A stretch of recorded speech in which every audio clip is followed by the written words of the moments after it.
What up? The Gutsy Goes Vegas is back to business. Sorry. My guy Joe Buttons is always, you know. The reason why I do that's this the Joe shit. Budden intro? Yeah, shit, yo, sorry. it's JB Buzz is back to business. Oh yeah, it is. Fuck, fried. I know, you are. You really are fried. I want to get at you on here, but you know. Do it. How the fuck was I supposed to come set up while you're doing a fucking Honestly, engineering? Honestly, like, I was mad seeing. I know you were. I know wasn't you mad at were. you, I know though. you weren't even mad at I me. wasn't mad at but I you, knew you were but- just mad in general, just Yeah. how the shit was going. Cause I'm like, yo, nigga, you're not making sense. Like, It's I'm not like, even. It's like some shit with my ex and my kids. So like it's like deep. it like rolled into your that.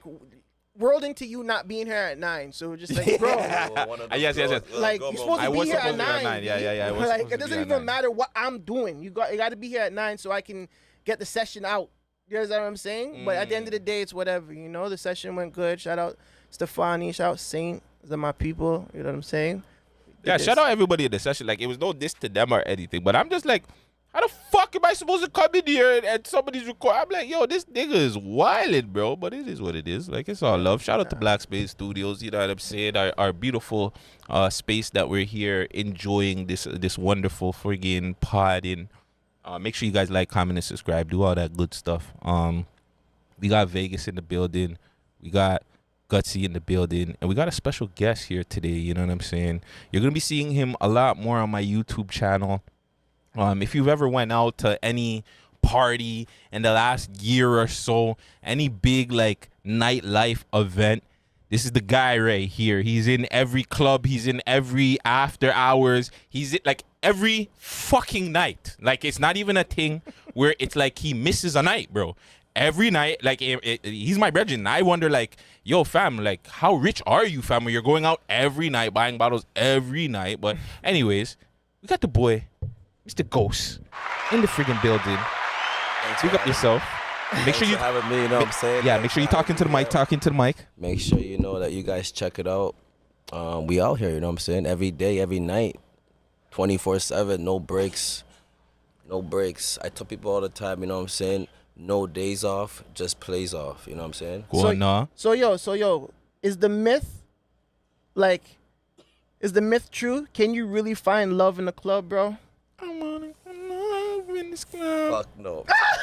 Fuck no, That man. nigga said, Hell fuck no. Hell no, man. Once that bottle runs out, she's gone too, you know what I'm saying? It's on to the next booth. On to the next booth, dog. Oh man. On to the next How long have you been doing this shit, Ghost? Because when I met you, you were heavy on it still. But has this been something that's been going on from like younger Ghost days, or have you like, this is something new, like a new venture? Because I know you love to dip into ventures. Fuck, man. Honestly, I'm gonna tell you straight up.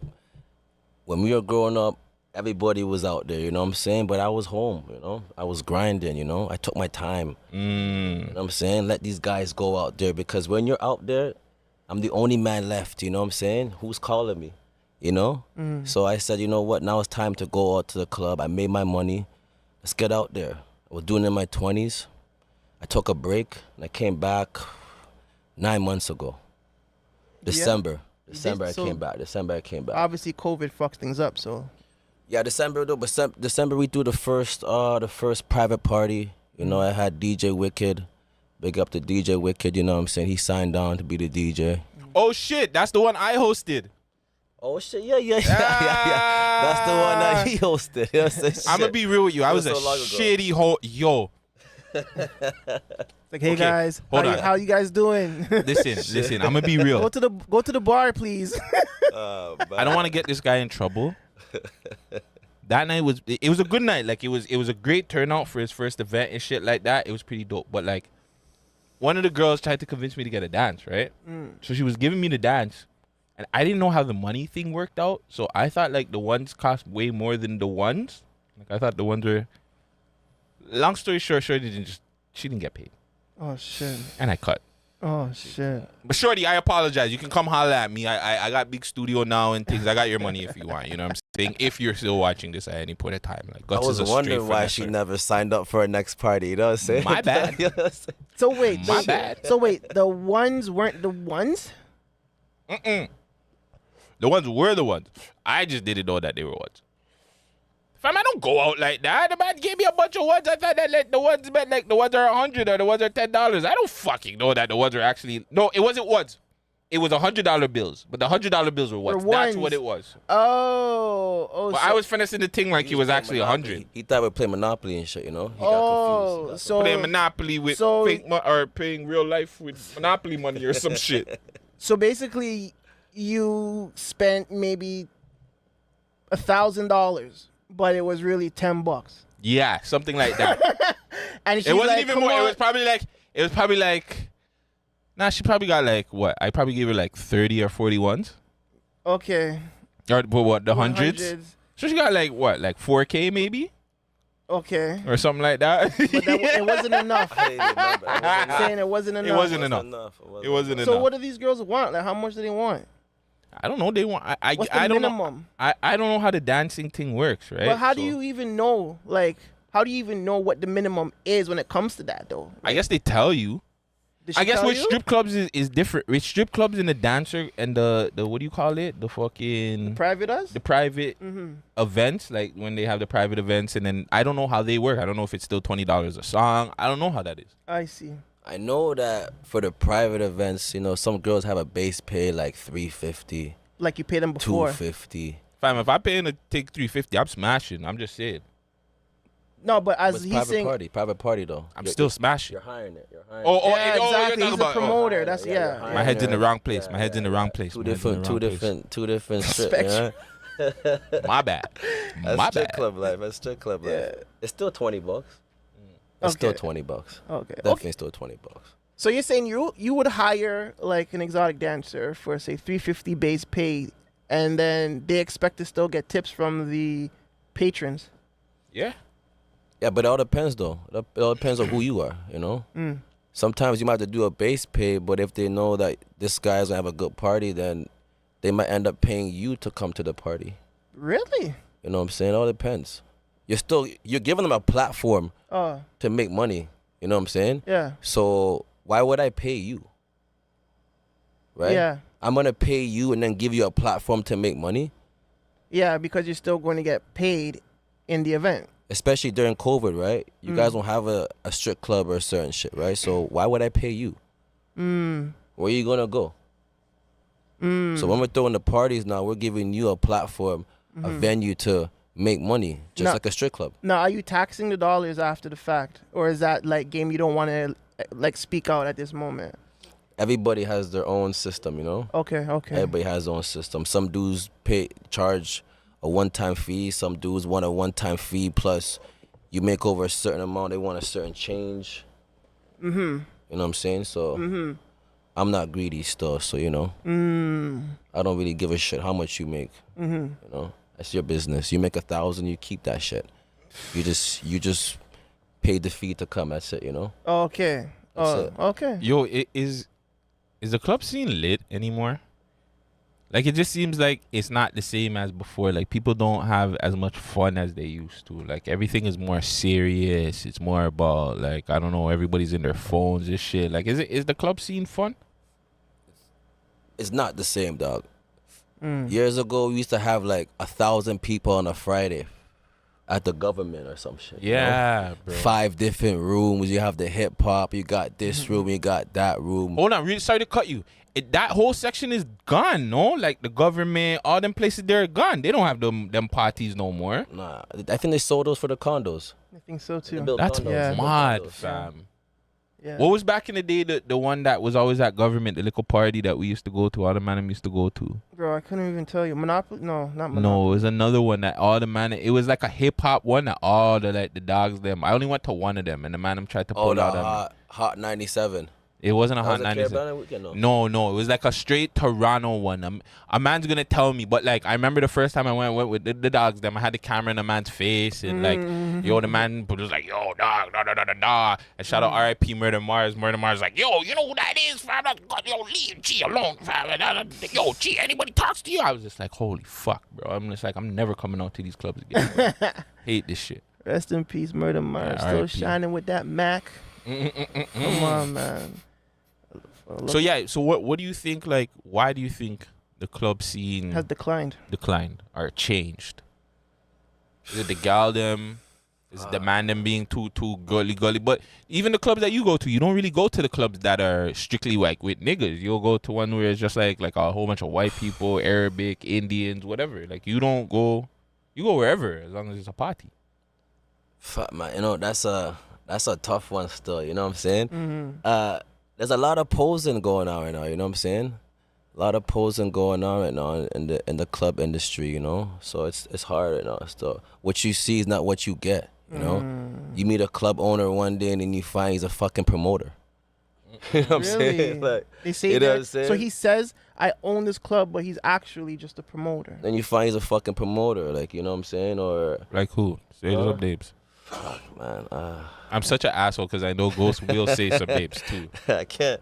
I don't want to gonna get you drop this canceled so early. Let I'm me not not gonna get you drop this canceled one. so I'm not gonna drop this one still, because sometimes you're still. You don't want to burn the bridge. You're still working. You're still, you know. Yeah. Still I respect working. that. I but, you know, respect that. I Maybe in a respect couple of weeks, and I gotta answer for that. But That's crazy. but yeah, man, the game is different, man. You know, like you got shorties coming in the club, and they're just straight booth hopping. You know, as soon as that bottle's done, she's into the next booth with the next dude. And then you got dudes now that are fucking rappers now, and I didn't want to say names, but this guy's always at the club, like going from booth to booth, just taking fucking videos, like in the booth, like he's in the booth. Say the name or bleep it out. Say the name, you want me to know? Fuck it, what's his name, man? Oh, I never heard his music still. I like the guy still, but like, what are we doing, fam? The man's out here just, you know, like, I don't know, like the man moving like a shorty, dog. He's out here fucking booth hopping and shit. I catch the guy in like 7 booths in one night, like taking fucking selfies and shit, dog. Like, what are we doing right now? You know what I'm saying, dog? Like, what are we doing? I don't even know what we're doing right now. You know? Like, what the fuck? And that's the problem with yo, the don't game forget right to now. bleep out the name, eh? Timestamp, nigga. Yeah, I just got making you. sure, I just got making sure, you. fam. But yeah, man, you know, it's just like, that's what shorties do, right? Yeah, Now you yeah, got yeah. dudes doing this shit. So, you know, I just saw a dude last week steal a bottle from the fucking booth. You know what I'm saying? A man popped the bottle, and I saw this guy straight up grab the fucking Casamigo and start going towards the exit. He wasn't leaving the club. I found out the dude had a booth at the other side of the club, but tried to take this bottle and swing it over to his booth. Oh my god. You know what I'm saying? Is that must be common though? I don't know, Niggas man. stealing like other niggas' bottles? I almost stole Lynx's bottle one time. Shout out to Lynx. I'm not gonna lie. I'm not gonna lie, What fam. up, Lynx? A man gave me the bottle. I think a man gave me a bottle. I just went off with it, and I was just pouring drinks, and Lynx was looking like, yo, what the fuck? Like, why is this nigga taking my shit, bro? Like, what one, bro? He just came in just like, yoinks, like, nah, bro. And I was drunk, fam. I didn't know what the fuck was going on. But yeah, that shit happens. Shout out Lynx, man. Shout out Lynx. Shout out But that Lynx, was an though. accident, no? Yeah, it was an was an accident, accident. but shit happens. No, That's no, what I'm no, saying. no, Like, no, niggas be taking bottles. Nah, On nah, purpose. On yeah. purpose Yeah, and for sure. accidentally. For sure. Well, I don't know about But the accident's accidents. okay. Yeah, but on accident's purpose. okay. You got ripped, but this guy's like, the nigga took off.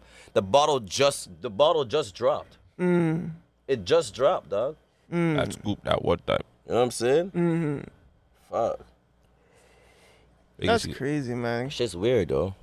I miss the clubs. I don't go too often. I think the last club I went to, it was a Spanish party. Honestly, that shit was the most livest thing I ever been to because it was like packed just off of the COVID like restrictions, and these motherfuckers was getting busy to the Spanish. But they have fun. They enjoy Yo, themselves. They it was- enjoy themselves, bro. Shut- They're oh a my different gosh. breed when it comes to, because again, like, they go out enjoying themselves, whereas us, we go out thinking like, yo, Something are we bad's gonna be? gonna happen. Yeah, bro. So it's like that mentality always ruins it. Yeah. Like right away when you if somebody invited you out, I go, yo, let's go on out. What's your first? Where are we going? Exactly. Where is it? Like, which hood? Like, yeah, I'm saying, like, what ends are we going to immediately? If it's off or if it's close to a block, man, I'm like, nah. We're not doing this.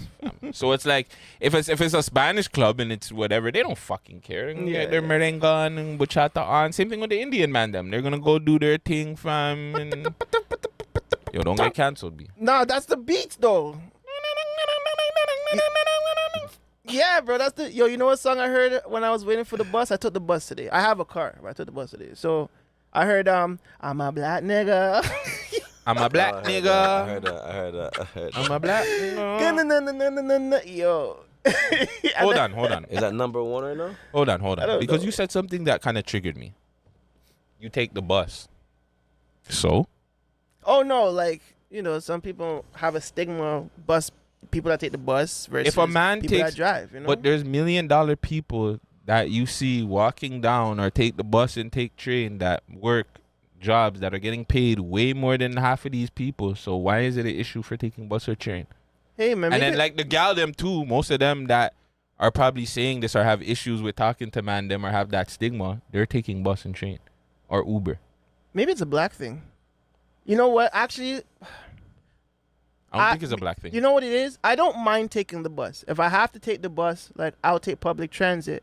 But I'm so used to driving cars. Like, I started driving cars from 2015, 14, till now. So, like, me without a car seems crazy. And I've been driving with no license. So I have my license now. But just imagine that stretch of just making sure I have a car to drive to just taking the bus. You know what I'm saying? It's wild to me because I've been driving for so long. But like, it's also about where you're going to, right? Like, some places it doesn't make sense to drive to, fam. Like, if you're going somewhere downtown, it doesn't make sense, fam. Sure. Like, unless you want to pay out your ass for parking or time and traffic, yo, why not just go to a station and go fucking take the bus or take a train, bro? Like, I ain't busting, but I will walk though. You will catch me. You will catch me walking. You will catch me walking to the mall still. But you won't be on the bus. 10 minutes. It's not I can't be on the bus, but I'd rather walk still. I do a 10 minute walk. Yeah, but that's different. We're saying like if you have to go somewhere, like, you're not walking from downtown to So it's what, the bus or nothing? Is the bus or nothing? No, it's just what would you do? What would you do? If your car's in the shop. Not even if your car's in the shop. No, not even if your car's in the shop. You just don't have a whip. You don't have a vehicle. You could possibly purchase a vehicle. No. I think what Vegas has said is better. Your car's in the shop. You have Uber, bike, like riding bike, motorcycle bike, like a bicycle. Well, and you have Toronto Transit. Well, I'm gonna say this: if you're a single man, you're gonna take the bus. If you're a single man, yeah, there's beer gal on the bus, fam, that is bro. The only answer right there. If you're single, you're taking the bus, 100%, because you never know what you're gonna find on the bus. The Uber, you're just by yourself. Exactly, with the one man that wants to talk to you because he has no life. Yeah, you're just chatting on the place. It's gonna be a guy most likely, anyways. Uber, so your best the bus. Straight up, I'll go. Okay, you're a driver. Wouldn't you want a shorty that drives, or that doesn't matter? Like, as men, we don't really think about those things like on that level. Like, do we care that our woman has to drive or whatever the case may be? Nah, it would be a plus, but nah, that's not a big deal for us. At least not for me. What about you? The more the merrier, man. If she can drive, that's better. You know what I'm saying? We could do more. Period. So you have a ting that drives, and you have a ting that doesn't drive, and you know what I'm saying? You have to pick one of the two. You're choosing the one that drives? No comment on that. Because at the end of the day, it's like, I'm not going to say I'm picking her because it comes down to what the one with no car brings. That's what I'm saying. She better bring something extra to the table. You know what I'm saying? Because if you ain't driving, think about it.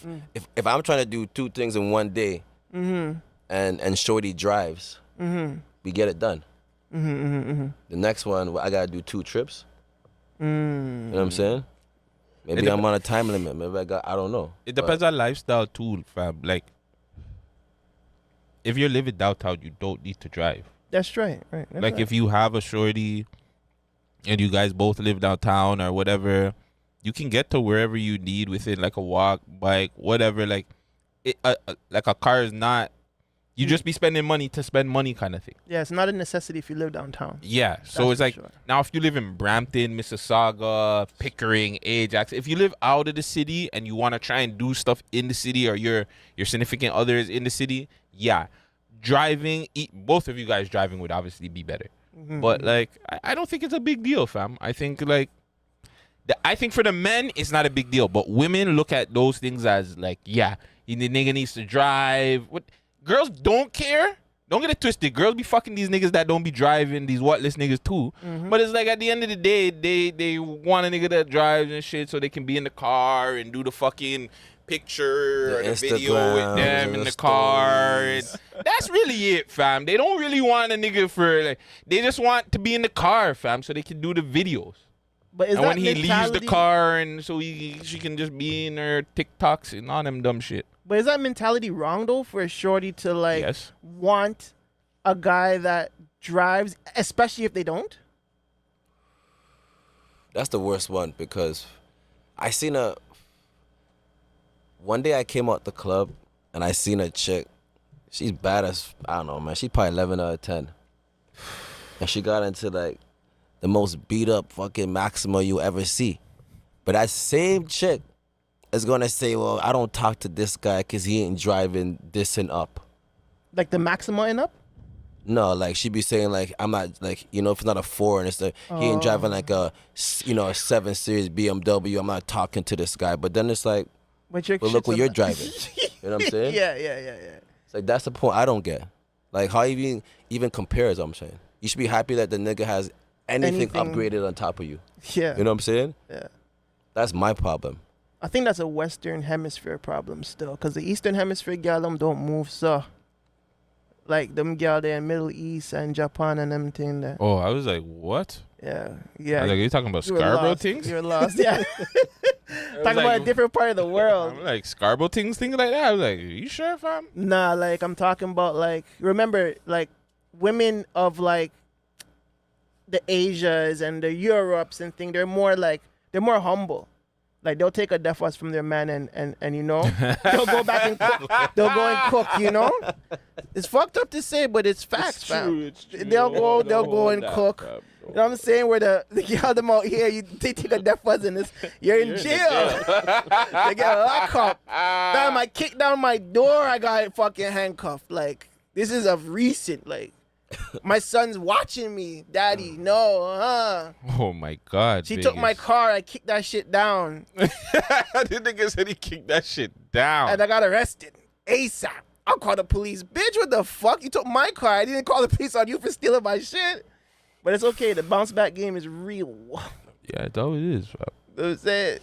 I'm telling you, Vegas needs a therapy session one of these days, man. I'm gonna get a therapist in here. I don't need no fucking therapy, man. Yeah, you do, fam. He's ticking at next people like today, He's acting like that, like when you're late for a dime piece, You're like 10 minutes late and she's like ringing your shit down, Yo, through your guys' experiences, which ends have the freakiest things?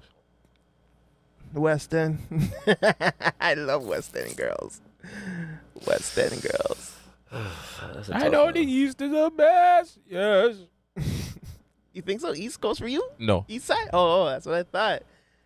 I love me a West End show. I love my West End shorties, but hear me out. Mm. The question was, which ends have the freakiest? Oh, you're talking about ends now. No. I said which ends have the freakiest. Oh, freakiest. The freakiest ends is downtown shorties. Nah, I had a bad experience with a downtown shorty. She man. robbed you? Shout out to Ashley. Nah, She got bro. robbed. She bought me a chain and all that stuff, but I don't Huh? know what it was. It was just weird. The freakiest shorties are downtown shorties. I'm telling you. I never been with a downtown girl still. But most of the girls downtown are the girls that been around. Like, That's why they're the freakiest. you know what I'm saying? Most of them are like straight from the States or something. A lot of why the they're- girls from the States, they moved downtown. That's why they're the And they- freakiest. You know, they've The been freakiest places. girls They've are been downtown, places. fam. They've been places. The freakiest girls are downtown, fam. What are we talking about here? Like downtown, like not hood, like downtown just in general, like King Downtown Street, hoods, like Adelaide. Oh, hoods. Lakeshore, Bathurst. What's the one there? Regent's downtown, right? Yeah. Regent girls. I'm telling you, PO. Them girls are the freakiest, fam. Find me one. Why? Why not? I want to try. I'll pay. That's what's going on right now. Shit. Listen, if you claim, say, I'll barter a deal on my thing and I'll pay. All right. Say less. Wow.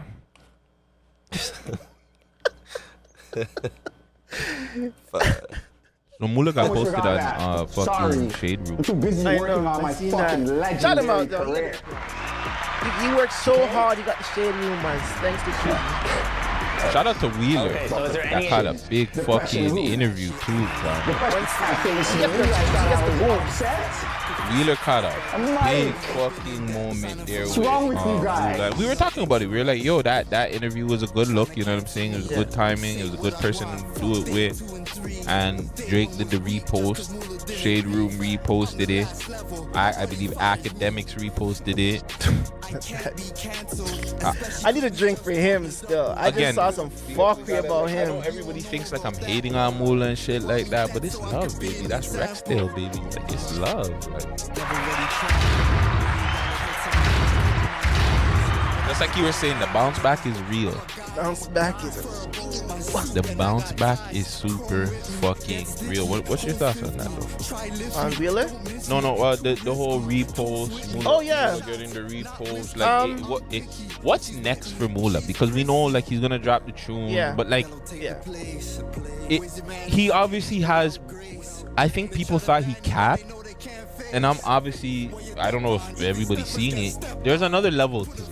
Like I know the character. I was still saying the character needs to chill. I'm still on that. The character at times should chill out, but I do believe that there's another level for Mula right now. I think Mula is going to just continue to do what hasn't been broke. You know what I'm saying? And you know the saying, if it ain't broken, don't fix it. So I agree with you though. Like the character needs to switch. You need to turn it on, turn it off in some points. But the at music, same time, you don't have But the to. music, you keep going. But Yeah, he doesn't have to change that. I need to see that, Joe. I swear he's probably gonna drop something tomorrow with the video on Tuesday. You know what I'm saying? Like he works diligently like that, and that's what consistency is, and that's what, you know what I'm saying, you independent artists need to model yourself off of, because that consistency is crazy. He actually just shot a video. He was in. He said that he bought a Tim Hortons and a Wendy's. You just got fired. He was in You there just got moved on. doing the video. Yeah. He's not playing with his credit, boy. He is not playing with his credit, yo. But Hey man, like you said, you gotta have good credit in this place, right? 100% is the key to fucking life. What did Jay-Z say? Take on Mula Ghost. You fuck with Mula? All I gotta say is that, you know, the world's watching right now, you know. He better fucking maximize his 15 minutes, dog. You know? Whoa. This 15 minutes that he has, you know what I mean? He better maximize it, because it's a give or take, you know. He does it right, he's on to the next level, you know what I'm saying? Facts. He does it wrong, then it's just falls back into the bag of names, you know what I'm saying? So, but I like what he's doing, though. Yeah. I like what I see. Shout out Mula, Rexdale.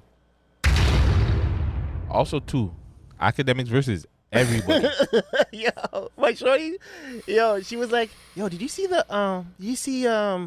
thing this Academics this Lil Wayne's daughter? I'm like, what? I'm like, what are you talking about? So now it was like all the old heads were getting at him, and now all the gal them are getting at him too. Like, But he's not lying though. I listened to him and I listened to what he's saying. She was fucking wife and Lucci. That was the nigga.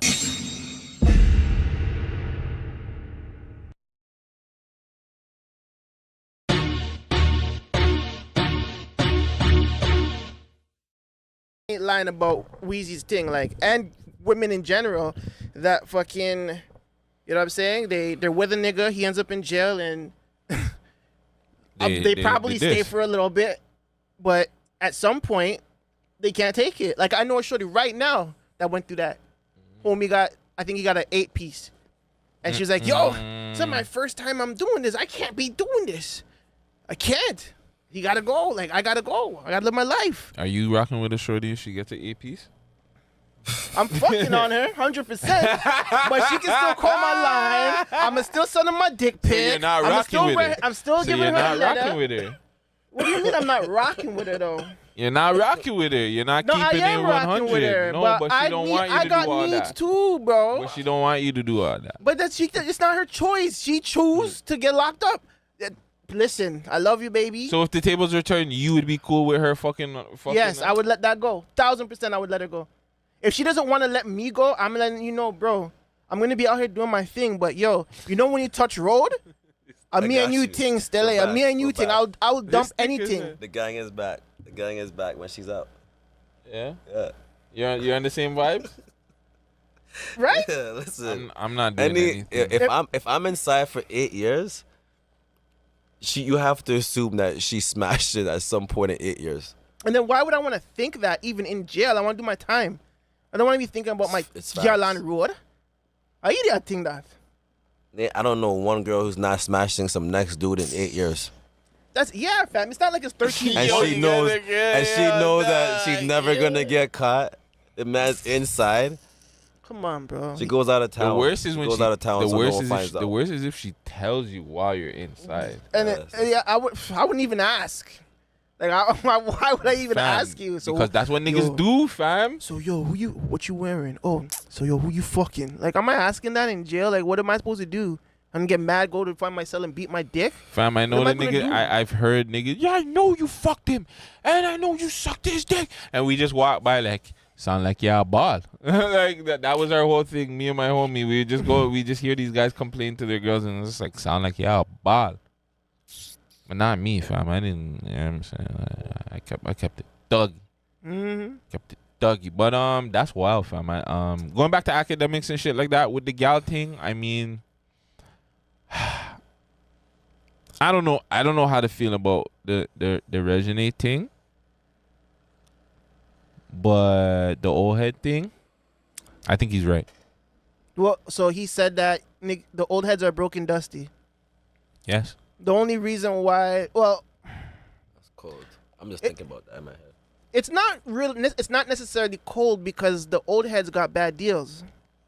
Like, I was watching the Wu-Tang Saga, right? I'm finished the second series. Fucking amazing show. But RZA, okay, so Def Jam wanted Old Dirty and Method Man based on the show. I'm not sure if it's real. It could be real because Old Dirty signed with Elektra anyways. Elektra wanted him too, but for the same price. But Elektra was giving him his masters 25 years after the deal's done. Like 25 years into his contract, he's gonna get his masters back. Yeah. So RZA and fucking his brother and Power, they do all the business for the Mandem. So RZA said he's gonna go with Elektra. Obviously, Old Dirty's mad. He wanted to be on Def Jam his whole life. But he was like, bro, you're getting your masters back. Yo, that's much more important. But you know how niggas is? I want to be on Def Jam. I want to be on. Do you know that I want to be? And he crushed him in the subway station. And he was cheesed at him because he didn't sign up to Def Jam. But Def Jam wasn't giving back your fucking masters. He's telling him, yo, I set your whole family for life, fam. What are you talking about? He didn't care about that. He wants to shine and bling and the shit that Def Jam was offering. Because imagine the bitch at Def Jam was giving them clothes and giving them this and yeah, you know what I'm saying? He was like, she was peppering them. Yeah. You feel me? But that's what I'm saying. Bad deals. Niggas got bad deals back in the day. So But- now if they're not transitioned like LL or even a Method or a Mary J. Blige, you're doing these films and shit, these motherfuckers is broke for real. I know, but that's the problem with academics is not lying. He's not lying. You know what I'm saying? That's the thing. Like how he said it might be harsh. Well, fuck, the nigga ain't lying, fam. These niggas, a lot of them were dusty, and a lot of them just they weren't able to transition properly. Yeah.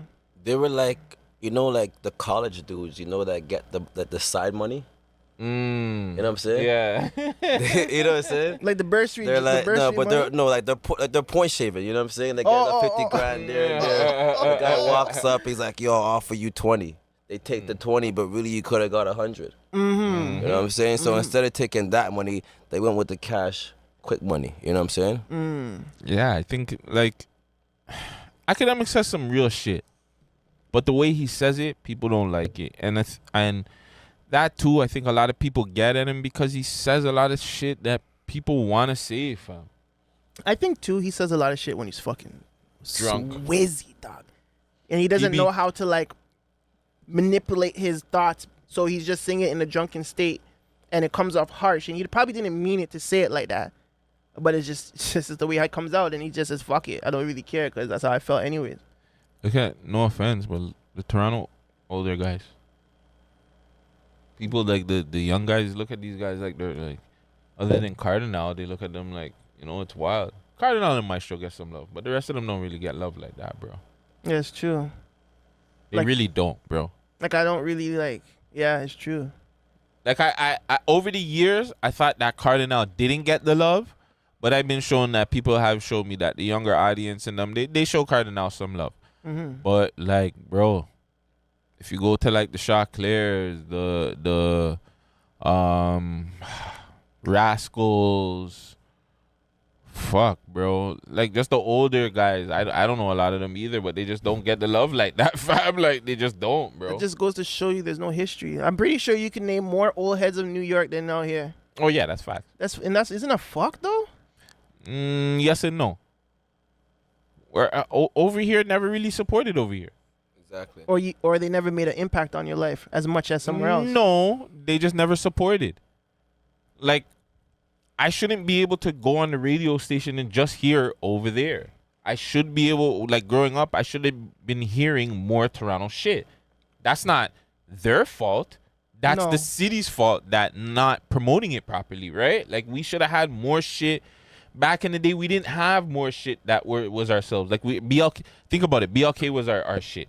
Yeah, Buff. Yeah, it was. You know what I'm saying? We didn't even care about fucking Toronto thing until Flow really came around. And even when Flow came around, they still weren't playing Toronto shit. We were listening to 89.5. Yeah. 89.5 was our only real radio station that played real Toronto music. And if you weren't a Toronto head, you didn't even know about it. Mm-hmm. So it's just like, even that. Where was Toronto music getting played? Where was it getting promoted? We didn't have that shit for young. So all we had is BT and MTV. So we saw all the Americans. Yeah, but That's this, why we know them. this comes back to the whole shit I was talking about, passing the torch. Some of these guys' flames start burning out, and instead of passing the torch to someone else to keep that fucking flame going, They're still they trying to let burn that shit. fucking flame burn out. That flame burns out. When my show's done, who's the next guy? I think you mentioned something like that. Whereas like in New York, there's always like if you're not like a duo, you always have like your right hand man. Yeah. Toronto There's always never next in had line. one. There's Yeah, always next yeah. in line. Yeah, because Yeah, if like Jay-Z Jay-Z was to Jay-Z fall had off, Bleak. you got a locked Memphis up. Bleak. This guy steps up. He's the next in line. Who's Yeah. the next in line? Yeah, yeah. After Maestro, after Cardinal, Yeah. who's next in line? They had no That's why youngins, yeah. every single time these guys get hot and they don't pass the torch, you're fucking 10 years behind. Yeah, no, you're 100% right, How fam. did, I've been how did preaching that UK forever. pass? How did UK pass us in music? And they're using fucking half-hour slang. Well, I think that's more of a West deeper Indian conversation where it's like, yeah, like you can't really. They never stole our slang. They're I not think stealing it. They never stole it's it. more of like when. I think it's when a West Indian. I think it's a Caribbean West thing. Indian It's a thing Yeah, West that Indian day. thing. Yeah. It's a West Indian thing, but it was here first though. It was. I don't here. think so, I can't say it's here fam. first. I can't say it was here first. But we gotta were fact check that. we were out here. The problem was because we're not putting it out there. So nobody knows. You're saying Canadians were in our. You're saying Canadians use these terminologies, or West Indians came to Canada before they went to UK. No, I'm saying that we've been doing all this, but because we don't put it out there and put the platform out there, people think that they're first or they're second. Maybe we're first. Maybe we're first, but I'm I not think saying we are first, but maybe we are first. maybe, But I because think, we're not putting it out there and documenting that 1970, we're dropping this. There's no, I hear what you're there's saying. no check. There's no fact check Yeah, to check. You understand yeah. what I'm saying? I totally understand what you're saying, right? We never documented our history in this, like how the rest of the people them do. But at the same time, like we all know it's a West Indian thing. When you pick and choose where your family is or where you want to live. You either live in Canada or you live in New York, or you live in Miami, or you live in the UK or Britain. You know what I'm saying? I think those are the options when it was time for the West Indian people to migrate. You know what I'm saying? We don't know how far the slang goes, to be honest with you. But we're now in a social media, internet mode of things, right? We never had that back then. So even if there was a documentary, we wouldn't even know until now. When we started, you know what I'm saying? When was the first time? There is none. Yeah. We only know like we only know Jamaican people made hip hop. Started in the park. Facts. And there was a man from Yard that brought his turntable them outside, in the park in the Bronx, in the Boogie Down, and said, "Yo, we're gonna rap on these break beats." You know what I'm saying? Yo, hip hop's a really crazy history. Hip hop is all over the place. It is, man. So yeah, Act now. So Act should be good though, right? He's not getting canceled. It's Act versus the world. They hate him still. They want him out of here. They want him out of here. They want Vlad out of here. It's not happening though. You know what I'm saying? Rumors of maybe Adam out of here. Like they Not want happening. them niggas. I was on Twitter and a man said, "Yo, Ak is more of a culture vulture than a fucking Vlad." And in my head, I'm like, is culture vulture like a racist thing? Because I swear a culture vulture is someone that's racist or something, like a white person taking our shit. But they're saying, nah, it's more of like kind of taking the culture and monetizing it in a negative way. That's what culture vulturing is. Okay. You know what I'm saying? And I don't know if whatever. News is news at the end of the day. If you're gonna cancel him, then cancel the whole CP24, cancel global media, cancel all of that, because they're all monetizing negativity. Doesn't matter if it's black or white or fucking Middle Eastern, Gaza thing, death. If a man dies, what's the first thing you're gonna see on the paper? The murderer. Or the victim. You're gonna see it's just fucking, they sell newspapers. They need to sell death at the end of the day. The baby. That's who we gotta cancel. We have to cancel him? Why? Why? Why is he moving like a gal? That I don't rate. That is that's what I was telling somebody today. He's moving like a bitch. He's doing very, very gal movements, fam. Telling Yeah. people that he's sleeping with Megan Thee Stallion, stealing Toronto artists' music and shit like that. Well, I guess we can kind of blame the label, but Can we hear it? Can we listen to it? I never really heard it. the Boogeyman shit? Yeah. I guess if you want. I don't care for it. It was hard though. I No, he can't can even spit. lie though. Yeah, he can spit. He can spit. He is nasty. He clearly has no respect for women, though. That's Clearly has fam, none. On God, no I respect. said the same thing. On God, I said the same thing. He clearly doesn't give a fuck The about man girls. treated his baby moms Yeah. one way. Now he's treating Meg. Yeah. He has no respect for the gal Nah. whatsoever. No. And I feel like his publicity stunt. After the shit that that too. happened with fucking the people them, the letter gang, Mm-hmm, he's trying to figure out a way to get hot again, and it's just like, yo, let me go name drop. Yeah. But Meg responded.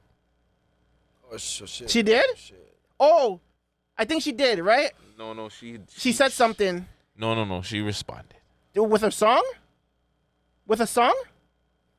Save up to 70% at Mark's Black Friday event on now. Visit marksandmarks.com. She said something, right? She went on stage and pretty much fucking confirmed it. This is my I do body. what I want to with my body. I can do what I wanna. Yeah, I can That do what I bullshit, want with right? Where I my want to with my body. body. It's my body. I love my body. With who And I it want was to like, with my oh. body. Yeah, yo, bro, I seen My body. that. Oh, okay. But I mean, what is she trying to do though? Is she trying to clear the rumors? Like, you know what I'm saying? Like, Yeah, she pretty much saying I can fuck who I want. I can do whatever the fuck I want. It's my body. She's pretty much saying I'm a hoe. I can be a hoe. So what? So what if I fuck the baby and I fuck Tory Lane? hold on. He claimed it. He claimed it. You're saying he's claimed Oh man, she's wild for that. She should have never did that shit. You don't think so? Nah, she shouldn't have did that. it. He should never brought it up. I think she's making herself look bad now. She better listen. She better hope that Tory she wins her case with Tory. Cause now with this shit, she gonna look bad as fuck, bro. But why would she look bad though? Who would care that she fucked the baby? If people probably already thought that that's what happened anyway. It was like, you know, Because if she was with Tory Lanez, if she was with the baby the night before and then she was with Tory Lanez, yes, I know a woman can do what she wants, but at the end of the day, she has an image that you know that's not gonna work for the people, them fam. She's gonna lose a lot of sponsors. It's gonna look bad for her, my G. You know that, bro. So it's almost like painting her character wrong now, just like what Tory Yeah. just did, right? With August, like, yo, it's fucked. Do you think Tory told the baby to make a song about it just so that he can clear up his thing? Because why all of a sudden the man drops that after Tory went through his fuckery? You don't think Tory heard that shit? No, I think they've been because of the issues that they've been having. Because remember, the baby did a song with Tory, and then everybody was just like, "Yo, Meg, that's your brethren. Like, why would he do that kind of thing?" You know what I'm saying? Because he did the song after he did the song with her. What do you say? Because him and the baby and Megan have a song too, right? Yes, And then have after the- the situation, he did a song with Tory. Tory. Yes. So people were on the baby like, what are you Why doing? would you do that? You're wilding, right? So now it makes it seem like they were fucking. Like they're bang bros. Yeah, like, you know what I'm saying? What to me, it seems like he didn't know, fam. So she was fucking on both of them. You get me? She's smashing both of them, and the baby didn't know. The baby's there like smashing it, like, oh, okay, you know, I got Shorty there, you know what I'm saying? I'm doing my thing. And then he's on the news, he pops up the news and he sees the thing with Tory. He's like, I just with her yesterday. He's like, yeah, I was just with her after I left my baby mom, Danny Lay. Like, walk on. Like, Hold on. While you're talking, though, this is just a mental note to wrap it up. That's all. oh, to the man them? Wrap it up. That's all I'm saying. This is just a mental note because Monday, Tuesday, Wednesday, you know, Tony, Michael, and Christopher. So don't get caught on the third day. That's all. Yo, really quick, are you burning that or what? Of course not. What are you talking about? I'm finished this one now. Oh, I'm just checking because That's just. What, you ready to smoke? Is this going? Man, just monitoring my change, fam. I got a baby. Where's my security? I got my security over monitoring my blunt right now because this shit is gold right now. Especially Nah, do your thing. I just fuck with you. That's part of that because we're out here and stuff. But I don't even have the light. Oh, yeah, on a side note, starting me to cut off, but like blunts is very crucial in the club. It's mental note that still, you know. Make sure you got your own blunt when you get to the club. You don't like sharing? What's the essentials for a club? Give me like the essentials for ghosts going to a club. Well, all the man them should have to have a good night. Okay, let me tell you right now. First of all, make sure you take a fucking shower. That's for sure. You know what I'm saying? Get yourself fucking fresh with a shower. Niggas be coming out here stinking like they just came from the gym. I can smell you from a mile away. You know what I'm saying? That's first off. That's 100%, dog. Don't try to get into the gym the day of. You know what I'm saying, dog? It's too fucking late. It's not going to fucking work. The club is in 2 hours, dog. You know what I'm saying? That's a next side note. You know what I'm saying? Make sure you're fresh with a fresh, you know, outline. You know? Make sure you're fresh with the outline. Your beard is fresh. 100%. You know what I'm saying? And before you get to the club, dog, make sure you got a shot or two. Roll your blunts. That's it. Make sure your blunts are right. You know what I'm saying? Make sure you're fucking wearing deodorant, right, by the way. Fuck. That's fucking crucial one that I noticed, though. Get your fucking deodorant on, my guys. You know what I mean? Saying the man are in the club not smelling fresh as. Not smelling fresh at all still. If I can smell you, what can she smell? She's like a dog, you know what I'm saying? That nose of hers is times 50. Man, If I can smell you, she can smell you from the fucking end of the club. Man are in the club smelling like Burger King. Fucking worse than Burger King, the janitor. The janitor at the end of the fucking night that just cleaned up the fucking vomit. You know what I'm saying? That's for sure. Smelling like vomit and hot sex. Hot sex. Make sure next thing too, you're fresh. Make sure the clothes is fit. You can just be wearing all black, but just make sure it looks right. I don't give a fuck, man. You can be wearing Walmart fucking black tee. Facts. By the way, big up to Walmart still. I got a black tee. Shut up, Walmart. You know what I'm saying? But yeah, man, that's it, man. You know, stop trying hard, man. You know, these guys out here trying to buy that fucking Versace shirt, nigga. Like, no, it's not working. You know, I was rocking a Sailor Moon just fucking days ago, and guess what? I got 15 compliments, dog. I wore for fucking Versace 2 days later for $500. I got 0.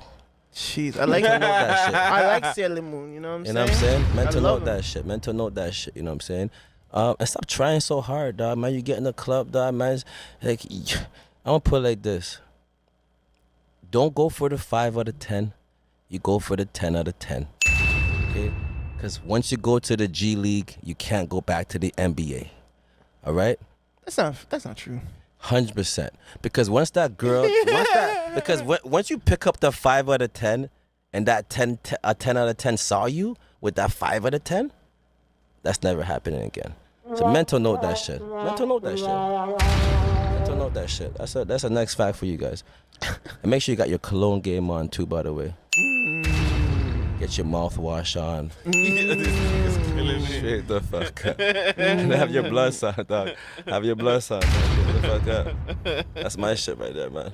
So as that goes, is essential club essentials. That is my essential stuff. I might have missed the 1-2 stuff, but those are pretty much it. You know what?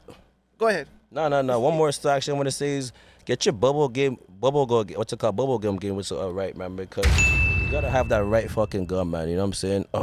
What you go to? I gotta go with the Trident. Excel. Green pack. It's like a tropical experiment thing. That's a little fact for you guys. Still, that gum is so strong, man. It's like a kilometer radius. I can smell it. You from the end of the club, dog. That's a mental note. That's a little secret I gave you guys out there today. You know what I'm saying? But that Trident still, you know, try to hit me up for the sponsorship. You know what I mean? But I got that in my pocket. Hold on. 1 second. My bad. Last tip. When you go to the club, make sure you have a pack of 3. And that's the Trojan. Jeez. Get the gold pack up, you know what I'm saying? Make sure that you're solid, because you never know when you gotta go. You know what I'm saying? And if you don't have it, she ain't gonna have it. What if you go raw? Hey guys, welcome to my new video. In this tutorial, I will show you how to create this cool before and after effect in Wix Studio that you can customize to your liking. And the best part, no coding is needed. You just need to add a pre-made plugin. It's perfect for creating holiday banners or showing changes or improvements. Here's how to make it.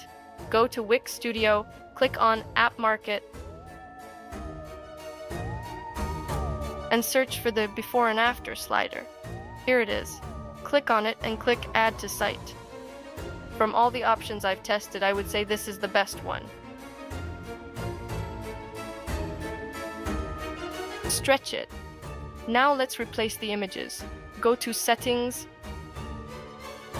click Select Images, and upload yours.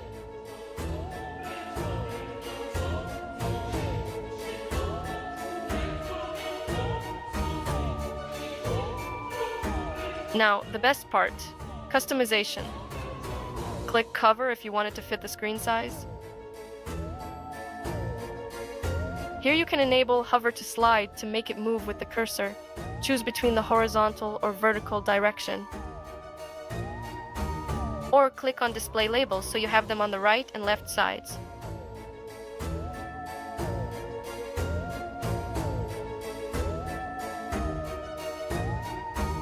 Once you're done with that, click on Style. Here you can round the corners if you wish. Make the divider wider if needed.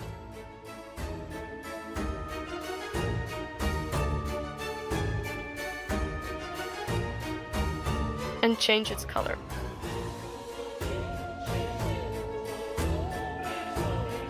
You can choose the arrows you like and adjust them as you wish.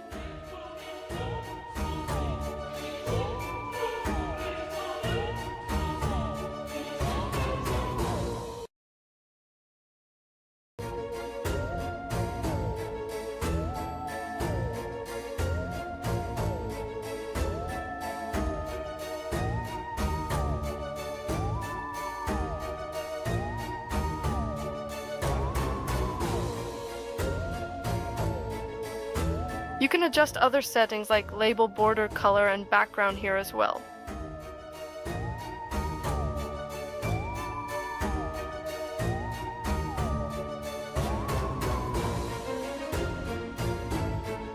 Or change the font and size of the text if you have it, as well as its color.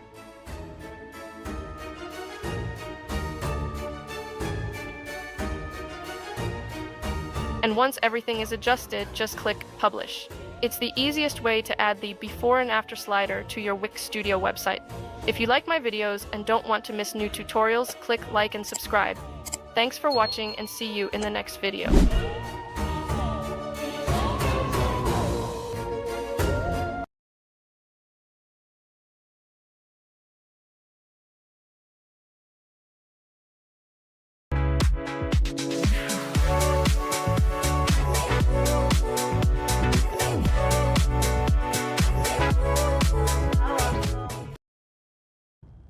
Are man and beer back in things during threesomes? During threesome, I'm gonna say this. I'm not. I don't remember if I did or not. Still, I don't remember. Because the guy don't want you to switch condoms and shit like that. Like, Yeah, I did. I did use a condom in the threesome. Yeah. But I do you definitely use did. the same condom or you switch condoms? Like, oh no, you have to use a different one, dog. But That's an idiot thing. that's their business, though. That's between It's a them. threesome. That's But that's a lot of work, fam, for me Are to we go talking take about- off a condom and then go put on the next condom. And then what if I want to just jump back in? I got to take the condom off again and go put on the next condom and then go jump in the next one. That's an idiot But thing. I think that's a timeout where you know, the two girls call a timeout and they say, "Yo, that's so, like, are we doing the same dome or are we switching up?" You know what I'm saying? Because that's a quick 50-second timeout. You get back in the game, boom. I wasn't even what's up. talking about girl on girls though. Oh shit. That's why I said switch it up. You're talking about guys? Yeah, so if me and my dog is dealing with a thing, you have to swap the condom because you're gonna beat it up and then you're gonna want the brains and then you're not gonna put on the same used condom. You gotta switch up. That's what I mean. I'm not even thinking about it. Like, That's the only threesome I experienced. I never had two girls yet. you never had two girls Oh, yet? I did yo. actually. I'm lying. Fuck. I totally forgot about that. I don't think No, I he did did have- still because No, if God he knows. did, how did you forget? How did you forget about that? He never It's had that because shit. it wasn't like never it wasn't happened. all that. That's why. I never forgot. It happened. wasn't all that. Still, it wasn't all that. He thought about it. He's like, nah, I only had two dudes now. That sounds kind of gay still. I had two girls. It's too late. I did have two It's too girls. late. I It's too late. did. It's I got in a did. cab. I did. They got it on camera. If I It's told you, too late. if I told you the threesome story, that's what I'm saying. Like, We're not even I editing need this to shit. do a It's gonna new be one. straight. I've I need had to do a new bad one. threesomes still, but like, geez, I'm just thinking like the whole switching up condom thing is just an idiot thing for me, fam. I'm not switching up Jimmy's, fam. So would you do like doctor check? Like they go to the doctor, then clear it, then I guess set at this point, appointments? yeah, it's got to be. I don't even know because when it comes to me, I'm not even sharing like that. I don't even do like. It's just two girls. But that's It's what just I'm two saying. girls. If you're It's having just two two girls, girls. but are It's you two using girls. are you using a condom? when I'm you're- definitely using a dome still because that's double the chances. 1 in 6 got herpes. I just found out days ago from my Oh my people. God. So I'm just very concerned. That's two girls. That's two girls. That's two girls. You know what I'm saying? That's a lot. That's a lot of fucking. That's a lot of vaginal fluid. That's a lot. That's a lot. swapping. That's a lot. We're playing fucking Russian roulette. That's honestly Russian roulette. definitely 100% Yeah, you right. a herpes thing still. A Yeah, clap. so- That's so- 1,000% clap. 100% still. clap. No. That's think how about the it. man be getting stuff, by the threesome. No, but think about it though. When you add a dude now instead of a girl, and this dude's fucked 10,000 more girls than this girl, or you know what I'm saying? Now your That's chances even go up. You worse. understand what I'm saying? No. Yeah. Well, that's why I don't my be chances I don't are be better with fucking two with my girls brethren than with anymore some still. dude from the hood. You know what I'm saying? Because I don't know where that dude's been. Nah, Still. my brethren can't. So I'm gonna go I two stopped doing girls. that a long time ago. I'm gonna go two girls. I'm privatizing wait. her. I'm keeping everything to myself still. Yeah, You know, I'm you look like okay. Beanie Siegel right now. For real, dog, man. I'm about to sign this nigga right now. I thought, this nigga's gonna spit some fire right Give me now. a Yeah. beat, but give this guy a beat right now, dog. No, I want to hear the truth. Give this guy Every a time I beat. spit in the booth. Booth. Yo, I want to hear this guy. I hope you got a, what is it? A fireproof mind and a fireproof proof, because you know, I'm known to malamine you too. You need a fire engineer when I lay this blaze. I'm out down tracks. Hit the studio. Gutsy, oh, with that arsenic flow. Fuck that. This Pops, holla at me for that interview, Pops. But yo, listen, I want to add one more thing to your essentials list, though. You need to have at least a 5 bills. But when you going to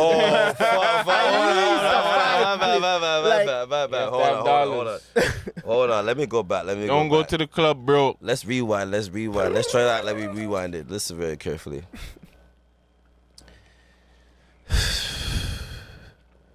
If you don't have $1,000 minimum, don't come to the club. That's cap.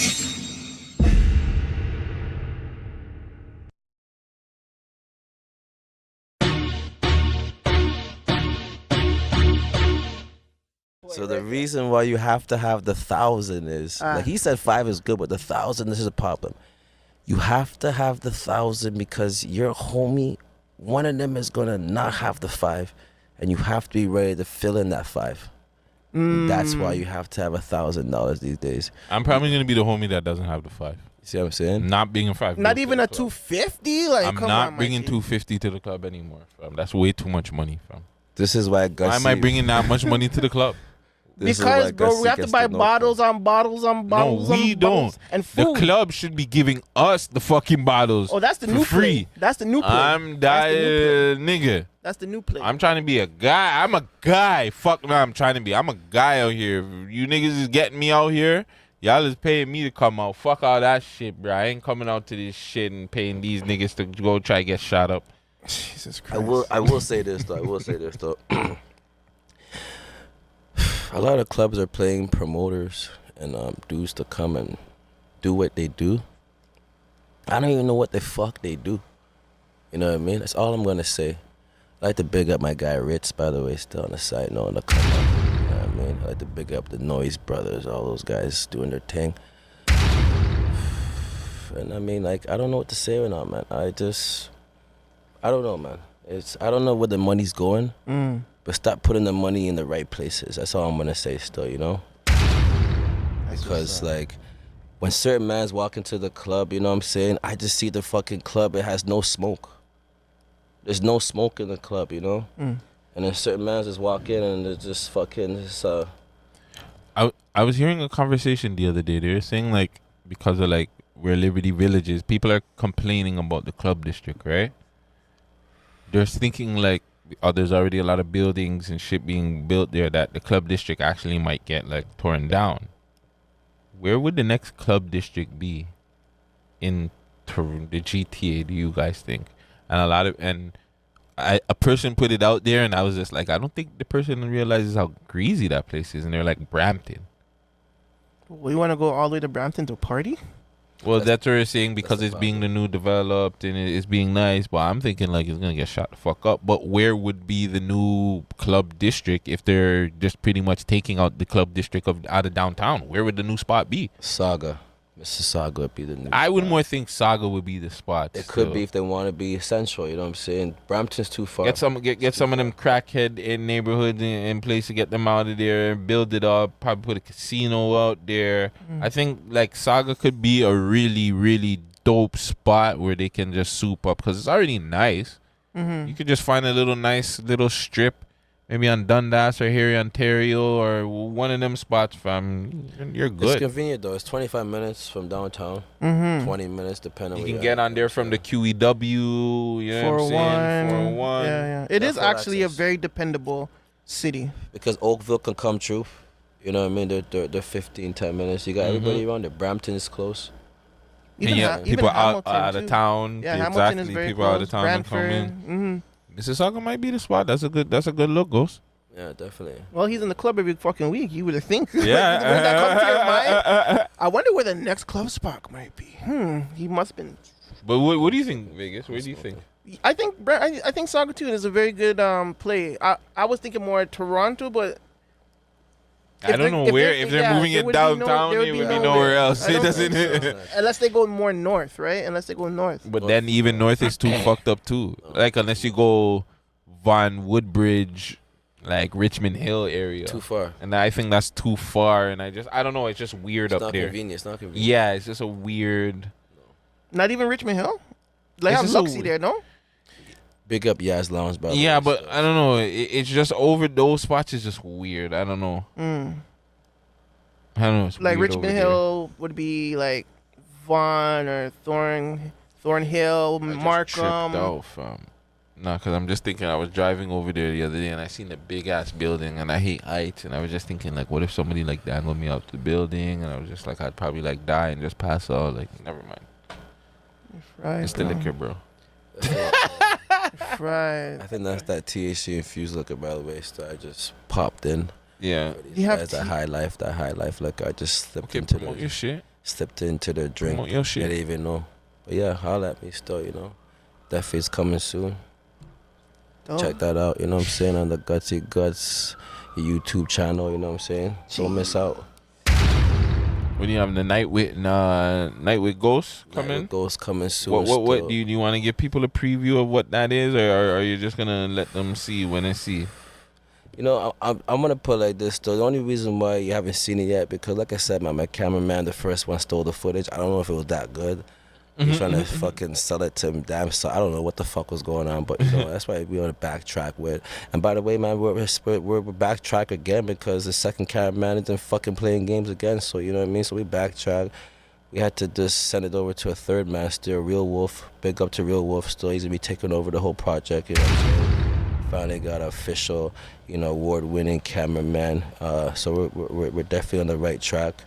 The Night Owl Ghost is just, you know, we're just going to show the inside of the nightlife, you know what I'm saying, from the inside. You know, everybody hears about the club, oh, it was hot, this, whatever, but now we're going to show you the inside, you know. I'm going to give you 1-2 tips, you know, on how to party and do it right. You know, we just give you a little essential tip, you know what I mean, and I'm just give you tips, you know, throughout the show, you know what I'm saying. Just basically, I'll give you a little snippet right now, you know. It's like, you know, club is broken down into 2 waves, you know what I'm saying? You got the first wave, you know, the guys are coming from like 11:30 to whatever, 1:30, and then you got the guys that are coming for the second wave, you know what I'm saying? You want to be that guy that gives that girl her first shot of the night, you know what I'm saying? Because most likely the guy that gives the girl the first shot of the night is not going home with her, you know what I'm saying? Because your bottle's going to run out around 1:30, and then that's when the second wave comes in. And then that guy comes in with his bottles, and then like I said, she's gone to his booth. And guess who goes home with the girl? The second wave. Because she's in his booth last. You know what I mean? So that's just a little snippet for you guys out there coming at 11:30, bro. Figure it out. Yo, it sounds like All a about show. the second wave. Yeah, it sounds like a show I'll see on like Channel 4. Like, you know, Second wave, like Yeah. Ghosts. you know what I'm saying? I definitely want to be a part of that second wave. Nah, yeah. Who wants to see Nah, part of I the want to be a first? part of the first wave still because I'm trying to go home before this shit even ends. Oh so. my God, you're such an She's old sober man. though, but I'm she's an sober. old man. She's like, Gutsy doesn't look like That's a 10. okay. She That's don't look like okay. a 10. He don't That's look like a 10 okay. right now. When she come on the second wave, Gutsy's like fucking Denzel Washington. Like, who is this guy? You know Nah, what I'd I'm rather saying? her Like, look oh at my me God, like a he's so 4. hot. I'd rather her look at me like a 4 because then I know I have real game if I can pull her if I'm with a 4. Because if I can pull her while she's sober, I'm a real nigga. Oh man, this guy's trying to lie to the Yeah, I'm masses. saying no. I'm not trying to He's lie to lying the masses. masses right The now. gal them. Hey, listen. The This gal guy them move from like- my past. No, I didn't have to get them drunk the first time they fought me. They know.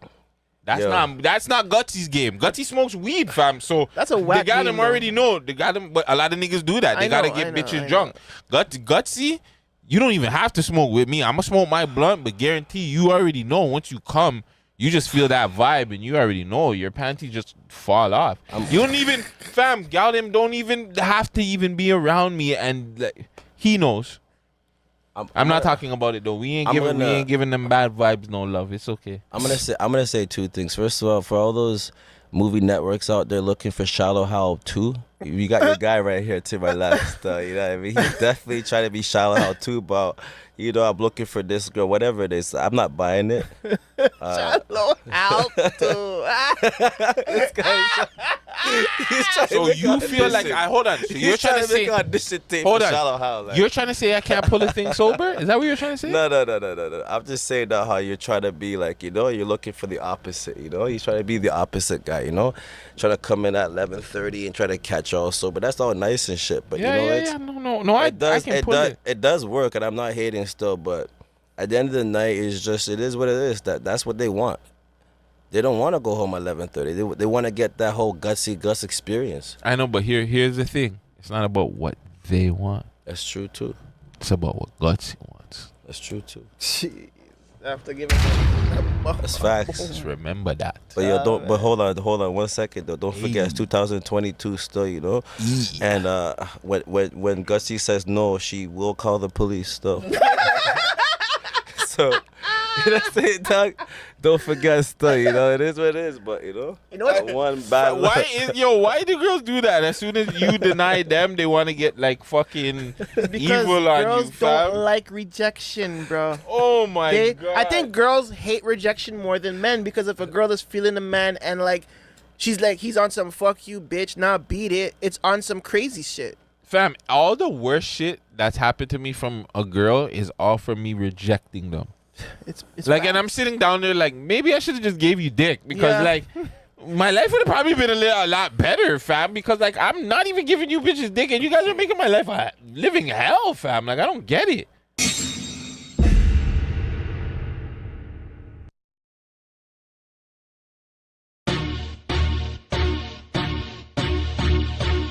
Listen, this is how I know I respect the fuck out of you, because I have a blunt there and I'm just like, I'm not smoking it. I'm like, you know what? I'm gonna be professional. I appreciate that. I Man. like, Hey, I don't man, want- do I your don't- thing, bro. Do your I thing. don't want your wifey to come home like, damn. not Like, even where did that. you No, it's all good. go? No, it's all good. Like my wife's used to it sometimes. Like trust me, I play at Scarlet every like second Thursday or whatever. Okay. And literally there it's like strippers and blunts. So literally I come home smelling up with like not strippers, but I come home smelling up blunts. So So it's funny that you said that before you play the tune Vegas, because I think I was talking to Gucci on the phone, and he was saying like all the girls from her, because her closed down, yeah. and they're all going to Scarlet now and yeah, the other clubs. you guys should come out Thursday if you're free. If you're free tomorrow. I work Thursday.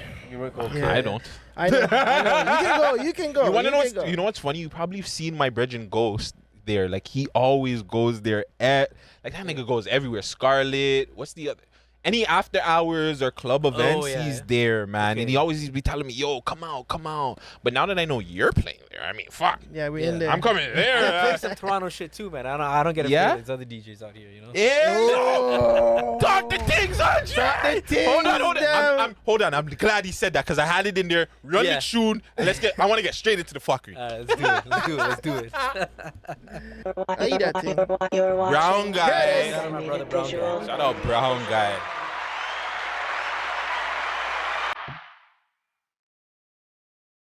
The Forex.com app. Use one swipe trading to enjoy lightning fast trading wherever you are, offering advanced trading view charts and analyst tools with real-time trade and order alerts. Trade anytime, anywhere, with access to full account management features and exclusive performance analytics. Simply swipe to trade with the Forex.com app. Download the Forex.com app today.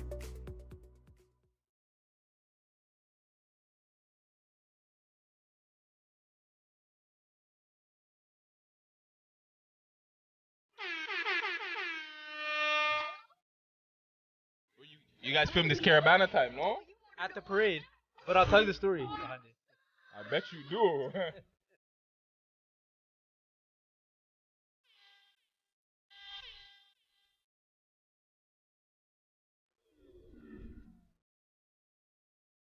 Let's go. Who's this guy? This guy's a spitter, fam. Hold on. Who's this guy really quick? The first guy that spits. Trey. Yeah. Yo, he's sick, Tremaine, he's dope. He's dope. He's sick.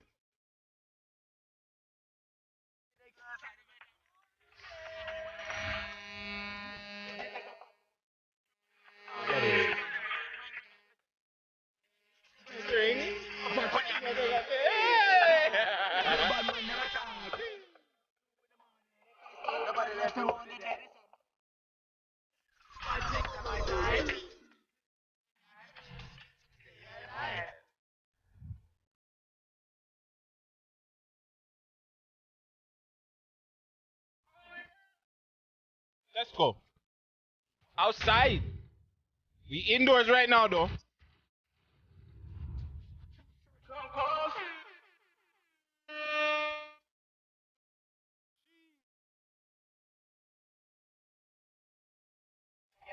Hold on. So, I got so many questions. Hold on. Can we wrap up the song? Because I want to ask the man so much questions about the song, bro. My bad, yo. My bad. So, hold on. You guys recorded this before Caravana? Yeah, so we recorded it actually I'd say probably June. So we did like a rough take in May, and then I think we did like the final version in June. And then yeah, we shot it Caravana weekend on the Saturday.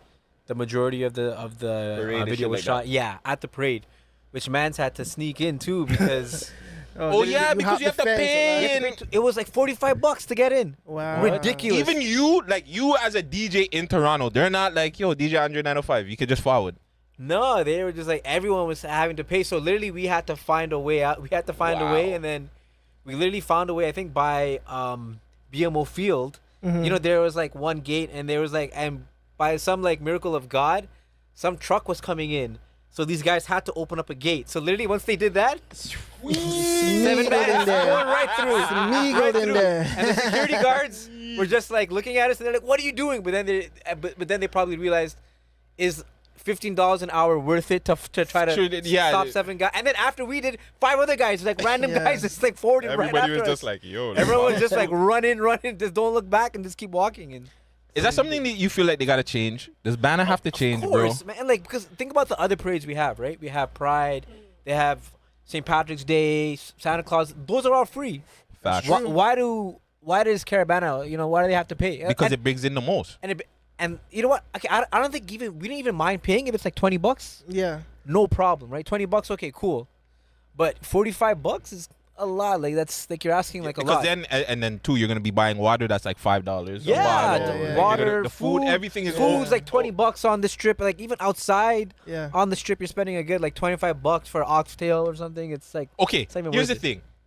This year, I'm cool with it. Only because of COVID Yeah, and we all haven't that had it shit. 3 years, yeah. Yeah, so it's cool. The city needs to make back money. I get Yeah. it. Yeah. Next year, that shit gotta change. No, 1,000%. 1,000. 100%. John Tory or whoever's gonna be mayor, you need to change that. Yeah, because the smarter play, honestly, is to let the people them free and charge the vendors. You know what I'm saying? Up the ass if you have to. You know what I'm saying? Just make the play off of the money you can make from the people in that sense. But the parade should be accessible to everybody. You go to anywhere else, parades are free. You know what I'm saying? Yeah, go to like the States, Miami Carnival. Oh, New yeah. York, You're not paying London, Notting Hill, like those are all. I'm pretty sure those are all free. You know what? So and even if you're charging, if it's like $10, people don't mind. $5-10, some like pocket change, cool. Up to 20, I think, but 45 is just And again, too much. coming off of COVID. Yeah. The people that don't have money, you know what I'm saying? Them too, they're not gonna. exactly. What about the people them you're asking the money back from? Like, you know? Yeah. Okay, before we get into the intro, I'm gonna talk about that. Yo, COVID, whoever keeps sending me the mail, listen, I got fired from my job before COVID was even a thing. Cause I remember I got it, whatever, I got fired. You guys are not getting no money from me, eh? Like, clip this, Vegas. You guys are not getting no money from me. Take it from my taxes, take it from whatever. You're not getting the money. I don't have it. Go to the job. I'll tell you guys the job that I was working at. I don't want to give it. I don't care. It was Denny's at that time. Fuck. Working at Denny's. I was a chef, fam. What do you mean? Oh, yeah? But yeah, I was chef. Head chef or sous chef? Like, or line Tory chef? Yeah, just a line chef. Line fam. chef, Just okay. there, Tory Lane's fam. worked there too, right? Tory, exactly. That's why I was thinking about it. Fuck. Tory used to work at the end. Look at me now. So shit. Exactly. I got my own studio and shit. But yeah. That's it. It's the Man Them Show, Gutsy, Vegas. We got a super, super special guest. If you went to like a Raptors game, a Raptors 905 game, you've probably heard him at some of your clubs. Some of his songs is playing. We got DJ Andre 905. What's going on, man? Thank you guys for having me, man.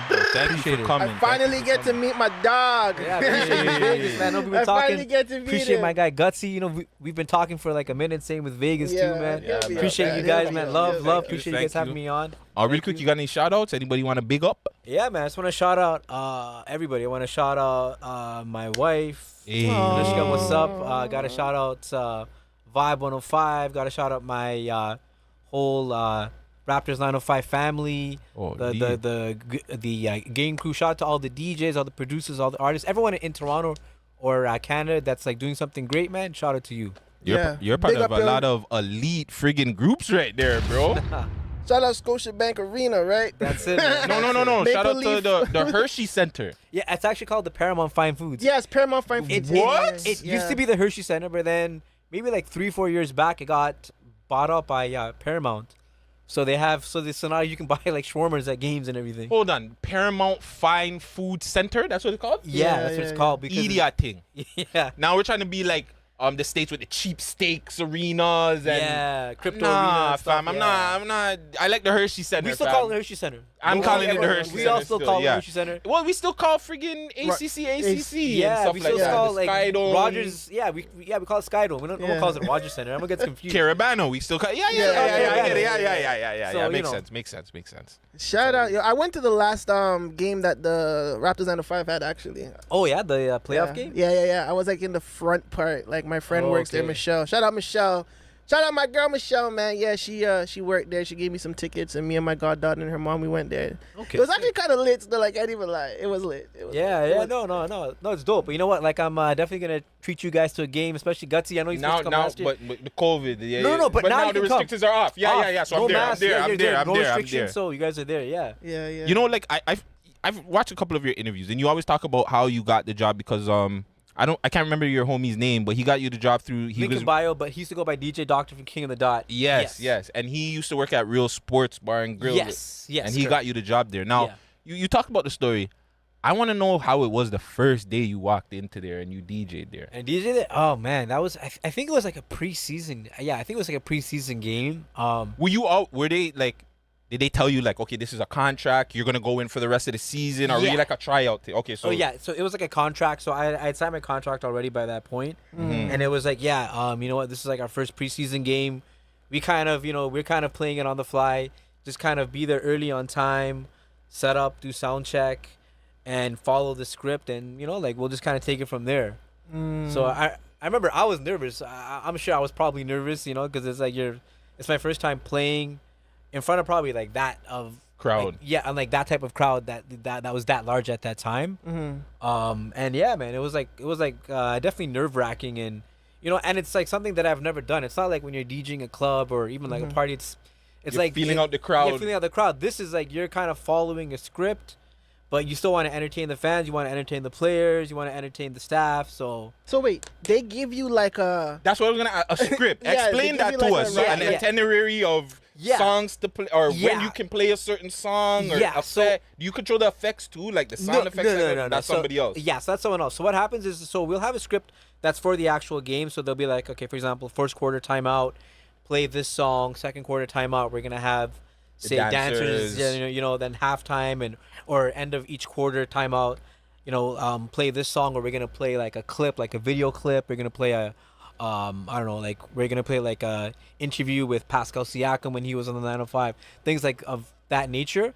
But pretty much like I still have control to play what I want, halftime, before the game, after the game, even sometimes during some certain timeouts, they'll be like, okay, Andre, let's play something hype to keep the crowd going, energy and like going. So, I mean, I do have some control, but but like we do have a script, and it's something like even like myself, Four Corners, even for the actual Raptors, he has a script. Shout out Four Corners, man. Yeah, shut them out. Shout out to like Kirk and Four Corners, and even like the other sports DJs I know that I talk to, they all have scripts like scripts too, like Cale Granton for the Leafs and Jet Harper for the Blue Jays. So what? You guys have like meetings? Like you guys know each other? Like how does the DJ DJs fucking- of the sports teams? Yeah. Do they have like No, a it's- private clique or something? You guys have a WhatsApp group. No, you know what? We probably should actually, but Yeah, we you probably should. actually. To like, but no, I mean like we just all know each other just as DJs and stuff, and like we don't unfortunately get to see each other as much because everyone's working, everyone's playing at different clubs and venues. So like unless we have like a DJ kind of meetup where we'll organize it, or like maybe if say someone's playing at like a venue that's close to where I'm playing at, then maybe I'll try and pass through or vice versa. But for the most part, like unfortunately, like we all kind of don't get to see each other because everyone's working. Do you have any more sports questions? I want to ask him a different type of question still. No, I was honestly gonna get into like the DJ and stuff. Like I wanted Yeah. to take it back because what's your background? Indian. You're Indian, right? Like which part? That's a state. So like where? So I'm from the south of India called Goa, where like my Goa. parents are from. Yeah, so You Goa. know, I heard that Goa's the party place. Like, Oh, that's the it place is, to man. go You guys would love Goa. Like, Goa is like the Miami of Southeast Asia. So I heard, man. It's like the So Miami I and like heard. Las Vegas, because literally Indians from all over India will come to Goa to party, because that's what you actually see girls on the beach wearing like less clothing and like my kind of spot. and especially like in other parts of India, they're conservative. So if you Yeah. go like more up north, they're Yeah. really conservative. Yeah, Like yeah, Punjab and all, Yeah. girls are all covered up. So like guys will come down there, and it's just like a free for all, because there's like prostitution, there's drugs, Ooh. there's Holy. women. Red light district in Goa. Pretty much, yeah. Everything's a like, Goa. there's like yeah, like it's crazy, right? So, and even people from like other parts of Southeast Asia will come from like Thailand, Vietnam, Oh, even Europe. Like you see Oh. lots of Germans go there. British people go there to party. So well, like you said, it's a city of vice. So yeah, a it's lot like a of state. those- It's like a state. It's like a province. I mean, like province, a yes, province. yes, So like yes, a state, but like literally, it's a state that people go there and they party, and like it's like a musical state that like they actually have festivals and stuff, and Wow. and like their parties go to like some of their parties go to like 5, 6, 7 a.m. in the morning. Like yeah. they Some real party, they festival drink, shit. they do drugs. They it's crazy. out Because there. that's what I was gonna ask. Like, how usually when you see like Indian families, Somalian families, they're not into the secular music as they like to call it. No. So how did you get into it? Like, So you're I like, mean, honestly, with me, I honestly I tried to rap before back in the day. I wasn't good. jeez, what was your rap name? Little Dre. Lil Dre on the beat. I come through bringing that heat, Lil Dre. I'm telling you, man. But Straight yeah. from Goya. I'm telling you, man, straight from Goa. But like literally, yeah. I mean, like I tried to rap and I wasn't good, and then I was like, you know what? Tried to make beats and produce that, and like that. Obviously, I didn't have the talent for at the time, and literally, I was like, you know what? Next best thing, I just might as well try DJing. And it's funny, like. Before I even started DJing, I had this one friend of mine. It was like, Andre, you actually look like a DJ. And for some reason, that like stuck in my head. And then I was like, you know what? Might as well take it up. So I bought turntables, bought vinyl, and then that was like around the time where there was the switch to laptops, and you can still DJ on vinyl, but on laptops with like programs like I think Serato and such. So that's kind of like how I like got into it. So how old were you per se? I was around that time. Probably like maybe 22, 23, 24. Like So you were mid-twenties. you were university or college that time? I just finished university. And I just started working. Okay. So I was okay. like, that was like at a time where I actually had like disposable income. So I'm like, okay, I can actually, because I actually wanted to like DJ earlier, but I was like, I just didn't have the funds. Because you know, when you're in school, you don't have like money, and like back then it was way more expensive to DJ than it is now. Nowadays, Yeah. you can buy like a Easiest thing. $300 thing, controller, and you're good, right? Yeah. So. I mean, like, then you had to buy turntables, which were, you know, like $1,200, $1,500, $2,000. You're buying vinyl records. And like, even then, too, to buy vinyl, you'd go to the stores. But sometimes the hot songs, you couldn't get access to because they're saving that for the big DJs, like the Yeah. Scratch, the P+, the like DJ Ritz's. Yeah. So you're not getting You're those records. If you yeah. want those records, Yeah. you're going to have to Pay you know, up. wait, you're going to have to pay up and like hope to maybe join like a DJ pool. And even then, DJ pools didn't accept DJs. If you were just starting out, they wouldn't accept your money. Like, even if you gave them money, they're like, no. It was like really like a fraternity that you had to kind of earn your stripes to even get into.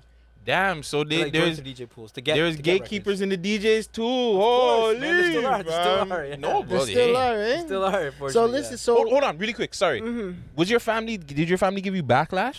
Of course. So they weren't rocking with it, like No, that's like my mom at first was like, like what will my friends think? What will what will their family think? because she can't go tell her friends that her son's can't a tell DJ or something. But like once I got the actual, once I became the DJ for the Raptors 905, then it's like he was more like, oh, proud. Yeah. My son DJs for the Raptors 905.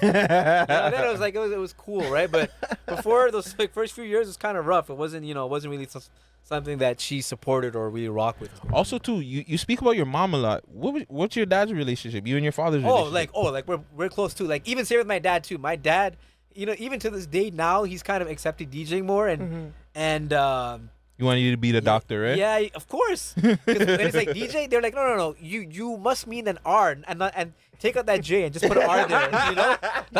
That's probably what they wanted. So, but yeah, man, it's dope. you started doing radio, right? Yeah. So sorry. Hamilton? Mississauga.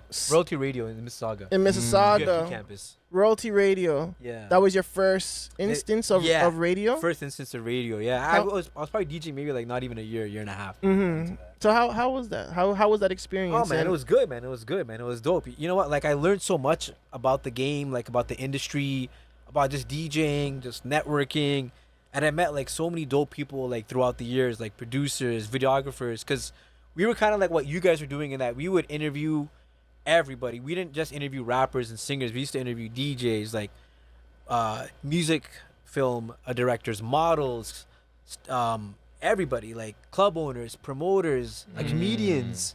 So we used to kind of have like the full gamut of like everybody that was involved in the scene. Like if you're doing something urban, we like want to talk to you. Were you guys reaching out for the interviews, or did you have like people already? No, I mean like 90% of the time we would reach out for interviews, and then once we kind of started to build up our name, then certain artists would like reach back and be like, hey, I have like a project dropping or a single dropping, can I come on your show and talk about it? And then after that it was cool. But yeah, man, I mean, like, you guys know how it is. You guys have to obviously first put in, like, the groundwork. Yes. Kind of show your worth and show that, okay, like, when we're going to go on the show, we're not going to have, like, some sort of crappy interview or, like, a fugazi interview. It's going to be a dope interview. It's going to be candid. And that's what kind of, like, we had to do. So where's Royalty Radio now? Like, what happened? Yeah, so unfortunately, we got kicked off here. Why? So basically what ended up happening is I wasn't even there at that show. It's crazy thing is, so where our station was, there was, like, so it was at the University of Toronto Mississauga campus, and so where the station was, there was like other rooms outside, and I think one of the rooms was like a business commerce room, and I think our station door was open and like the music was loud, so that guy went and complained to the security guard, and the security guard came in, and I guess the people at the show at the time told off the security guard. Oh no! And then he went to the station management, and then they were just like, "Nope, you guys are done." Oh wow! And I think we had 2 other previous complaints they had, and that was third. So they were just like, "Here's the boot." So UTM doesn't have a radio station no more? No. They still do, and they still have some shows. I mean, like now, I'm not sure what shows they have, but I know that they still have a station there. I still work with UFC. I'm UFT Scarborough. Oh, okay, yeah. And we still got beef. Yeah. Oh, don't kill me. Yo, it's fucked up. Yeah, you have a show on that. What happened? What happened? With Champ Radio? Champ Radio, yeah. You know about Champ Radio? Of course, man. Yeah. Champ Radio. Oh, we have to actually Project bleep out that name. Yeah. Yeah, my boy wouldn't like have that to name, bleep but out that name. What do you mean we don't have to? Yes, we're bleeping out that name. That's getting timestamped. Sorry, but we'll talk about that after. Off air. We'll talk about that after. But But yeah, I was a part of that too. To this by the way. day, he was. Yeah, that's what I'm saying. That's how I know Vegas. Yeah. That's how I know Chillas and all of them is through Wait, Champ weren't you Radio. part of I Respect Music as a rapper, or was it? No. I was a part of Chillas' group, Varsity Family and shit. Oh, okay. So it was me, that guy, Chillas, and originally too, Redway was supposed to be a part of it too. Like there was a big what Chillas was trying to do for Varsity Family. Honestly, at that time, Junior Chillas, whatever you guys know him as. Yeah, Chillas, bro. Shout out my brother Chillas, Junior. yeah. So- What he was trying to do at that time was really dope because he was trying to do what Jay-Z was trying to do with the commission. Have me. I can't remember who else it was supposed to be. Redway, and I think it was like supposed to be 2 other people, and it was like supposed to be like this big. Probably group. T West, maybe T West. It could have been. I'm not sure at that time, but like, man, like even Redway, RIP Redway, Redway, man. super Yeah, dope Saga talent, legend. man. Toronto Like, legend, Canada legend, like, facts, He was bro. very passed talented. too soon. Passed too soon. Very- just, yeah, you know, yeah, just- yeah. You got a chance to work with him? I didn't get a chance to work with him, but I've hung out like around him. I've been around him so many times. Like he used to come to the show, and then we've hung out outside the show, like at clubs, at parties and stuff. He was just like a genuinely good person, and he was a guy that he wanted the city to win. Like if he, if he found out that I'll be like the DJ for like the 905, or he found out you're doing a podcast, he'd be supportive. Oh yeah. He was just that type of guy, man. He was just like a good-hearted guy, and like even like crazy stories like the night that he passed. I remember like the night he passed. It was on the 427 is when he had that the car accident, and I remember I was driving home from a club that night, and I remember like all traffic was blocked off, and like I always thought it was like a huge fire, and then I remember like we had to switch I think to like 427 north instead of south, and then I was just like, man, like I hope whoever this is, like they're okay. Yeah. And then the next day I found out he died, and I was just like in shock. Yeah, it was crazy. Yeah, it was crazy too. Even like not saying his name, but like they started doing stuff together too, right? And I Yeah. bucked him one time when he put out the project, and I was like, "Yo, come, let me like buy." Like I think I bought like 3 of his projects, and I was just like, "Yo." He's just like, "Yo, fam, like I always want to support anything you're doing." I'm like, "Yo, I'm supporting you too. I don't care who's behind you." Like, Yeah. it was just something about Redway. Like when you meet him, his personality just sucked you in. Like no homo or pause, but like even like one time he heard I was having a birthday party. He was like, "Yo, I'm rolling." I'm like, "Yo, I don't know this guy." Like yo, I always know you. When I hear you would demand him. I'm coming through. He came through with a couple of bottles. Like he was just such a great guy. Anybody that met him just knows, man. Yeah, Redway, R.I.P. man. You forever live on. And he inspired so many great people from the city, like guys like Dookie Dukes and Femi Lawson. Yes. People that came out of his Chillas. Me. Junior, like myself, like he inspired so many of us, like my boy FaZe, so it's just like it's just crazy. Really quick too, he inspired me, or not inspired me. He got me into Kendrick. Oh yeah. He told me, he's like, "Yo, that Good Kid, Mad City project, probably like best thing he's heard since like Jay-Z stuff." And I'm like, "Really?" He's like, "Yo, gut, listen to it, bro." Yeah. Fan ever since. Yeah. But that project's fucking classic though. But I wouldn't listen to it. But I wouldn't have listened to it if it wasn't for. I wasn't even. Kendrick wasn't even in my like headspace of listening to, right? And then he put me on, fam. Like probably honestly, that's probably one of like the best albums of the 2010s. Yeah. Easily, probably one of the top 5, if not maybe even like the top. Have you heard a better album since? I honestly I can't say like a hip hop album. No, I can't. Tory Lane's first album. Not better than that. I think. I'm not saying it's better. It rivals it. Jay Forrest. The J. Cole Forest Hill Drive. Forest Hill Drive. Yeah. Yep, that one's dope. Was like pretty dope, but yeah, in terms of like just like sonically and like lyrically, I mean, there's not too many. I mean, I can't think of any that's dropped since. So let's get mixy for a second. Sure, man. Jeez. Why are Toronto DJs afraid to play Toronto artists in clubs, events, wherever the hell they are? Okay, I have like a long-winded answer, so there's like a. I'm ready for it, man. I'm ready for it. Long-winded answer. I'm sure Las Vegas knows from DJing. So there's two aspects to this, right? So first aspect is like it depends on the time and the place. Like sometimes DJs and even sometimes like myself and like I'm trying to get out of the zone, or I'm not maybe as afraid as I was before, is you're afraid to play something that people may not necessarily know, because you're like, oh, I'm gonna kill the crowd, I'm gonna kill like the bottle service sales and whatever. But now I'm at a point where I'm like, fuck it, I'm gonna play. Sorry if I can swear. No, Oh yeah, come on, okay. fam. Yeah. But like now I'm like at a point where I'm like, yeah, like I'm gonna play it. But some DJs are scared because they're scared to take chances on records they don't know, right? That's right. Second aspect is a lot of DJs have talked to me that like they've played certain artists, they've gone ahead, they played certain artists, and they've got beaten up, they've had bottles thrown at them, they've had death threats. Even myself too. Like I've had people like when I was playing like a certain artist that was bubbling. When he first came out, this one artist was bubbling, and I was playing his songs. Pressa. It's Pressa. Yeah. Fuck it. I'll say it's Pressa. But, like I'm talking like right when Novocaine dropped, when he was on that Murder Beats project and such. And I remember the first time I played it, it was like New Year's Eve 2016. I remember I was playing it, and some guy was like giving signals, but I thought he said bring it back, so I kept bringing it back to the top using sound effects, and I did it 4 times. Till the guy walks up to me. Walks up to me and he grabs me on the collar. He's like, "This is my op. What are you doing playing this?" I'm like, "I don't know. I don't fucking know. I don't know you." And then other DJs, because like that song just went viral, right? So other DJs were getting checked, and I'm not just in Toronto. Mans in Brampton, mans in Scarborough, mans whatever, were getting checked for playing that song. Guys were getting death threats. Like I had one of my homies was playing somewhere in Saga, and some guys told him there's a gang outside, and every guy in this car has guns, and they're waiting to shoot your head off. Like it got to that level. So that's why certain DJs we're afraid and we're scared off. And I've had other DJ friends of mine that have been playing at like some nice club, like posh clubs, playing like like a local artist, and next thing you know, they got choked out from behind. Didn't even see it coming. Wow. And yeah, like there's been cases, and like even after R.I.P. Smoke Dogg, when he died, I had a couple DJ homies that were just like, I'm not playing any Toronto music outside of Drake and Tory Lanez and Nav. I'm not playing any one that's local because I don't want to get killed. My life is worth more than playing a 2-minute song. But don't you think then it hurts? Because it hurts the DJ. Because I always hear DJ Las Vegas talk about there's no DJs breaking records in Toronto anymore. Like DJs don't break records. You Yeah. hear it in the States, like a States artist or a States DJ will get behind a record, he'll play it, flex, will drop bombs behind But we don't- records. but we don't But have now that type of because DJs, though. I mean, we don't have a flex in Toronto. Like, closest thing we have Yeah. that is maybe like a Charlie B, right?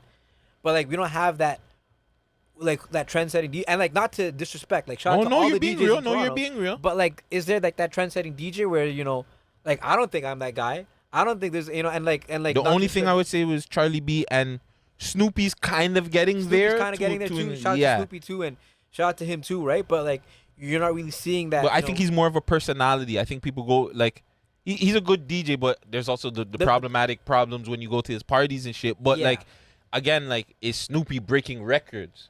yeah, Like you know what I'm saying? Like yeah. I mean, like, I honestly haven't been to his parties. Like Events? I haven't played with him in a while. So I mean, I can't say if he is or not. And like, I'm sure there are DJs. Like, I know there are some DJs that are playing certain artists, but in terms of like, are there DJs like, maybe I'm one of the few, and I know there are like a few other ones that look to see, okay, what are the hottest buzzing records in Toronto in the streets, and let's play them on like radio. Like, I know like a guy like a DJ Ritz will do that. Like a guy like there are certain DJs that do that, like Frank Sinatra, Ricochet. yeah, sometimes like does it. Ricochet, like he has his ear tapped in, right?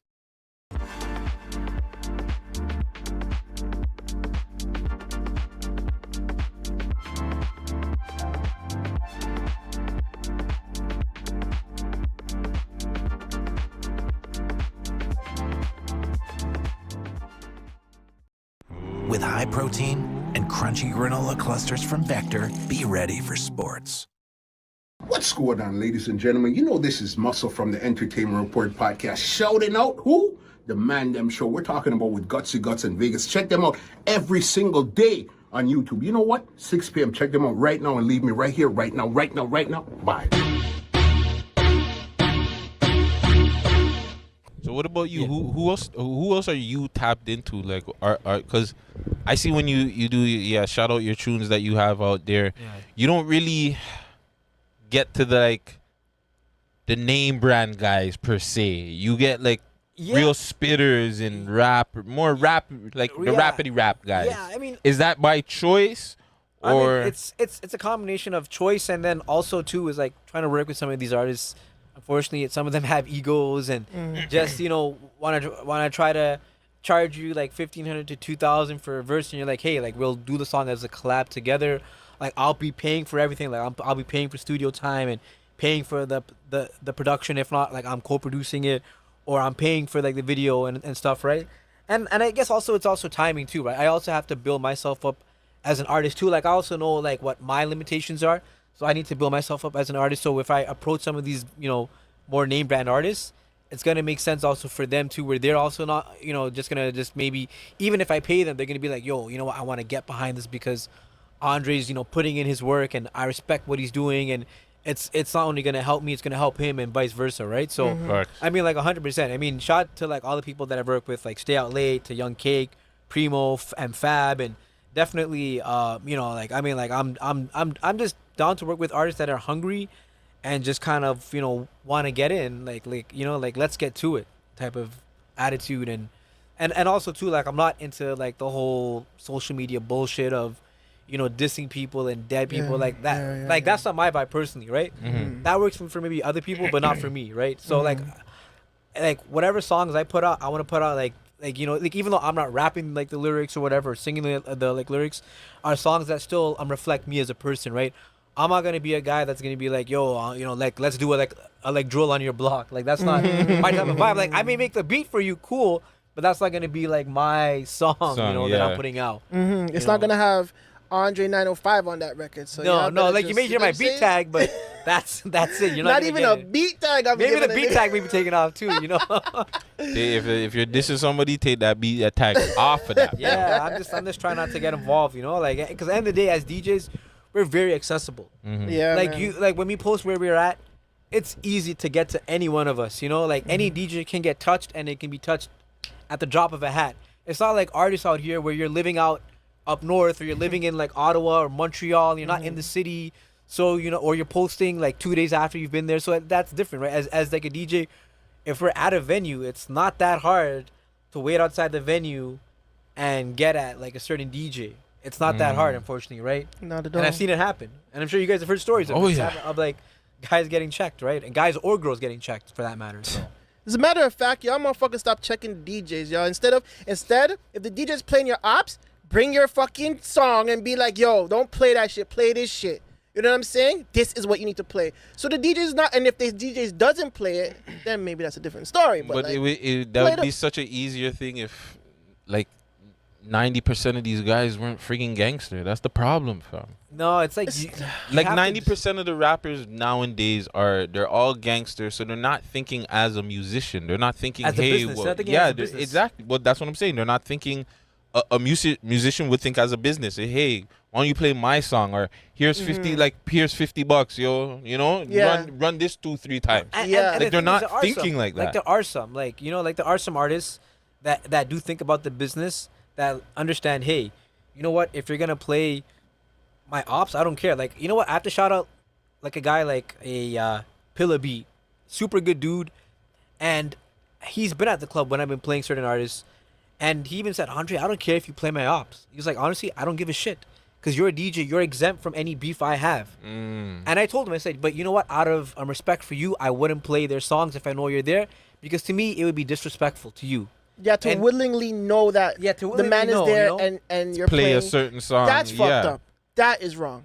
No, and like trust me, like it's and like the thing is too, like it depends also too what song you're playing. Like if you're playing a song where you know dead people are getting dissed, and I'm playing in a club, I don't know who's there. We don't know who's there. That person's family member may be there. Yeah. And they may be, you know, and the thing is nowadays with like mental illness, it's at an all-time high. You don't know what people's mind state are at. People may not be violent, but hearing the song could trigger them. And next thing you know, you're bottled, or you're getting shot, or you're getting dealt with because of like a 30-second song that you're playing. When Pressa dropped Attachments, did you know right away about the diss, or did somebody tell you? No, because I listened to the song fully. And then what's crazy is that certain stations, like I'm not gonna name the station, but a certain station didn't know, and they were playing it with the names of the deceased people. Yeah, I had to tell the station, like, you guys got to be careful, and I edited, and I made like a re-edited version taking out those names, and I sent it to the station for them to play. So they were playing, you know, so they made sure, and even people at that station told me that they had to kind of be careful when they were doing some of their shows, because they couldn't play certain artists back to back, because their shows would get played in jail and fights would happen on range because of that. That's wow. Like this street shit is really deep into, like, people don't understand. Like, we know, but like to the outside listener, you may just think it's a 2-minute song, but you have to really understand people that are dying out here, kids are dying, and you just got to be so careful. Wow. When did you see the change? I'd say like 2015, 2016 is like when really like that new wave came in. I really feel like social media helped, because like, I mean, I've been following a lot of these artists for years, and you know, like the mid 2010s, even like the late 2000s, like 2008, 9, 10, like right when Drake was coming up, and there was so much talent even in those days, like guys like Tona, like JD Era, Richie Sosa, you know, there was like so much talent. Lou Breeze, like Point Blank, like just so much talent, and just, you know, unfortunately, like a lot of those artists like Adam Bomb, they all came out at a time where like unfortunately maybe there wasn't social media, there wasn't, but it wasn't as rampant, and like supporting Toronto wasn't cool.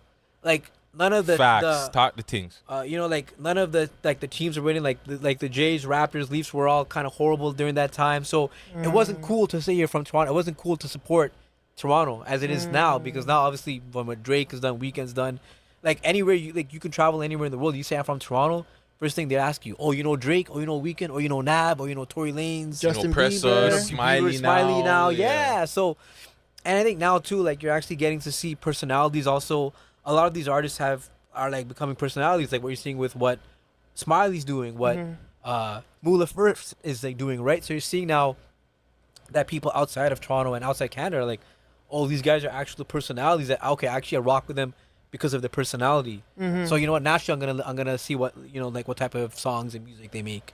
It's funny you say that now, because when we won a championship in '93, it's a different effect than winning a fucking championship in 2019. Like it's a totally different, because social media bolstered that championship run, like everybody was able to see it back. I mean, nobody like back then when it's baseball and shit, and we run that back to back. It's like, yeah, the baseball world loved it, the city loved it, but if you're not playing baseball on the outside, it's like nobody really gives a shit. I think it's also different too because of the, just like you said, the eras too, right? Yeah. Whereas baseball. When I grow up, I want to feel like myself, so I can be there for the ones I love. I only want my heart racing when I'm watching the playoffs.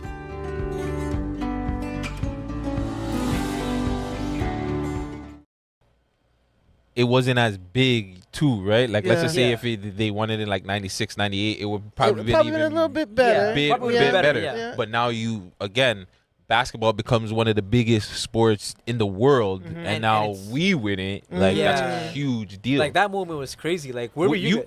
Sorry. Where I was gonna well, no, He needs his own show. no, right? I was gonna say we're like did you DJ any of that season? Yeah, so not for the actual Raptors, but I DJ'd. So when they were playing in the finals, I DJ'd at The Mississauga. yeah, the Mississauga. When they won. Yeah, when they won. So it was called Jurassic Park West for Mississauga, for West I Side. remember, yes, So yes. those games. So what was crazy is that the city of Mississauga booked me to DJ the event.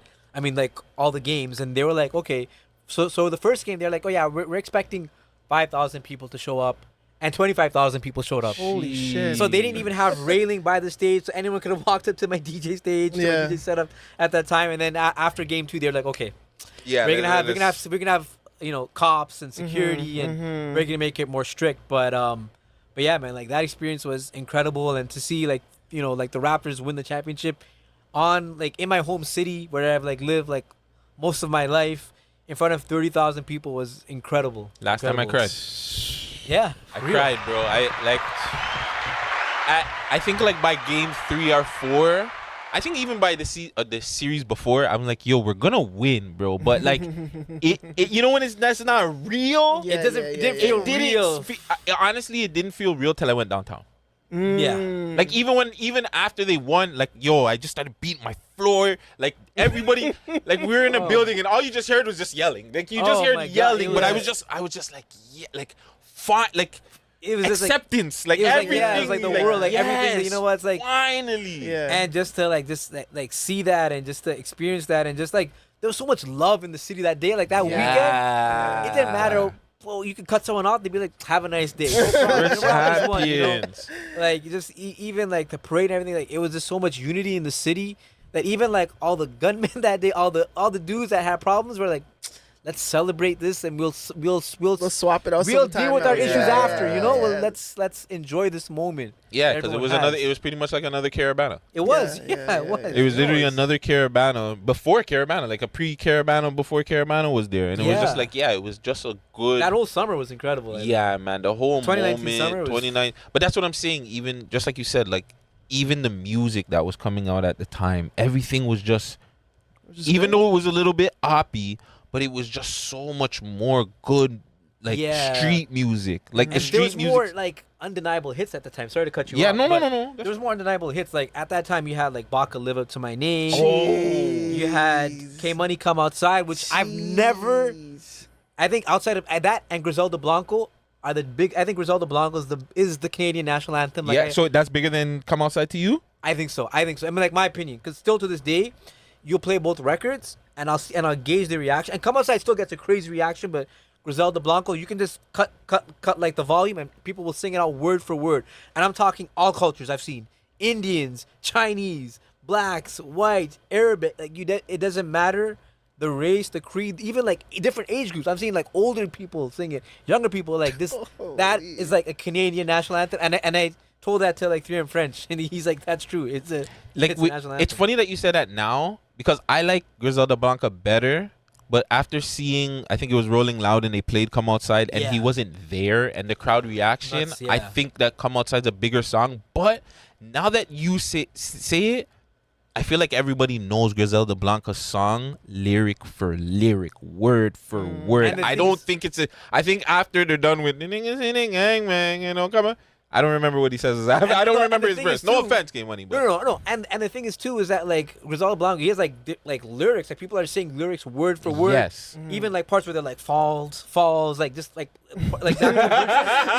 People do that. Like, and I'm talking like you're seeing Facts. like you're seeing Jane from like Waterloo, who's like a 19-year-old white girl screaming that out from the top of her lungs. She's probably singing she don't work on the regs. Yeah. Tell her dumb bitch shut up. She was shit. screaming that part wholeheartedly. She had No, her like no. this.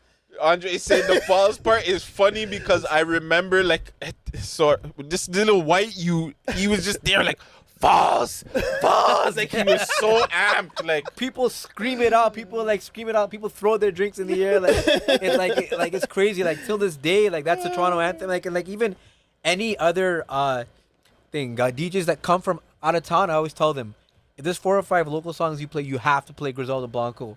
I tell them, I'll give them that song. I'll be like, play that. Trust me, even if you're having a bad night anywhere in Toronto, you play that song. you're gonna get the place. You're gonna get the Ford. You're gonna get everyone excited again. You know. That's good that you actually give advice to DJs and shit like that. I didn't even know DJs do that. Yeah. I mean, like at the end of the day, it's just about paying it forward, and it's just about I know if I travel to like a different city, I would like local DJs. Like I always try to talk to them and be like, and like tap in and be like, like what songs work here, what songs don't work here, right? So it's just kind of like same way, right? And just like, what to play, what not to play, type of thing. So that's good to implement it even in like podcasting and content. You know, you go other places. Who should you? Yeah, that's actually Andrew's giving some gems, guys, gems. Yeah, man. Yep. Fuck, I had 2 questions. I don't know which one to ask. No, man, go ahead. Okay, since we're talking about the top 5 songs you would tell another DJ to play, what are those 5 besides Griselda Blanco and Come Outside? You have 3 more songs. Griselda, probably Live Up to My Name, Baka. Okay. Jeez. Press a Canada Goose. Jeez. Press a Novocaine. Those are all like anthems. Like those are, and like honorable mentions. Obviously, like Up Next by Robin Banks. I just love that record personally. Freeze by Top 5. Song's and hard. Casper. That song's hard, yeah. Gosh, there's so many. Like there's even like if you want like on the other side, give some from the other side. Stamina by Big Lean, like one of my favorite. The song's really What good. about what about Doovie? How does Doovie do in the clubs? Does he do? Oh, Does he do good in the clubs? Nightmares, of course. Yeah. Doovie, Nightmares. No, because Doovie, Southside. Because like again, it's hard to gauge, right? Like as sometimes I go out and I have to tell the DJs, bro, can you guys play some fucking Toronto songs? Yeah. And by the time they play Toronto songs, the crowd's already dead. But you so know it's what's like crazy? it's hard to really get the crowd into it with these songs. You're not the only one asking. Now, young kids will run up and they'll all they want to hear is Toronto, which is crazy. Like 5-10 years ago, that wasn't you happening. play one song, they'd be like, turn it off, next, or they just look at you. You know, now it's like you can play a whole set and you can play. There's a bunch of dope established artists, you know, that you can play. Like you can play A.R. Paisley.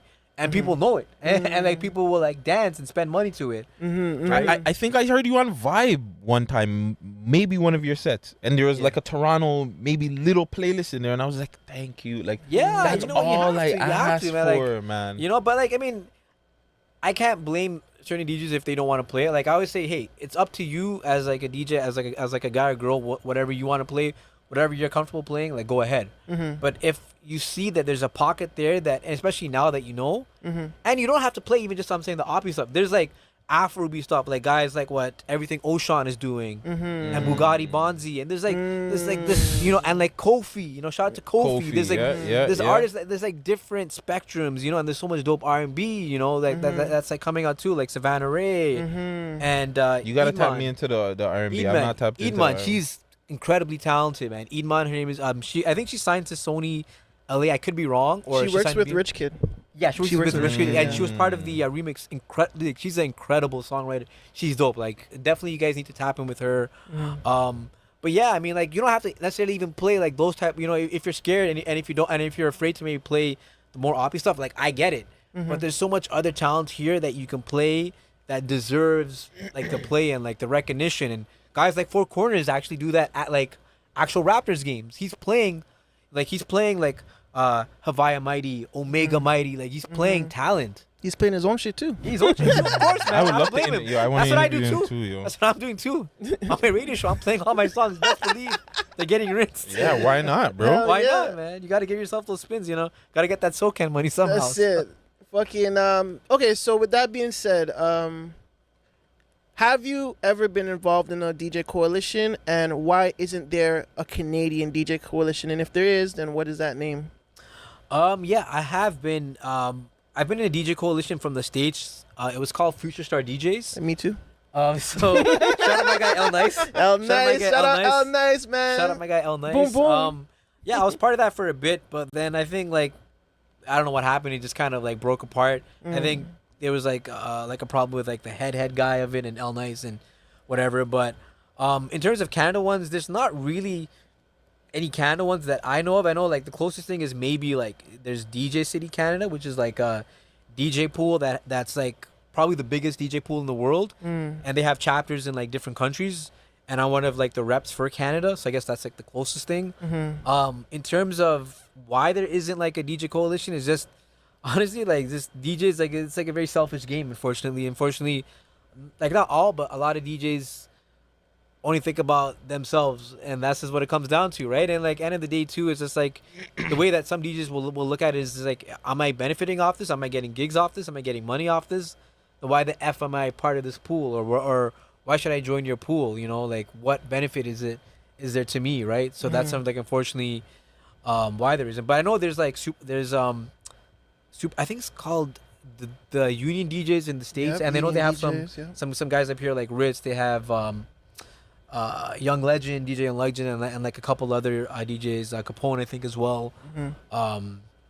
So I mean, yeah, I mean I don't know why. I mean like I hope. And it would be dope if we had one, but at the same time too, I also understand that if there's no benefit, sometimes DJs just don't give a fuck. I love to support the ladies in the city, and I 100%. just feel like they don't get that push whatsoever, man. There's so much talent, even in our city. Like forget about mainstream people like Ice Spice and Cardi and Meg. I'm talking about like in our city we have like Tia Banks. Like I think she's incredible. Yeah, she's one of those artists that her whole persona, if you ever get to be around her, she acts like the way that she raps, like a star. She's like a star, and just like the way she talks and all, like it matches her rap, and like that's how she is in real life. Like Charmaine's another one that's Charmaine dope. is talented. Goldie London. Havaya. Yeah, Havaya is incredibly talented. Taylor. Yeah, shout out Taylor. I like just got put onto her. The other person that was in TT, oh my god, I'm forgetting your name. Killer T. Killer T. Shout out to Killer T. Yeah, Shout out to Killer 100 T. Watts. You know, so there's like definitely talent in the city. Is just and like I honestly think I have a feeling one of those females will probably, there's a great chance one of them will probably go mainstream before even some male rappers in the city. I won't be surprised. Yeah, they just got to get the right pull from somebody. Yeah, like the right backing, the right. Yeah, like QC or something has to follow with them. Like what QC's doing with Lakia and shit. You know, just draw for them. Like you have to be a businessman and kind of put you lay your seeds down everywhere you can just to make sure you have that branch. Like that's why motorcycle gangs have branches all over, is to make their name known nationally. Yeah, that's why Hell's Angels became big, right? Exactly. So it's like lay down the foundation in different countries and see what happens. You know what I'm saying? Yeah, I mean, like outside of OVO, like are there really any major labels trying to reach for artists in Toronto and like really trying to, or like many, like you're Just not seeing BFR. that.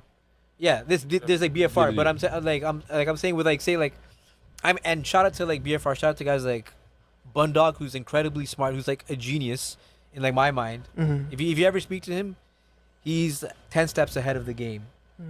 But like we don't really. I mean, like, or even I meant to say in terms of American acts that you're seeing, like say like a QC for example, or like a free bands reach out, be like let's tap in with someone from Toronto and really, kind of I think some have, but I also think like the deals have been probably really shitty and the Toronto guys are not taking it. Yeah, because kids are smart nowadays. I'm pretty sure some of these guys have reached out to Doovie, Press, Of and like I'm course, pretty of sure course. they've reached out and the deals are just like, nah, fam. Like, you know what I'm saying? Yeah, I like, mean, like- I'll wait it. I'm better off doing what I'm doing. Like I heard, yeah. Oh no, like 100%. Like these artists that if you're doing streams and all, like you don't think like 3M French and all these guys are getting, of course, like you don't think Roni, of course they're getting offers, but they're not getting good offers that make financial sense. So I don't blame them for saying, like no to the offer. Mm-hmm. Right? If it doesn't make financial sense for you, then why do it?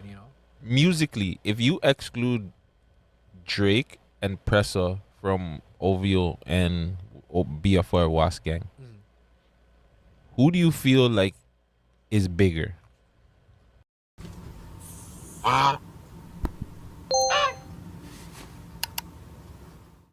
OVO or BFR Was Gang? Because I used to have this conversation on my old platform, and I would say it's BFR and Was Gang. I think the amount of music, the pressure that they apply in Toronto, the amount of music and the pressure that they apply when it comes to YG, Burner Bands, Talib just came out, you'll free up Talib, J Neat, like it's just so much. Bundog. Wilat Boys. Like there's so many, and there's so much music. Little Monty, they have like this little kind of they have like, something in like their water there. But we're talking about hip hop acts though, right? Yeah. OVO has a diverse sound, like, but it's more R&B, with the exception of Smiley and Baka. Everything's more R&B. So I mean, if you're talking on a global scale, it's OVO, because if you ask someone in Miami who Roy Woods or partying next door is, they're gonna know. Sure. They're not gonna like. But even them, they don't even put out music. Like, I guess it's different too, because they're hip hop and the way music is, the way and music stuff is, like you gotta that. put out content, and like compared to the R&B. But Baka doesn't put out a lot of music. Like Baka's one of my favorite artists, period, right? And I like, he just came out, he's doing something. Shout out Marlon and them in Extra Gravy. I'm kind of cheesed that they got that interview, but but like, Baka, he doesn't put. I don't know. I just feel like the way that BFR and Was Gang is, they just have a different kind of impact. I guess it's with the city. Yeah, the impacts with the city or with the country, with like in like pockets of like the country, like they're big obviously in like the West Coast, like Vancouver and stuff. They're huge out there. That's why they can do like sold out shows out there and such. And like they have their fans in Montreal and such too. But I think overall, like on a global scale, it has to be OVO. I mean, just off the name, like Smiley, off of just like his personality and what he's doing. It's it's incredible, right? So it's like dope to see. What do you think? Shout out to both. What do you think of Crowbuzz's performance at Rolling Loud? Horrible. It's like a -10. If you could even give it that. But do you think she'll be able to bounce back? I don't know. I mean, I guess time will tell. I mean, I think just a couple of things didn't work for her, and I forgot who mentioned it. One Instagram account. I don't know if it was, I think it was RapCapTO. I forgot, or one of those accounts where they're like, she was supposed to perform at 4. She showed up late, and they put her on later on where the crowd's already waiting for other artists. So the crowd's not going to give you that reception maybe that they would maybe earlier in the day. People are more drunk, they're more high, they're more agitated because they've been there all day, right? So they're not, and two, like unfortunately she doesn't have like the best name and the best track record or a catalog Toronto. or a proper catalog for her to like, in Toronto. And so she was set up to fail, right? So when she came out and then she has like some youth sucking her toes, everything on stage. And that's just like, and it just, like people were just not having it, right? And like, we all know that Toronto has a very tough crowd. If you can make it in Toronto, you can make it anywhere, because Toronto cards are tough. Like, they don't care who you are. You have to show out. And she was one artist, unfortunately, she didn't show out. And I guess, like, especially as an artist, and I guess same thing happens as like a DJ, when you start to get flustered, you realize like the moment's like overcoming you, and it's kind of like taking over your nerves and your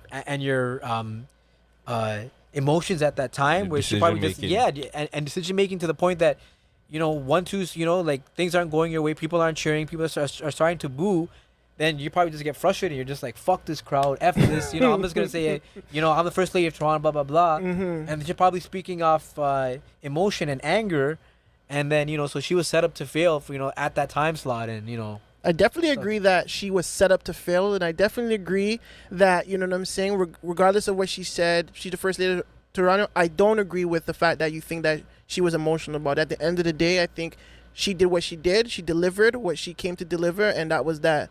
Don't forget, I am still the first lady of Toronto. Ha! Boom! Drop the mic. And then I think like that angered people even more, right? And I think too, because they know it's true. Yeah, they know it's true. I guess to maybe some of the like the young kids, like for myself, I look at like a Mishi to me personally, but like I guess everyone's take is different, and like that's cool too. Hey man, Drake grounded. Yeah. Not at all. I hate when like people say like, yo, it's the blogs and shit like that. Yes, the blogs help promote her for sure, but Drake crowd her. Yeah. Oh yeah, like he did. Let's just say Chromos comes to you right now. Yeah. She says, hey Andre, I need management. I like what you're doing. I would like for you to manage me. What do you think, or what would you do with Chromas? Like, okay, if I was like a manager, I would definitely. If I was her manager, I would focus on making more Spanish music. Oh my and God. Latin music. Latin music. Like, Yo, that's it. That's it. We don't need to. Because there was an answer, and I think she knows it. But the problem with her, because I know Chromas, I talked to her. I had a lot of conversation with her. She's a real hip hop head. Yes. Like her favorite rapper is Big L. Yeah. I Yeah. know. That right there is the problem. She wants to be a rapper, and it's just like, yo, bro, you can do the Spanish shit, and you're out of here. Just, you gotta find your lane and what works for you, right? It's like you would even see that with like certain brown rappers, and they found their lane that's saying, oh, maybe going the Punjabi route works, and you're seeing Sonny that work Malton. for Sonny Malton, Genghis Khan Camouflage, R.I.P. Sadu. you know, R.I.P. Sadu. Like you find your lane and you see what works, you know, and it can, you know, and it can work for you. And I think with her, if she goes that Spanish route, she can start fresh and she can start new. And I think if she just works with like some, you know, dope producers that make like reggaeton or you know, like that type of music, I think she can definitely flourish in that lane. I believe so too. Do you think that they did Mula first dirty? Yes and no. I mean, like I kind of heard some of the backstory from, you know, from what I've heard and what I've been told is that basically it wasn't even Rolling Loud's decision. It was just really the police. The police pulled it because they, you know, when he had that interview with Wheel of Hip Hop. Sorry, I mean, I don't want to say that. It's all right. It's all right. It's cool. Yeah, shout out to Wheel of Hip Hop. But like, I heard when, you know, he was saying there won't be day 2 or day 3, that was taken as a threat. And like I heard it, like this is what I heard. Whether it's true or not, like maybe people that work for Rolling Loud can probably confirm it. Yeah, confirm. But what I heard is they were told if he performs, we're gonna shut down the whole festival. That's what I heard too. And I then, heard if you guys let him perform on stage, if you even let him on stage, it's gonna be. I heard that he wasn't even allowed in the venue. In the venue, yeah. Yeah, I heard he was banned from the venue. If you guys let him, because in the venue, if you guys let him in the venue, yeah. we know that you're gonna let him in on stage. Yeah. You can't let him in the venue, and that's what I heard. He was banned from, because that's why. What I was thinking is he would probably pop up with Pyrex. Yeah. So like, you know what I'm saying? And so I think that's why, you know, people are giving, you know, people like Charlie B flack, and I think they shouldn't, because it's not his fault. It's not Rolling Loud's fault. This is from what I've heard, and because if it was up to those guys, they went out of their way, from what I've heard, to make sure he was to be on the show, to even perform. They went out of their way to book him and to make sure he was good to be on the show.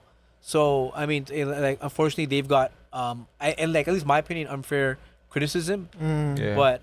But yeah, I mean, like it's unfortunate, but I think right now he's benefited because of, you know, kind of like what's happening and him doing viral things, him doing viral moments. And what I respect about him is that he understands the game. I think he's smarter than a lot of us even believe in, that he's playing into this character, you know, whether he is, you know, like I've never met him personally or spoke to him personally, but I honestly feel like he's playing up on this character to the point that like he's getting people talking and he's getting people interested in him. And it's kind of like in other sports like UFC and all, where you let people that are like, you love to cheer the villain, or you or like even WWE or AEW, you love like wrestling. Like I'm like a big me too. Like I'll watch Raw all the time, and like, who do you enjoy? Why would you like The Rock? Rock wasn't maybe necessarily a good technical wrestler, but he was so funny on the mic that you enjoyed it. You were just like, you would tune in every week to see what, you know, what's this guy gonna say? Who's he gonna insult? Right? So it's the same thing with like what Mula's doing. Character development. Like he's really developed into this character. He's taking it and he's making it his own.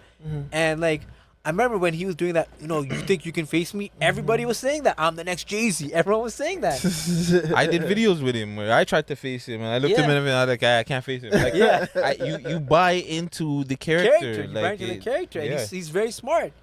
You're buying into a character, right? And then after, you know, you have good music, and now he has so much music, you know, that he has on display. You're like, oh, I like this character. Let me hear his songs, and I like his music, and I'm gonna buy his merch. Yeah, I'm gonna buy his merch. I'm gonna be a fan. Oh wait, he has 40 songs he's dropped in the past 40 months. Okay, I'm gonna watch. And then his streams go up, his views go up.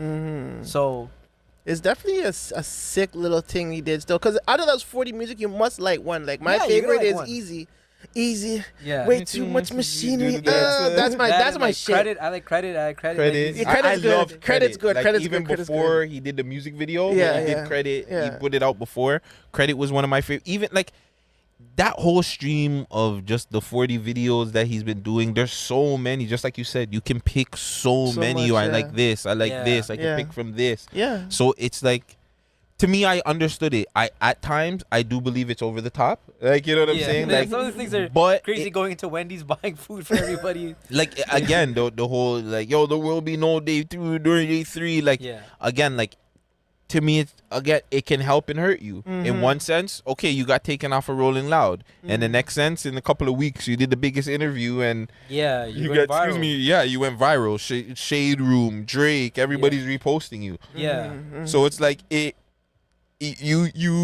take the pros and the cons with it. You look at it and it's just like, okay, well, what's the pros? What's the cons? I mean, but I think with his character, the way he is right now, even if that's maybe not him, I mean, I don't know. He's so like 100% far to the left that he has to keep going. He has to keep going. He can't stop. If he changes up, he'll lose any you have momentum.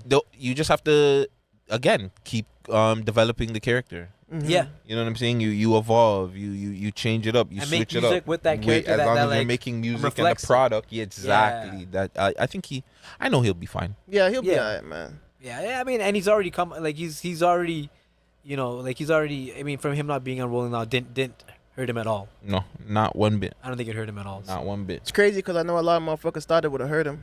Yeah, I thought it would have hurt him. Still, I think I think I went on. Well, it hurt. Well, of course, at the moment you're gonna think that he's getting taken off the show. Yeah, of course, that sucks, right? Yeah. But then again, like, it's all about what you do with the moment, bro. Like, a lot of people, they would take that and be like, well, fuck, I'm gonna take my L and just, you know, put my head in the sand and that's it. But it's done. But he was just like, yo, he was smart. I'm gonna do interviews on it and talk because about it. even regardless, after you do the show, and even if you have a good show, a bad show, what comes after that, regardless, you know what I'm saying? You still have to think about the moment after anyway. Yeah, you got to plan out like 6 months to a year in advance. Like, okay, what's my plan? Am I gonna drop a single after? Am I gonna shoot a video at the concert? I mean, at Rolling Loud. You know, like what content? Like, what am I thinking about next? Right. This is why I big up the WAS guys and the BFR guys, because they dropped music right after that. You know what I'm saying? They didn't wait. Right after they were filming videos during Rolling Loud. That's what all these guys should have been doing and dropping right out. You got the attention. It's like Pressa shot a video in Driftwood the same weekend. Yes. These guys are smart. Like, the thing is, they don't waste But he time. knows the industry too, right? He's getting the industry fucking From runs the and States, shit. So he knows, okay, I'm here. I got to make music. We got to make content. It would have been sick if Mula like did a video like after the whole Rolling Loud settles and he's just there in the empty in like in between all 3 stages. Yeah, if he shot day 4 there, that would have been crazy. Day 4, yo. I think he'll do a performance and it'll be called Day 4. Yeah, because he's already did the performance with Pyrex. Oh the one in with DJ Snoopy did. I think he'll do something like that soon. I think so. I mean, like, I think even to piggyback off that idea, I just hope we see more live performances, and I hope that venues allow some of these artists to perform. Facts. Like, especially, you know, to see, like, it was a beautiful thing. Like, it's funny, after Rolling Loud, I spoke to like my boy FaZe. Shout out my boy FaZe, and he was telling me, he was like, when would you ever think that you would get to hear all these Toronto artists perform in Toronto their hits? Like, when do you think you would get to see Pressa perform? You know, you would get to see like Smiley, like the Crook, all these guys perform. Goldie. You know, in Toronto. You know, Paisley, everyone. You know, so it's crazy. So with that being said, man, as a DJ, who is the next artist we gotta look for? Like, who is the next artist that's under your watch that you're looking like, yo, I think one more hit and he's out of here? Who is that artist right now? Oh, that's on the cusp. Wow, there's a few of them. Honestly, there's a few. Just give me one. And like, there's a couple. If you say like, if they get a hit, they're out of here. I mean, that can be for anybody. But I think honestly, like an AR Paisley and a Tia Banks. I think because they do well streaming wise. I think those are 2 people. But I mean, even the people that I work with, like you know, for example, like a Stay Out Late. All those guys are incredible. Like Charlie IV, the guy who sings on the hook, like he's incredible. Like, he can actually sing and he doesn't need auto-tune. And you know, like many artists, and you know, in Toronto, and like I know auto-tune's a big thing, but if you can't do it, get a guy like Charlie to sing on your hook. Just have your bag right, and you know, and he'll definitely do the hook for you, right? So, but you know, like there's so much talent, you know, like it's crazy. I know people are gonna get mad. I mean, even someone like a Young Cake. Like he's incredibly Oh, talented. Cake is dope. Yeah, but he's been rapping for a while though. Yeah, Cake. yeah. He's been here for a minute. But if you mean like someone brand new that's not really just, put on music. just anybody. Anybody It doesn't matter because even if you've been doing it for a while, you still need one hit. Mula's been doing it for a while. Honestly, there's like so many people. You know, there's so many people like this. I think even like Robin Banks. Like I know he has like a lot of hits, but I think if he just gets that one, I honestly feel he's the one guy that he can really cross over into the States. That's like that. I think his sound is so universal that he would cross over in the States like that. Like I think if he didn't have, you know, unfortunately his injury and such, I think he would have been. Would you say Robin Banks is probably the most influential artist of Toronto music underground? 100%. You can't even doubt that because he started that wave. You can't even, you know, and like there's been like other artists that have kind of obviously surpassed him. What Pressa has done, no one, you know, like you can't deny, and what Doobie has done, you can't deny.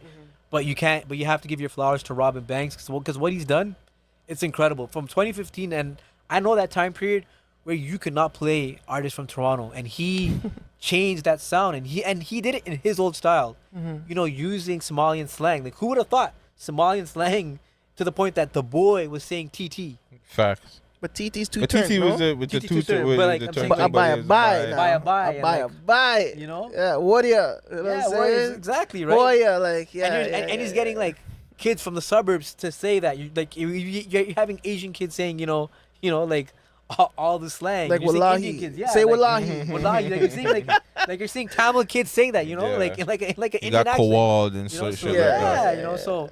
You know, like I have to give him his flowers for that, 100%. You honestly, yeah, you're right about that stuff. Before I forget, because I have another question, but before I forget, did you have to pay for the sample, the Shaggy sample? No, unfortunately, we never cleared it. Oh, we never cleared it. But I mean, so far, knock on wood, you know, hopefully we haven't, we don't get that cease and desist. But if so let's just cut this then. No, that's fine. That's all good. Leave it. But like, I know from what I've done and from the lawyers that I've spoke to, they said the worst that can happen is that if they come after you, they can only come after the earnings that you've made off the song, which, to be honest with you, wasn't really that much. So if they do have, like, I have that money saved, I'll just give it to them.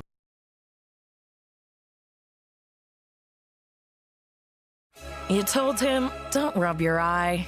And you told her, don't touch that. But before you think, there goes my weekend, think pharmacist.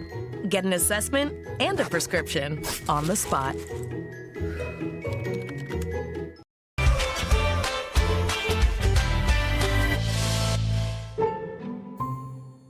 What's going on, ladies and gentlemen? You know this is Muscle from the Entertainment Report podcast. Shouting out who? The Man Them Show. We're talking about with Gutsy Guts in Vegas. Check them out every single day on YouTube. You know what? 6 p.m. Check them out right now and leave me right here, right now. Bye.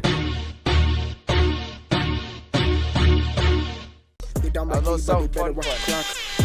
the way that I let it off. I let it off. I'm Kobe the way that I let it off. Cheers. Just chill. What's the name of that? Just give a big up really quick. What's the name of that? That song right there? Yeah. That's the Dream Anthem right there. Oh yeah? The Dream Anthem. Shout out the teams. When can the people be expecting to hear that, like, on all social media platforms, on all listening platforms? Expect that coming out. I'm going to say December 2022. Jeez. Look out for the Dream Tape, January 2023. Outside. Energy. Outside. Yo, it's your boy Gutsy. You know, we got Vegas here. The Man Them Show. Yeah, man. I gotta remember, it's not the Man Them Recap or the Man Them Podcast. It's the Man Them Show. The Man Them Show. The Man Them. Shout out to everybody that's like, comment, and subscribe. Everybody that's been tuning in.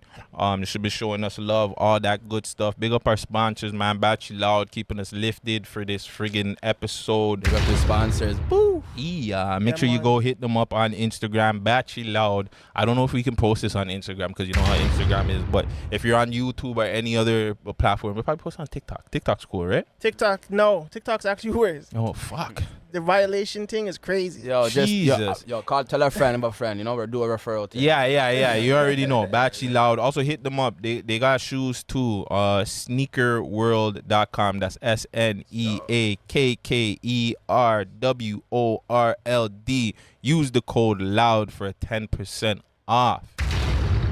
Odd thing. Yeah, make sure you go get your bar chill out. They got pre-rolls, they got flour, all them kind of thing there in the chill loudas. We got one more sponsor. Oh yeah, who's that? Dream. Oh, look at this fresh shit I got. Hold on. Let me see this. Yeah. You should see the back. Yeah. They got the exclusive drip right there. I have a dream. Can you get up? Yeah, I can get up. Hold on. Yeah, somebody's got to get up. Give me some promo right now, man. Yeah. We're over here. So I have a dream right here. Shout out the brand. Follow us on social media at community.dream. You know, on Instagram, on TikTok, and on Twitter. We're gonna talk into that later on. Hey. So let's get to this young gentleman who we have here with us today. You've probably seen him in a few music videos. If you're really into like the community shit and you're really about this community stuff, I shouldn't even say shit, but just this community stuff, you've probably seen him helping up somewhere in your community all over. He's working with artists. He does music too. Community outreach guy. He does everything. Give it up for Mr. DACC Consultants. We gotta get a new name for you though, fam. We gotta get an actual name. Like I know your name, but it's like I actually like that though. I like what you like the fact that nobody like Call me coach. You understand why? Call me coach. Coach, sub me in, man. Yeah. Sub me in, coach. Me in, coach. Ask the team. Call me coach. That's how we say good morning. Yeah. What's the slag? Us? How are you, fam? How you been? I'm doing amazing, man. Like I'm very grateful for coming here, but I'm gonna let you know before I can go forward. Reset. I've been waiting here for 20 minutes. How bad? I got you. Let's continue with the interview. Gutsy's on nigga time, guys. Sorry, I do He that. didn't let me know ahead of time, but I like to be early because I like to be professional. Yeah, this nigga's hella early. Yeah. But that's why I still sponsored them. I just wanted to tell it for you guys. Yeah. He still sponsored us. You already know. I'm just messing with you guys. I like the reset. For now. Yo, I like the fact that Rex is now showing, like just showing out more. Cause where are you from, if you don't mind me asking? From exactly where you said I'm from Rexdale. You know what I'm saying? Yeah. Do you feel like Rexdale got praised or just got shown love over the years? Because I feel like with Rex, there always seems to be like a plateau. Like you reach a certain amount and it's just like that was it. And like shout out to Jellystone who like, you know, he got a sick deal. He did a lot of things. He does a lot of things behind the scenes. But it's like, you know, it just feels like Rex never got that love. Do you feel that way too? Like when you see certain stuff and you're working with certain artists, do you feel like Rex gets that love? Nah, we got the love. Everywhere I walk, I got love. Every step I take, I got love. I got big dreams. Everybody in Rexdale got dreams. Everybody you mentioned is doing things behind the scenes. And this is why I'm here. I'm going to be the glue. I'm going to be the guy to connect everything. Not just Rexdale, though. But we're going to get into that. Ain't nobody can blackball us. Nobody can blackball me. We got a dream. Do you feel you feel like the man were being blackballed too? Because that was another conversation too. Like, why do you feel like Rexdale it was attacked or wasn't getting, like, why is that though? Like, in your opinion, why do you feel like it's not even my opinion? It's just what's known. There's a lot of things that's unbespoken. You know what? No comment. Say that then. Jeez. No comment. Say that then. So you've worked with artists, you're community outreach guy. Where did all this start? Like, take us back to where you were deciding to, like, yo, I'm gonna really. Yeah. So I wanted to be an architect actually. Yeah. I asked my broski over there. I was walking by a building. I'm like, yo, that's a beautiful building. And till this day, that's still one of my goals. Until I was in grade 9. I was just, sleeping in class. So for the first 2 weeks of the first test, But anyways, through that, from grade 9, I knew I wanted to be a social service worker, social worker, someone to do with working with youth because I'm good at talking to people. I wasn't very social back then, which is like I'm still itching into this. I'm still physically new, but I've been doing this with knowledgely, like not knowledgely, but with knowledge, I should say. But since I went to work in the community, so from grade 9, and then since my broski died.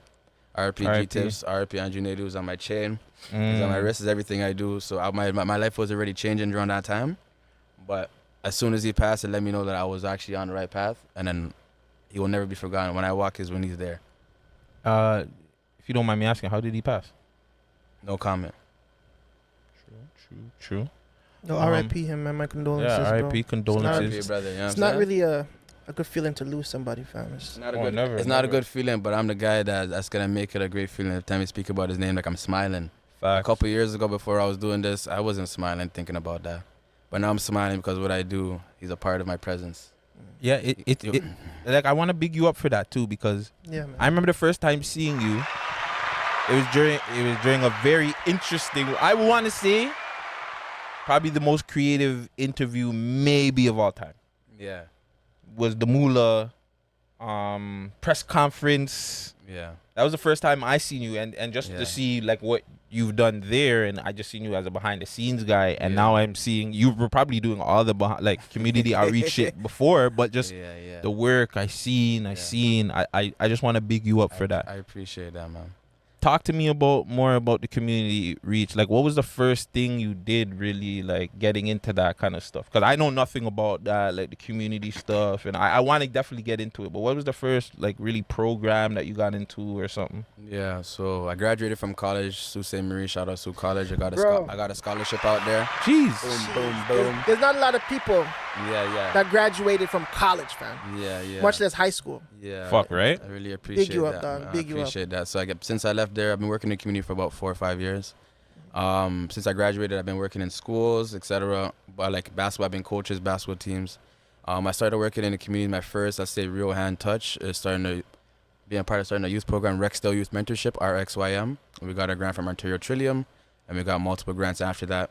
And through that, I was director of community engagement. So I did everything to do with community, and I was in charge of all of the social media with content creation, marketing, and etc. through all the social media platforms. So taking that knowledge, I started DACC Consultants. So that started. So yeah. So let me just finish. Yeah, just so you understand what that program was. So that started about. That was about 4 years ago. Mm-hmm. 4 years ago. So that was in the Rexdale community, and that was tailored to Black youth and Rexdale community for 13 to 21 years old. And then those people were able to get volunteer opportunities. We got workshops for financial literacy, mental health, just Black focus for 2 months, 2 different workshops. We had partnerships with Uber. Sorry to cut you. So do you get to pick these ones that you pick, or do they put you in and see how you work first before you get the options? Or is this just, okay, I see this thing here, I'm going to jump into it?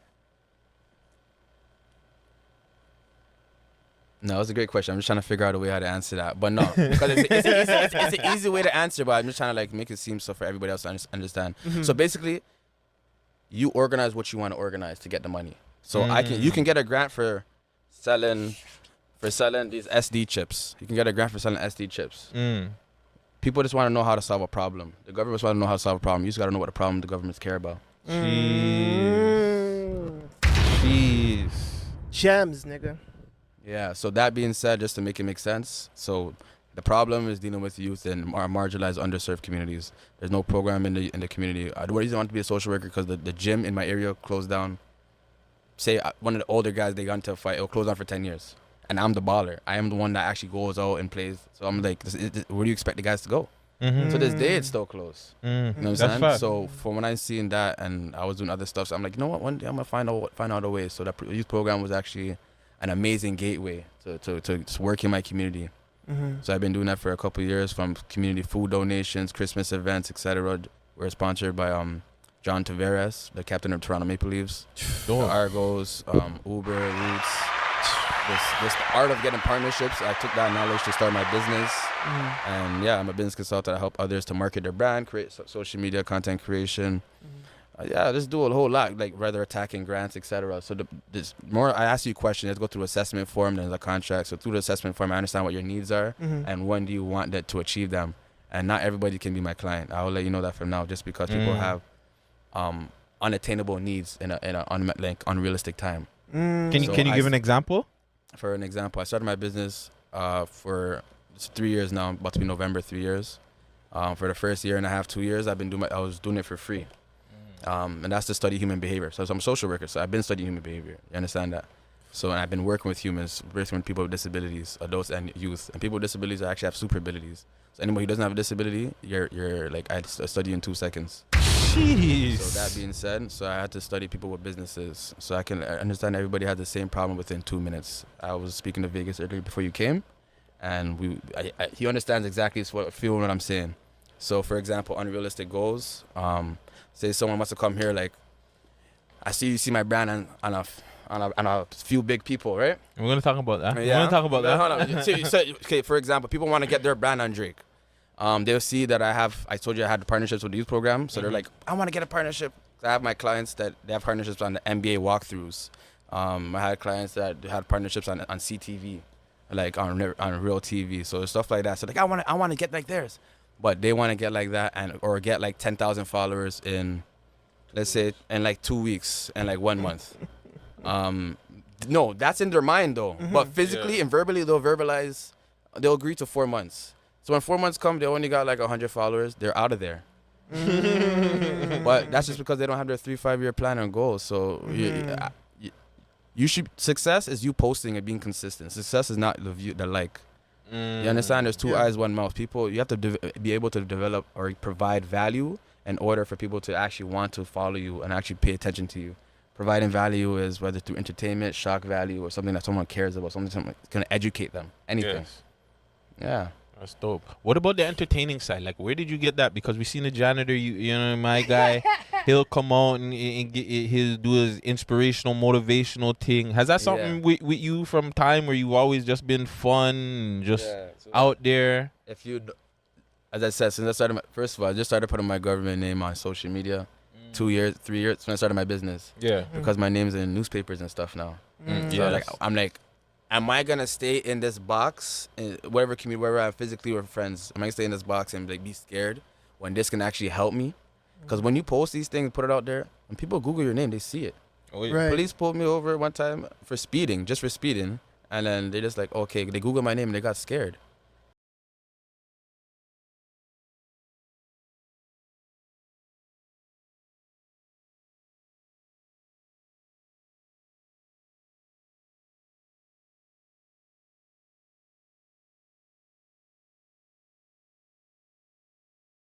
But I'm like, why did they get scared? I'm like, I didn't understand. So I Googled my name. I'm like, oh. But I'm like, oh, okay. So that makes sense. So I'm like, okay. But I didn't do nothing. They let me go. All right? But it was something like. Yo, Vegas, go Google his name real quick. You were talking about police. You had a run-in with police a couple of months ago, bro. I see that they were roughing you up over a situation. Can you talk about that? What happened there?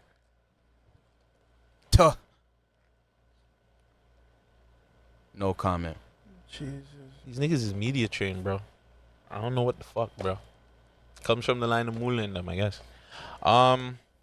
Artists, or the rappers, the talent that's in the city. Sorry to call you. What's the name? Oh, yeah, he'll I don't put want it to in put it there. on the air. No, I don't want to put it on the is there like that. Know you mean? Yeah, because I want to see what this Google thing says. Oh, I want to know if I gotta be scared too. Yeah. No, keep asking your questions. Don't worry. Oh, okay. Multitask. Mr. Multitasker here. Let me see how many pictures you see. I'm gonna say there's 3. Okay, so yeah, the talent that you worked with. I've recently seen you, working with Moolah, working with Pyrex. I seen you doing something behind the scenes with Cholo Cash. How did you get into that brand? Because if you're doing all the community stuff, then start working with the artists. Also, shout out to Bobby. Yeah. Shout out to Bobby J. What's really quick before you get into them? What's Bobby saying, fam? He's doing amazing. I'm gonna hail him for you. Yeah, please. He sent his love to. Last time I said this for the second time, so now it's on air. So now, okay, Bobby. I don't care. I'm a real one. Me and this nigga used to work together. 9 to 5s, all right? In the trenches. In the trenches, bro. Working. Yeah. I got an off-camera story. I don't know if I could tell that story off camera. But yeah, how did you tap into the music stuff? Not even like just say. A lot of the bigger people, I know them from childhood. Some of the younger guys, I know people that are around them. Let's just say I've taken a lot of time to read books to let me tap into my actual powers and my influence. So I'm a person that limitations will not be even verbalized around me. not be verbalized around me, because I will tell you 5 other reasons how it will happen. And if you don't, and you can't fathom it is how it will happen because you never seen it happen. And where I would be, you cannot see.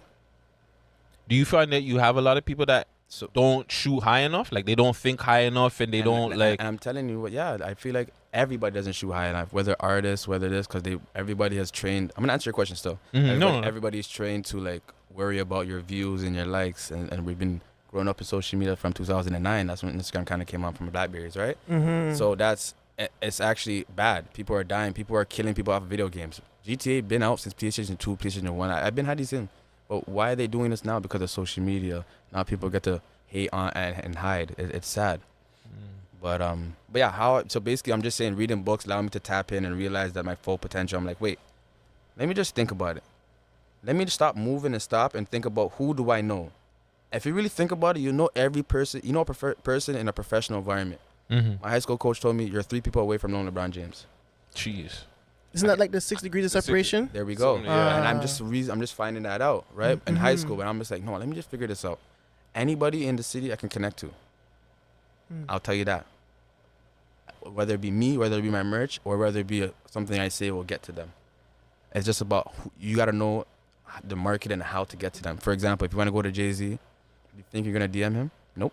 What are you going to do? You're going to have to go to, you're going to see you might have to go to Tata's girlfriend. That's so funny. Tata's girlfriend's daughter. You have to go to their daughter. Whoever has less than 5,000 followers, I'm telling you the secret, like all their pictures, comment, oh my gosh, yo, look at your swag, blah, blah, blah. Give them some value. Send them a DM. Send them a DM if you want. Be like, yo, can I send you this for free?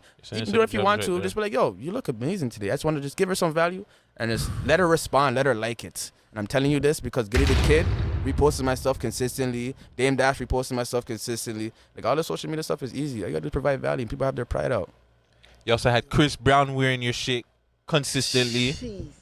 Me and Chris Brown, only ones that have this one. Oh, did you? As far as I know. Did you check out his Breezy mixtape? He has a song called Dream.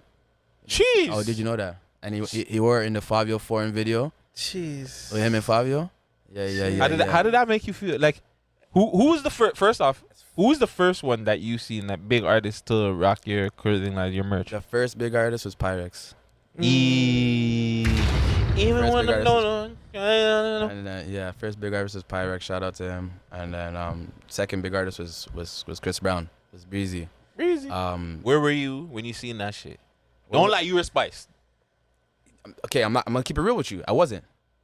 What? I'm not gonna lie to you. I was spiced, but I wasn't. I was spiced to one guy. Like I tell my guy, like my close guy, I'm like, yeah, I'm happy, but like you guys are just see. So basically, he posted it in June.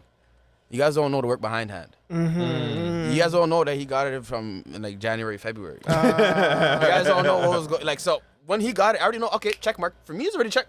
I was gassed then. Yeah. As soon as it said delivery, you know what I'm saying? Yeah. Then he's worried on drink champs for a whole 2 hours. Fam, I don't need to do all of this. And this is the beginning. Shout out to people who in the team that made that happen. Money had to come out the pocket, but let's just say it. That was great marketing, and there's a lot more exclusive stuff going to him. But hey, if you look at the social media, I didn't even post that. So I just want you to see you support the brand. So with that being said, you have your clothes online, right? Or no? I'm not a clothing brand, so let's get that straight up. Okay, so I'm not. So in order to get my clothes, I have to see you eye to eye, and have to physically gain support from you somehow. So this is a community brand, not a clothing brand.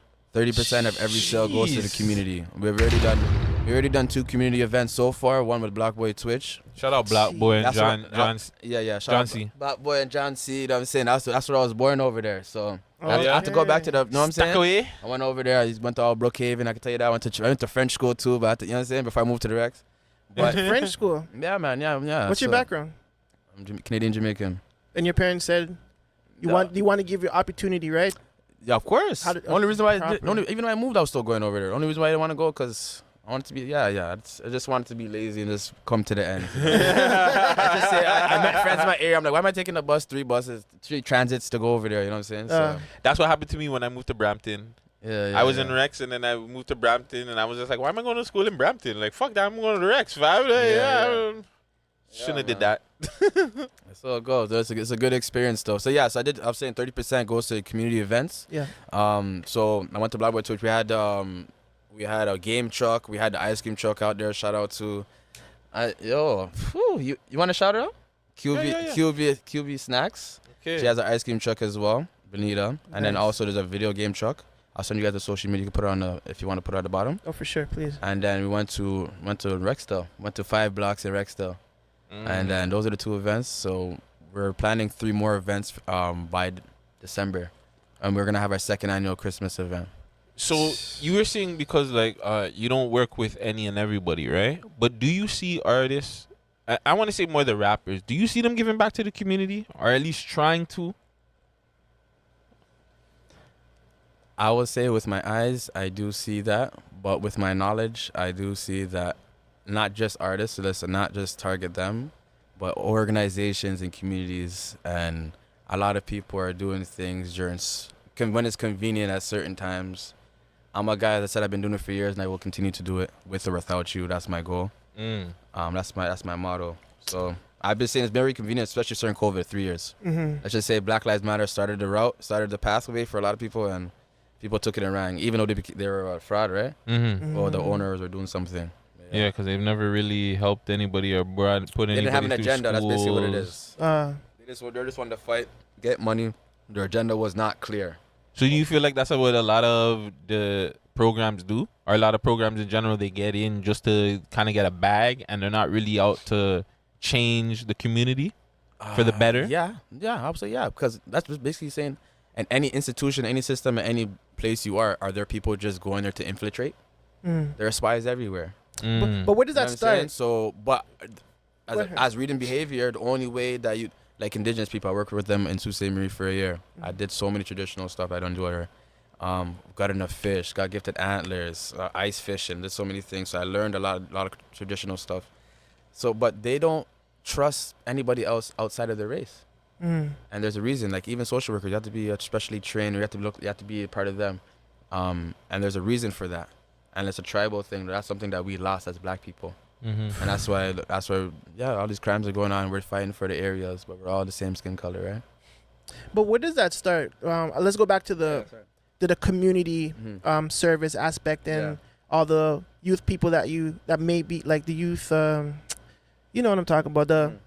Where does it start? Does it start with the people itself, or does it start with I don't know what the counselors see? Because I had a conversation with somebody and I was upset at the fact that you work in a certain place and you're not vouching to do more for the kids. Like, you know what I'm saying? Regardless of how bad they are or whatever the case may be, you need to continue to put in the work for them to change the mind. But if they're in it for just going there, getting a check and getting the fuck out, then what is the point? Like, where does it start? Does it start with It starts with the people.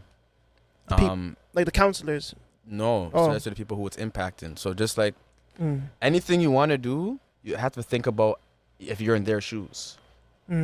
So to like tell businesses to think like you, and in order to sell to consumers, you have to think like a consumer. You have to be in a consumer's shoes. You have to know what would you want? That's basically what it is. So the same thing in the community. What would you want if you lived in this community?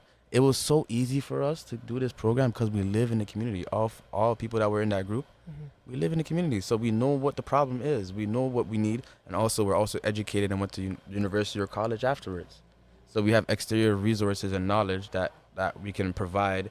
And also we know that even if we don't have the knowledge, we know people that have the knowledge.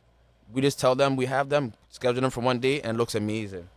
Right? So the point is that it starts from the people. You really know people are really going to do what's best for them. Well, not always, because there's police officers that are Black, of course. As if they look like you. And yeah, let's just say that they look like you and they understand and they speak in your language. Let's just say that. Because they can look like you, but you got to speak in your language. Whether they understand that maybe it's an aggressive situation. Like, come on, buddy. Like, hey, brother. You know what I'm saying? So, and they understand, like, okay, maybe that's a guy I can trust, I can listen to. So, you know, so there's this understanding how to either converse or utilize your power. So is it a respect thing, though? Like, can someone without the language gain respect from people that they don't really know? Yes, Yes, but not all the way. But only way that they can do it is if they step into their shoes. They have to include themselves into the events and the environments that people that they do. So, for example, there are white people that want to work in black communities. There are police that want to work in certain events that people there, they probably don't like that type of interaction. It's probably hard for them. Mhm. In order for that to go swell, don't do it once a year. Mm. You understand? If you want to do it swell, you got to do it continuously. All right, once a month. All right, even not once a month. All right, do this, a big event twice a year, back to school, this, that, so they know, all right, you're good for this way. But then also come check in, have an open line, be there. Ask them when they have events, then they could just show up and plain clothes, act like them. Mhm. That's physically being them in their, that's being, talking to their language. Is gentrification? Is this hurting the city? Does it hurt communities? Because in one sense, they're breaking down old places and they're putting up better homes and shit like that, right? So the community somewhat looks better, but the people that are living in those spots, they're not getting these homes. They're not getting these places, these new condos and places that they're putting up, and chances are, the man them that live in some of these hoods are gonna get moved. Their family's gonna get put in another block that they probably have fucking problems with. I'm trying to understand it. Like, does it really make sense, or yeah? Does gentrification, is it only helping the people that are already up? The ideal of gentrification that they try to project is try to make it seem like it's a perfect world and it's a win-win situation, when realistically, because they try to provide solutions, people who are being displaced but are going to a better place is what they say. People doing this and doing that, but again, they forget to follow through with all the resources that are needed, and even add more resources. Remember we spoke earlier about providing value. People are not going to feel happy that you're going to move. You're not providing them enough value. If you gave them so much, you have this place to live, you have maybe this amount of money, you can work at this place. What is your job? Now they're doing their research. I'll find you a job in this area. Because remember, people that in this place, they got to figure out how they got to move and drive to work, how they got to take the bus to work. There's so many things to think about. But I'm a guy that's also optimistic. You can look at it as a positive thing because there are new opportunities, new jobs, and if you have the hustle mindset, you can be able to adapt to any environment. Facts. So before even you leave, when you leave, or etc., you know that there's new opportunities going there, and you can utilize that and add them to your social network in order to increase your net worth.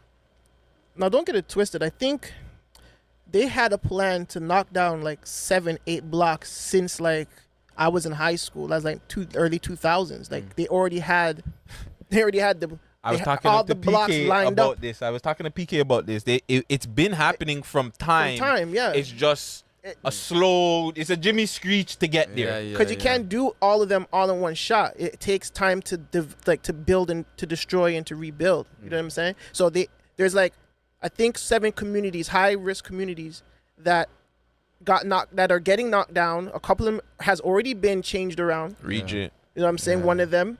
You know what I'm saying? So it's been in the plan from years. Yeah, for years. Many years, yeah. Yeah, because I see them doing it they did it Regent. I seen them doing it to Parkdale. I seen them going up by Jane now. Yeah. Like up top Jane. You know why they're doing that though? They're doing that because there's not enough people standing up. Remember I told you it starts with the people. Yeah, facts. So that people stand up afterwards, and also people are moving there that are not still in tune with the community. I'm not talking about those specific places. I'm talking about any place. Yeah, they're not. Some people just moved there a year or two ago, so they're not really in touch. But some people have lived there their whole life. So some people have more urgency. Like for example, when we got the grant for the program, there were only Hoyas in the place. There were nobody there, but this was a publicized and elevators. And sorry for people that don't know what Hoyas are, the Somalians. Well, shout out to moms. So real talk. So the flyer was posted for weeks and everything. I got the call within hours. I'm like, I'm over there. It looked like a construction worker. He had no idea. I just brought my resume, and from that day, that's what it was. But people don't pay attention to opportunities. Even me in college, I missed so many grants just because I just wanted to get in college and get out. My friend was getting grants. He's having girls write grants for him. I'm like, holy. Like bursaries. Yeah, bursaries. About to say that, yeah. Maybe I won 2 grants, actually, but it's like bursaries because we played sports and also depending. Yeah. What is that for the people that don't know? Bursaries? Yeah. It's more for like education purposes, right? Like you maybe write an essay about why you deserve it, or write an essay on a topic, and they'll grant you a bursaries for university or colleges. That's like a free $500, maybe $2,000. You can do it every year, maybe, and there's some per semester.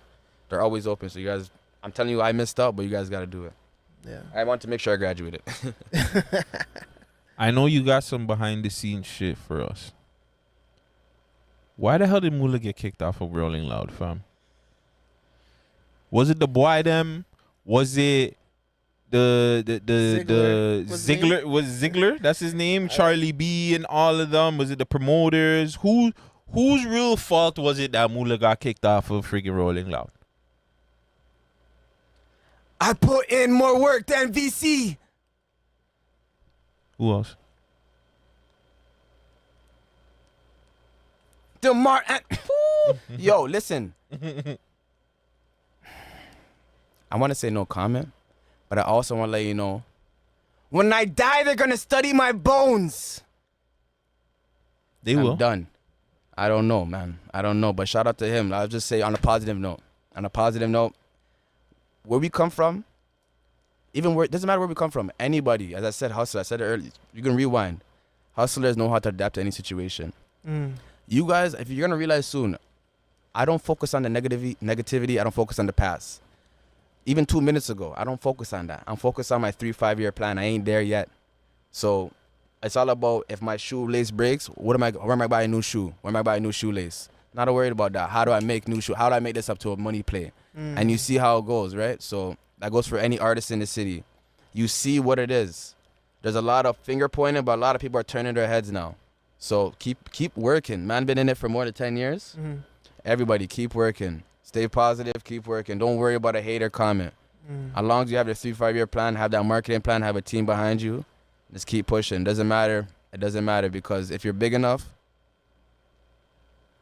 At the time when that happened, what, I don't know if you were around Mula, but what was his mindset? Was it like, all right, cool, like I get it, like you guys really don't, don't want to give me the opportunity. I'm gonna tell you, I wasn't. I'm gonna tell you straight up, I wasn't around him, but there were communications, and I'll just say that he was calm.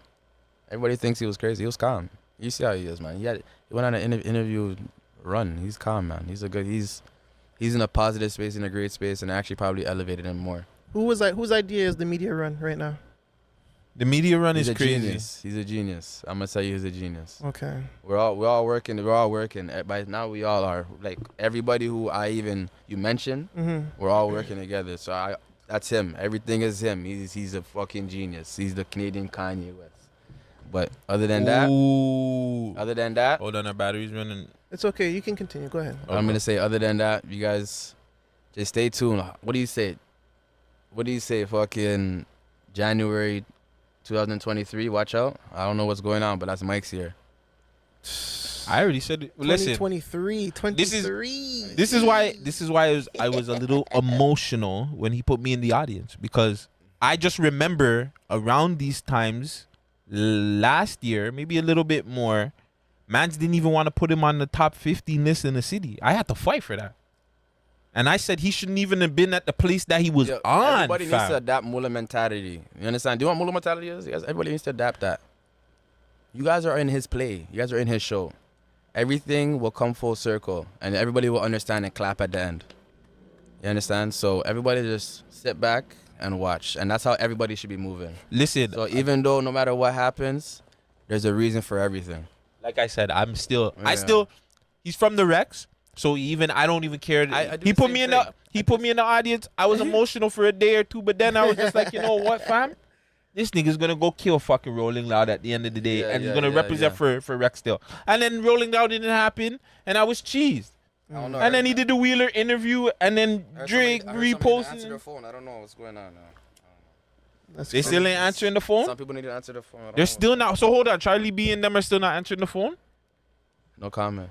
I'm not involved. Charlie, in that. come on, fam. I'm just talking about Rolling Loud, and I seen a couple fans in t-shirts. I'm just speaking upon that, guys. Really quick, put yourself in Charlie B's position now. Let's just say you're not involved. Yo. No, hold on. Let me just get it out. Let me get it out. Last music question. Let's just say you're not involved in the situation, but this situation happens, right? Yeah.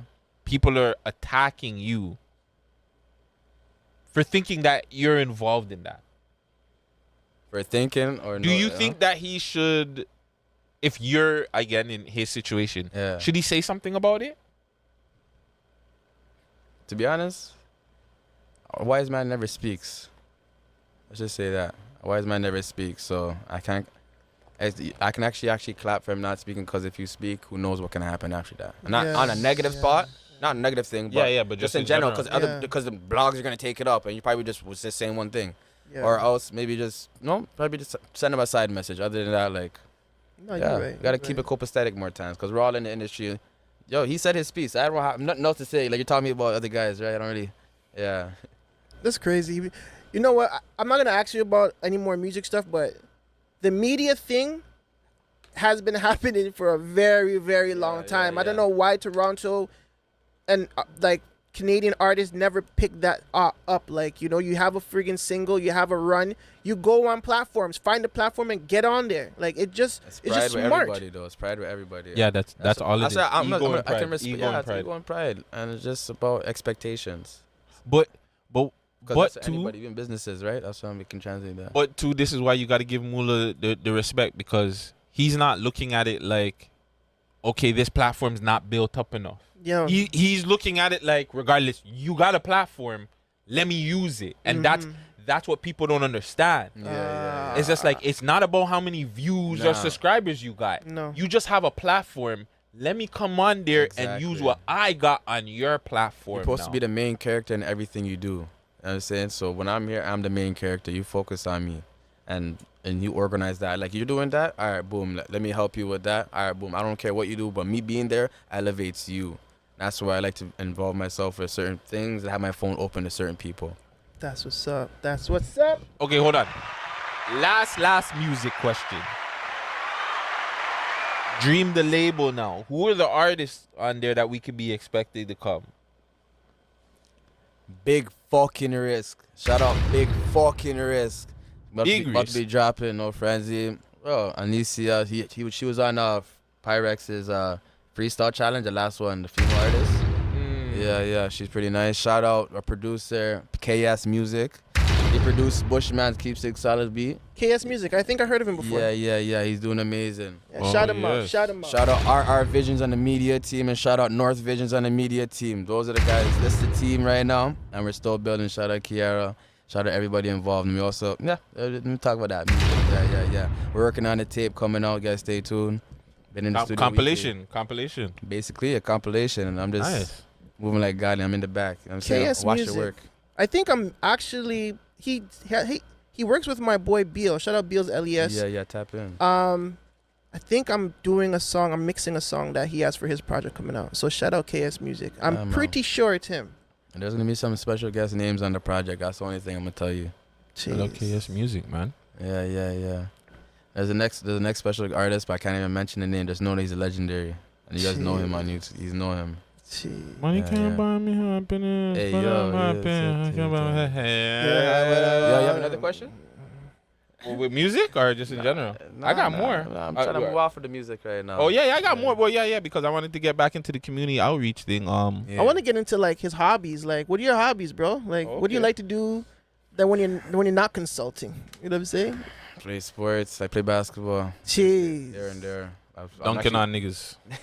I'm actually injured right now from yesterday, but I was diving for the ball. I shouldn't be doing that. But other than that, real talk. I just work out. I watch interviews. I wake up at 5 a.m. every day. Wake up at 5 a.m. Watch interviews. Feed my soul. That's discipline. Audiobook. I'll be watching 50 Laws of Power, like 48 Law, like Millionaire Next Door, The Third Door. That's the one that broke my mind.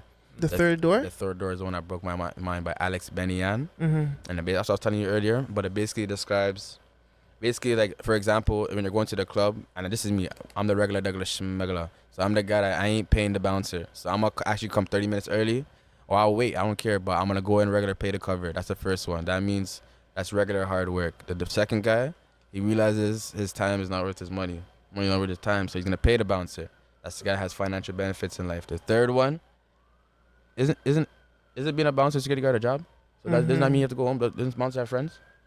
So your friend might be bouncing. So how you think certain things get into clubs? So that's the third door, connections and resources. So once you know that, you can get anything you want in life. Remember I told you you're a three-way from doing anything? Yes. Oh, it's going crazy right now, guys. It's going crazy. But the point is, I love that book because it let me realize that, like, wait, I know everybody in every field. If I'm willing, if I provide enough value, and then jab, right hook. So this is where I really got it. So if I give you, for example, if I give you $10, scenario, if I give you $10 for 5 days, for 2 weeks, and then one day on Sunday, I ask you for $2, will you give it to me? For sure. If I gave you $5 every single day just to buy food, whatever, just anything you ask for from me, I'll just give it to you. Yeah, you need change? Yeah, I need change. For 3 weeks, $5. And then one day I don't have it, I actually ask you for $3. Would you give it to me? I would. If I had it, I would. If you had it, would you? If I had it, I would. I would. All right, so that's how life works. Give so much, ask once, and then you'll get exactly where you need to get to. What happens? What happens to the man that goes, "Well, fam, you're the one giving me the money all the time. Like, how you don't have it? I don't even have it." What happens to that nigga? The problem is that why are you giving to that person? So that's not a problem for me. I'm not giving to someone whoever has that even energy. Because when I ask for that $3, I'm gonna see you have $20, and I see you break a change. I'm gonna be with you all day. I'm gonna analyze. I'm like, yo, can I have a $3? I want to buy fries. You know what I'm saying? And if you don't want to give it to me, that's up to you. But guess what? Some people can turn the other cheek. But with me, like, I gave you for 3 weeks $5, and you can't give me $3 one day. You're toast. That's fucked up. Because when you give me that $3 that one day, I'm never gonna ask you again for the rest of the year, like ever again. But like now I know you're solid for life. Like we have we have an understanding. We have moral understanding. Some people lack morals. Been saying that. I think that's the saying of the year.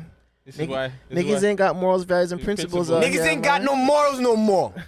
What the fuck is wrong with these niggas? That's why I'm doing my own shit. Yeah. But you got anything more with the hobbies, Vegas? I don't really. I'm boring. I don't really too much. I'm actually writing I'm writing my book right now. It's part of my hobby. Huh? You have a girl for the girls that watch? Because you know I got a lot of girls that watch. They love Ross, man. They love the Ross. They love. Is it true that the Rasta man them don't eat pum pum? That's a fact. That's cap, fam. That's a fact. I can't say be Rasta, watching man. porn, fam. No. I can't speak the difference though between a dread and a Rasta. You're speaking about me. You understand? Okay. All right. So you're talking about other people. That's what they do outside of this room. A lot of people can say not to your face and then do something else, fam. A lot of niggas lie to get the cooch, and that's not cool. You know what I'm saying? And I'm a guy that I have my 3-5 year plan. Yo, when you're working towards something, is this like, are you gonna help me? Because once you're near me, your radius is gonna get better. Your status gets better. I am a man of value. You understand? He's a guy. But I'm just I'm still out there, you know what I'm saying, looking for the queen, you know what I'm saying? Still looking for the empress. Empress. Look at the empress. But, you know, trying to build the empire. How you can have a queen without an empire? That don't make no goddamn sense. No, that's facts. Yo, those values sound like fucking like that Wu-Tang shit. What do? They do what's the religion they practice? Wu-Tang? Well, it's not a religion, but like it's almost like Muslim, but it's different. It's I don't fucking know. The powers of mathematics, that type of thing. All I know is the Shaolin. Yeah. All I know is the Shaolin, whatever. Hey yo, I don't know. Yeah, man. Peace, God. To the community thing, what do you think that the one thing we need more of for the community outreach, like everything? No, facts. We have to dissect it though. But it's like. So one thing that you feel like we need more people in this place. We need more people doing this. We need more people that look like us in every single field. Let's just start off there. So let's start off with environmental studies. So let's start off with STEM. That's science and math and everything else. So yeah, STEM. Let's start off with social work. Let's start off with even people that are financial advisors, people that work in TD. People think because they have a simple job, like they're a factory worker, they can't educate youth. That mind state is what I'm talking about. Just because you work in a factory, just because you're a janitor, just because whatever your job is not where you want to be, you are still able to educate. And once we're able to do that, and there's everybody who work everywhere, from McDonald's manager, from regular McDonald's employee. You can show these youth how to get that job, how to help with their resume, how to start their own thing, or even tell them the pitfalls that you took. and then hold them accountable. Holding each other accountable is something as well that we need to do. And then understanding that you can get anything you want if you have a group of people with enough heart and no passion. Enough heart and passion, get anything you want. Connections, resources, and a plan. Because remember, a house is already built before even the first stone is laid. You understand that? Because if you don't think it, if you don't architect that picture and everything, you don't know where that first stone lane, that first bar is going. You're just gonna be putting bricks everywhere, and that's how people are living their life day to day. If I ask you what your plan, your goals in life are, and you tell me, I'm just coasting, I'm just doing anything, you're just putting bricks. I'm just looking at you putting bricks like this. And you're waiting for a man to be like, yo, slap you in the face. Put the brick over here. That sounds like a Scarborough shot to you. You don't want that, right? So that's basically we lack leaders in the communities. That's one. You see, I went through all of that just for that summary. Come on, guys. Vegas will chop it up, hopefully decent. Yeah. Oh yeah. For sure. It's gonna be like a. We need black people. Yo, I love the new place over here, though. I like that. You know what I'm saying? Nice little setup over here. Studio. Thank you, man. It was time, just like you said. You know, we need more leaders. We need more just other people doing stuff. And I felt like in that one space, it's people will take it. I don't care if people take it for disrespect anymore. I'm gonna say how I feel. Yeah. I just felt like I outgrew over there, man. And it's no diss, but if you want people to take it as this, you can take it as a diss. But I just felt like what I'm trying to do, what I'm trying to ask the questions and just get out of what I'm trying to do, it wasn't matching what was over there. And it's cool. You need more spots. Like big up the Wheelers, the Voices of the Staircase. We're seeing Truth Be Told. We need more. That's what I want to see more of too. More ladies. Relentless Diaries. I think there's a podcast called Relentless Diaries that I follow on YouTube. They have some really great conversations. Extra Gravy just had a Baka Not Nice interview. I'm not gonna lie, that hurt me still. Yeah. I seen him interview Baka. I was like, oh, Extra Gravy. Yeah, I'm like Baka. Yo, you have your time, man. Everything. I know. In time. In time. He's gonna follow. But man, like you busted off the. Y'all can get an interview. Yeah, can I get an interview?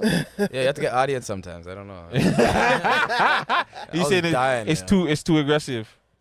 No, that's exactly what you need to do. That's exactly what you need to do. Because now people are aware that when they see you, when you walk, they're like, "That's interview man." Yo, now they're gonna come to you when they're ready. You know what I'm saying? But you're pressuring them plans to be ready, and people are not always ready or have their plans. So they're like, "Nah, I don't want to go on the platform and freestyle."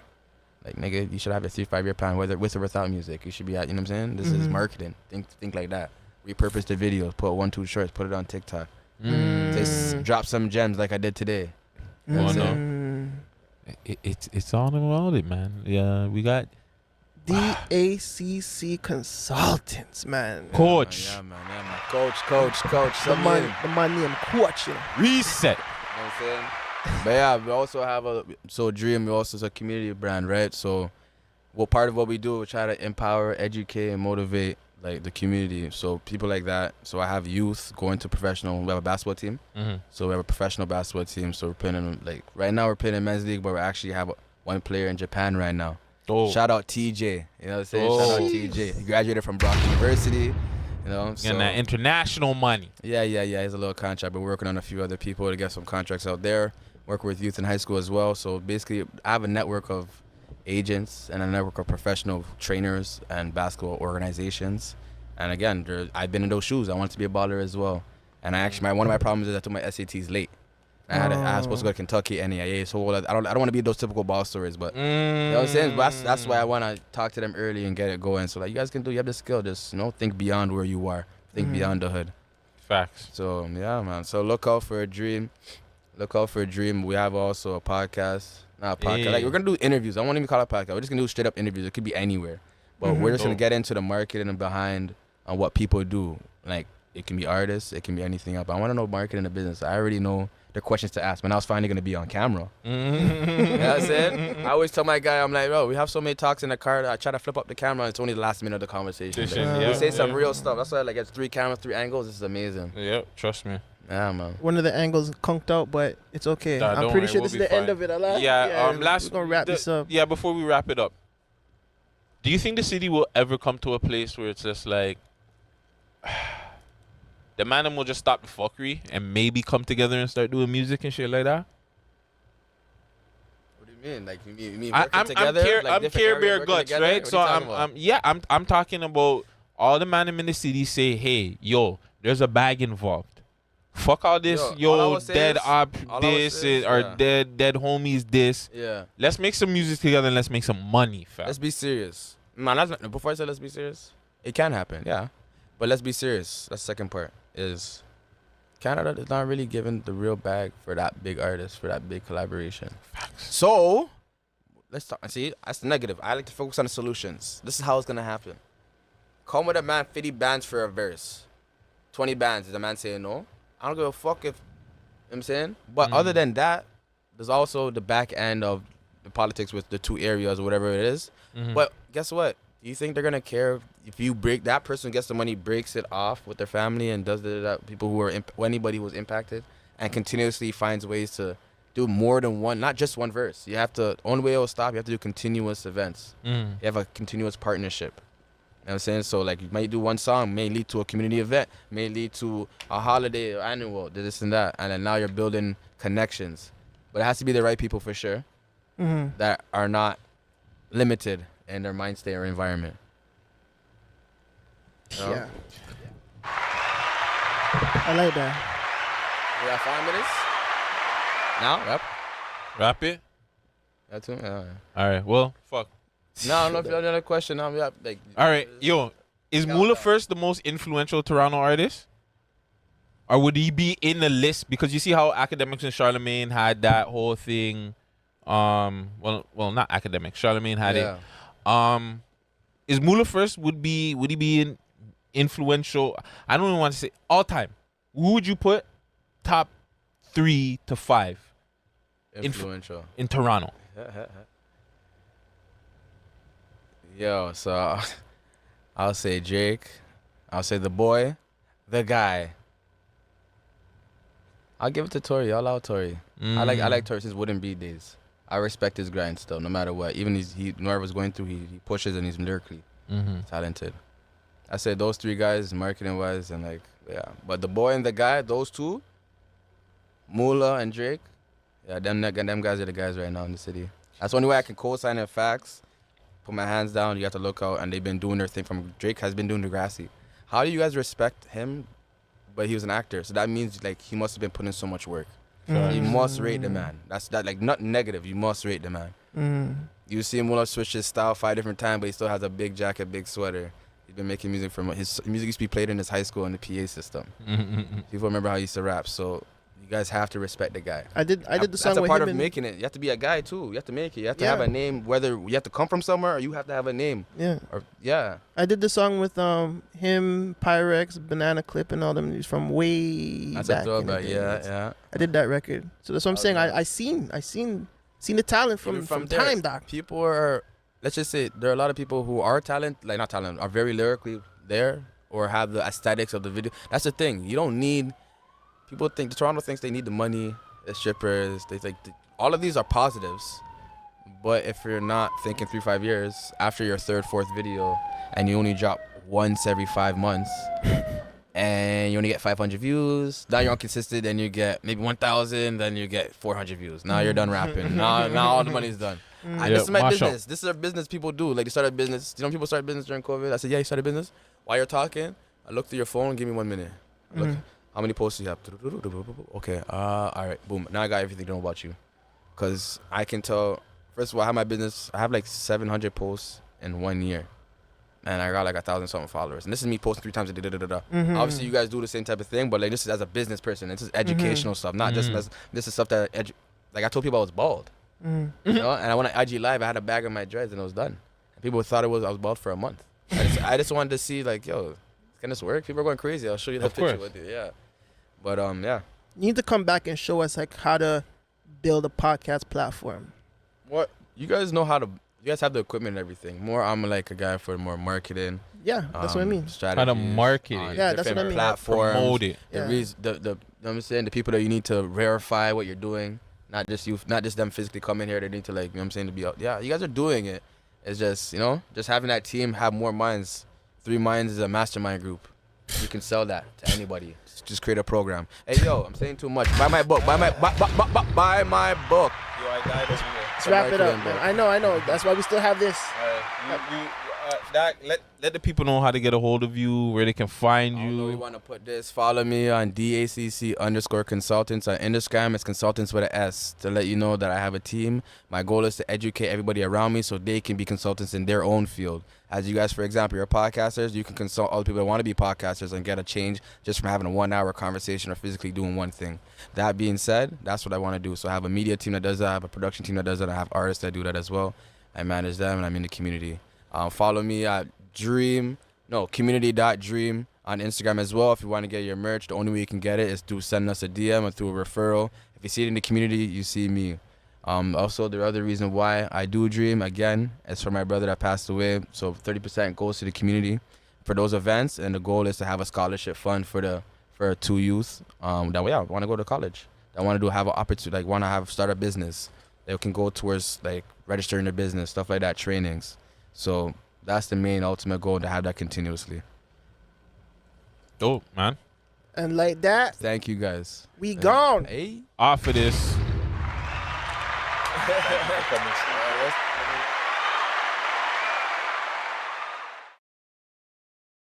What's going on, ladies and gentlemen? What's up, Toronto? It's Rax. You know this is Muscle from the Entertainment Report podcast. Shouting out who? The Man Them. The Man Them Show. Every Monday to Friday at 6 p.m. to check out their show. Every single day on YouTube. You know what? 6 p.m. Check them out right now and leave me right here, right now. Bye. You're gonna get fucked. There's no ifs, ands, and buts about it. You can start at that part when you're gonna get fucked, but I guess you gotta bleep it out because you're not supposed to swear in the first couple of minutes of the YouTube. No, fuck the algorithm. Yeah, fuck you, algorithm niggas, bro. We don't care. We're the man them. A lie? A lie? No music, no intro music. You wanna just get straight into it? Yeah, let's get straight into it. You already know. It's the Man Them Show. It's your boy Gutsy, DJ Las Vegas. Hey, and we got a really, really, really special guest here, man. A lot of times you see us we're arguing. Well, we're not arguing. We're just going back and forth doing the news stuff. We're going back and forth with music, all kinds of stuff that are going on in the world. But sometimes we need to be informative. We need to get information about what's going on, not just in the streets, behind the bars. You know what I'm saying? In these jails, especially as two people that have been behind there, the guys. We like to inform people what's going on, good and bad, with the jails and how we can help. So we brought today Miss, should we call you your Insta name or Gloria? Yeah, I'm seeing Miss Glows. Yes, Miss Glows. Glows. She an author, an activist. What else do you do? You do a lot of stuff. Tell them. What do you do? What else? Oh, okay. I do workshop facilitations. Jeez. Yeah. That's it? You work with Price with doing the Grow Your Media stuff. I don't know what you're doing behind the scenes with him, but I see you helping some of the music artists sometimes and stuff like that. I seen you with Century 1-2 times and doing stuff. So don't sell yourself short. Okay. You can tell she's a humble soul. Right? She's a humble soul. I like to be in nature. And, I like to be in nature, so. Just outside, birds, water, all them kind of thing there. Yeah. What's your background? I'm Nigerian from my father's side, and I'm also Chinese from my mom's side. Nice. What side do you take more of? My mom's side, only because I was raised in my Chinese side. Mhm. English is actually my second language. Oh, okay. Yeah. So your first language is? Guangdonghua. That's the language? Yep. Cantonese. That's Cantonese? Cantonese. Yeah. What's the difference between Cantonese and Mandarin? They're completely different well, I won't say different. They're different dialects. Mhm. It's just that Guangdong is such a huge province. So that's why a lot of people kind of confuse Cantonese as Chinese, but Chinese has so many different dialects. Mm-hmm. I don't want to get too confused because then I'm gonna start being ignorant and being Chinese, Filipino, all the Asian. I don't want to do that. I don't want to get rude. But also, I see you. Do you have native in you too? Because I see a lot of you rep the natives heavy. Actually, I have a half brother out west in Manitoba. Okay. He is Afro-Indigenous. Dope. But also even with my late father has he has been like in the reserves in South Dakota, like out west in the prairies when he immigrated from Nigeria. Yeah. So that's why like I grew up like learning about it, and then when I got my art mentor, Spin El Poeta from One Mic Educators, he brought me out to like Six Nations where I got to connect with like the people there. And from then I just continued to build, and I continued to meet like a lot of elders in my work placements and all that kind of stuff. So nice. So before we get into it, do you have any quick shout outs? Anybody you want to big up? Any was it programs or anything you want to let the people know before we really get into it? Well, shout out to my bro, DJ Chrissy. Hey, my guy. She or he? It's he. Chrissy, so DJ Chrissy definitely is a fan of the show. Yeah, I see him on the comments and stuff. Yeah, he definitely is he's been one of my first. I want to see he's my first supporter. Like since me and Sav started doing our old show. I don't want to talk about but yeah, he's always been supporting. He's gang, man. Dang. Yeah, we've been friends for about 15 years. Dope. Dope. So like we both know each other's families. Mhm. He really like supports my art. Like he was there when I was writing like songs, when I was writing like poetry when I went to America. Okay. Yeah, so how important is that, like, to have like 15-year deep relationships to you?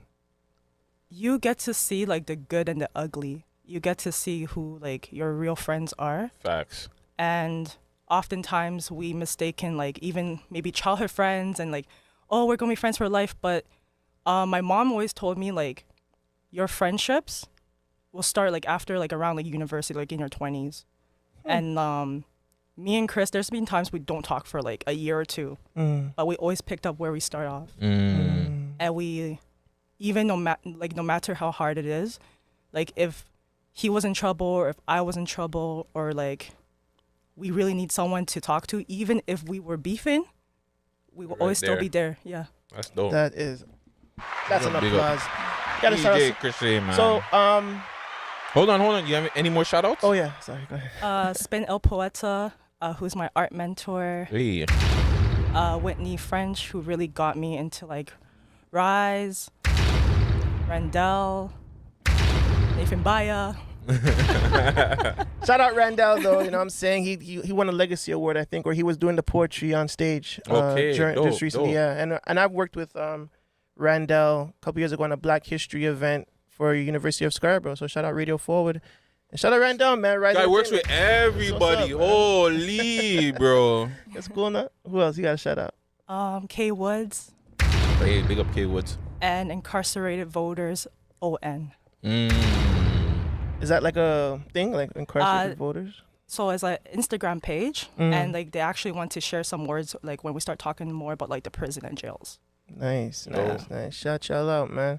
I wanted to go back to the friendship thing. Do you have any friendships of the past that you had to cut off, like in the same time frame as you and DJ Chrissy's relationship? Yeah. Oh, really? Yeah, it was definitely like a really hard lesson. Because like sometimes like when you grow up with like childhood friends, you want to like succeed with them. Facts. But sometimes they'll be the ones that will holding you back. Especially in business. And like that's why like, and I was wondering why like I was stuck in one place for 10 years. And when I finally let them go, like really let them go, so many doors opened up. That's dope. Yeah, bro. But of course, like I'll always love them, and like if there's any opportunities, I'll send them like their way, because I really do want them to win. It's just that we just can't be in the same table. You know. Can't have that energy around what you're doing. Yeah. But it's like I'm still healing from it too, right? Because there's times when I just like maybe like if I won an award or like I have a new project, like sometimes I'm so tempted to call them and be like, look, remember when we said that when we were kids? And then then it just hits you again. It's like, oh wow, like they're not here. And then like I just sit in my quiet place, my safe space in nature, and I'm just like, damn, it really like it hurts. It hurts, yo, it hurts. But like you have to do it for yourself. Like you have to continue to grow, and you don't have to hate. you don't have to hate them if you guys part ways. You know, that's why I want to tell people, like, sometimes, like, the biggest act on love is loving from a distance. So, yeah. Dropping gems. Talk to them. Hood Chronicles, dropping gems. But I want to ask you, like, trying to get into how you started with the whole prison thing and figuring out, did you ever get arrested when you were younger, or get, like, treated bad by the cops or anything, discriminated, anything like that? Peel cops. Peel police? Yeah. No deal Peel, man. They know who they are. But I was actually very, like, lucky, like, you know, like, I was surrounded by people that made sure, like, I wouldn't go to the path. I won't go that path, and that's why, like, maybe that's one of my major passions into, like, the work that I'm doing. It's, like, giving back. Facts. You know, like, especially when I was younger and, like, anger issues and, like, maybe act on emotions.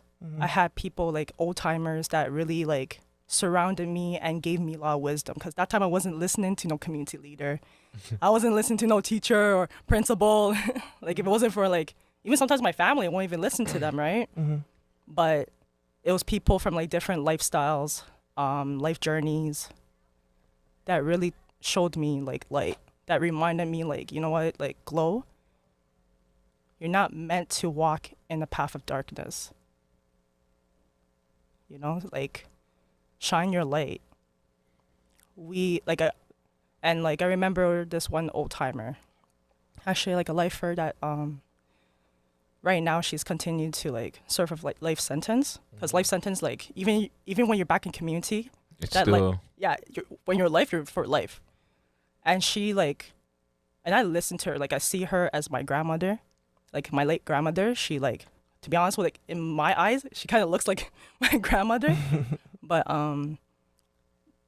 she has so much wisdom, and, like, she, like, has so much love, and I could vent to her if someone was trying to piss me off or anything. Like, she always said, like, you know what, she'll sit me down, she'll share some of her life stories, and, like, she said, like, you know what, like, Glow, like, I wish I had somebody to talk to me like how I'm talking to you now, and I highly respect her, so I'll sit down and I'll listen.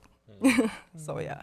So you were always, so not always, but you were just a little bit more wilder when you were younger, just, like, out there, you know, I'm curious to see what's going on. Like, I'm slowly trying to share like, growing up and stuff, but, like, I've seen a lot. You know, I've seen a lot. Like, it gets weird even when I talk about it. So, like, my writing's, like, probably, like, the best way I could express in my storytelling. But I was just really fortunate. I was really fortunate when I was younger. Like, I had a lot of people who really looked out for me. That's dope. Yeah, so. That's dope that you're preaching that too, because, like, I think a lot of people need to hear that. Like, you know, having the people around you and, you know, what their worth is. Exactly. What community did a young Glow stepped her foots on when you were growing up? Where were you a stepper on? Yeah, where were you stepping at?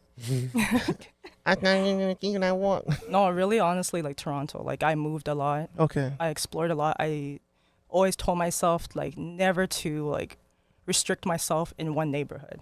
But of course, there's gonna be neighborhoods that, like, I have deep love for. Which is? Don't be shy.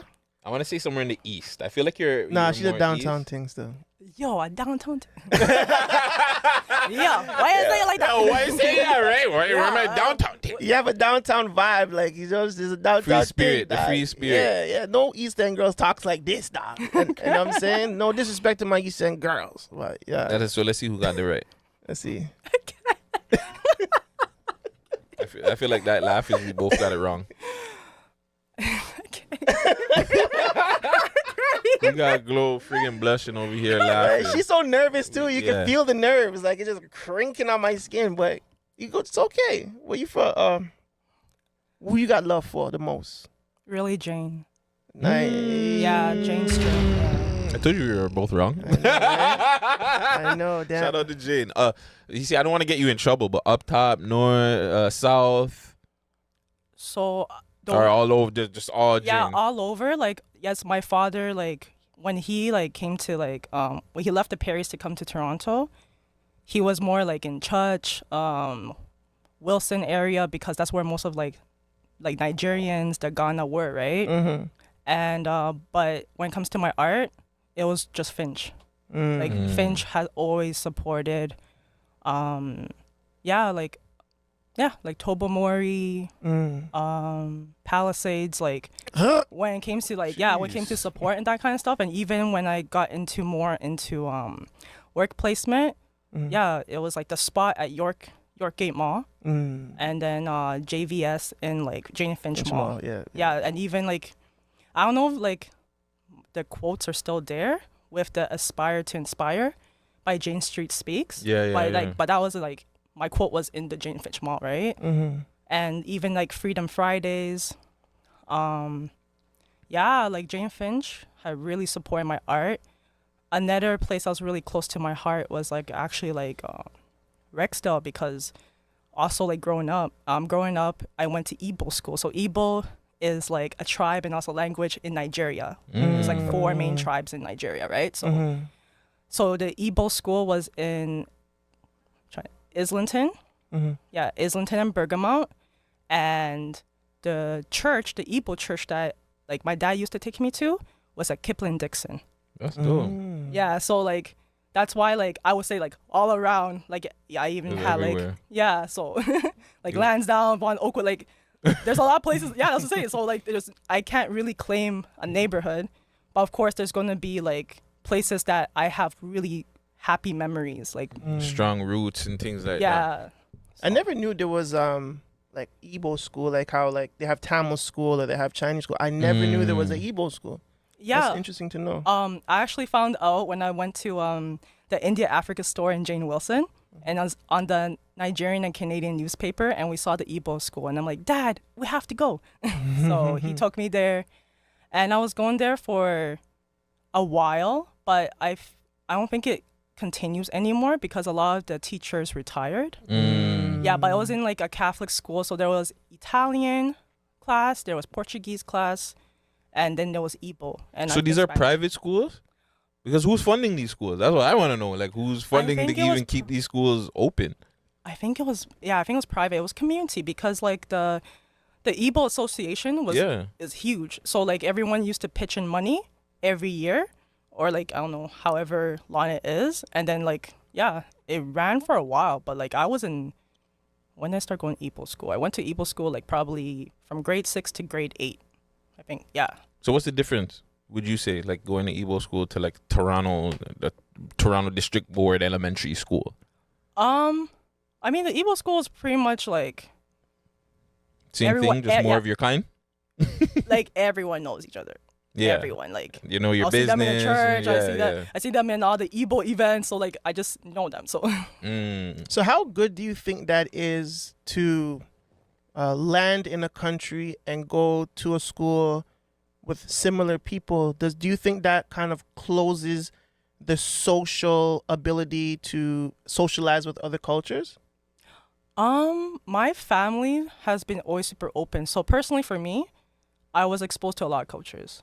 So, I mean, but I think like in general, like just like how the Chinese will like stick to themselves and stuff, I feel like there's going to be a lot of like the stereotypes of other cultures that people may have. Maybe for some, it actually keeps them in like a closed bubble. So, yeah. So, like, I guess like it really depends on the individual and also like their household. Like, who are they? Like, I was very privileged and blessed to have like families that were super, super open, very open, very open-minded. They always have exposed me to different cultures, different cuisines, different folks. Like they probably like their coworkers, especially my uncle, like he had like different coworkers from different cultures. So I was just exposed. Favorite cuisine then? Pho. Yeah. For real? Yeah. I see you. I'm tapped in, bro. I pay attention, bro. I pay attention. Damn. Pho's proper still. Like I can go on with the pho, the soup, the beef soup thing. I can go. I don't eat the beef, but like I can go on with it still. It can go on. And too, like the full restaurants, they make the best like fried rice and fried chicken still, I'm not gonna lie. Nice. Shout out all the full restaurants out there. That's dope, bro. So let's get into this book, man. Hood Chronicles. Tell us about it. So, Hood Chronicles is my second book. It's a collection of short stories, poetry, and it talks about the different lived experiences within the Greater Toronto Area, the GTA. And yeah. How long did you say was the process for making the book?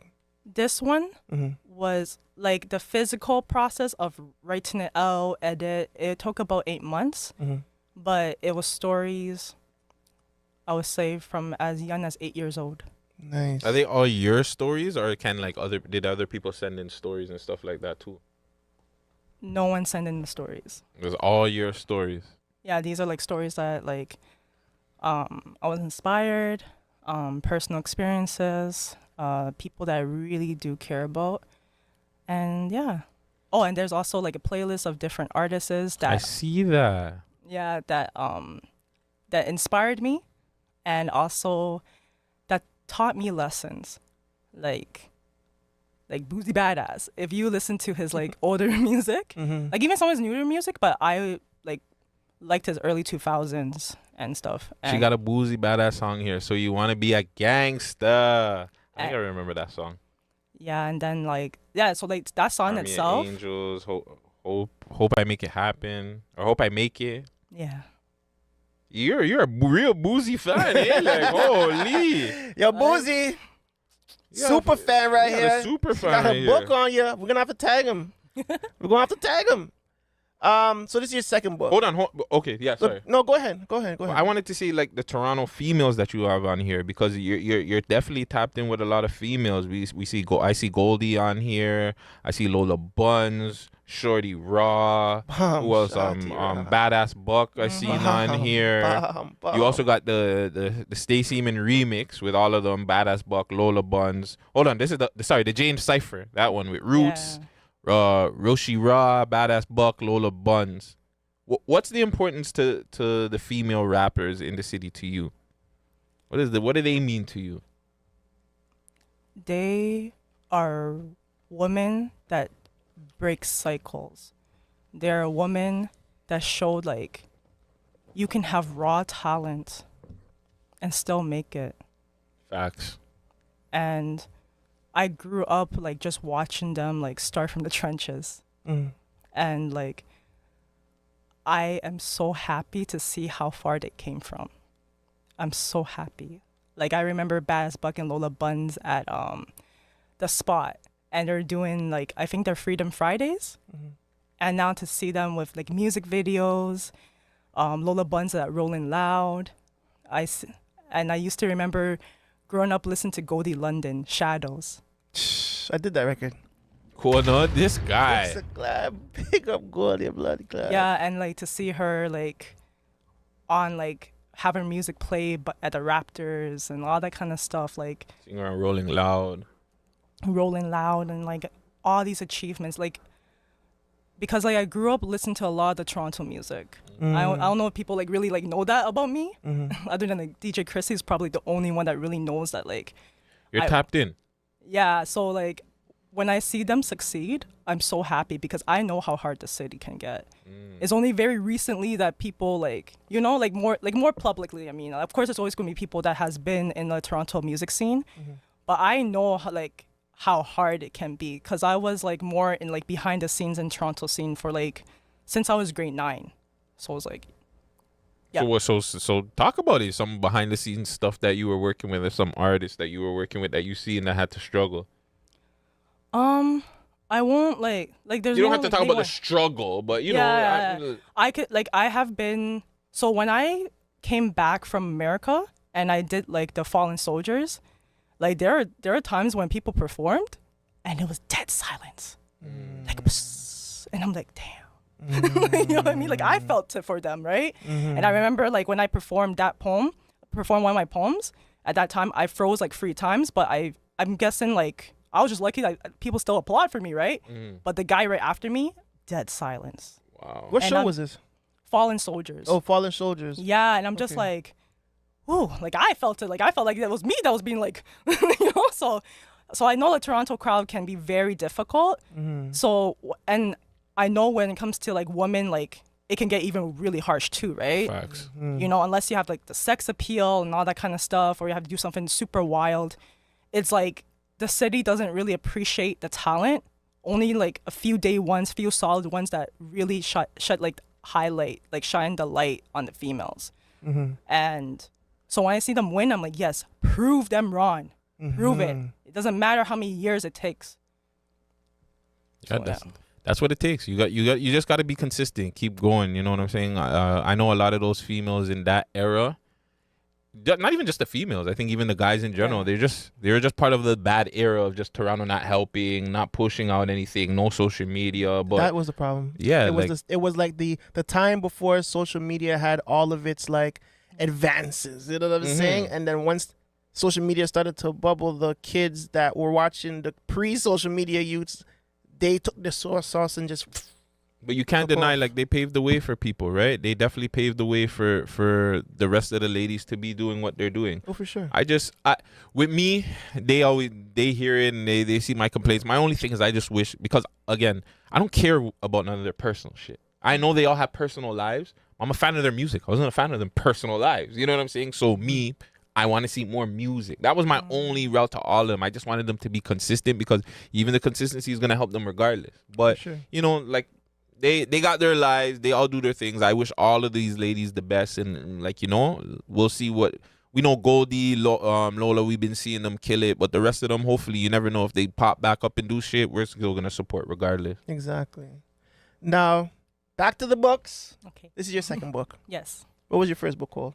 The first book is called A Kintsugi Memoir. And kintsugi is Japanese art of repairing broken pottery. And talks about there is beauty even in our brokenness.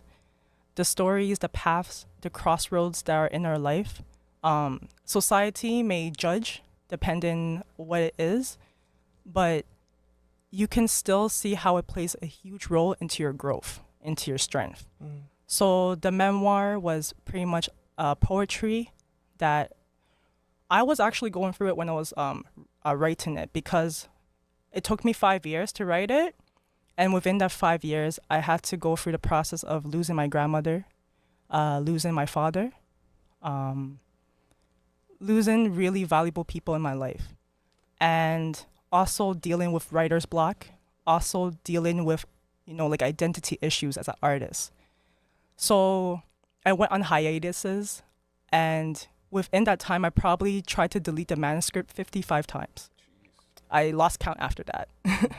Like, I was going to trash it, like trash everything, like. Damn. And I was going through like breakdowns. I could be like true to it. There was times when I'm just like, I don't want to write no more, you know, especially like it was a time of like, I would say like one of my lowest. So when I wrote that memoir, I originally just wanted to write it for myself. Like, to be honest with you, or like the most I would do, like maybe like saved up money and just like buy like a batch of books and do it for outreach. Just give it out for free. But then, you know, my friends like hit me in my head and be like, what the hell, Glow? You gotta sell it. And I'm like, oh, fine. Fine. But like the first batch, like I saved up the money. I took my time. Shout out to Harpreet Gill. She's my financial advisor. And like she really like, I really listened to her. And just to like let everyone know, Hood Chronicles wouldn't have been possible if I didn't take her advice on saving plans. So please follow her on Instagram. Harpreet Gill.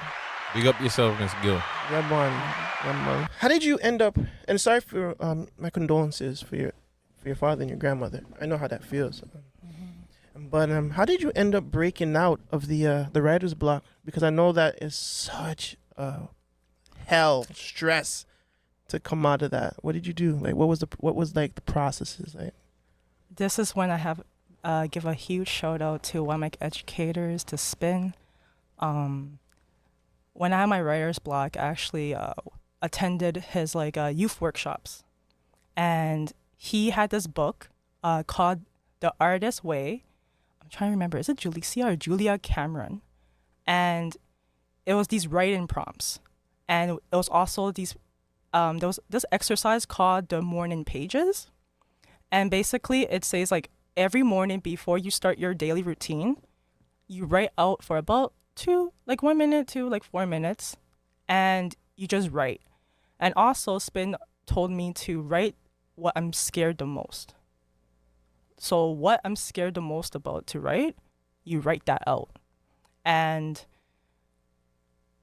it was a love letter to my grandmother, and also like a letter of like forgiveness and self-forgiveness with my late father. So I started writing my grandma's poem, and I started off writing it in like, in Cantonese, right? But like, and this is when she was like terminally ill. So like, I don't know, like I have this weird thing where I'm like, oh my gosh, if I write this piece, like will she pass a little bit quicker? So I was holding myself back, like sometimes like, when you're writing your memoir or writing something and like something bad happens, like you curse it, so I'm like, oh yeah, chill, right? But I finished that poem the same week that she passed. So, and it's called Teen. Teen means heaven and sky, because we grieve in my mother's tongue. Yeah, I heal in my mother's tongue. And for my father, I wanted to write like a letter of honesty. Like our relationship has always been like in and out, and before he passed, I didn't speak to him for like 10 years. So I was trying to write this letter for 10 years actually. And I couldn't write it because he passed 8 months after my grandma passed. And they discovered him. Yeah, it was a whole entire it's a story itself, right? But in that process, I was able to write write a poem. I also the Bible verse on like love and like Corinthians, like love is patient, love is kind. I wrote it in Igbo. So that's how I finished it, and that's how I got out of the writer's block. So when will we be expecting another book anytime soon, or are you going to be focusing on like your other arts, your speaking engagements and stuff like that? I actually have a third book. It's in the process. The manuscript is done. It's just like whenever I decide to print it. And yeah. So would we be seeing possibly some of these books taken into like a live action maybe? You start filming some of these stories and these short films that you have a part of the books? I've been wanting to, so I guess like whenever is like the good time. I'm a person that's like patient, and I'm a person that will like visualize like the projects before it comes to life. So that's dope. That's dope. That's dope, bro. So I don't know any other way to ask this. Why is the prison system in Toronto so screwed up? Or the prison systems all around the world, why are they so screwed up? Well, what was the history of prisons, right? That's a question to ask, right? And what were they? For somebody that wasn't as educated to them. Jails and stuff were actually for the runaway slaves. So when we talk about like a broken system, we talk about like the system was not broken, right? There was like, saying the system's not broken. It was built as it should be for the people who created it, right? And if you really, if you compare to different systems, like if you look at system, like my late father always talked about like systems like in Switzerland or Finland or Norway. Some of these places look like a hotel, to be honest. Yeah, I think it was Switzerland. I seen like, it's like, it's nice, bro. It looks like, holy, that's how you're living? Yeah, like they receive like beyond their GED. They actually have like quality education. They're provided jobs, like, and not like no like slavery type of like, because for those who like work in like, inside the prison, like how they the rates. I think the rates are still the same, like what, $5? Yeah, it never changed. So but like over there, it's like they want you to go back to society. They don't want to separate you from the community. And if you compare it to here, they want to cause such a divide. They want to isolate you.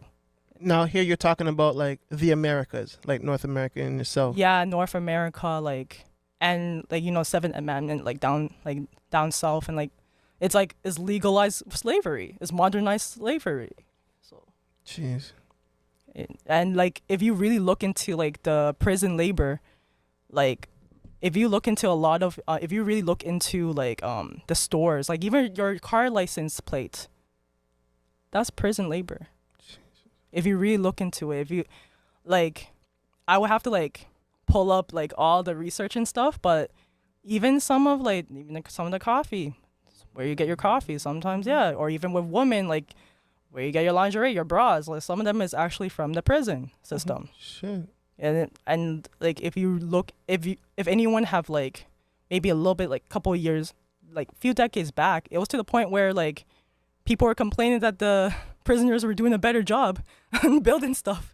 Yeah, because the prisoners were also building stuff for the army and stuff like that. All crazy stuff. I remember that. And it's just they were trying to implement more jobs, but it's just you're not paying them anything. You're not paying. They're working for pretty much nothing.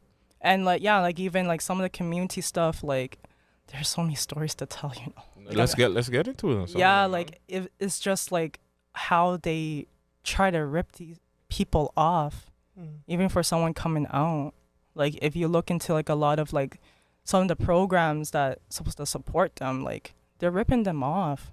Explain programs like what? I can't come up with one program, but I'm just saying for example, if I wanted to have maybe a farming type of job, right? Mm-hmm. And if I were to bring it to certain organizations, folks, whatever, they'll talk about, oh, maybe just give them a food box. But you, as a volunteer coordinator, do you want a 40,000 K salary? And I'm like, that's mad. You might as well just. So you're saying, you're saying they're no not words, man. They're not doing enough for the communities that they're servicing. They're just kind of taking everything for themselves in a sense. Yeah. I don't have the exact numbers right now, but if you look at what's it called again? The Justice Fund. I think Justice Fund TO. Oh, I forgot. So it was outside of City Hall for a while, and you see this huge truck, and it was a number 8, and it's all these zeros, billions, trillions, and it talks about how the nonprofit they keep 89% of the funds, and given the community, I think legally they have to give, I think it was less than 20% or maybe 8%. Wow. And so you have to look at Justice Fund. That's the best I can remember right now. Mm. But if you really look into a lot of it, they still continue ripping off people. And how do you expect someone to really come back to community after you cage them? First of all, you cage them, and then it's inhumane. It's really inhumane if you think about it. Because even with the COVID situation, you're having a lot of death. Even that, it's crazy because fuck, if my situation, I went in maybe a year before COVID happened, or a year or two, maybe before, right? And I'm thinking, I don't know how I would have survived during COVID, all that craziness. What do they do? Because I've had conversations with people that are oh, well, they're criminals. So what? And it's just yeah, but they're still human beings. Just because so we're writing them off forever kind of thing. Going back to the conversation we had, I don't know if it's on camera or not, but you're pretty much torturing people. And at that point, you might as well just kill them if you're going to do that. But yeah, going back to the COVID situation that, why? Because the prisons aren't privately owned. Not. Yes, they are, I think. They are? There's some prisons that are privately owned. So why? So why isn't the word getting out there? Why aren't people hearing more about these things, or why aren't they pushing the agenda to even ask for help for these situations? I don't know. I just want to try to understand what would be even the cause of holding it down. Yeah, people are dying in here. We don't want you guys to know, but you guys are gonna end up finding out anyways. Their families are gonna know. They're calling their loved ones and they're not answering, or they're not getting a call from them anymore. Something's up. Why would they want to keep? I don't know, but. In your take, what you've seen over the last 2 years with COVID and shit like that, what's your experience with it, with the prisons? It's heartbreaking because it's something that people have been saying it for decades. the abuse, the neglect, the medical neglect. We have lost so many brothers and sisters over medical neglect. You know, and damn, because this hits home, right? So damn. No, take a second, man. Take a second. It's the fact that like you don't even get to hear your loved ones. Sometimes as bad as months, weeks, days, they're not showering. And then when you get that phone call after a while, I have heard like some of the most strongest people even contemplating suicide. Or like they dealt with overdose. And COVID really, really brought everything out. Like the overcrowding, the staff shortages, like especially like even right now there's people. Because it was worse before. It was worse like a couple of years ago. Like staff, like there nobody really could come in. They have to lock down the jail for like the weekend or a couple of days. And now it's even worse now. Like it's even worse. Like because remember, like even like for programming, you need the program officers. If one of them decides not to show up, if they don't decide to show up, everything's mashed up. Lockdown. And then we know about the holidays and summertime. Oh yeah. People want to like be with their family. Oh, okay. We're here. We can pick and choose not to show up. What happened? Because they're on thing, right? Their work thing that they work under. Union? They're unionized, so they can't get fired like that. You know what I'm saying? That's another problem within itself. Like I don't. Is there? Do you, in your personal opinion, do you think, maybe not in your time of living, but maybe in the next couple of years, the prisons in North America will get to a change to where they're actually helping people, rehabilitating people? Like people are coming out, getting real jobs instead of like shutting people down. Like, do you think it's ever gonna get like that, or it's not? It's this is the way it is. This is the way it was meant to be. So, I like to be a little bit more hopeful, but a lot of people are just like, it's functioning how it wants to function. And that's when like, the talk of abolishment and like abolition, all that type of talk start to pick up, because it's just like, like we're trying to like literally like try to bandage up a wound. But this wound is already like, when a wound has infection, if you're just going to bandage it, like, it's going to continue to fester.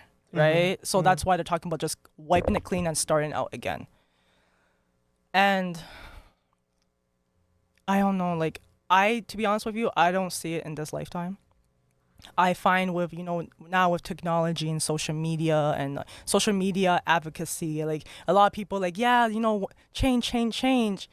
And I really hope for those who are getting into, like, the work, like, you can't celebrate it in short-term like victories, because that's actually like a strategy in the art of war. They want you to celebrate and forget your purpose. So they could do the name change. They could do 1, 2, I don't know, like, well, I mean, policy is more long term, but like, you know what I mean? Like a 1, 2 change, they're gonna be happy.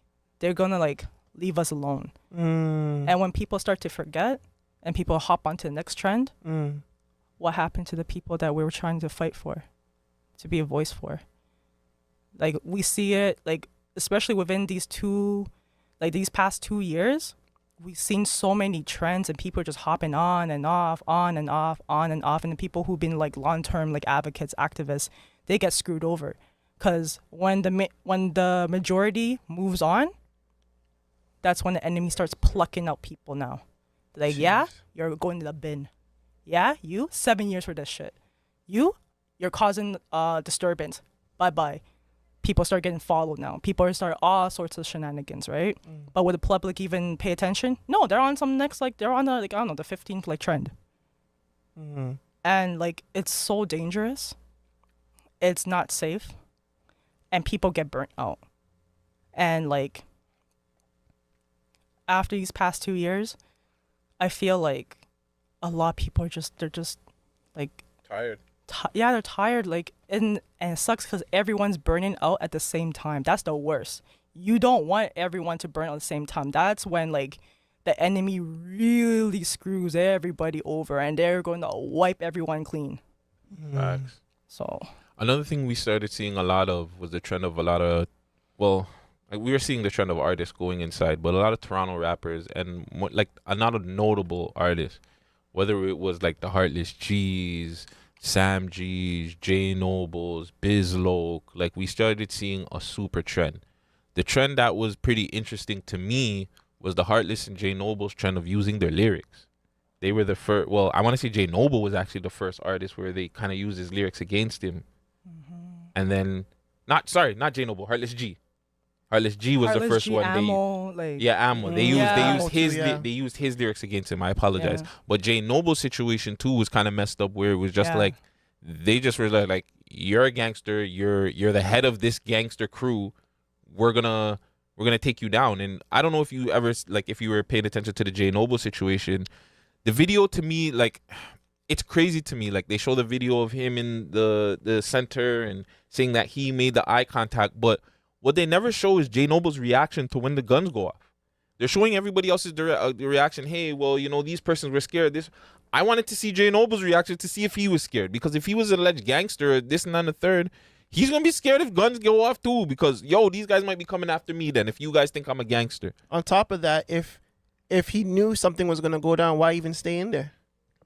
Why even have why wouldn't just leave? Like, so you seeing with these cases and stuff like that, do the guys, like, do guys even have a chance? Like, does it make sense to go spend your money on a lawyer to still have the justice system say, well, you know what, we're taking you down regardless?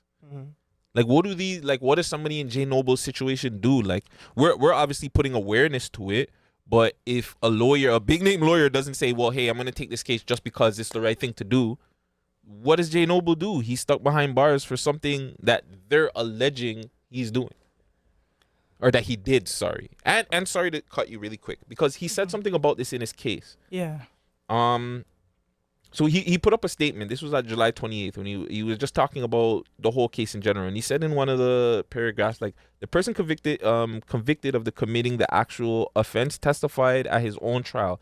And he told the courts that the incident had nothing to do with me. I had no involvement, he explained to the courts. The personal issue he had with the victim that led up to the incident. The jury at his trial believed him and rejected the Crown's theory of involvement in the case. As a result of that, the first-degree murder charge against him was dropped to a second-degree murder, and he receives 15 years.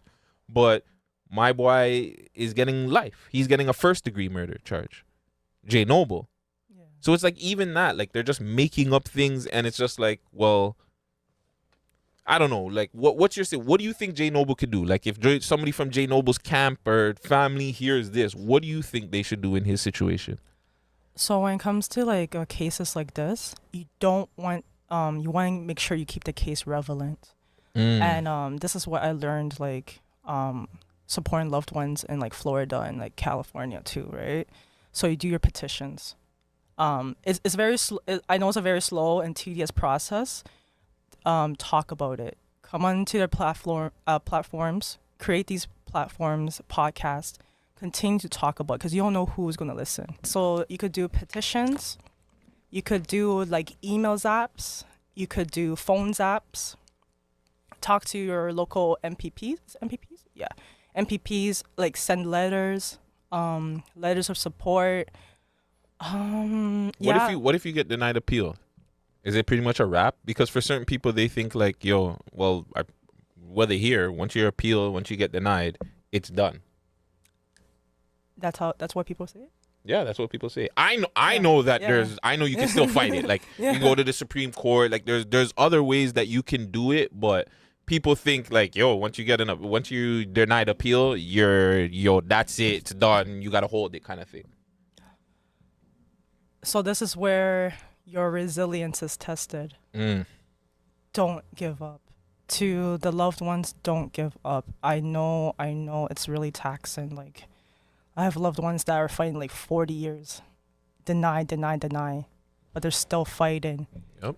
continue to speak the case, continue to get people who are truly passionate about it. Some people might jump on the wave and then jump off. And as long as you have like a solid team that will continue to push through the mud, through any type of storm, weather, shenanigans, keep pushing. There's always a way. There's loopholes to this. There's loopholes to the law. There's loopholes to the law. Honestly, there's some music that will teach you about the law. Look into your law books. Sometimes, honestly, if you are very well educated in the language of law and stuff, you could actually like represent yourself.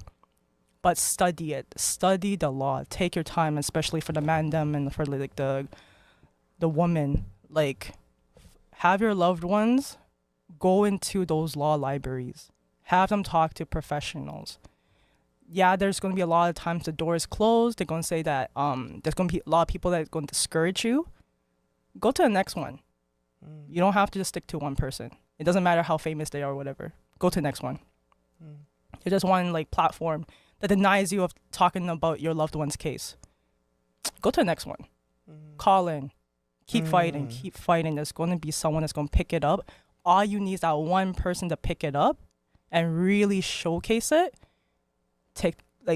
Just don't give up. Please don't give up. Don't give up. Don't give up. What about like newspaper reporters? You suggest that maybe? Tap in with one of those guys? Yes. Any reporter. That one's... Yeah, like you don't even have to go to like the major ones. If the major ones that keep denying you, wait until the upcoming journalist comes up. They'll take on stories. They'll take it on. The young and hungry. Yeah, the young and hungry. Like that. Usually they're the ones who are more open. The young lawyers that are coming in. The law students, special law students. They'll take it in. Or like, if there's like retired people, the retired folks, they have the time to really like look into it, dig into it. You have to keep fighting, even if you have to go to another country. And like connect with people. Like I connected with Initiate Justice in California. Connect with them, even if like I know the laws are different, whatever. But I find that a lot of trends that happen in the corrections in Cali starts to spread out, and eventually, for some reason, here starts picking on some of the trends. It's funny you say that because remember when they had the year of the gun stuff and all that stuff, and Toronto was trying to battle that. They actually had consultants from other countries dealing with the same stuff, and they would adopt their what they were doing over here. Giving your gun and you get something, and they give you $100 or some shit. But so when they say weren't that, believing that though. So when they say that this shit like is all connected, it really connected for real. No, it is. I know another idea they wanted to do is start hiring former gang members to start talking to the youth, which I think that they should do down here like a motherfucker. You should guys that I don't know, just guys that have been through it. You should be giving these guys jobs. I don't know. We see it all the time, bro. We talk about it, but it's one thing about talking about it and actually like putting in action, and actually the people that wanting to do it too, right? Yes. Like, do people actually want to help these young youth or any of these young people that are coming up in the streets or, you know, involved in just hood shit? So it's really up to them if they're gonna actually do that and make that change. But I guess we gotta see. What do you think is also another thing like we can bring awareness to before you get out of here? Just other things that you want people to know that are going on behind the scenes that they might not be aware of. And also, like, how can people get, I guess they need information on if they come out of jail, maybe somebody that's coming out of jail, they see this and they watch this and they need information on funding, housing, helping for any sort. If you can just give them some, you know, some little information. You can like, well, hopefully people have like Instagram, Right. but for like loved ones to go on incarcerated voters ON, there's like so many other support. There's like Think Twice, there is like Direct Your Life, like there's Amadeus, I think that's it. I think that's what they call it. Amadeus. I can't pronounce it. Yeah. But yeah, like honestly, like they post in like a lot of the stuff, like even like with the yeah, you can apply for like the funding, and like even and also like with these organizations, they also have partnerships too, right? Like partnerships in housing and that kind of stuff. Like just continue to search, really continue to search. Another thing that I would like to mention from incarcerated voters is that number one, this is for the public to hear, okay? Healthcare for people inside is paid for by the correctional healthcare budget from the Solicitor General. This means that correctional officers are making healthcare decisions about prisoners based on the money, not what's best for the prisoner's health. Number two, 8 people have died in Maplehurst since February, and we're not even getting any reports from the minister. And that's the 8 people that we know of. There's probably more that we just haven't been reported. Yeah, and I know like maybe like last month there was 2 deaths in Collins Bay. Did they say why? Or I don't know. I'm hearing from hangings, suicide. But I know most of them is like a lot of overdoses. A lot, especially a lot of the comrades that are coming outside, overdosing, like depression, and plus like with like COVID, it was like shelters were cut in half. The spaces like it was to one point where like shelters had like what do you call it again? Yeah, it was completely it was done. Like they were done. There was no space in shelters. I know there was like somebody that some of my friends were like supporting, and they were trying to get housing for this person for a while because they were going to be released from the penitentiary. No housing, and that was like more than a year. And that's for that's parole and stuff like that, right? Yeah, so a lot of people got screwed over. Some people actually just end up having to waste their years after they finish in their sentence. And they just have to sit there. They have to sit there because there's no space for them. That's crazy. It's crazy. RPG Bundles, bro. He actually did pass in a prison just this year. Man. And I know Biz Loke was trying to like put out the word on that stuff too, because he said that he was going through some tough times through there too. So hold your head, Biz. Hold your head, everybody. Heartless, all the dogs, them. Also for like action, there is a rally on November 16 from healthcare providers against poverty and incarcerated voters. And it's a prison healthcare rally just to raise a lot of awareness. Please show up. When it comes to like info nights, they also have like their Zoom is online too, so you can like tune in. I don't know if there's any more like upcoming in-person events, but like just show up. Also like there is like book drives, like a lot of the institutions like the book. Like the library is just not. Marshall. Yeah, it's not doing it. It's not doing it. So like send like culturally relevant books, books that like talk about life, talk about maybe self-care, sci-fi. Just give more them like, uplifting books instead of the jail books and the criminal books that they be reading all the time. I know what you're saying, because like more times they get the shitty books or like the books that it be making you think to go do some more shit when you come outside from. And like make sure that they're in like good conditions. Please. Oh yeah. Please don't give up the mashup ones, because like the ones that the cover is missing. And, like, you don't know what the name of the book is. Yeah, or like the coffee stain or ketchup stain. Like come on, let's be nice people. Let's be nice. And even like there's gonna be upcoming. Like I know the season is coming up. Like winter. There's a lot of winter clothing. And then also like like Project F. Like I know they have their clothing drive and stuff. There's just so many things. If you just follow like the pages, there's so many things you could do.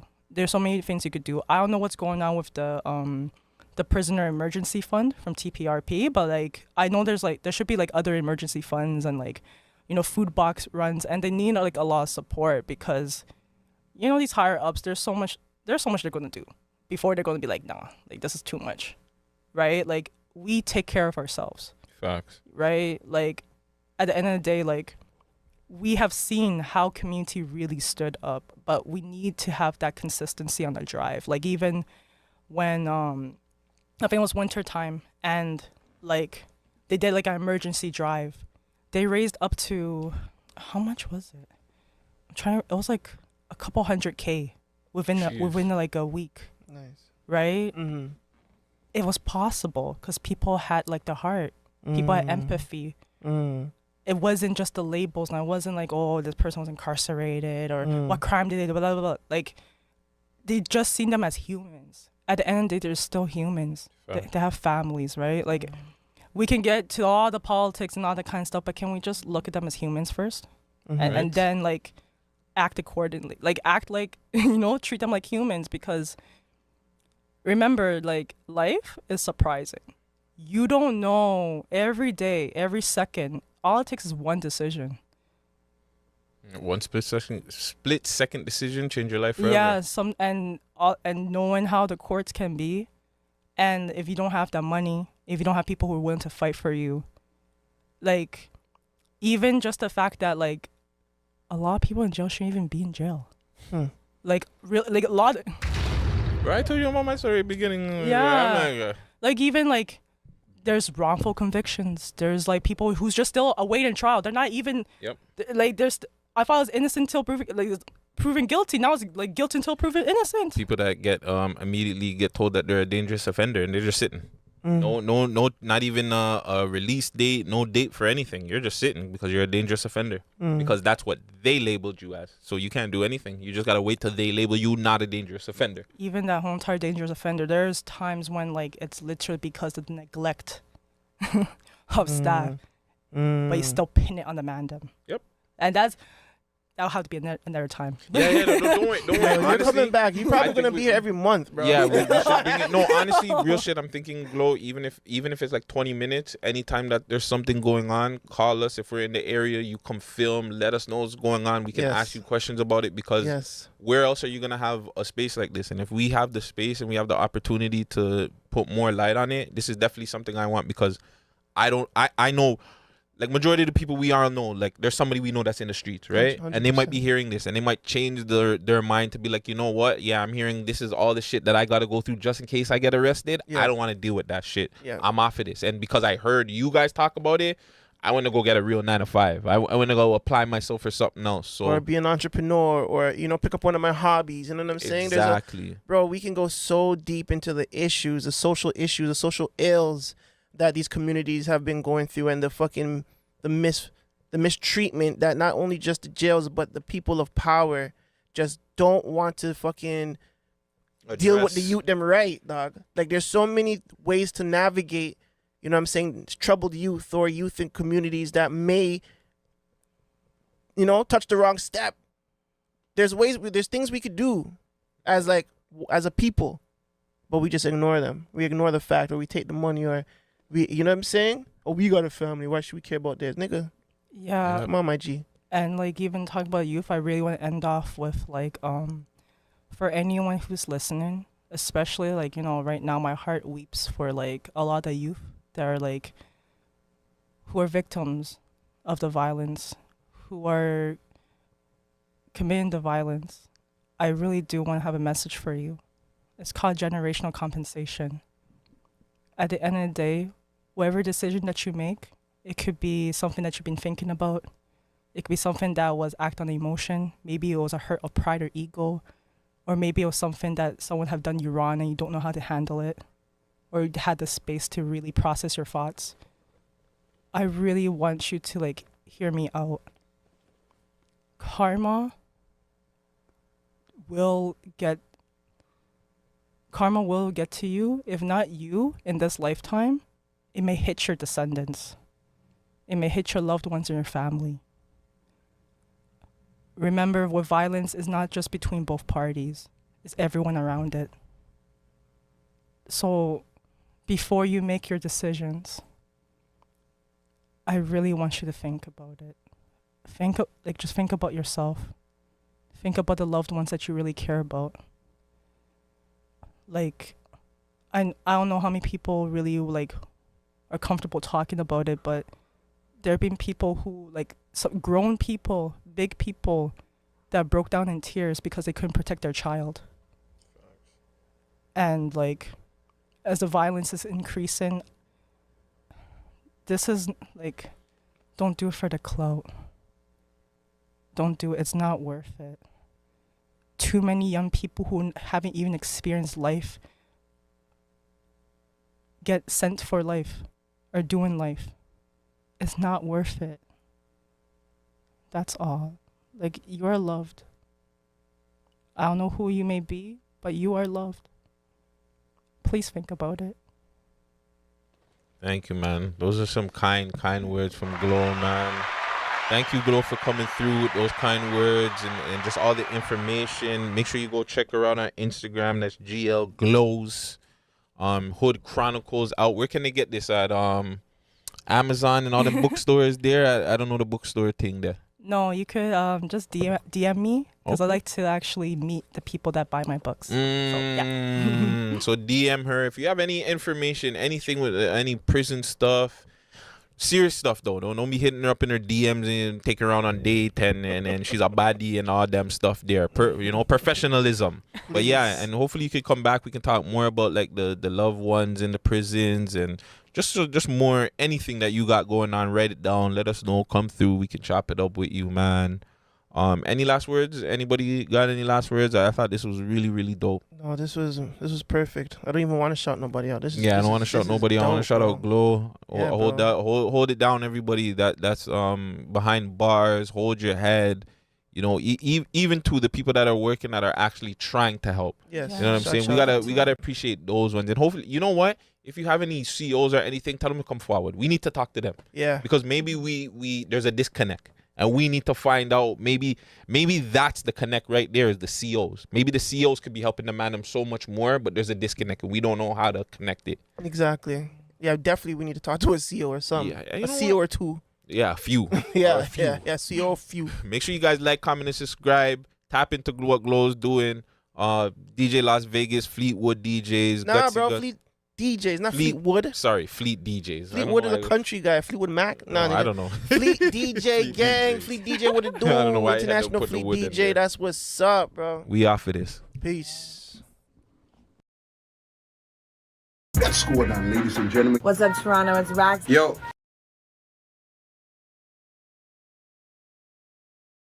It's your boy Shaq Diesel. You know this is Muscle from the Entertainment Report podcast. Shouting out who? The Man Them. The Man Them Show. Tune into the Man Them Show every single day on YouTube. You know what? Make sure you like, subscribe, all that cool stuff. Check them out right now and leave me right here, right now. Bye.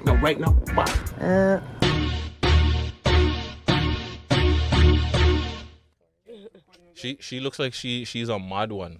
She is. I mean, to just fucking walk the streets with that crooked teeth.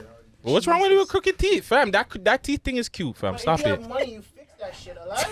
No. Is that the go? Hold on, because me and Gucci were having that conversation. Is that the go-to? Like that's the first thing you gotta fix when you get somebody, especially if you're in the industry. Because I know my teeth is gonna get fixed regardless. Like I know that's gonna be the first thing I'm getting fixed. Yeah, but Gucci fixed his teeth though. He doesn't count. Gucci's a bad bitch, so he doesn't count. He fixes everything. Disrespectful, Fam, my brethren has more work on his body than most girls. I don't know, so I gotta consider like he's a body, fam.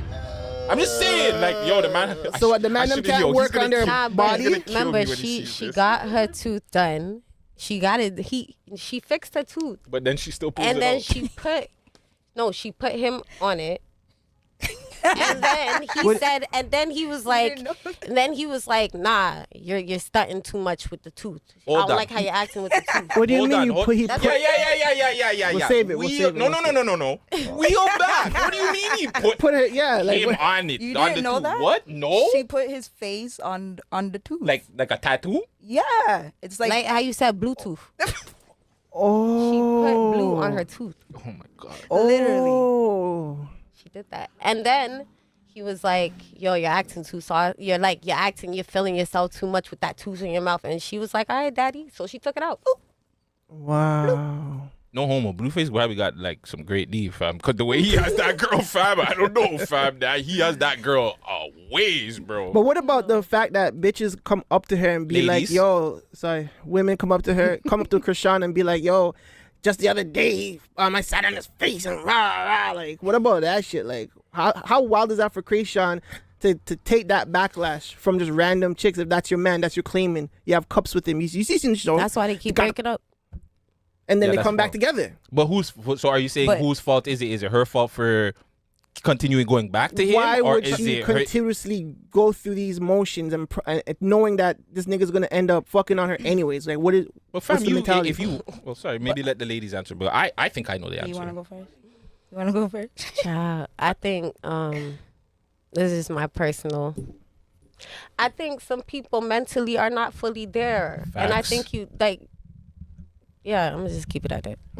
Mental health, alright? It's a lot of mental health, and it's one of those things where it's like I actually like the girl. Like I She's love dope. her. She's my favorite person. And I'm not saying mentally like, oh, she's retarded and like, or like she's slow or anything like that. But I'm trying to say, like, I feel like even like emotionally, your emotion and your spirit could be.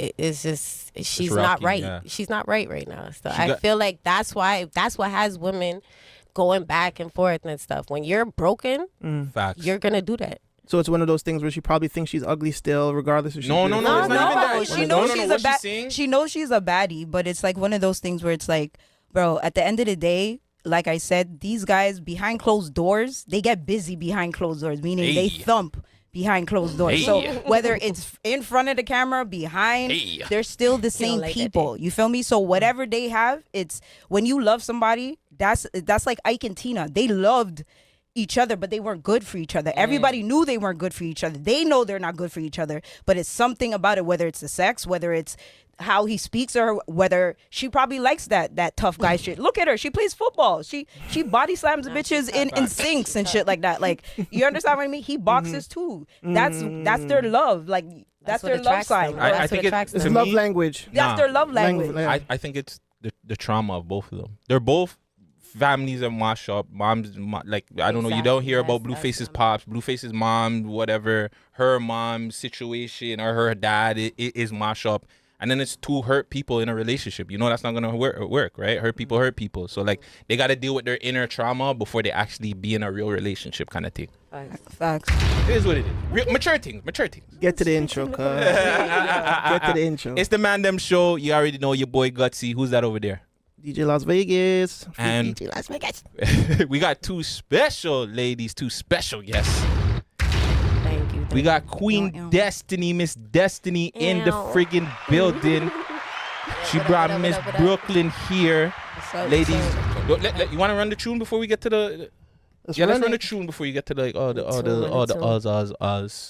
You know, Destiny just dropped a new one. McCrody. Who did the video to that? Apostoloso Films. That's my boy, man. He shot my first video. Which one? Top of the Morning? The one with Swiss, yeah. Top of the Morning. Hey, yeah. So he's dope, and we got a couple more on the way. So. McCrody. Yeah.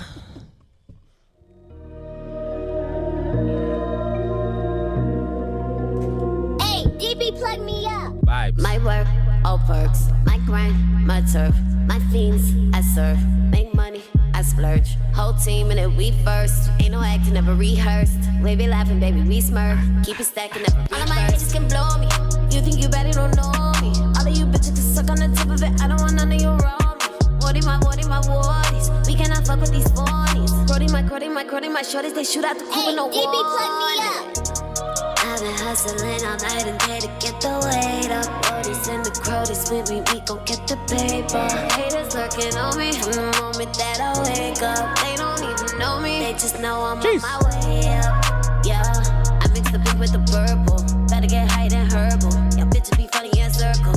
Whoa, yeah, you niggas is only a hurdle. And you cannot stand in my lineup if you don't belong in my circle.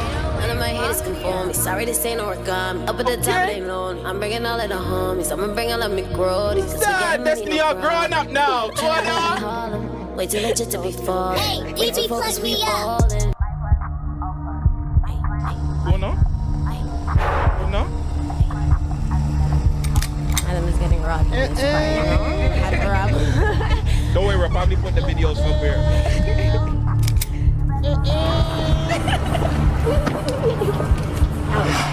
Say, get that up.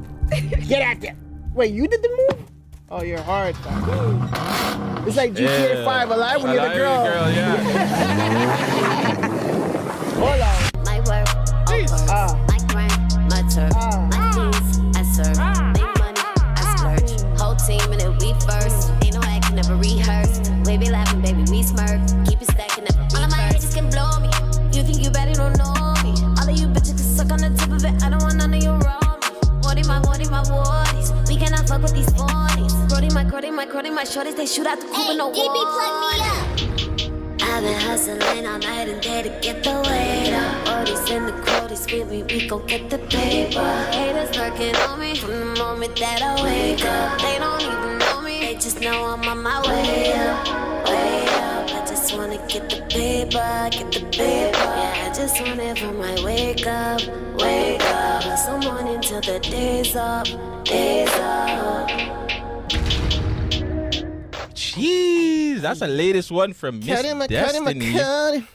Oh no, out now on all streaming platforms. Yeah. Yeah. You can YouTube it, watch it, stream it, download it, share it, TikTok it, make TikToks for them, do all them things there. Make it big. Yeah, make it huge. Make it huge. Yo, and then tag me.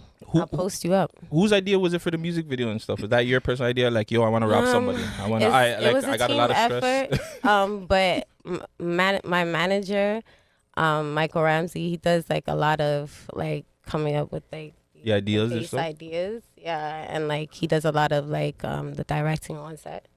Nice. Did you think like, nah, this is not me? Like I don't like how do you guys like, clash with the music video? Like, yo, you want me to ride? Like, honestly, when I say like the ground, like I'll always have like my base. Like, okay, this is what I want the concept to be, and then I'll just put it in his hands. And then, but why I say it's a team effort is, you know, it'll always be like, yo, everybody's feeling, you know, what it is, and yeah. You pass it to Brooklyn and see, yo, Brooklyn, what do you think? And then. Well, definitely too, because Brooklyn also does a lot of my choreography. So makes sense. A lot of the tracks, especially the fast ones and the ones that have the beats pumping and everything like that, I always let her hear it first, just to see if like, okay, is there a part that we're gonna put some dancing in or whatever the case is, and however that goes. Teamwork makes the dream work. That's it. That's it. What's your favorite part of the song? Like, what's your favorite bar of that whole record? If there's one bar that you want to stand out to make people know, like. They don't even know me yet. They just know I'm on my way up. So it's like, just know, like, you might not know who the fuck I am right now, but you gonna know. You gonna know eventually. They gonna find out. Yeah. The real life bars. Gonna find the real out. life Yeah. bars. It's like the real life bars. So ladies, how are you, man? I haven't seen you in forever. You know what I'm saying? This is family to me right here. Like honestly, like, oh my God. This Church is one of the days. perfect. Don't even let people know I went to church. Jesus Christ. But yeah. Oh, stay over there with So that. what? You want me to let people them know that your pops is a pastor, or? I think a lot of people know. All right. Shit. My mama used to attend his church, child. I love. So I'm gonna be real. Like I'm putting on. My mom is trying to flirt with her pops. For real? Nah, yeah, my dad was in the track. Well, he still is. He's a tractor dude. Like he had a lot of the church. And he's short, right? So he's short, good looking guy. No, you know, he puts himself together well too. You know what I'm saying? Yeah, he's well so put together. you know Shout out to my pops. So back in the day, like, I don't know, like, might be giving up too much, but her family, there were some wild ones. You know what I'm saying? They were wild. So you know, they came down a couple of times, but her, I don't want to say the other brothers, but they were always telling me, yo, musically, yo, we got this, bro. Like, we're gonna be talented. We're gonna be out here. And you know me, Toronto guy, like, whatever, whatever. But like coming out, like, I don't even think you do. I don't know if you do. Do you remember you used to like sing and do all that shit from back in the day?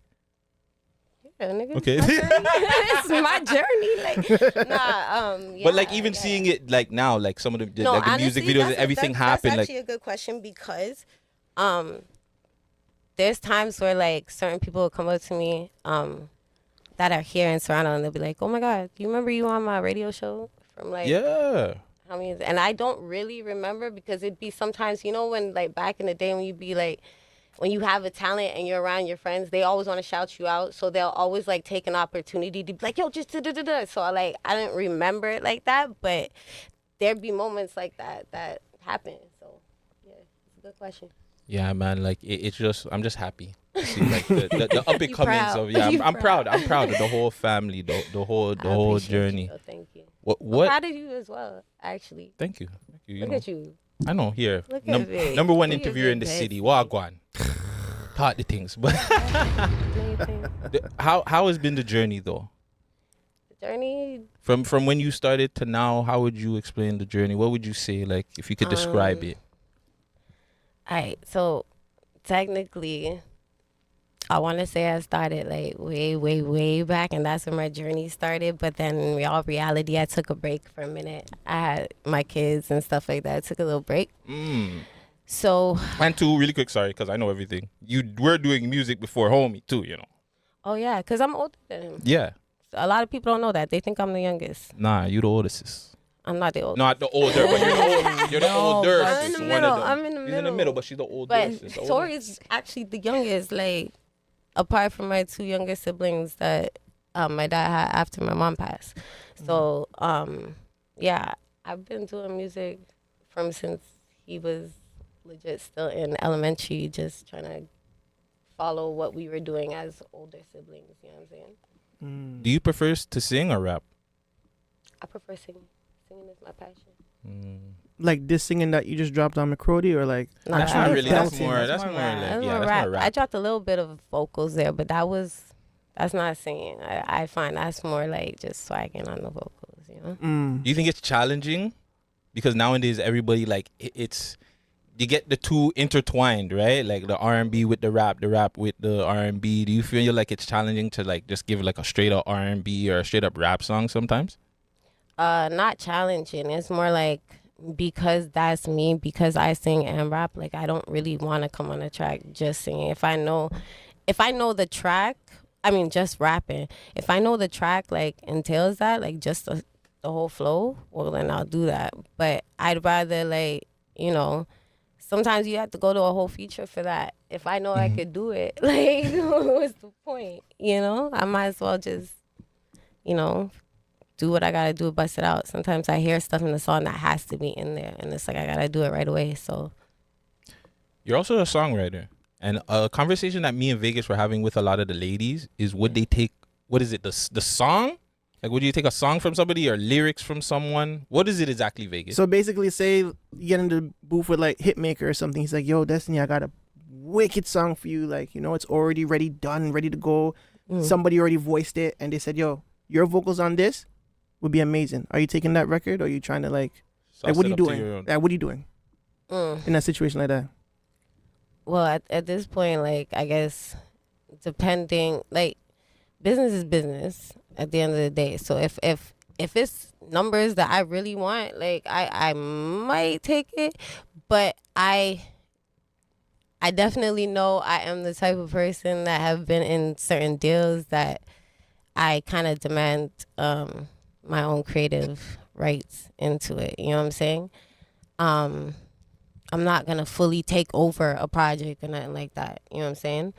But in order for you to get the right cadence and the right, you know, value to the song that I'm going to bring to it, I'm going to need a bit of creative rights in that. You know what I'm saying? I might hear the song and then shit's a banger and I'm like, yo, I don't need to do nothing on it. You know what I'm saying? But it's a good point she brought up, the contract side of it, right? Because it could be just, it's almost like a cover, right? But you have the rights to fucking put on your album, but contractually, you know what I'm saying? If you have creative control over certain things, then you have a piece of that record too. Facts. That's dope. Facts. I don't think any freaking female artist is gonna come with that answer. No, I don't think so. Still. Well, a lot of them are not getting signed from over here, right? So yeah, that's right. That's a different thing. Hey. You used to want to say something?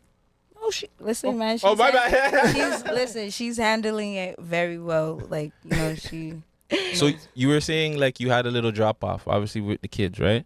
Another issue that I've been very heavy on, which I feel like it's obviously going to be harder for females. We spoke with Taylor about it, and it says, did it give you a, like, when you were first starting to do the music, when you had started having your children, did it give you a drive, or was it more like, nah, I kind of got to focus on my kids, like that's what's important right now?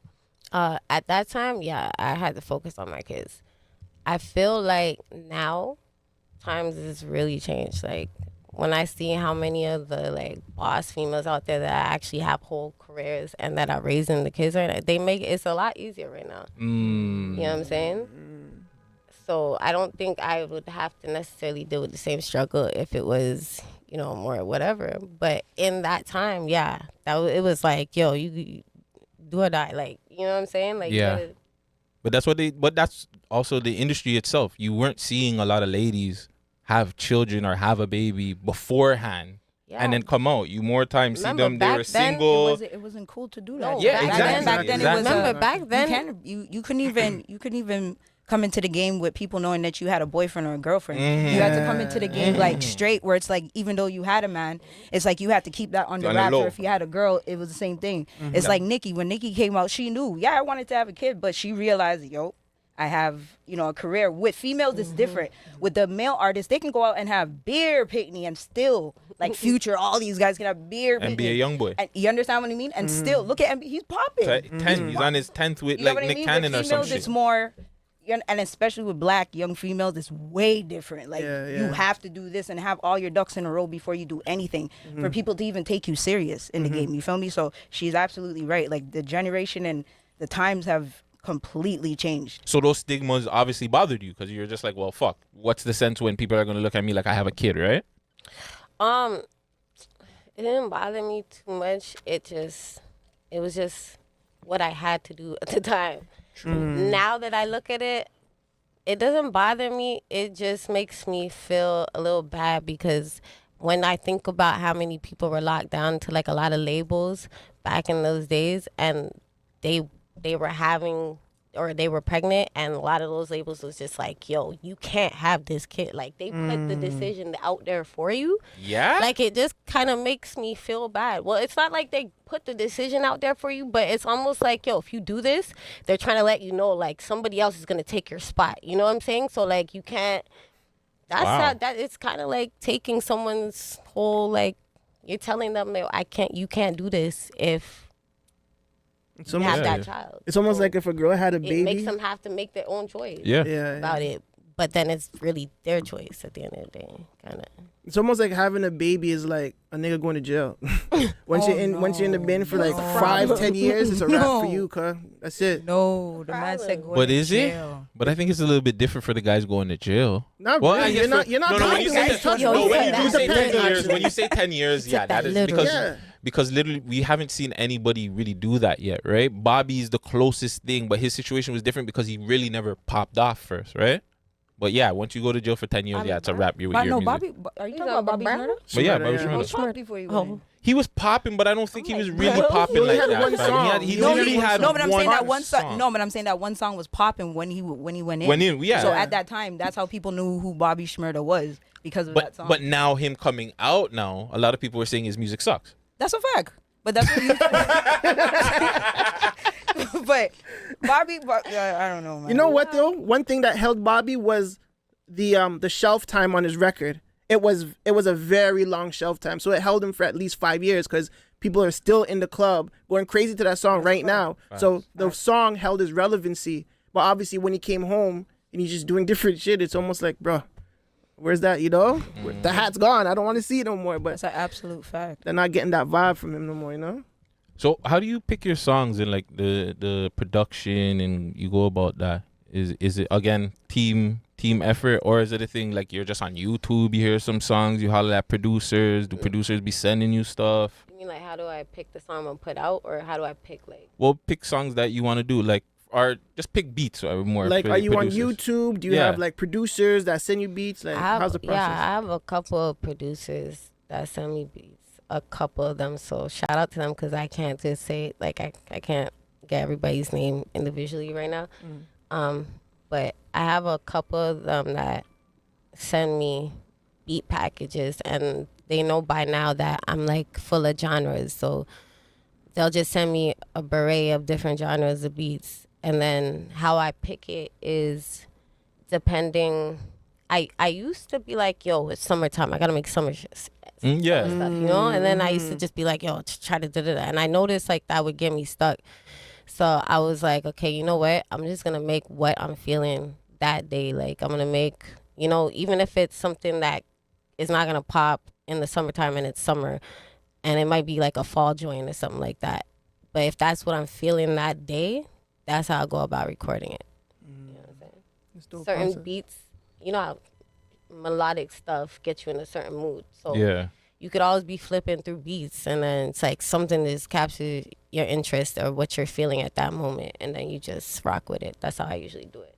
I'm telling you, she's sick.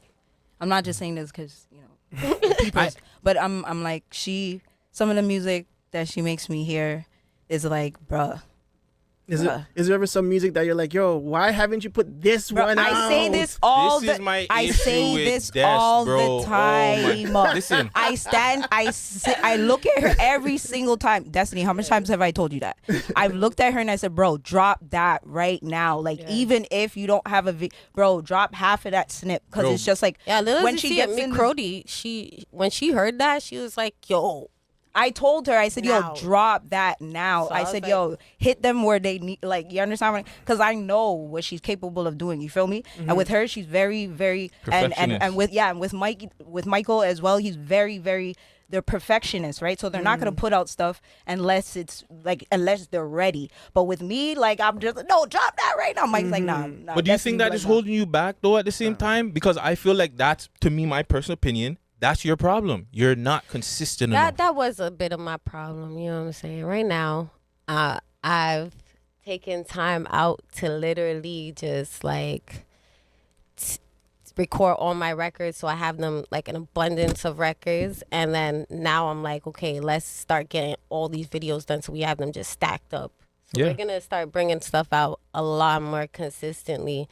But yeah, I realized that before, but like I told you, like I just said, it came with rushing myself. Sometimes I'd be rushing myself. I'll be like, yo, it's summertime, I need this summer jam. It's wintertime, I need this winter jam. And then it's like, yo, if you're not feeling that at that present moment, it really plays into the creativity of what you're doing. Like, so a lot of that has, had me a little bit flustered and like, yo, I don't know what to put out now and this and that. And I just had to be like, you know what? Forget it. We're just gonna record everything. Record everything at once, and when we're feeling to put it out, and we're gonna have a time schedule with it, and we're gonna make sure that everything just drops. So, okay. As an artist now, besides your children, what do you think you greatly improved on from then to now? My writing, not writing, but the way I write tracks. I used to write and hear the beat. I write on paper and just like, then spit it out. Now, and thanks to quarantine, I got to learn to not only kind of just freestyle them on beat, but also record myself and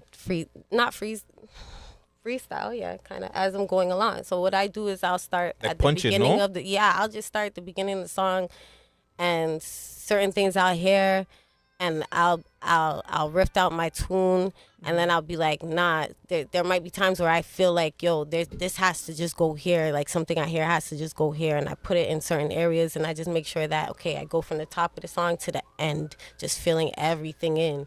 So it's kind of like freestyling the song. You know what I'm saying? Nice. It's a dope process, man. No, for sure. It's improved a lot, though.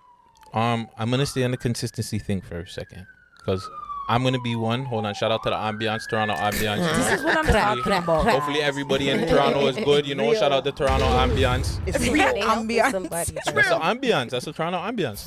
Yeah. But yeah, I want to apologize, because me and you went back at it on social media a couple of years ago. But that's what family does. It's a family thing, though. It's like, but you can't help it. But at the same time, as a man, I shouldn't be airing out one of the ladies like that on friggin' social media, and that's family. So I will apologize. Even though I'm petty, I should have did that He's with a little petty. I should have did that with like another girl. Like if it was Brooklyn, because I don't know Brooklyn like that, it would have been better. You know what I'm saying? But No, I know Gutsy, we're not about to do that. No, I'm just saying. We cool. We're cool, but I don't know you like this is the first time we're meeting. No, but why you have to use me? Because we're here. I couldn't think of anybody else. Okay, no problem. Gutsy. But yes, going back to it, I don't want to say what it was about. Yeah. But I was like, the consistency with the females in general in the city are off. Like, they don't work hard enough, or they make excuses. And that's one that I feel like it's an excuse. Like, yo, I have a life and da. But the men are busting guns and have life, and they're robbing people and doing all these crazy things too. Like, how come the girls them can't Do you guys feel like you guys are getting the actual support from the people when you're dropping, or no? We're not like the blogs are not supporting, or the DJs maybe not playing the tunes. I get a good amount of support when I drop. I wasn't fully consistent, so it's like how much support you gonna get if you're not, you know. I wasn't, and I wouldn't say I wasn't consistent. I wasn't pushing things right. You know what I'm saying? I was just dropping things to drop them, like. Yeah, because you weren't on social. You're not on social media too. Is that like a personal thing too? Like you just don't like you don't like to be on social media, or is it like an old school thing? Like because it's an old school thing. You know. And it's not like I don't like to be on social media. It's just that it's a lot to keep up with. Like you gotta be on TikTok. You gotta be on Twitter. You gotta be on YouTube. Be everywhere. It's a lot. So, you know, it's always better to have like some little youngin on your team, not just like ready to just, you know, for sure, something like that. But, for sure. No, I feel like I was getting a lot of support. You know, whenever I do drop something, I do have a couple of blog sites that have reposted you. Yeah, that also are very like they get numbers and they get a lot of views and stuff like Toronto that. rappers I see posting you. I have to thank them because this is not like the first time or second time. Like they posted me a good couple of times. So, but. Bro, what's your thing? But do you also feel like because of who you are, they're doing that for like? Do you feel like you get a lot of that? Like people are trying to get to you to get to him, kind of thing. Like advantages, like I don't know why I'm like shying away from the nigga, bro. It's Tory, no, bro. because like people who are trying to get to Tory, they're gonna do it very much in your face. You know what I'm saying? Like if they trying to get to Tory. Like, yo, can I holler at your bro? Can you pull up? Can you text him for me? They're gonna text you that. You know what I'm saying? Like as soon as the post comes, for sure, like they're texting that. But no, I feel like I get actual genuine love based on the comments that I get from the content that I put out. I think it's genuine. Why hasn't there been a Destiny and another lady Toronto rapper quote feature song at all? Even back then, you never linked up with any. Actually, I have a couple features with a couple of the ladies in the city. Like who? Name some. Can you name some or some surprises? Okay, I have one coming out very soon with Nana Goody. Friend of the show. Yeah, I love Nana. I also have one with Tara on the way. Tara Lord? Woo! She's dope. Who produced that? Dub J? No. I know Dub J like her, you know? Nah, actually, Grinds and another producer, which is totally slipping my mind right now. But Grinds and another producer produced that track. Gregory Grinds? Grinds Production. Yo, there's shout not out Grinds. Shout out Grinds, my dog. This guy's working with everybody. No, big up He's an industry whore. No, I'm not a whore. You're an engineer whore. I'm just a guy. Oh, you know all of them? I'm the guy. Fam, like every interview that you've talked to or that we talked to somebody, he's known somebody that this person's known or some shit. You know all the engineers and the people behind the scenes. Yeah, he's a guy. 6 degrees of separation. Yeah, he's a guy. I'm not gonna lie. He's a guy. Is there anybody you were looking forward to like working with in the city? Like you're feeling maybe something that's coming up and you're like, yeah, I wouldn't mind working with them. Or someone that you like listening to a lot from the city. Not really like that. Like I'm be honest with you, like the females that I rate, I'm already doing something with. So yeah. Nice. I would like to see you for some that I still haven't mentioned too. So don't take that as like you're trying to figure out shit. You know, and put one and two together. Honestly, I would like to see you and Goldie for some strange reason. You and Goldie. I think you and Goldie would do dope. And I think Goldie's hard. I really dig Goldie. She would be one person that's. And out of the males, I think Tory. I think that'd be a good one. You know. Tory Lanez and Destiny on the track. That's also like a thing. Like I didn't have collab shouldn't have said with nothing some then. of the males in the city. So you just gotta wait and see. Why you hasn't- gotta subscribe. Listen. You gotta make sure you following. You gotta make sure that you checking all the platforms. So wait, I got a A lot of question. stuff is gonna come out. I got a question. So, when Tori used to go to Sunny Diamonds, where were you going to? Honestly, we were a lot of times in different places. That's just how we all grew up. 6 of us. So a lot of times, half of us is like in Canada, half of us is in the States. Florida, yeah. And spread out. Like half of them is like, some of them is in Montreal over here, some of them is in Toronto. You know what I'm saying? So I really had to know like the year you're talking about. We'll say 2010. 2010. 2010, 2011. I was just leaving Miami. I was in I was in Montreal by that time. So yeah. And you weren't NTL recording? 514. And you weren't I was recording them? down there as well. Oh yeah, okay. What studio? Makeway?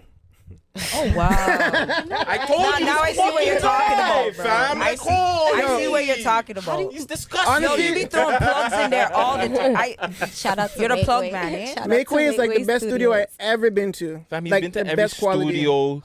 He's been like, it's just hard to explain. He's an engineer whore. That's the best way to I'm explain. not a whore. Engineer whore. I'm very. I'm an interviewer whore. You know what I'm saying? It's okay. Proper. Your interview whore. Yeah, fam. I know, right? I got a lot of interviews. Let's pause. I don't even believe in the word whore. I know, but you've done male and female, so we're just gonna pause on that one. Oh my God. Oh, see the Toronto fire thing. Fire. Yo, I'm trying to help you. Listen, I'm trying to help you because the comments are gonna go crazy. But like, yo, guts, yo, why y'all dealing with all that my youth? Clip that right part there. We're going viral. I don't even believe in the word whore, to be honest. I don't believe in it because I think it's at some point motherfuckers been whoring out anyways. Like What? there has to been. I'm not saying everybody, but at some point you were living free before you go through committed. your whole phase. You your go thing? through your freedom phase. I would say. Some people don't. I go want to through it, take though. whore. I know. I'm not saying that's why I never said everybody. Like some people. You know what I'm saying? They go through that. They want to just talk to everybody, and you don't have to. It's not sexually either. It's So I like just talking to like maybe 5 guys at one time or 5 girls at one time, and you know what I'm saying? Like they So go I have a through that question. phase. Were you a previous? Of course. Or have you Hell graduated yeah. from school I, of abortion? my jersey's in the rafters right now. How about you, Gutsy? That was a good you. No, my guy, from you She answer just like told that, you- from Fam, you she told you I just went to because you Bible. I was in church and listen, things. listen. And I'm you said listen. don't tell no one you when was the there. and when the gal them are in the club Finding at out Saturday all on Saturday night, Sunday morning, they're the first people in the congregation. So don't even come with. I used to go to church.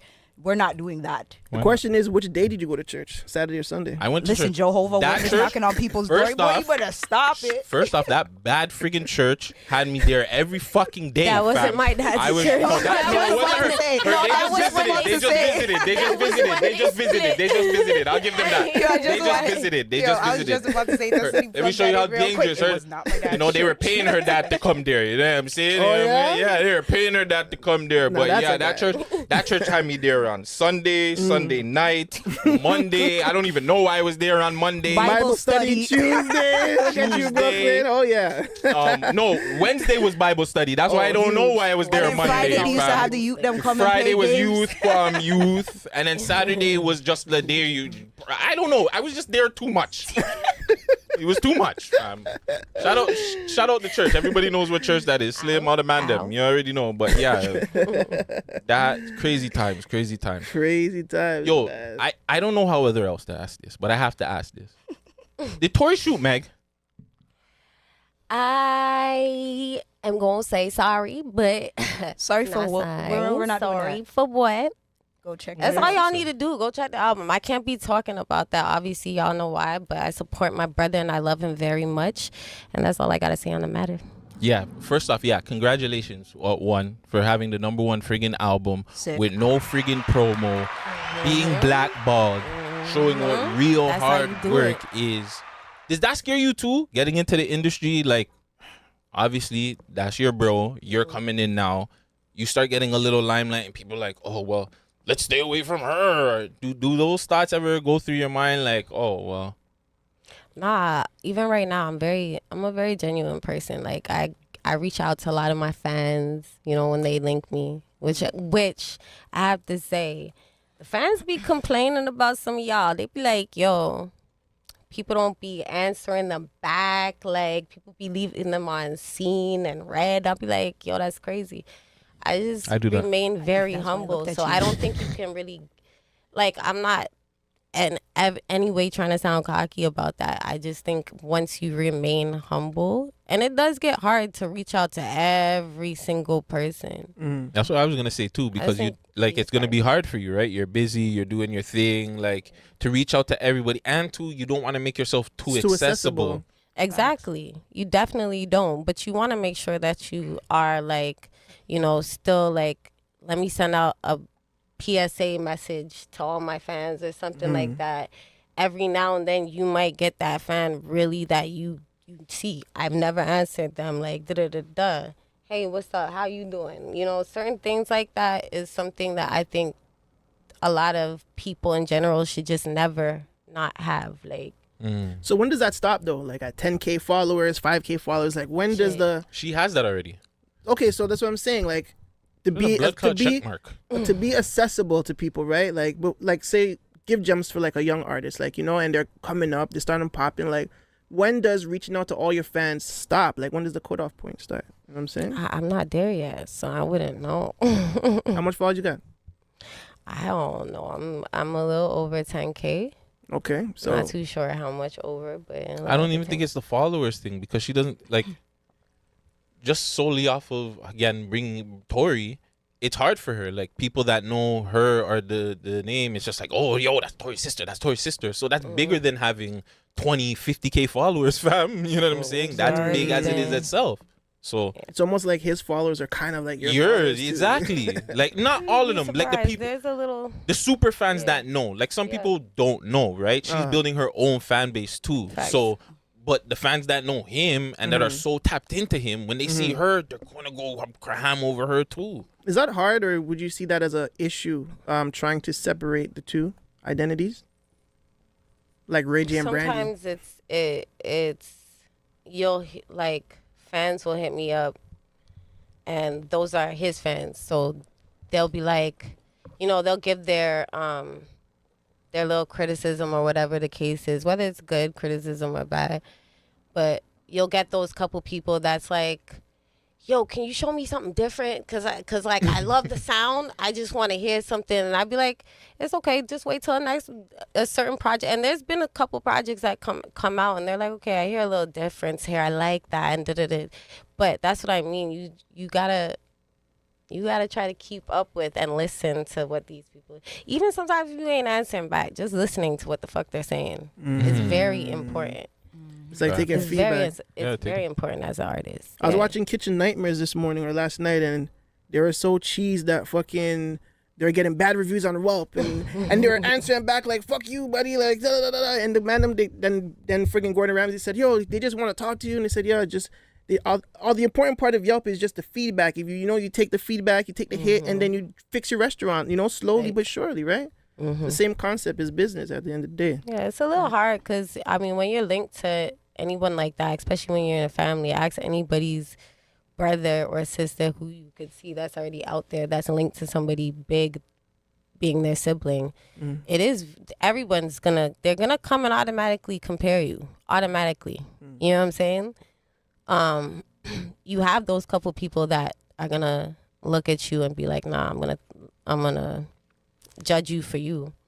But majority of everybody is looking to see like, yo, what about her looks or sounds, or could be him, or whatever the case is. And then a lot of people don't realize is that, him being the youngest one in the family, and shout outs to all the rest of my brothers, because there's 5 of us right now that actively do music.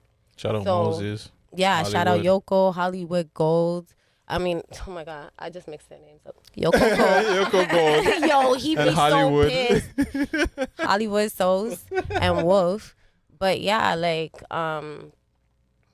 us being older than him, you know, and him being the younger one, and watching us come back from the studio with tracks and stuff like that, all this material and everything seeps into that younger one. So there would be certain similarities, you know, there would be certain times you'd be like, yo, you know what I'm saying? But that's what happens, I guess, when you're around each other. You can't tell me, like, when you hear certain Janet songs, you're not like Michael. Yeah, that's Michael. You know what I'm saying? I guess it's a family trait. The only where it's not like that is the one he said. I don't hear any Ray J and Brandy. No, yeah, in the beginning, for sure. When Ray J came out and they found out that was Brandy's brother, it was like, oh, are we getting like Brandy style of music? 1000%. Wait a minute. Put a pin on it. Put a pin on it. Wait a minute. Was not Brandy. Put a pin on it. Like yeah, come on, wanna brother. Be down. That's not even close. Yeah, not even. Fam, Ray J, like the One Wish, I think that's why we more look at it more than anything that is an R&B. Like he did. And One Wish, really and truly, it wasn't that great of a song. But it doesn't matter. He was singing. That's all we're trying to tell you. He was singing. I guess. But I guess because he One Wish. He doesn't suck either. I like it. I like it. Did One Wish come out after his sex tape? At Versus. Before. One Wish come out after his sex tape? It was before. It was before? Yeah, that was like a BET record. They weren't. I don't think the sex tape came after BET and shit. Like, what song? One Wish. One Wish. Was that before it or after? After or what? Sexy Can I? Did that come on? One Wish came first, And then the Sexy Sexy. Can I? And Yeah. then the tape. Sexy. You see this nigga. No, not Sexy Can I? Sexy. Yeah. Oh, the sex tape? tape. Yeah. It was One Wish was first. Yeah. And he was blowing up. And then the that sex tape. happened. Yeah, but yeah, he already yeah. said that it was a deal. Yeah. Like it was a deal. Yeah. Yeah, but then the mom tried to like slander the man's name after the fact that. Hold on, how much longer do we have? Because we can go into like stuff like that really quick if you want. Because I have a 1-2 conversation like that. Or we're already We're talking already about filming. it. Well, we're already talking about it. Fuck. Well, so what?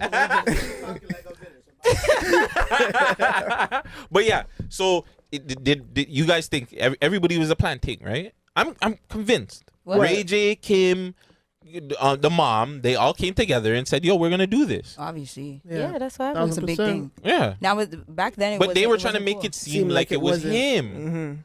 They were trying to make it seem but like he Ray said- J leaked the shit. But Ray J said, if I leaked the shit, why have? Didn't you guys sue me? Yeah, why didn't you guys sue me as of yet for it? You understand? Because the Kardashians love money. He showed all the paperwork on that live. I have that live on my YouTube channel, by the way. Go. check You know it what I out. mean? Like everybody knows they love money. So Yeah. like the first chance that they get, their father was a lawyer, like OJ's lawyer. Like they know what to do. Like if they want to sue somebody, they can sue somebody. What do you do if you're a part of a family like that? Do you even like? How do you ask yourself, like, Mom, I don't want to be on this show. Like, I don't want you to extort me anymore, Mom. Like, I'm cool. Don't you see? That's why Kim's going to law Rob. school. What's his name? Yeah, Rob. That's why you don't see him. Yeah. Yeah. You just don't be a part of it no more. You just say, And I'm out. you see how traumatizing that is? Like, one, you go from skinny to friggin' fat to skinny. it's 1 very- minute friggin' Chloe or whatever is a power forward. Now she's a supermodel. Christ. Like, I'm The telling man you, called her fam. a power She was a forward. power forward, fam. She got to play for Houston Rockets, bro. Jesus Christ. She was, fam. I'm not lying. She was a power forward. You're acting like there's not WNBA players out there. She was I a know, power but forward. Jesus. She could have played power forward. That's all I'm Wait, saying. said it, my guy. All I'm saying is she could have played power forward. No, she's a very beautiful big woman. Now she's a supermodel. She's not playing power forward no more. She'll get crushed. I'm just saying. Crazy. She's a supermodel until she wants to But transform again. But if you're in that part of the family, like let's just say Tori just decides, yo, fam, I want everybody to be a part of this big fucking conglomerate. You're gonna do this. You're gonna like. Do you say yeah, or do you be like, nah, you bro? reserve your Or privacy. these are my requests. Depending on how private you are. I mean, No, he wants TV show. He wants keeping up with Tories, keeping up with the lanes and shit like that, bro. I mean, You got to go get makeup in all kinds of different deals. yo, and- I'm telling you, in a lot of these families, you think everyone's there. They're not there. There's always someone off screen. I'm telling you, not everybody wants to be in that. Not everybody wants the cameras to wake up with them in the morning and like have to go. No one wants to do that. Like, not no one. There's a lot of people that want to do that, but there's some people that really love their privacy. It's a little bit. The states are crazy people, I think. Like the way how they portray the states. What's wrong and with the state? I'm talking about like the clout. Like, okay, for instance, we're having a discussion about like OnlyFans and shit and how the States women's face, like their face is out there everywhere. They don't care about like presenting themselves. But if you bring this approaches to a Canadian thing or Toronto thing, they don't want to show their face. They want to cover up. They want to, you know what I'm saying? They don't want to make it seem like they're out here. Maybe because they're in the city and they're accessible, they think that fucking they're going to get their client base strictly in Toronto or something. But I don't know. They have that problem where it's like... Strippers still don't want to tell you that they're stripping. Yeah. Like they're very private about come on, their it's business. 2022, fam. We see your Instagram. We know. Yeah. But where? What people are you guys around? There's a lot of girls out here popping pussy and making it be known that they pop pussy. Like no, there are. Because it's a new norm. It's a new norm now. Don't they tell you on their Instagram page? Yeah, they pop pussy. Like, some of them, but I don't think it's like as open as the Americans. The Americans, like, they're really out here. Like, how many girls do you know from Toronto that have like a booming OnlyFans? That's been a thing. Like, put it like look at the way that in the States it was so much cooler to them to express, I'm a female who likes females, or I'm a male. Yeah, or a guy that goes down on girls. In the States, they're very open. I don't care. Like, you know what I'm saying? That's me. That's my life. I don't care. Don't tell me nothing. Like, you know what I'm saying? Everyone's very much more like... Over here has always been like, no, I don't bougie. Front. Like, you know what I'm saying? But in that regard, you know what I'm saying? They've always been. It's too very. I remember a girl offered to eat me and my cousin's ass just to take a ride up the street. I was like, oh Christ, this is in LA. I was like, holy fam. I'm like, yo. He's like, yeah, yo, cuz you want to take? I'm like, no. Hold on. Don't get it twisted. If this was like couple of years after, I would have been like, yeah, come here. Like, forward. But back then I was just like, what? Like, yo, shorty, like, what kind of offer is that? That's the thing. It's like in the States, they're very open about their sexuality. They don't care. So over there being gay was open. You understand? It's just certain parts. Like now Canada is like, yeah, everybody, Pride Parade, all these type of things. People never took it as serious. But now that we have social media is why a lot of things are happening and why a lot of people are more open. Because it's like, yo, bro, if I can be on Instagram and make... You know how much girls are making money off of Instagram just posting a quick pic? Yep. Girls are making bread from... just showing their toes or showing their hands on OnlyFans. So it's not even about you being naked anymore. It's just a fetish that people have. Facts. You feel me? So, are you looking at a straight guy weird if you see him on social media at the gay parade? No. Because you could listen. You could just. I have a lot of friends that's part of the LGBT. I've been invited. You understand what I mean? It's not my thing is as long as I know I'm not. You understand? I'm strictly. Dickly. You understand? Strictly dickly. But I have friends, I have associates, you understand what I mean? But it's like, as long as you don't come in my space with that, be cool. Exactly. That's why I don't understand when people are like, oh, I don't like that. That's fine, but you don't have to be so rowdy about it. As long as, I feel like as long as they don't come and try to violate you, why are you upset? Why are you talking about it? Just keep it, you understand what I mean? I blame Jamaicans. Why? Don't do that.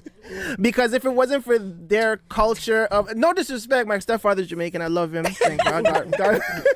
But if it wasn't for like their negative approach on homophobia and bunning this and bunning that, you know what I'm saying? I think Canada would be in a different space. And it's not just Jamaicans. I mean, there's other cultures. No, it's just the Jamaicans. No. Let's put it on them. No. We're not going to do that. Let's... Fam. No.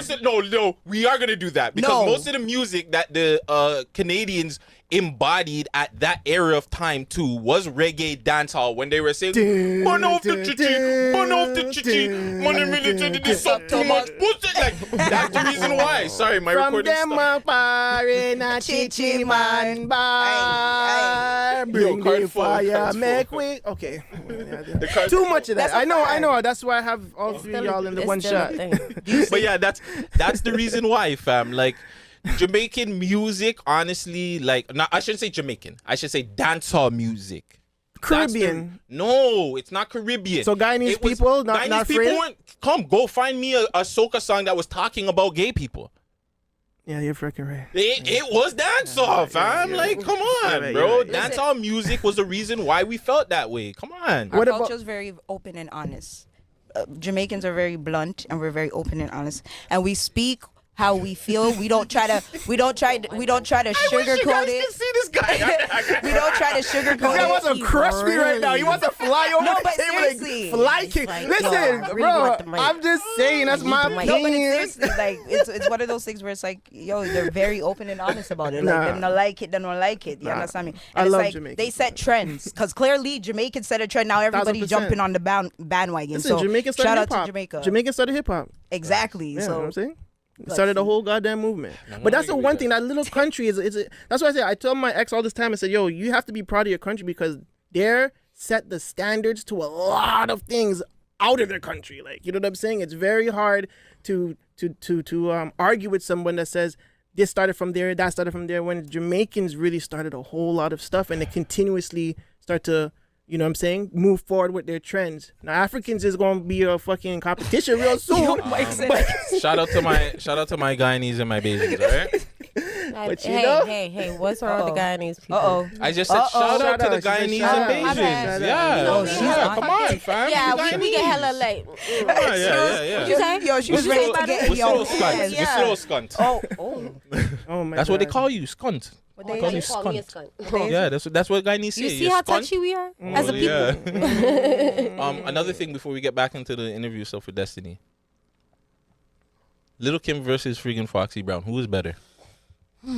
Because Yeah. Vegas you was asking having me? this. Yeah, Yeah, we're we're gonna asking the ask you. ladies because Yeah. me and Vegas were having this conversation, and he feels like Foxy Brown is better than Little Kim. Done. Now, I feel like Foxy Brown was a better rapper, but she wasn't a better overall better than Little Kim. We can't do that. Let's not do that. Why we're not doing that? the overall package you talking about. The right? overall package. You mean we're like as talking an artist? sales. and We're it- talking no. overall You gotta everything. get Lil Kim her props. Impact, Yeah. influence. The ladies Yeah. that are rapping right now, most like majority are influenced from Kim. I can't as much as, and I love Foxy. I would pick Foxy over her. I like Foxy better than Little Kim. I like but, old Kim. Yeah. Yeah, old Kim is hard. I was When just smoking Biggie, that when shit the Biggie, other when day. Biggie No, found her. not. That's the not Kim. Kim. Junior Mafia Not- Kim is what I like. So here was my. Not her. Not her. Oh my Not God! her? Did she just do? Not her. she don't like the Hit my nose. hot damn hole. Here we go again. Like there's a route. Nah. Foxy over Kim still all day, every day. I personally have to say Foxy just because I like the Caribbean vibe about her. But that's You know what I'm that's saying? Foxy after That's though. why I say that. You talking about the after Foxy, not even the first Foxy. No, okay, well she was Bring hood on Foxy and New York. Yes, I understand that, but for me personally, that's the parts that I like. I could also say I loved Kim back in the day. Back in the day, Kim. For me, it would. I heard a new track from Kim the other day and the shit was trash. I'm sorry.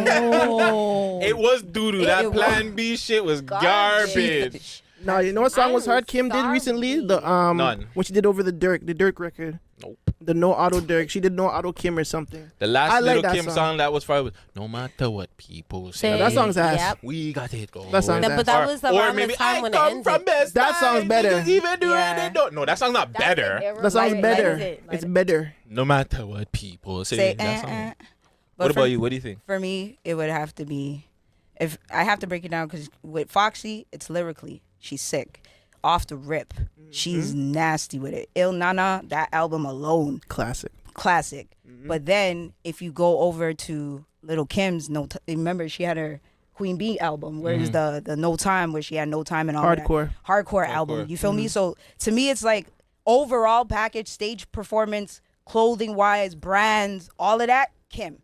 Because when people first came into the game, when you looked at a lot of the females, star They were package. like- Kim. Yeah. With the wigs, remember the colorful wigs, Kim started that. You understand what I mean? And a lot of people may say Nicki did it, but at the end of the day, Kim started that. If you go back to her and video Little where Little C's, C's. you understand what I mean? That's where it came Crush from. on Crush You. on You video. You She understand had what I like mean? 5 different fucking wigs with different colors. Yeah, Shout out so Killer it's like Cam. lyrically, both of them are dope. But I would have to give it to Kim, and I like the Kim from Junior Mafia days when Biggie found her. That's the Kim I like. And you know That's what? She like had an that. I advantage. like Kim just back in the day. Days, yeah, no plastic surgery. That it was back in She's the like day. no plastic surgery. So is back in the day Kim better than Foxy? to you, in your opinion? Lyrically? Not lyrically. Everything As a package, together. of course. But that's why Little Kim had her spot and held it. She had that whole package. I think because she was There's a light skinned. difference between being a star Ooh, you calling and you a saying superstar. You saying it's a color thing? Yep. I But think Lil' it's because Kim she's is- light skinned. She's lighter than dark. She's lighter than Foxy Brown. At the moment those two came out, Lil' Kim was more sellable than Foxy. Foxy's a dark skinned, beautiful woman, bro. But Little Kim also had Bad Boy behind her. Yeah. And Biggie. That too. She had Biggie. Yes, Remember, Biggie that was too. big. Yes. Who did Foxy had Jay, but Jay Jay wasn't as he big as wasn't- Biggie was. Yeah, he Actually, wasn't, Jay wasn't Jay. actually, Jay wasn't Jay yet. Actually, Exactly. Nas, which is that's which is the worst choice in, You got what I mean? at that So- time too. At that time. Yeah, yeah. So yeah. that's why Kim was more out there and stuff like that because she had Biggie. Damn, bro. We can go on forever, but we got to wrap it up soon because cards are coming off. Okay, well, really quick before we wrap it up, any more music that's coming out this year? Are you gonna be doing any like films or like short films or anything like that? I can see you in film. If anybody reach out, you know. Yeah, people. A couple people have reached out to me for that. My mind just hasn't been on that right now, only because we have a lot of stuff to push out for you guys. So, stay on my page and on my Instagram page, Facebook. I'm gonna start promoting my TikTok a bit more because I can get more Hey. active with the TikTok. But look out on the page and make sure you're subscribed for all further details on everything. Because if we have a new song coming out, I'm just hoping that within the next, I want to say, couple weeks, I'd have the certain right amount of numbers on Microti that I need. That just allows me to drop the next one as I really am willing to. But it's supposed to be up in less than a month. Do you have a full body of work, like maybe a EP mixtape? No EP coming on? for now. Just I mean, singles? right now I'm gonna be pushing singles. I mean, we have like 2 EPs sitting on the back burner just in case. But right now we're just pushing out singles. So we have that. I also have a show coming up on the 21st. I have to shout out Freddie Frame. He's comment. putting that together, and what else we got going? So do you guys sell your own tickets? No. Okay. So he's gonna handle everything. This is my concert. Oh, it's your thing. Yeah. Proper. My concert. We actually did this before in 2017, where we had like a whole mini tour and everything. And it was really good. Just, being in touch with or getting to know the new artists and stuff like that is a good look. You know what I'm saying? So we want to start venturing back into that, touring around the city, touring around the country, and then get to the States. I kind of had a personal question. I don't know if I have a. Fuck man, I don't care. So, like, RIP your mom. You didn't really speak about like the situation, but do you feel like that situation made like the family kind of like part away? Like you guys were just kind of like, we're all gonna just kind of do our own thing, and it took a while to like bring it back. Yeah, kind of, not so abruptly as you would think it did. Mhm. But it just so happened at the time when she did pass, we were all like coming into like adulthood. Like we were all almost like 18 and stuff like that. Mhm. I just turned 16. You know what I'm saying? So there was a couple of the older siblings or whatever that had left and went where they was already going, and then it just so happened that we all started to just be where we were most comfortable, and it kept us a little separated, but we're very close we're extremely close, so it doesn't even matter how far we are apart from each other. We'll always have something that brings it, and if it's not my dad, that's the rock that just always brings us together. There's always something that brings us together. At certain points, you'll see there's like still 2 siblings still with each other in the same area, making sure then, there'll be 2 in the other area. And I'm noticing that we don't like just separate singly. like that and just like stay far away anymore. But yeah, it's a hard thing for any teenager to have to go through losing your mom. So there's things that you need to learn on your own and find yourself. And unfortunately, It's how hard, it happened. bro. Yeah. It's hard losing your mom, period. Imagine as a facts. teen, Yeah, as a fam. teen, yeah, I lost exactly. mine in my 30s, and that shit sorry. never fucking. You're just never happy, realistically. Like, Yeah, yeah, you you don't can want- you can go on happy, huh? But you're never happy. Yeah. I'm sorry to hear about that. I'm sorry for you too, bro. It's But all good. 16's crazy, bro. Anybody ever, I mean, I always say, just anybody out there, a lot of people don't know that there's a lot of people walking around with no parents or no mama and stuff like that. These are Facts. things we take for granted a Facts. lot. Super So, facts. you know, it's just, I pray for people that are like that. And you know what I'm saying? Because we still trying to get it together and figure out life. Like, once your parents gone, you start to feel like a bit of a, like an orphan or something. Yeah, like there's a piece of you Like, gone. you There's feel a piece. lost, There's really you a know? piece of you So- that's gone, bro. That one piece of you that made you is not here Yeah, no more, right? So it you makes you really feel- gotta, mentally, if you're not a strong person, that would break you down. 1000%. Because you start walking around like, yo, you guys never really experienced life. Facts. Like, you know what I'm Luckily, saying? my mom taught us in a way where it's like, yeah, we were gonna go through our couple years and whatever, and some people, it affects everybody differently. To Yeah. me, it affects me till this day.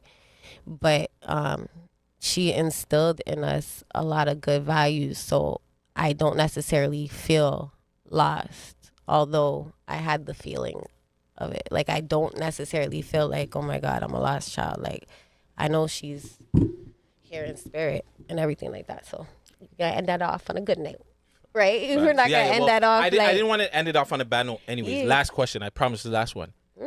Does Destiny have a special guy out there, Mm. or is she single? The man them want to know, fam. Like, can the man them holler or not? Like, Them need for walk off. yeah. The That's Jamaican said so. right now. Destiny is currently That's like taken. Jeez.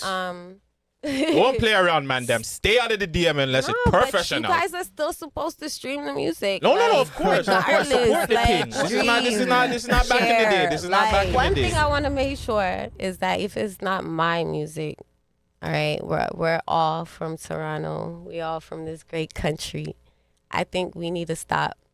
You know, I personally think that we just need to pay more attention to the females that are actually delivering bars out there that might not be, you know, Flopping on stage and shit. Dead. I ain't say that. You said that. Dead You said that. I did not say that. What did I say? You thought they were feeling you? Nope. What did I say? No, I just think like, you know, we take for granted. Like, there's a lot of brilliant artists in this city. No, there that I just think as, you know, Torontonians or whatever the case is, let's really big up. If it's not me, let's really big up, you know, the females that are actually really Doing stuff. putting bars out there and doing shit. And you know what I'm saying? I'm going to keep it short. But yeah, just in the sense of, and I'm not saying you guys, like, I see a lot of the females coming up there and you guys do be like interviewing them. People do be following them and stuff like that. But I just want us to make a way for at least one of the females from the city. Like, make a way for one of the females in the city because we need to be heard, dog. Like, you know what I'm saying? Like, there's talent from this city, and it's just like it takes all of us to just bring that one chick that needs to be there to where she needs to be. No, that's So, facts. Because even how you see Ice Spice and just other girls just from anywhere, New York, LA, they always get the push, and the Yeah, city when you actually gets see- behind them. but Like, that's you know what what I'm I'm saying? saying. Even You even see if they're a good, chick from trash, their whatever, city, the city when you actually see gets behind them. Yeah, when you see a chick from their city and you see the people around them repping them, it's just like we gotta show more love to whoever we feel is. You know what I'm saying? Not telling you to show love to every single No, body. you Be guys for got to pay real. attention to You the guys ones that definitely actually do. have the one that actually have bars, like and can actually spit and are actually good and actually put out content and are on a consistent gotta put out basis. content And too, they're doing their thing. And this is the thing, you guys know they're doing their thing, but it's like they'll reach out to certain bloggers or certain people, and it's like you guys are shunning them. And then when they start popping is when, you know, people want to hit them up all of a sudden. Oh, can I get this interview? Can I do that? No, treat them the same way you guys treat the mandem. When the mandem are not popping as much, you guys support them, bring them on the show, and that's how people get started. Everybody had to start somewhere. So if you are looking at it, the females need the same push that the males should get. That's the way I look at it. Facts. Because the females, some females come hard. Facts. Hard. And people know this for a fact. Yeah, I keep So, 6 solid and 6 buzz. That's what she's talking about. you get what I mean? Like at the end of the day, you like mix up. You see how he's mixed up? I'm not even gonna do that to you. I'm not even gonna do that. I wasn't even talking about I know, I'm fucking around. I was just talking about Listen, regular people, no, making sure y'all follow y'all artists. That's it. But yeah. No. Listen, man. Brooklyn's Tea Talk. I always do this all the time. Follow but at Brooklyn's the end of the day, it's one of these things where people like yourself, Gutsy, I rate you. I've been told you this from day one. You understand what I mean? I rate you. I rate what you guys are doing, and the fact that you were one of the man that put a lot of females on and gave them the love and their flowers. You know what I mean? A platform. That's what I'm saying, and that's what it's about. You understand? But it's like one of these.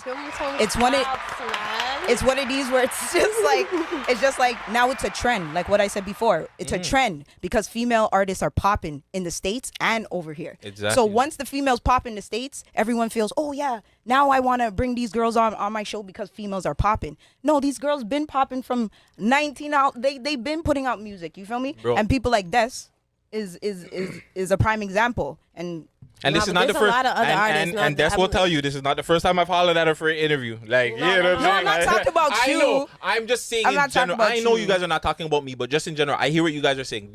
People do need to just in general just support the ladies. Do like this work, demand them. Why do the ladies have to pay you guys? I'm being real. A lot of the ladies have dropped a lot of better music over the last couple of years than the man. Thank you. So why do you understand what I mean? It's like there's nothing wrong with just posting a female on your story for 24 hours. You don't even have to post them on your page. Post them. You know their videos dropping. You know these things. You understand? Because other blog sites are posting them. So we know you see it. You understand what I mean? Because a lot of these people will see you at events and be like, oh, I see what you're doing. So why aren't you sharing my stuff? If you see what I'm doing and you rate me, why are you not reposting my stuff? It's a topic for another day. Sorry. Because the man them again. I swear. I don't know why those guys, like niggas, like they support niggas way too much. Like support the gal them too, man. Yeah, it's a conversation. Yeah, it's a long conversation. It's a weird thing. Yo, yeah, in general, really like just support who you're feeling, but just make sure that you bringing Toronto up while you doing it. You know by what? supporting. Like this is all I'm saying. And this come back for a tea talk, and if you want to roll too. We will have this conversation because there's something deeper than that because it really is an issue. I've seen it. Like I've witnessed it. I talked to a lot of the bloggers too, so I know there is something there. We'll talk about it another day. But Destiny, love, thank you for coming through. Having me. Again, let the people know all your social medias, your YouTube, Spotify's, how they can hear you, download your music, send your beats, all them ping that. Yeah, you guys, Queen Destiny on Instagram. Anywhere else, pretty much DSTNY, all caps, no vowels.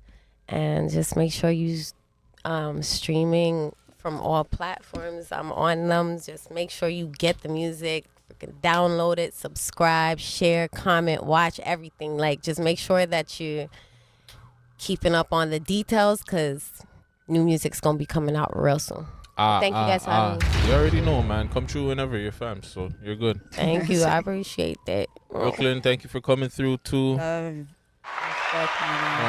we're gonna bring Brooklyn back. Don't worry, she's gonna. So wait, Brooklyn, you're the girl that does all those reviews on the shows. Yeah. I follow you. Follow me on Instagram, Brooklyn Honey 2317 on Instagram. No, it's great. It's cool. What? I didn't hear you, so you guys. No, I love the fact that you be bigging me up. Brooklyn Big Baby. Yeah, but it's Brooklyn Honey 2317 on Instagram. Make sure you guys follow, and like you already know, the only Brooklyn Tea Talk in the city. Remember that. She's the only one. So make sure you guys go subscribe to Destiny, subscribe to Brooklyn, subscribe to the Mandem, subscribe to Vegas. Crody, everybody in the city. Yeah, Crody out go run now. Those numbers run those numbers all the way up. Like, subscribe, do what you guys got to do, repost. Do all that good start stuff. a challenge. We need to see some dope dances. What you Yeah, guys do a got? We need dancer to see thing. what gangsters are out You here. need to girls. start the channel to Don't dance worry, I off. got you, B. But we want to Alright. see, you know what I mean? Destiny has, her solid gang around. We want to see what crodies you guys have out there. Like, show us your crodies. Crodies. You done know people. challenge. You're off of this. What's going on, ladies and gentlemen? What's up, Toronto? It's Rax. Yo, it's your boy Shaq Diesel. You know this is Muscle from the Entertainment Report podcast. Shouting out who? The Man Them. The Man Them Show. Tune into the Man Them Show every single day on YouTube. You know what? Make sure you like, subscribe, all that cool stuff. Check them out right now and leave me right here, right now. Bye.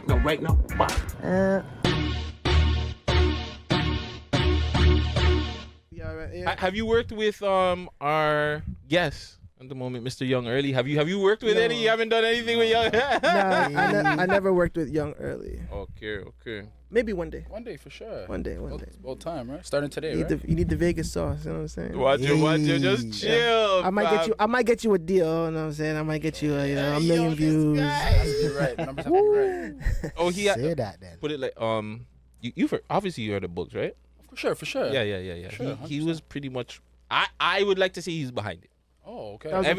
Like everything that you see in music videos from back in the day, like the Black Challenge and all. Oh yeah, that's me. Funny that you said that. Wow. Vegas on the camera. Okay. Shoot shots like Vegas on the camera.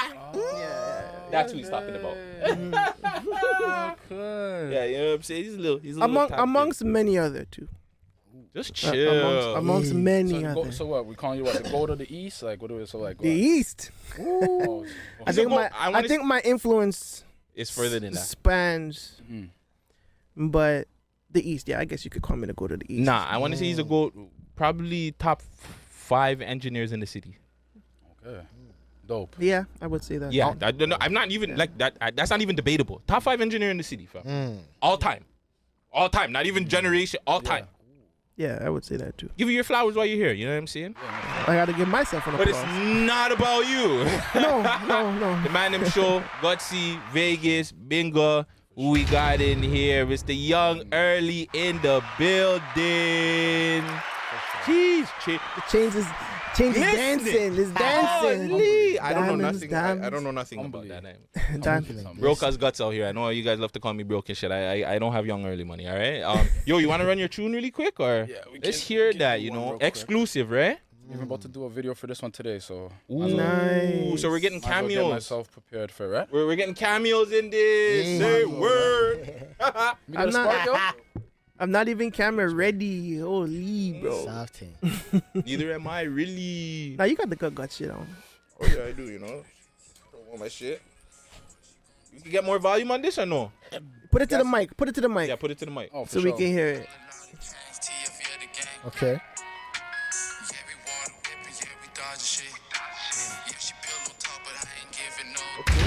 Pull up to the group chat, she sent me hit. Groupie little hoe, I found that she a fan. Running up, I'm with the gang, I am the man. All them on my wrist, I did the Dougie dance. The walk the bar. He just got the glizzy, yeah, he walked the bar.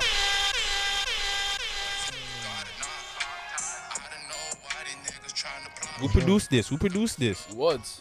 Everything I do is a guy named produced by Woods. Pause. Yeah. Nice. But you know, you go from Vaughn. Go. Hey, yo. I'm smoking good, Joe. R.I.P. to Dolph. Shoot my shot from 3. Okay. It's a perfect green bean. I got my hitters. I'm rolling off a beam. I got security team. Someone called my phone. Fucked up the show. That's all good. That's all good. Keep going. Keep going. Bingo's in this mood where he wants everybody freestyling, fam. It's not a freestyle. We gotta give Bingo his own freestyle show. Like rocking back and forth, like. Anxiety. Shout out Bingo. Yo, shout out Bingo though. Bingo has helped me a lot with like music videos from like when I first started this. Oh yeah. From the jump, like. So hold on. So take us back because your first video is How I'm Feeling, no? That's the one where you were in the diner and you're No, that's not my. That's like my third. My first one was a song with Gustavo Guapo, Gigi. And, we did a song called Why They Hate, just on SoundCloud. Okay. You know what I mean? But then we went from there and we just me myself, I wasn't as serious. I was still doing it. I was like, okay, just But then when the pandemic hit, I'm like, no, lock in. Bought a home studio, boom, boom, boom, and just kept going. And now I feel like I'm at a place where foot's on the gas. I'm ready to go. Okay, ready to start my shit. So the How I'm Feeling track. Yeah. Because that's the first, like me going back, that's the first music video I can find of you. Yeah. Was that the first music video you shot for yourself? Or no, the one with Gustavo was? No, I shot 2 more before, but honestly, trash, in my opinion. They were trash. But I'm one of those type of persons where I'll put something out and I like the feedback on the spot. You know what I mean? Hands-on type learner. You know what I mean? So I'd rather just put it out here with this, boom, take everyone's opinions, put it into mine. Let's make something happen. What did you not like about it?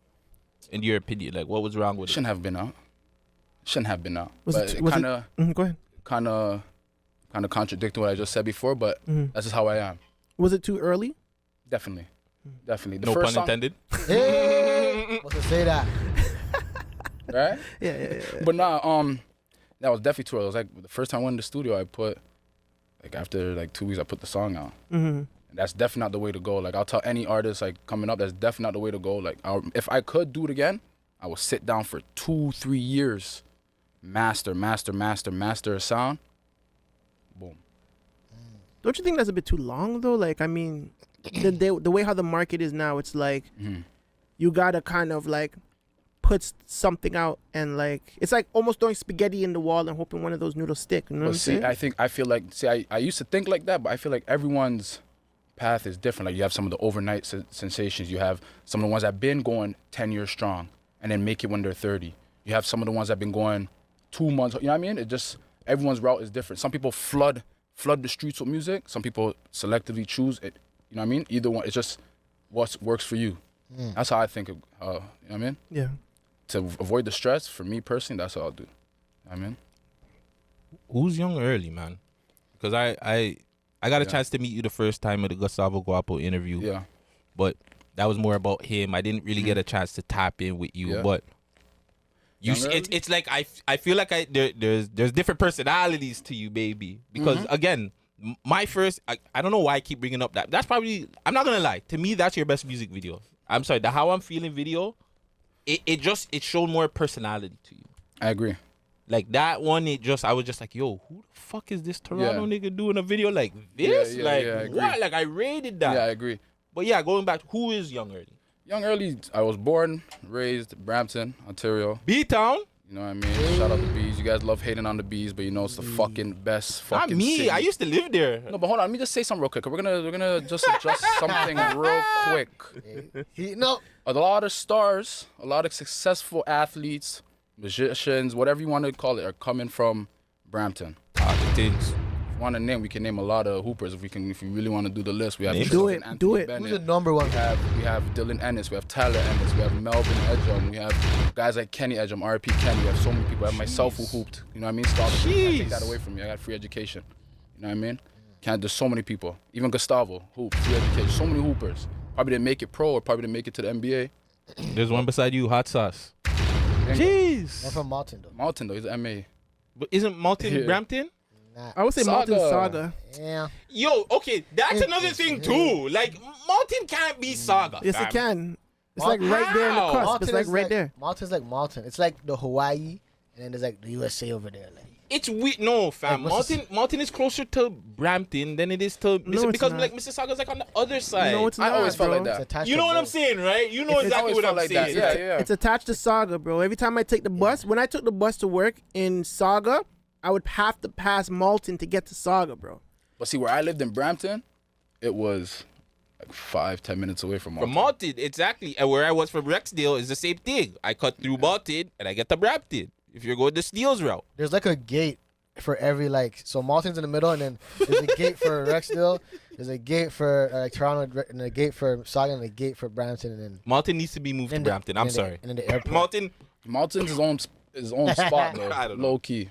Own little spot. A little Hawaii, right? Hawaii, and then there's like We used to go to the community center hoop against Malton Mavericks. Lost their ass. Huge. Pause.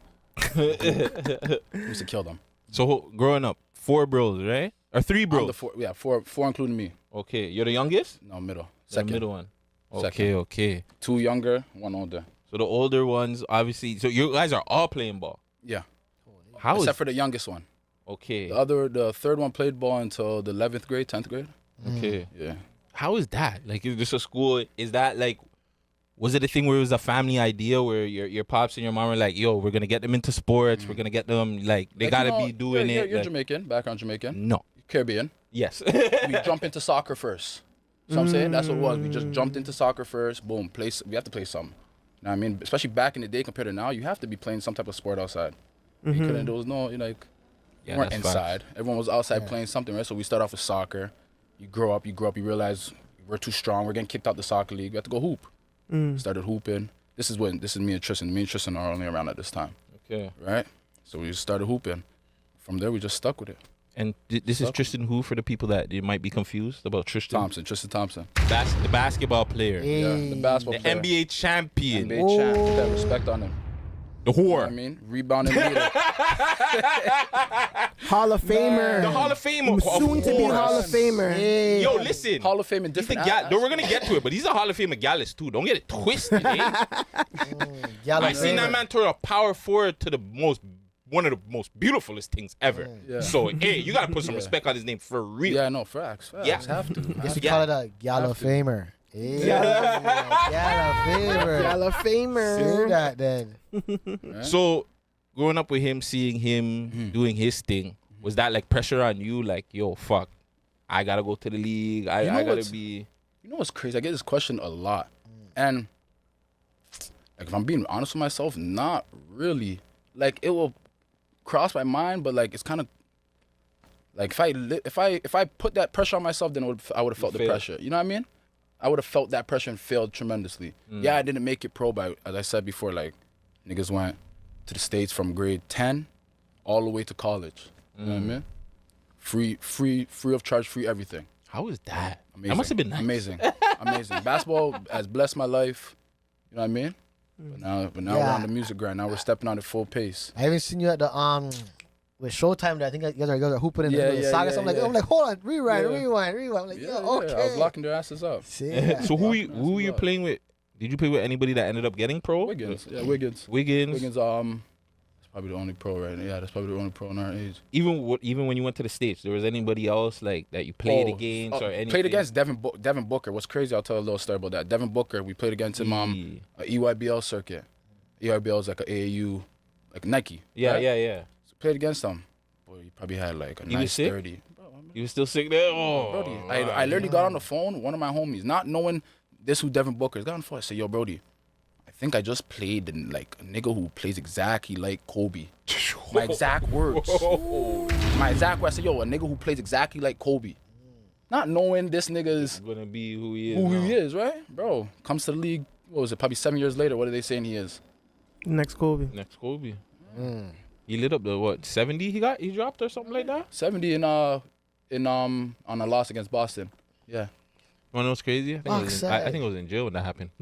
Oh, yeah? Yeah, I remember seeing that shit. I was like, yo, this boy's a problem, bro. So you're still up to date on what's going on in the ball then? For sure. It seems like you know stats. For sure. When I'm 50, I might be coaching. Jeez. I'm 50, 60, I might be coaching.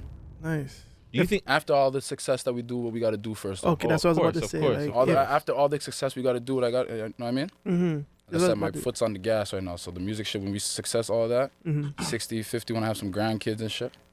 You think that's missing in the city? Because I think that era kind of helped a lot of the kids and just a lot of the guys just in general. Like the basketball era where like all the men were trying to play ball. A lot of them just, you had there was just more ball thing. Remember you had the 3-on-3 like little NBA thing that they used to have on Lakeshore and shit. They don't have that. You know? Right now, right? Like they just don't have this it. in the last what do you say, like 10 years or so, maybe 10, 15 years they stopped doing that shit. I'll say last 7 years.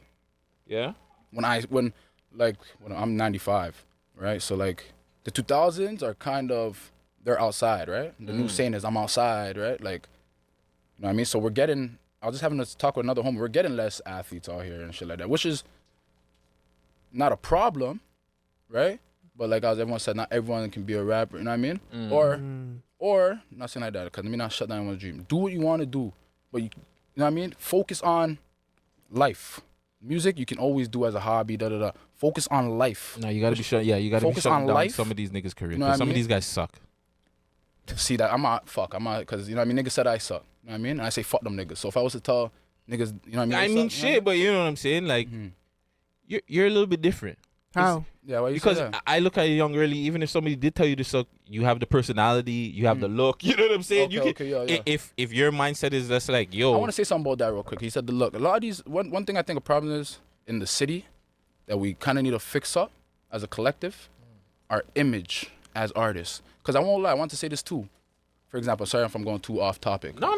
Talk your thing, Rolling bro. Loud made me like respect the Toronto sound a whole lot more. Oh, of After course. seeing what everyone did from the Doovies, from the BFRs, from everyone, Killy, from everyone, even the Navs, even the Tories. Bro, the Toronto crowd loves Toronto people. Oh yeah. Not even Toronto crowd, sorry. The Canadian crowd, fans love the Toronto artists. Oh no, for sure. Undeniable. But that's only started recently. I want to say from like 2017, 2018. No, that's when it started. Maybe 2015. Maybe. Yeah. Nah, not really. Yes, because that's when the Casper joint came out, Bogus' record came out. That's when people started to appreciate. Come outside came out in 2015? 2016. 2017. But it started from like Dope Boy Rapper, Black Challenger, you know what I'm saying? Hyper stuff. Like they started to appreciate like a lot more of the I wouldn't Toronto even talent. But I wouldn't even say Toronto was appreciating it at that time. Like- I say it was just getting bigger. I think that Bugs and other people were able to market themselves where they were getting attention from other people. But I think now we're actually appreciating people where like you're seeing Roni can go on tour in Canada. You know what I'm saying? In Ontario. You're seeing more of that now. I don't think a couple of years ago, well, some of them could have did it. Like the LBs and other people did it. Brampton. But you know what I'm saying? I just feel like now, just in the recent couple of years, now they've been getting more appreciation. The city actually appreciating itself and be like, yeah, we're going to rep the man from Toronto. But that's what I'm saying. It's not the fans. It's not a fan issue. On top of all the layers, if we put Young Early in a position where all the Canadians will love him, we have to also think about the people that actually hold the power to make him blow in Canada. That is the infrastructure that's broken. It's not the fans per se. Can you go more detail with that second part, or what you mean? Because really quick, are you seeing more love from Toronto or other places with your music? Before other places, recently Toronto. That's what I'm saying. But that's what I'm showing you, fam. Like number wise, algorithm wise, like when I go to my Spotify, now it's saying Canada. Now it's saying Canada, but before it's not, fam. Toronto don't show love like that, bro. Toronto wants to see you actually work, fam. You gotta put in they ain't quick to just be like, all right, we're gonna fuck with this nigga just because. Strict, very strict. But the system, the marketing, the system has to put you in place in these people's face too.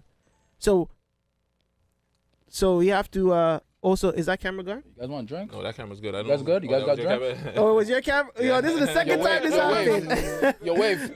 Everybody good over there? Everyone's good over there. You guys got drinks? All right, we just checking on the people outside. Yeah. You know what I'm saying? We live, baby. We live. So basically what I'm saying is like, if there's a Canadian company that can put Young Early in everybody's face, then Young Early's numbers in Canada will raise. But if the infrastructure is broken, based on the music he's making or whatever the case may be, if it's not 98.7 enough, like, you're not going anywhere. You have to depend on the YouTube. You have to depend on the Spotify stream. You got to pretend on blogs. you know what I'm saying? You got to depend on the blogs, the six solids, the keep sixes. You have to depend on them. But that's what I'm saying. Now these blogs have been able to. A lot of people just have been able to just get to a place where they're more appreciated now, fam.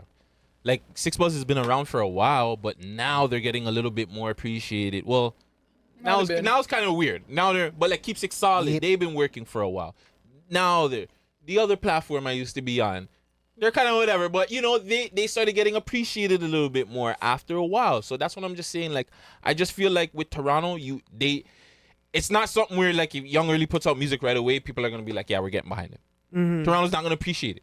They'll probably appreciate him when they see somebody co-sign him. Then they're gonna be no homo. They're gonna be on his nuts. That's how Toronto is specifically. You need that.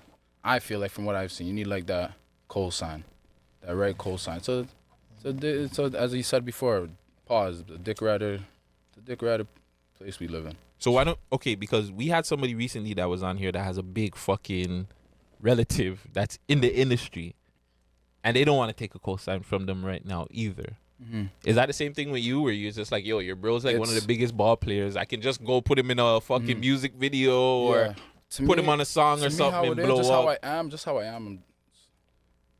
If you want to be in it, you know, I mean, not even if you want to be in it. When the time is right, everything will happen. When the time is right, everything will happen. That's just how I look at it. When he hears that song and be like, Brody, boom, boom, boom, let's do it.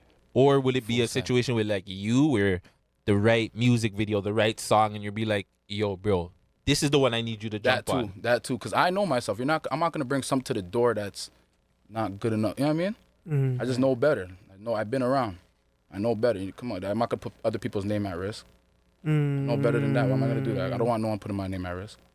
So, when as you said, when the right idea comes with the right song, boom, boom, boom, Brody, boom, you just say yeah for sure. So you're basically looking out for your bro, just in case like any backlash comes on you. Myself and my bro. Okay. Yeah. Now that's noble. And to be real, when I'm thinking about it as myself, but me naturally, because it's my bro, I'm gonna have my bro's back. So I'm obviously, you know what I mean? It's just natural. You get cheese when you see the way they fucking get at him online? No. Does he get cheese that like hell no, first? hell no, At first though, like wasn't he like Probably at first. Actually, at first, I won't lie.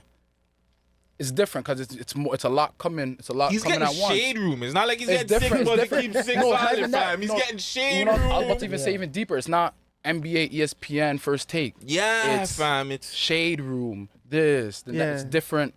People coming at you, and then it's telling you people that will tell people that will wish death on your kids and shit like that. You know what I'm saying? It's different. It's different. And then after that, you're getting the ESPNs and them saying that you're washed and, you know, you wrap it up. This like, and that curse and this thing. Yeah, you know what I mean? fam. And when in the media, and fuck. What kind of curse is it? There's The no Kardashian curse. curse? No curse. No. Let me say something real quick. We're Yardmans, right? We're Yardman, Caribbean. Hey, that curse shit don't touch us. We don't do that. Come on, can't get us like that. Have you ever been around them? For sure. You been around the Kardashians? Yeah, for sure. How is Good that, people. fam? Cool. It'll be like right now, chilling, vibes. But I've been around Chloe more, right? So real vibes. I don't know if this is gonna get her in trouble. She smoke weed? I don't know stuff. Yeah. I don't know stuff. I don't know. Where do they live? LA? I don't know. What do you mean? Where they live? Everyone smoke weed though. Thinking too hard. Who? You, Bingo? Yeah. Is it a thing with like? Is there like? Hold on, really quick. Go ahead. What was it like? Did she give you any advice, like coming up, like, yo, you know, like maybe you should do this? She's helped me like business wise.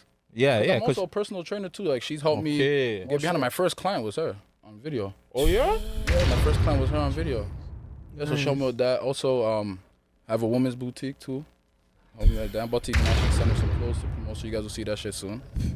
Entrepreneur. That's it. Hey. Entrepreneur. So do you think it's hard to live behind the shadow of your brother? No. Like, do you have more friends than you normally would? Like, do people like from the woodworks like elementary? Hey, what's up? Yeah. You Like the norm, but that's like that's like anyone with some type of status behind them, I guess. Like, if that's what you want to call it, status, right? Mm-hmm. Me, I'm true to myself, man. True to myself, young early. True to myself, man. Hold on, because I got to go back to the Kardashians for a second. Yeah. Of course you do. Do you think that that's his soulmate, fam? Because I feel like he keeps going back to her, you know, like that might be his. That still might be his one. Still, like definitely. That shout out to I my watch the baby. shows, bro. I'm not gonna lie. I started watching them shits, bro. And then I'm not gonna lie. He's entertaining as fuck when he's on it. I want to see him on that shit, bro. Like I want him to stay. So Funny nigga. But like just in general though, like you can see just like I don't know, man. He just seemed like he love her. It's just I love men it for are sure. men, They're bro. Men soulmate. are men. You know? Black men don't cheat, but men are men. People make mistakes. Humans make mistakes. He's right? not cheating, fam. cheating. He's Black men just- don't cheat. I don't know about cheating. He's just having babies. Like, there's nothing wrong with that. You gotta like make more babies and reprocreate. Me, I'm up. and Me, shit. I'm up two. I have 2 kids. Hey, talk about that. Congratulations. I'm up 2 kids. Shout out in How was that? How was that? How a boy and girl? Oh, you're done then. No more kids, right? No more? Wait till I'm 30. 27. Wait till I'm 30. Yeah. 31. preservation. Yo, niggas drinking a 40. I haven't seen that in a minute. Yo, the man almost splashed. Niggas drinking a 40. Yeah, I gotta keep to my roots. You know what I'm saying? Goat. Yeah. I gotta keep See that in a minute. Mountain time. Go. You're too used to the rich liquor, right? the Casamigos, the Hennessy. Casamigos. But we were talking to a lady earlier too, and she was speaking about how it changed her when she had her twins, right? How did it change you? Did it make you like want to go harder with the music, or was it like more let me more focus on my life though? Because I'm also I got a newborn. Like So for the first, like I'll say 4 months, 5 months, I took like a creative break from the studio because I have a lot. Like even I have to show you. Hold on real quick, so you niggas know I'm not capping. Hey, you have 100 songs, brother. This is just all music. Oh my God. You know? You see this? Just going. Yeah, it's a lot. Just going. It's a lot. Just going. Jeez. Not beats. Show the camera. You gotta show the camera. I don't know how much music he's got, but I know it's a lot. It's like an atlas, an Look at that. encyclopedia. Don't worry, you get zoomed in. You got volumes, man.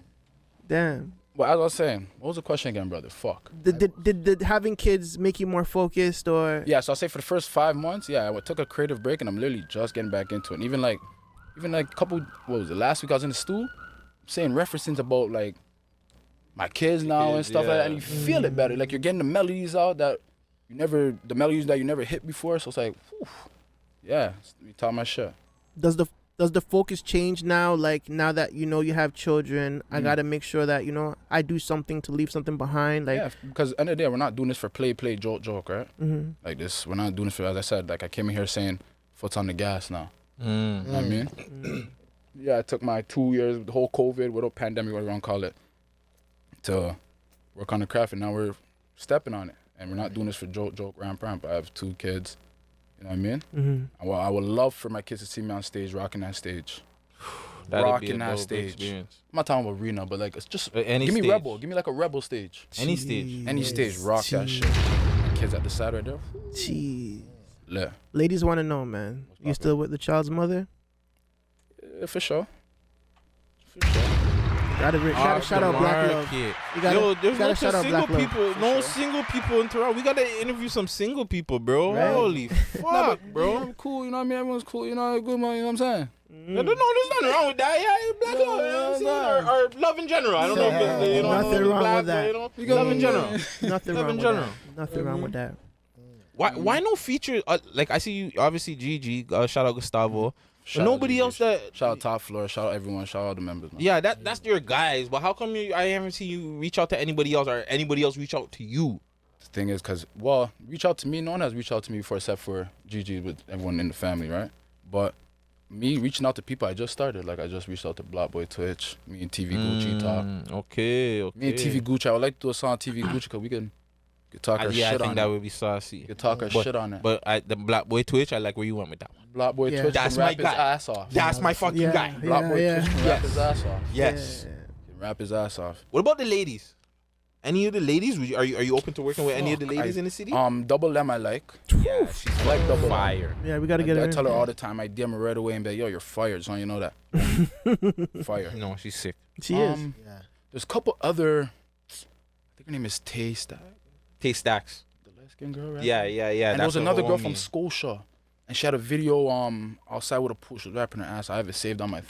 I don't my know who Instagram, that one but is. yeah, she was. But rapping Tay her Stacks, ass yeah, off. Tay Stacks. Oh man, I've been trying to like. Might be I'm Tay. really trying to promote her like a motherfucker, bro, because I think she's dope. I just think. Again, I think it's early for no pun intended. It's early for a lot of artists where You wanna know what I gotta they're say getting too? out and The girls out here don't try to be sexy though. I They know. need to be sexy. Really? I think there's a couple of them that try. No, he's right. Nah, man, they need to be sexy, man. They I don't wanna shy see away you from wearing, it. I don't want to see you wearing fucking tights with fucking Jordan 1s and a jacket like me. Like, we're not doing that. A lot of the girls in the city, yes, they don't want to be like they are sexy, and the ones that are Beautiful sexy women, that are beautiful sexy, women, right? yeah. But I feel like yes, they don't really push that. We talk about it all the time. Even girls in the strip club don't even want to tell you they're strippers. What the fuck? That's backwards, bitch. Like, why wouldn't you want to tell me that you strip so I can come to your strip club and spend money on you, dummy? Sorry, I don't mean any of you dummies, but some of you are dumb. But like, yeah, it's just I don't know. The girls, go- them. You go out here to the strip club and spend money? Hell yeah, I'm a trick, nigga. I ain't a rapper. I'm a See, podcaster, bro. I'm a trick. At least you admit it. Some of you niggas be tricking and hiding it. Yeah, I'm a big trick gutsy, bro. And I run a boutique, so I hear about you niggas. Listen, there's nothing wrong with spending Co-owner, money. so I hear about you niggas. You guys better come on. Those guys are on the stage with $5 in the mouth. They not like this. Oh shit! There's nothing wrong with spending money on a girl that you know. No, nothing at all, bro. It's wrong when you hide it. Yeah, it's wrong when you act like you don't do it or you shun people for it. Like who cares? Like exactly, you shit on people for doing it. Yeah, I spend my money how I spend my money. Yeah, like why are you pocket watching the way I spend my money? I don't watch how you spend your money or what you do with your money. That has nothing to do with friggin' me, bro. I spend my money on girl to shake their ass or do some crazy shit for some change. Then fuck, bro. That's up to me. You know what I'm saying? Do some change for a little change. Yeah, bro. Ski. I'm saying that's how we flexing. Say that then. Say that then for real. Say that then. Yo, really quick, I totally forgot. Big up our sponsor really quick. Team Real Estate that brought us this Tres Leches. Tres Leches. Tres Leches cake. You know what I'm saying? It's female. Are you a fan of like treats, sweets, and stuff like I'm not that? a sweets person. I like strawberries. Me too. I like a chip bag. Give me a chip bag. Yeah, we're killing it. But I had to cut it off though. But yeah, no. Right now I can't do it. Does it impede on your like workout? Okay, that's what I was gonna ask. Good question. Because I smoke weed like a motherfucker, right? So my body's like really fucked up. So at nighttime when I smoke weed, I get the munchies. I be trying to eat like the fruits, but the fruits are not good enough. It's like, what do you mean not good enough as filling? Yeah. I will consume fruits, but what are you trying? You saying you're trying to lose weight? No, I'm just trying to get these. Like, you know, I'm gonna be able to take off my shirt in summertime. Even though you're eating fruits, you're really still not supposed to be eating the fruits because you're still consuming calories at that late night hour. Even though it's fruits, still good sugar, you know what I mean? But you're still eating at that after hours. It's still sitting on you. So what's the perfect time to be cutting off eating then? If you're trying to cut down, if you want to be crazy, what are you trying to say? You want to be crazy? I want to be these. Like, I want to take off my shirt in summertime in the gallon and be like, oh my God. Okay, so yeah, I'd say 7 p.m. Oh my God, I can't do that. I can't do that. That means we can't be eating right now. No, that's true. 7 p.m. And you want to know what the problem is with a lot of us? We go to bed late. Yeah, I go to bed at like 3 o'clock, 4 o'clock in the morning. Of course you're going to be hungry. I mean, me too. I go to bed late. I'm like, of course I'm going to be hungry, but I mean, but your body's different though because like you're taller. I'm lucky I'm tall. Yeah. If I was short like 5'2", fuck. Saying your gut will come out on the I'm type of 5'9", things. fam. So like I'm 5'9", 5'10". I couldn't so. be doing music if I was 5'2", trouble like that. Why not? Can't be on the camera like that, man. Why not? They got them love these Unless big you're guys special, now. Unless you're special talent like the Rod Waves and shit. Yeah. So you don't feel like you would be special? Yeah, thing like that, fam. You're right. You got me there. You got me there. All these fat niggas, yeah, bro. Yo, what did they call your workout thing again? Elite Body Fitness. Elite Body Fitness. Ali Body LA? Elite Body Fitness. Elite. Yeah. Duh. Fitness, So yo, guys, we do a bingo blammo gangster pump with the Elite Body Fitness workout. Right? Yeah, One yeah. of those like Let's do a it. mashup. Let's do it. I'm down. Yo, It's on the IG too. If you guys want to tap in on IG, Elite Body Fitness. Elite Body Fitness. The jail workout. __. They're jailhouse in the field because he's outside in the grass. Yeah, I go in the grass. See it, bro. Everywhere. This guy Everywhere. Don't matter where we are. Get it done. Pull up bars With my after Humber equipment, River all branch. that. I'm like, okay. I also see you tapped in with Bingo for a music video too. Yeah, got to. How is that? And you also work with my homie Mac. Macadelic for that. Macadelic's the guy. Yeah, you The guy touched that with up. the How camera, did you tap in with Mac? Macadelic, I think I just saw his video on thing and I just straight DM'd him. Okay. Need a video. Straight DM him. Mm-hmm. Max Boom. dope. Got to work like that. He's dope.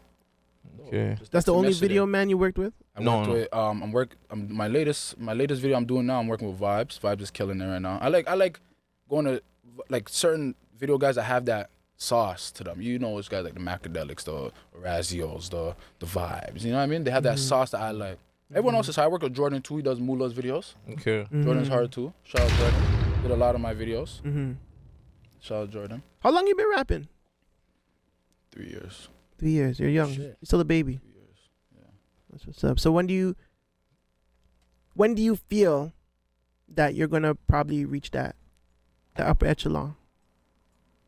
How do you have a plan? Like a What do you mean upper 5-year echelon? Before I plan? answer this question, what do you mean by?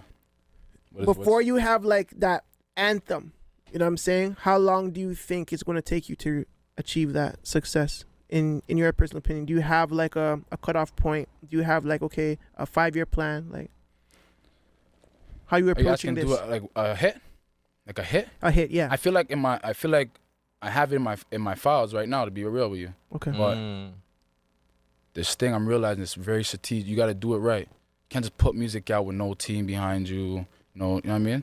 And that's what I'm starting to build right now. Like after I took the creative break, I realized there's little shit I'm missing. Need this person, that. I had a PR. I have a PR, all that stuff, but we got to get in like a group chat, make it real. Like, you know what I mean? Let's do this. Like, we're stepping on the gas. Let's do this. So that's, make a team. That's definitely, that answers your question. That answer your question? Not really, but yeah. Ask your question one more time. I went off topic a little. Go ask your question one more time. I'm answering this shit. How long do you feel you think you're going to need to get that hit that you need? Is it either a hit or to get signed? No, Or- who cares about being signed now? I want people to know. I want everyone to know. Okay, this guy. Yeah, that's what you're asking, right? How Like, he's long? ready. How long? Because you've been in it for 3 years now. Yeah. So how long? Which is not long at all. No, it's not. It's not. Some people take 7. Some people take 10. Yeah. How long do you think you're going to take? Considering all those files in your phone. This year. This year? I think this. All right. 2023. Hey. 2023. I want to see it, 2023 bro. summer niggas will know, like, okay, early, yeah, young, yeah. This Alright. interview that he saw, like, oh yeah, he meant his shit that he's saying. He's stepping. He's the music he's dropping is okay. Yeah, he's consistent. Okay, yeah. His videos fire. Yeah. He's talking his shit. Yeah. He's getting jiggy with it. Yeah. Your bitch is loving it. Yeah. Yeah. That's a thing. That's a little song. Put a beat on it. You know what I'm saying? Yeah. Bitches is loving it. Yeah. Bingo is just That's a what I'm trying to music get to. today. Yeah. That's what I'm trying to get to. That's what's And I up. feel like the people are waiting for it, because as you guys said, like the people know because of so and so my blessed situation with Broski, da da da da. So I feel like a lot of people are waiting for that. For one what hit. you're gonna do, what he's gonna do with it, for sure. People are waiting for that one. They're just waiting for it, you know what I mean? I was honestly impressed too, because because Gigi's been doing his thing, Gustavo's been doing his thing, but ever since that interview, I felt like you've been putting the pressure on. Like, you honestly impressed me. We're Dropped just 3 like, yo, songs this like, summer. you did a lot. Dropped 3. But I gotta.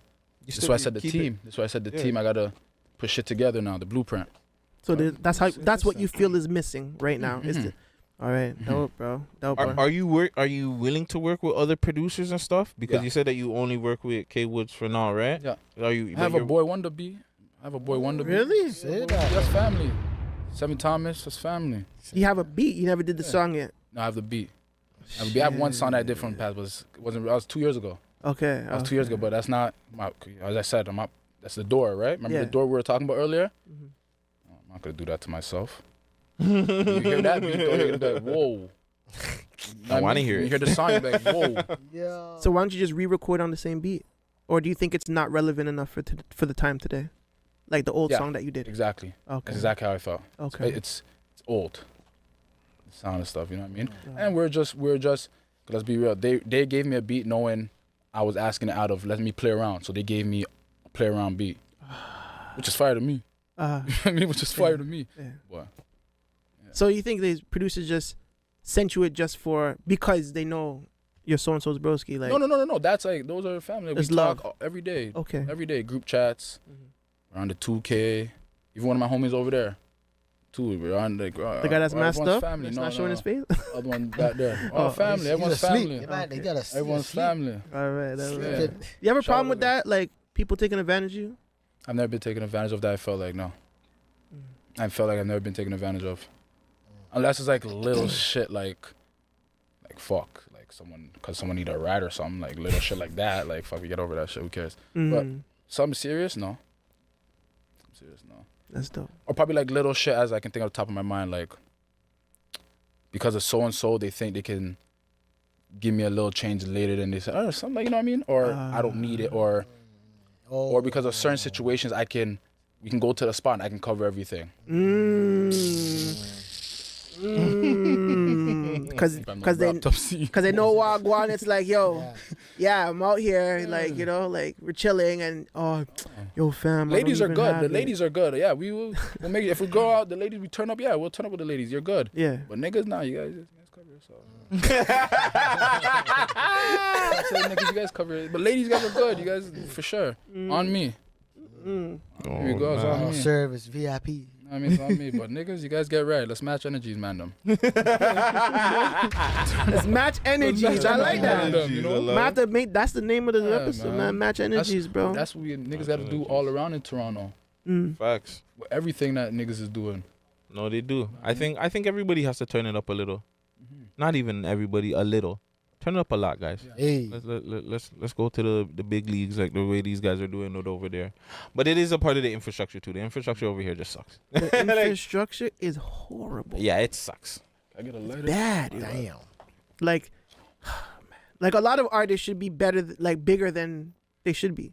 For sure. But the infrastructure, like the fact that 98.7 has a bad signal, so it's like. You can't even get it in certain places. Can I kind of stop you there a little? Go ahead. And I'm not saying this towards any artist. I'm just saying this in general. Gotta look the part. You think so? Gotta look the part, carry yourself like the part, everything. I don't think so. You don't think so? Not too much. Because look at Hawaii Mighty doesn't look the part at all. No, she was what like an do you artist. mean, bro? Like, nah, she was like an artist. She gets a pass. She was like an artist. Why? Because it seems like she's a part of a different community. Brother, she looks like she's been there before. Like, the Comic Con. She looks like she's been there before. Come with the anime clothes and the Seto Oh Kaido. my God, She's Bingo, hard. you're gonna get us canceled. Nah, but yo, it's a good look. Look, it's different. It's different. This nigga says she looks like she's part of Comic Con. It's different. You know, it's good though. I like her. She's different. I like Riff Raff. I don't know right? I don't know one song from her, but when I see her like on the You don't know Instagram, one song from her? No, I don't know one song. But when I see her on the Instagram and shit, it's different. Hawaii is dope. But I still think she's not. I don't feel like she's industry standard. I don't think that's what the industry's pushing right now. I don't think the industry's pushing But she her. is a part of a community that gets like a lot of things done for them. Like, she was shut down downtown. remember, it's BIPOC, LGBTQ plus. She fits in both of those worlds. So because of that, immediately, if you're an artist that does that, immediately you're getting gonna work? you're getting like provincial and federal backing.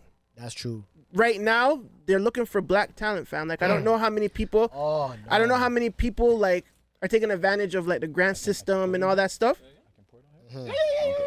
I don't know how many people are taking advantage of the grant system and stuff, but right now the grant system is looking for people of color, black, and LGBTQ plus. I'm sorry if I'm saying it wrong, but like, yeah, they're looking for those, and she fits both of those realms, dog. So she's gonna get push. I hear you.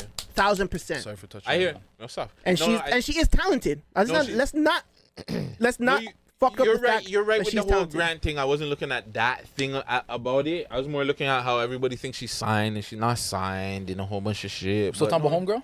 Hawaii. Yeah. But so I want to see somebody else that doesn't look the part. No, but you're right. You gotta look the part though. That's little bit. important. That's A little important. bit. I think A little bit. no. Here, I think it's right in the city. In this city, you kind of have to look the part to an extent, because if you're not getting a Drake cosign, nobody's giving a fuck about you like that, bro. Unless you're working, bro. Like, let's be real, bro. Mula's been putting out. I know we're getting it. It's about you, but Mula's been putting out fucking music for like how long? And I've been pushing him. I remember last year, this time. This is why when people see like I get at him, it's not that like I care that he audience me.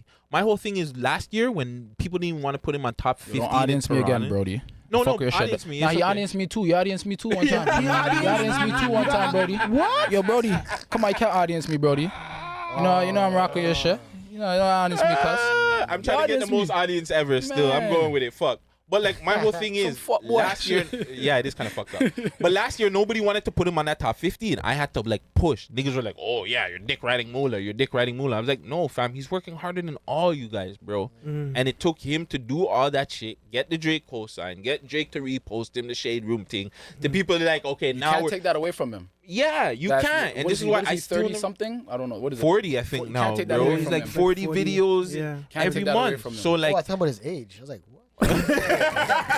I was like, what? Like, yo, the man, I thought the man was like 20 something. Man. Okay. Nah, man. Niggas is Wow. wild. I was like, what?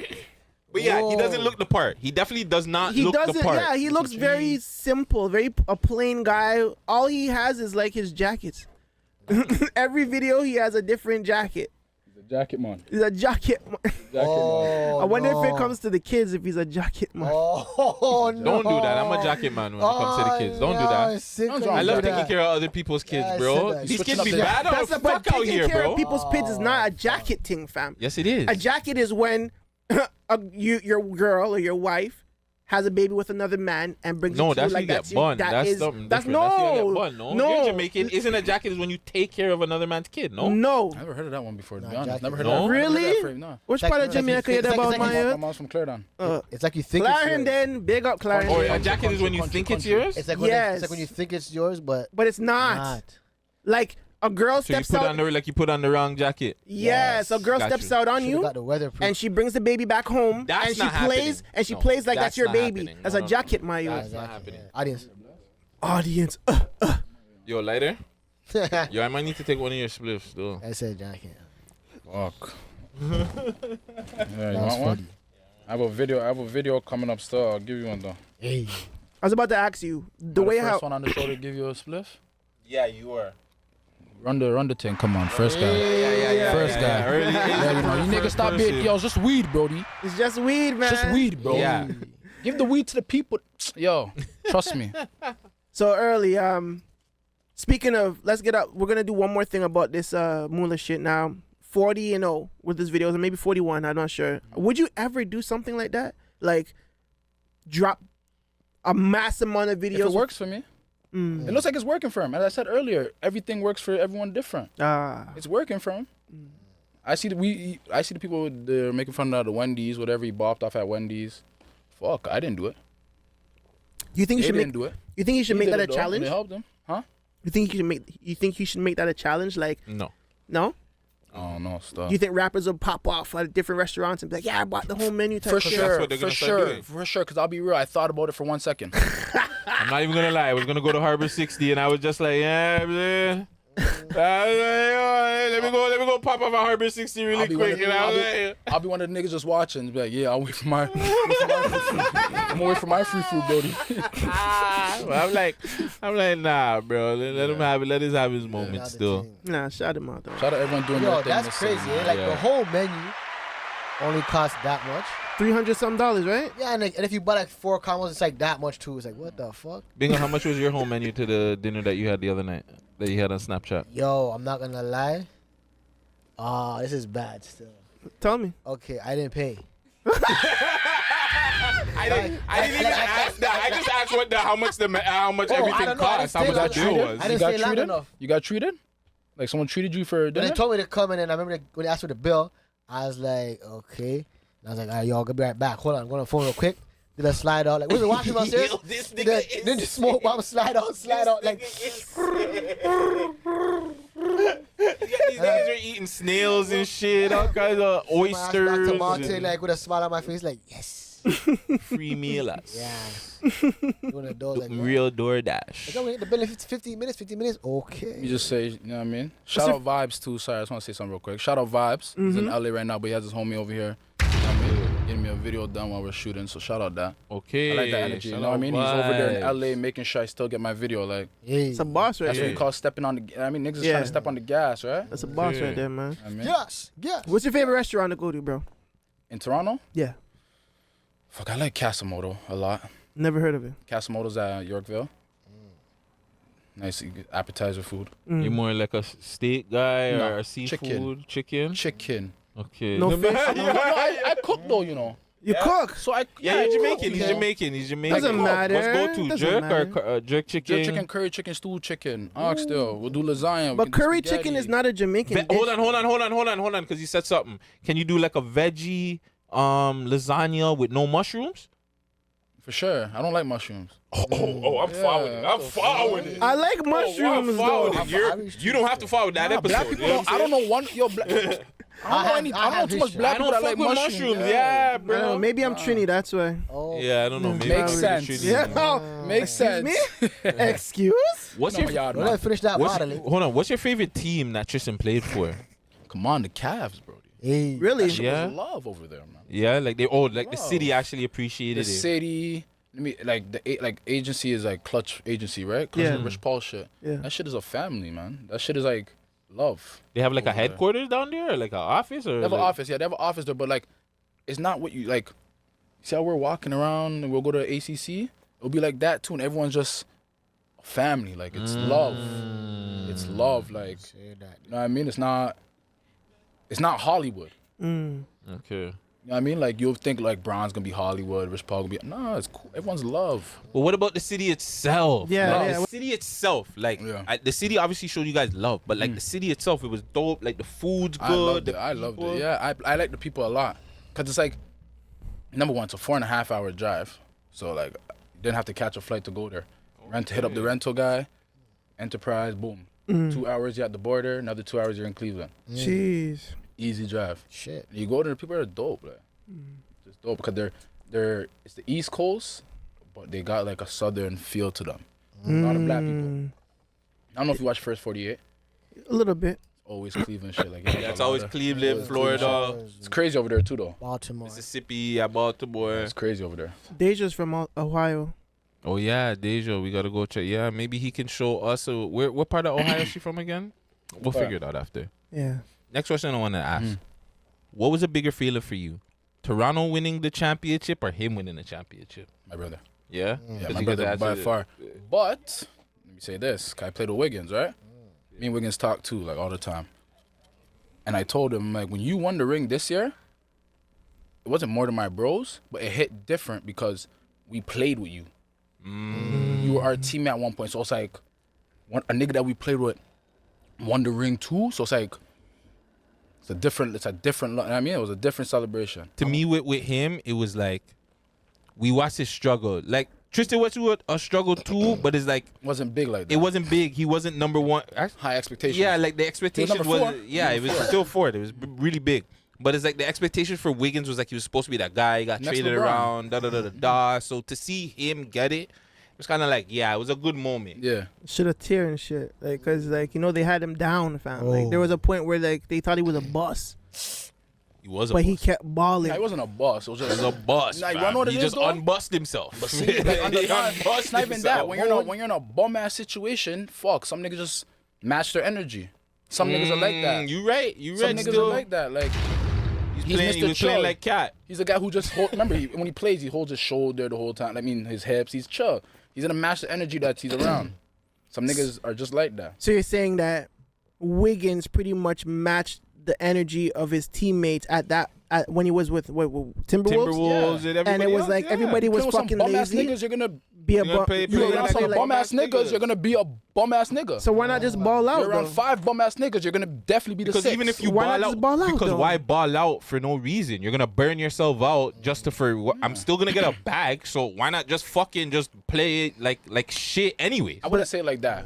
To get I say bounced. you can't even do it because the team chemistry Is you know me, off. I'm an IQ type nigga.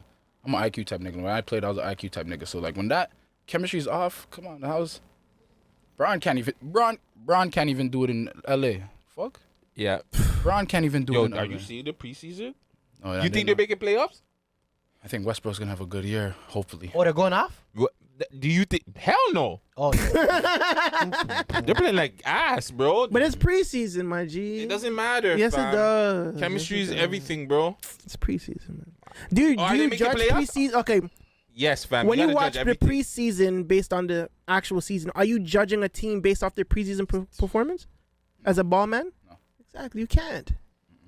They don't care about preseason. Are they making the playoffs? Watch these guys. Watch these guys. Watch. Oh, we gotta care about the preseason. Are they making the playoffs? I think so. Or early? Are they making the playoffs? Lakers? Yeah. Yeah. Play in or play off? Playoffs. Ooh, play. I don't know, man. Are they making Lakers? Listen, like I said, I'm not judging them off their preseason shit, but like I think they have what it takes to make the playoffs for sure. The play-in, 1,000%. Listen, if they can Playoffs. get rid of Westbrook before the trade deadline, yes, they're they'll not- make it. they're not If going not, to. if they keep with that same lineup, Anthony Davis was definitely getting hurt. He's not playing the whole season. So good luck, buddy, with a 40-year-old LeBron. Good luck. I want to see LeBron's performance though at He's gonna 40. ball out. He's gonna ball out. The man are gonna give him respect. It's like when Jordan was playing. They're gonna give him his respect. They're gonna allow him to go to the basket and do what he does. He's gonna ball out. But can you ball out for 80 how many games 82. with all these young boys, with John Morant and all these next boys, and you're talking and you're hearing this one big old guy from friggin' high school coming up. He's better than you. Wango, that guy. I know it's gonna happen. I heard he's the next Have guy. you seen him? Yeah, You seen yeah, that yeah, you? yeah, Amazing. yeah. Oh my God! Yeah. You're Amazing. picking. He You're gets you're 15 pounds of muscle. He's out of here. so you're in the draft. LeBron, him. Who you picking? In their prime. like at 18. Nah, at at the 18. draft. At That 18. when LeBron's coming in, you're seeing him play now. Who you picking as a GM? I'm going with Brown, man. I'm going with Brown just because I guess that's hard to fucking. I'm too brainwashed already. Yeah. I You already see what he can do. Too brainwashed. Earlier, 2K man. 2K, yeah, hell yeah. So what team do you pick? Are you online? Like what? I do the park thing, my park. But Yeah. if I go online, I match. I'll match who you're using. Oh, you don't have a favorite? Philly, Cat Philly. Philly's your favorite? Especially when Ben Simmons there. Philly. Sneaky. Is Brooklyn gonna be in the playoffs? For sure. They're gonna be in the playoffs. They For have sure. KD. Would they do anything For in the sure. playoffs? Ben That's a Simmons different is, question. as I said, know Ben about Simmons that. is stepping on the gas. That's homie too. Ben Simmons is stepping on the gas. Is your favorite player? Ben No, Simmons no, right no. now? He's good people's too. You know what I mean? Good people's too. So you know what I mean? Like everyone's stepping on the gas. I'm stepping on the gas. Trust me. Let me tell you guys this too. EP. Do the EP February. I was gonna say that. Are you going with the EP or the single route? Because a lot of artists now we see they're just dropping singles. No, I'm doing single. I'm doing. My thing was always not doing a mixtape or EP or album or nothing like that until I get some traction. Correct. In the city. Which is the Then way I'm to gonna go. Then give them my body of work. I'm not wasting a body of work with not. You know what I mean? I'm just not doing that. Mhm. I'm not doing that. Mm. I've been the people on the other side that are just the listeners. Like, you're not gonna listen now. I'm not gonna click it. You know what I mean? I just know I want the traction first. That's my way. I want the traction, then we give them body of work. Boom, boom, boom. So February. So February is dropping February, EP. So what made you change? I was gonna do it. Change about what? Like instead of going the singles route, why do you want to No, I'm drop? gonna still do the singles. Okay. But now I've been consistent. Like this summer, I dropped 3 songs. Mhm. Dropped Rico, Mm. Runs Freestyle, Rookie of the Summer. Mm. I have 2 more videos in the vault. I have what is it? Pray for Me. Mm. And Walk that we're doing right now. So that's gonna be the second one. A lot of songs. I'm gonna just keep flooding it. I'm gonna chill. Game plan is to go all the way till November. But November's next month. But I'm gonna give you like 3. And then Maybe kind of like 3. and then get prepared for the Christmas. EP. Let everyone chill for Christmas. Mhm. Let everyone see that I'm warm up everyone for Christmas. Mhm. You guys go buy your gifts and everything. Then come re-up with me in the new year. Feel me? That fireplace music. Come re-up with me in the new year. Because December's would be a lot of spending. That's No, what's up. so I'm not going to yeah. drop an EP in December. Does it- But, yeah, it but doesn't make January, February, come re-up with me. Yeah. February is a good Listen, time. I wanted to touch a personal note. You your youngest brother. Yeah. He's Amari, right? Amari. Yeah. And that's who Tristan has a foundation for. Epilepsy Fund, yeah. Yeah. Epilepsy Toronto. Yeah. Speak Amari. on that, because these are things that we have to. Because really quick, I don't know if my cousin goes through it, but my cousin used to play for CFL. He has actually a trading thing. Mm. Me and him don't talk, but I should bring him in here. That'd be a good way to freaking break the ice of our shit. But yeah, he used to do that too. Like he used to go through that, and actually like one time, right before he got drafted, actually.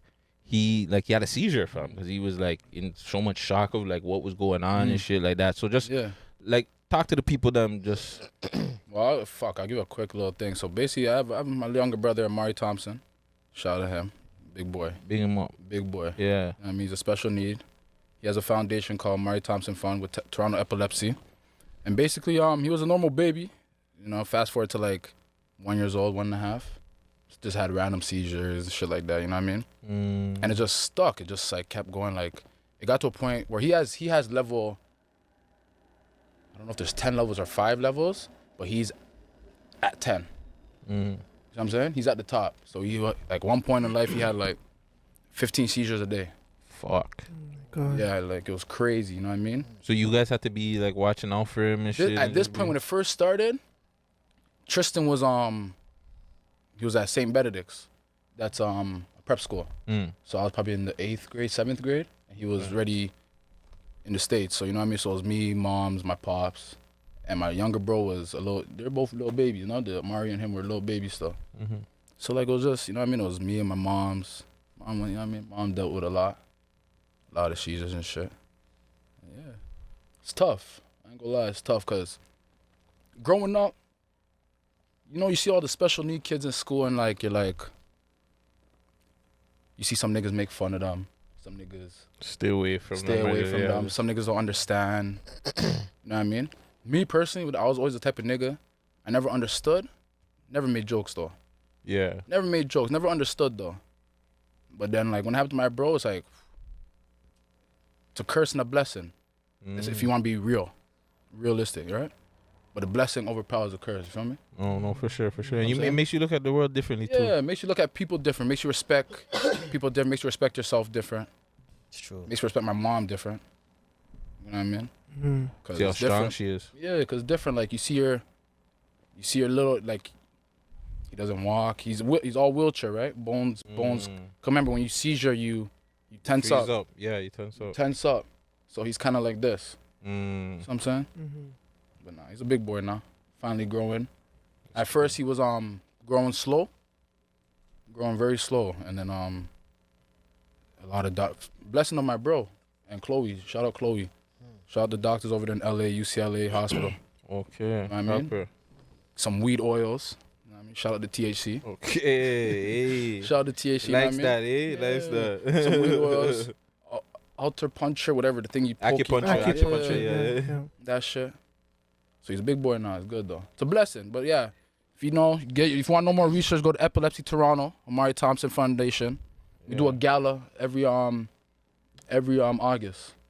A gala. Next year, make sure you invite us. Yeah, I want to be there. I want to be there, bro. I don't even care to put on cameras or any shit. I want to actually support more of the shit that's going on. Raptor Superfan is there. Everyone is there. Like it's thing. You know what I mean? So whoever has epilepsy, no one want epilepsy. I just gave you the drop right there. Use it. It'll help you. Don't worry by yourself. There's a lot of y'all niggas. So a lot of people have epilepsy. A lot of people have epilepsy. There's no thing for it. You know what I mean? I think my 2 baby mothers, they suffer from epilepsy. Like, yeah, it's a serious thing. It's like, I think it's par-mal. Like they have like this term, like pos-mal or pom-mal. I can't remember, but like my first baby mother, and my second baby mother, they both have epilepsy. It's crazy, and it's mild. It's mild, but I know my second baby mother, like when she goes through stress, she just shakes. Yeah. You know what I'm so saying? again, Epilepsy Toronto, Amari Thompson Foundation. Go research. That's all you gotta do. You feel better. Trust me. What do you want people to get from your music? Have fun. Get jiggy. It's not that serious. No political talk with me. It's not that serious. No, we're having fun. I mean, I live lifestyle. You think that's what Toronto music is missing? Like everyone, all these niggas is too trap. And everyone, don't get it twisted. Everyone that's doing their thing, you guys, I fuck with it. I listen to it. But remember, you know what I mean? Everyone's getting money. You guys all have bitches. You know what I mean? Let's talk about it a little. Yeah. Let's talk about the lifestyle a little. Let's talk about having fun. You know what I mean? Niggas act like they don't fuck bitches. Niggas act like they don't go out. Niggas is getting pussy. Facts. Niggas is getting pussy, man. Who's in your playlist? Besides yourself, who's in your playlist? Movie. Well, you actually listen to Toronto. You listen Burner to bands. This is what I'm telling you, fam. I'm telling you. Sorry to cut you really quick. 5 years ago, is that the same thing? Not 5, but burner bands, I'll say 4. I'll say Doovie blew over COVID. But that's what I'm saying. 5 years ago, man, I'm not having Toronto. Man, I'm not having Toronto. The only guy I listened to was Sam G and Heartless G. Only guys, like, when we were at prep, I had a nigga from the East named DJ. Shout out DJ. Free DJ too. He's a hooper, but, you know what I mean? No, Sam G. He put me on Sam G, Heartless, Ronnie, because Ronnie and them, when they were young niggas, they were doing that time. They were doing it. I'm saying Hoodlum. I worked with all of them. Besides Heartless. I was listening to all those guys. All those guys. Yeah, I didn't know who they were. I was just listening to them because my homie from the East was there. So just put me on all of them. This is in North Carolina. Do you feel like Toronto needs to have more like more, it's happening now, but more like the mentorship? Like, you see how there's like Cardinal don't have like an under guy, Maestro don't have like an under guy really, or somebody that came after him. Like, I gotta be honest, right? Yes, you gotta be honest. I feel like niggas can do more a little. Just a little more. The things.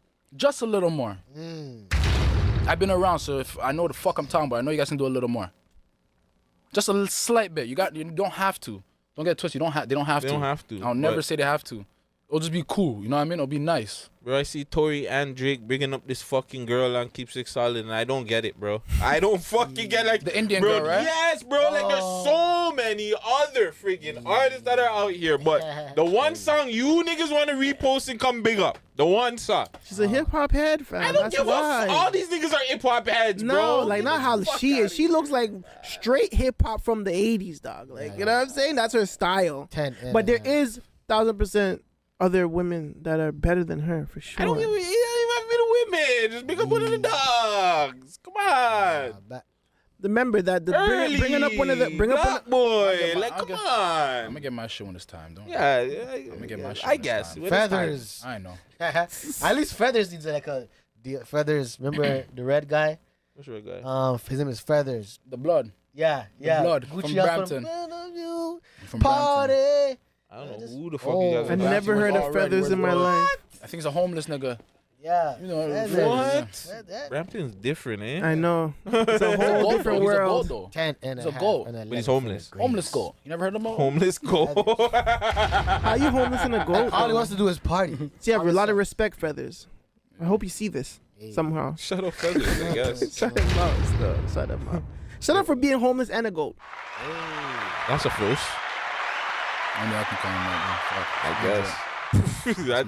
That's a cool way to end this interview. You guys ready? Oh, so we ended this? Let's Tell do the this. tell the people where to tell the I know people you're where busy, to man. We gotta get you out of here. Yeah, tell the people where to find your music, how to hit you up, Hit send me up on beats. Instagram, Real Young Early. Send me beats to youngearly10@gmail. Anything you need, hit up my Instagram. I'll say it again, Real Young Early. On all streaming platforms, Young Early. Everything's just Young Early, baby. That's all. Yo, guys, I got it. A homeless goat is a goatee. Yo, this guy's a fucking. Let's go. Yo, goatee, get up, go here. So goatee. Yo, let me run that shit one more time to end it off. Cause my phone disconnected, right? Yo, you know what? yeah. Punch in the Bluetooth. Yeah, punch it in the Bluetooth. Punch it in the Yeah, the Bluetooth. headphones. We're gonna Yeah, hear so- it. You're not, but too bad. Shout out for the madam having me here. Yo, Yeah, bro, thank you for coming you're through. you're a fan of the community now, man. You can come anytime you're for ready. sure. Any Yeah, single bro. you drop, any EP you drop, you come here first. For sure. It won't be an interview though. Definitely. It'll be conversation. Yeah, We're gonna bring yeah. up some We mix do- up shit with you. So. Yeah, no, for sure. When I drop the EP, let's get it. Let me do it. I'm gonna try to do, cause now niggas don't do runs out here. Not Nope. I'm gonna right, try to do a run out here. right. Go to everybody. here. Go to every bro. single- Go Try to to run. everybody, bro. Yeah. Excuse me. I'm We gonna try to need run. more artists like that too. Like shout out Mula for doing that. I know everybody thinks I'm beefing with him, but really and truly shout out Mula for going to every platform and getting an interview, because that's the only way the other platforms in the city are gonna get big, which in general is gonna help you other artists get big. That's that artist shit. Bro, they have it in the States all the time. So That's that hey, artist shit. Shane, thank you early. Yes, Thank sir. you so much. Before you man. go, can we get that freestyle? Drop the beat. Bingo is hot, like bro. Remember, put in the blue. Dope, I'm getting lit. Earlier, put in the beat too. She want a rich nigga dead. I just bought a Birkin, yeah she is. Like my bitch, bad mighty thick. Bad mighty thick, I'm off the shits. Fuck up couple holes in the wrist. Shout out my dogs over there, he got it with him. Hold on, shh. Yeah, I keep it with him. Sipping on the 40, gotta get him. Gutsy in the cut. He just left that shh. Got it on the hut. Yeah, we out, my boy. Shout out early. Nah, man. Run that new one, exclusive. Put the Bluetooth in. Go back into that Roadcaster joint. Hey. Shout out Road. I'm gonna get the new one just now. Know what I'm saying? Holy, this guy done that. Fam, this is nothing. No, wait. No. Link it Put up in, to the Bluetooth. link it into the Bluetooth. Let us hear it. Link it. We gotta hear it, Link man. that. Make sure you guys like, comment, and subscribe. Do all that good stuff. All that good shit, man. I can set my phone. What is it called again, brother? Roadcaster Pro. The Mandem Show for 2023. It's gonna be loud this time. Oh, it's gonna be in our ears. We're gonna hear it. We're gonna hear it. We're gonna hear it. We're gonna hear it. The people them are gonna hear it. Let me say something real quick. Go ahead. My music will that music that'll make you move. You know what I mean? It's gonna make you have fun with it. It's not that that bop serious. music. That bop music. Hey. That get jiggy music. Hey. And I said before, that music that your bitch will love, so you gotta love it too, nigga. Hey, that. See what I'm saying? Don't bring your girl around early. See what I'm saying? Loud.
She found out I'm the man. She Googling, yeah, I'm the man. Let's do it. Shout out the Mandem for having me again. That's it. You know what I mean? It's love. Shout out Vegas. Shout out Gutsy. Shout out Bingo. Hey, this is my first interview too, by the way. Oh, as an artist too. As an artist too. We got it first. Shout out to Ray J though, man. We got it first. We never hit it. No homo, but we got it first. Bingo, do it. Perfect. Perfect. There we go. There we go. Let's do it. Yo, you gotta do that. You gotta turn that into a fucking sound thing. I will. Yeah, done no, man. Yes, We're off sir. of this. Off of Yes, this. sir. Now your mouth. Done no. Now your mouth, boy. For sure. Great, bro. For sure. Maya. Woo. Brody. Golly. Oh, when did this die? Shout out. What is this? This is Lobos 1707. Whose drink is that? We're recording now? Yeah, we recording. Oh shit! See, I didn't even know. That's LeBron James. That's LeBron James. That's a black man's tequila, by the way. That's LeBron James tequila. Black brand. LeBron James plays for the Los Angeles Lakers. The Los Angeles Lakers are located in Los Angeles, California. That's not a good way that we should be starting off with the 0-5 Lakers, though. You know what I'm saying, like, Yeah, listen. It's just Westbrook got to go. AD's gotta go. No, see, we had this talk. the off whole camera. team off the wall. The whole Westbrook team. got to go. Listen, LeBron's just gotta take it like, yo, let me just rebuild this team again. Patrick Beverly's my friend. No, except for him. Keep Patrick. That's my friend. You know, he followed me. He followed you, eh? Patrick Beverly. Say word. Hey. Okay, now Patrick Beverly. Of course, he followed me. He's my friend. I'm getting closer to LeBron James. You know what I'm saying? You keep getting plugged in every time. He said he liked the record. He said keep doing your thing, you know. And then I left it at that because I know come January when I get back out to LA, well, I'm probably gonna go before that, but I'm trying to go like when the weather's a little better. Yeah. Here I got some business to take care of here, but I'm gonna go around them times. Back down there, and I'm gonna be going to a lot of games. I'm gonna go there for a few months. What you saying, I'll Patrick? be going to You games. gonna So get I'm gonna hit him Patrick? back. Yeah, I'm gonna hit back Patrick around those times. I'll be like, yo, I'm here. Like, I'm trying to come to the game, like, you know. Get him on a remix or something. Or Well, like, you know, that's a broke nigga way. I'm gonna hit him. I'm gonna tell him I have seats and I'm this close, and you don't know, like, you know. You're in a special club at that point. And he has a podcast too, right? Yeah, Yes, just he does. seen podcast Yes, he too. does. Yeah, so I'm Yeah. trying to. I gotta meet him first, and then I'm gonna tap in, and then I want to be able to get on the podcast too, talk about the track, and just try to take that song to another level. You know. Where did that even song and idea come from? Because when I have an idea. It came from Beverly Hills. So I was in Beverly Hills, right? Beverly Hills is located in California for those who that know. Like, you know, Los Angeles, 902, California, like, you that know, is. 90210. 90, you know, 90210, right? Like, Of course. 90210, like, so it's Beverly Hills. Yeah. That's where it is, right? So it was me, it was TK, and it was Peter. Peter is my engineer. Shout out Peter. He's a chef. He's a professional chef. You know Marble?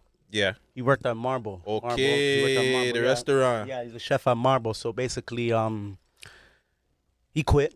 And he was like, yeah, I'm coming out there to record the music. And TK said the same thing. I'm coming out there to motherfucking shoot the videos. They dropped everything they were doing. And we went out there for a month, about a month.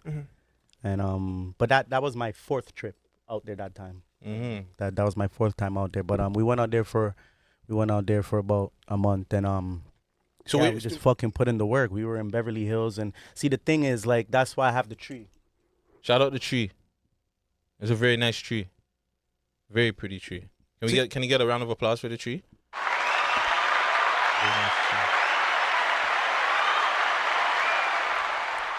That's the good vibes tree. I'm saying it's the good vibes tree. So the good vibes tree, we were out there. You get the good vibes. See, a lot of niggas they don't go to LA, California, but some niggas do.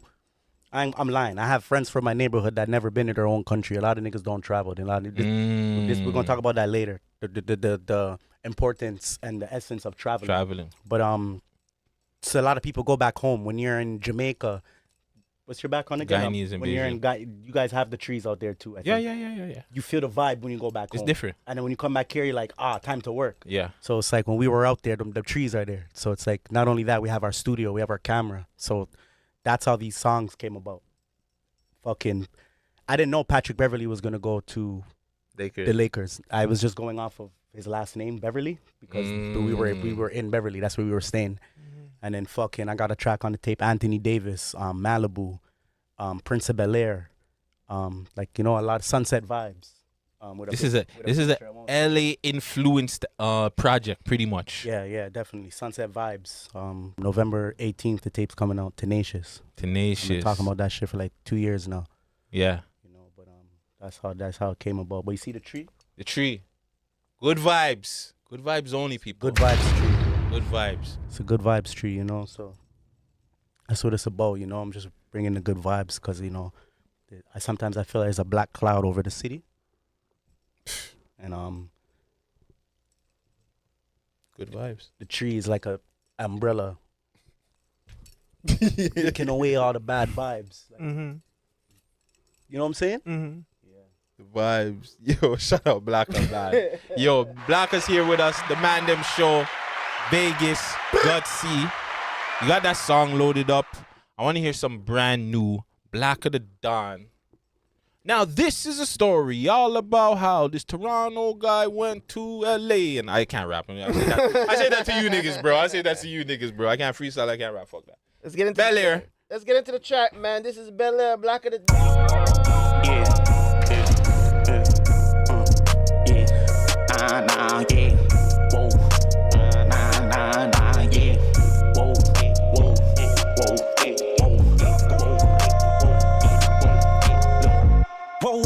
Whoa, this when I hit out the coffin.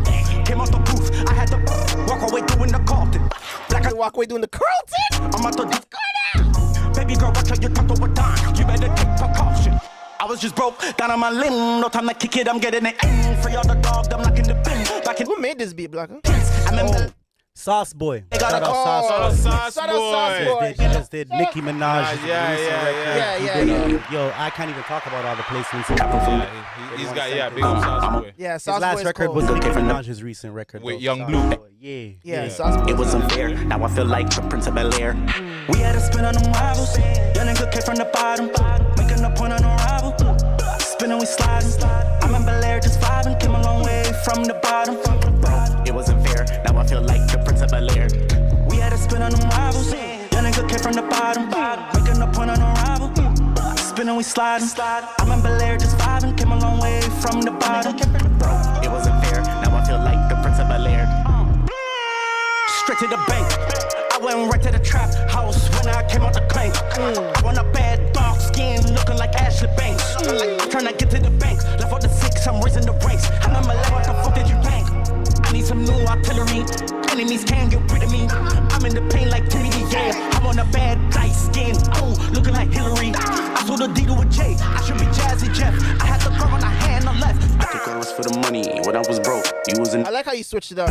Like you get hype, then you calm down. Was scared. That's sick. Okay, from the bottom, I had the man. Yeah, the You gotta have balance in life. That's fair. Feel like the Prince of Bel Air. We had to spend. How'd you get the taxi though? Young nigga came from bottom, making a point on the rock. Like that's the normal Los Angeles taxi. I'm in Bel Air. Long way from the bottom, bro. It wasn't fair. Now I feel like the Prince of Bel Air. We had to spin on them rivals. Young nigga came from the bottom, making a point on the rival. Spinning, we sliding. I'm in Bel Air just vibing, came a long way from the bottom, bro. It wasn't fair. Now I feel like the Prince of Bel Air. New Black of the Dawn, Bel Air music video out now, and you could definitely be seeing that on the Tenacious. Where can we listen to that song right now? Prince of Bel Air is out on all platforms. Your SoundCloud, Google Play, Tidal, iTunes, Spotify, YouTube Music, and the video is out, like you guys were saying too. Go run that up, man. Stream that, share it, repost it, tell it, tell a friend to tell a friend to tell a friend, man. You know what I'm saying? Bel Air, yes. It's not fair to me because, like, Black is my favorite artist in the city. Mm-hmm. My favorite artist. He's put in a lot of work, you know what I'm saying? Definitely the most underrated artist, too, in the city. I'll say that, too. You know what I'm saying? 22 mixtapes. Cheese, talk to him. 22 mixtapes. How many people have more than you? Nobody. In this city, are you high? Nobody. Said, are you high? None of these little niggas in the city have more music than me. They have more views and they have more, but they don't have more. They don't have more content. They don't have more music. So they don't have a body of work. So when I do get the millions of views and people do go back, the streams are gonna be insane. And the crazy thing is a lot of my tapes are not even on Spotify and iTunes yet. They could do just like I see a lot of artists re-releasing. Yeah, a lot of shit's on that piff. I'm gonna go and get them. But like that's how long I've been putting in work. Like I used to press my own CDs, like bring them to the flea market, go on Eglinton, all the Jamaican stores, put the CDs in. Dr. Flea's in them place. And then the car stopped making the CDs, right? Like I've been doing this. A lot of rappers, and let me rephrase myself again. A lot of rappers that were rapping when I started rapping are not rapping right now. They quit. They gave up. It was hard. They're doing something else with their life. Facts. Why is Blacker still going then? Because I'm passionate. Because it's in me. I'm one of the greatest entertainers to ever walk this country. Hands down. Like I know this. I bring the shits. I direct all of my videos, by the way. So shout out Brown Guy and shout out TK, but I only do videos with my in-house directors. Like I've worked with other directors too in the city, but they will be any director I've ever worked with will be the first to tell you Blocka comes with the idea. Everything you see, every character, I have 4 or 5 different characters. Bobby worked it, Sriracha, fucking Donnie Designer on the fucking the granny cart in the Walmart. Like no one has harder videos. This is why I do it, because I'm passionate about entertaining. It's not just music, because I'm gonna go do movies. So I'm passionate about entertainment. I'm not passionate about music, and I think that's why a lot of niggas that let me pre myself. A lot of niggas that was doing it when I was doing it are not doing it right now. They quit. They gave up. They're doing something else with their time. They're on a fake account on Instagram or something. They gave up. I'm from the CD era. HotNewHipHop.com era, TorontoRappers.com era, Highgrade TV era, HipHopCanada.com era, WorldStar.com era, Period.com era. There is no more .com. You know what I'm saying? It's all Instagram and people don't do www. no more. I'm from that era. $700 to put your video on WorldStar in a little box era. What was the other one? MySpace? I'm from that era. Rest in peace, Redway. When Redway dropped the mic, I'm from that era. I went to Body English, all ages, and seen Rest in Peace, Redway performing. This was before I was a rapper. So like I seen these things, and then I started rapping. So like niggas I was rapping when I was rapping, they're not rapping right now. Like maybe Ronnie. Dog, Ronnie. I watched Ronnie before I even knew what a studio was, and then I got a record with him. And then he's still doing his thing. He just did a tour. That's the kind of shit I'm talking about. By himself, too. A tour by That's himself. the kind of shit I'm talking about, you know? Olande. Black is in a mood right now. He's talking facts, man. There's a lot of people that started them time there, not around. You gotta be really special to still be around and be relevant. And the blogs fuck with me.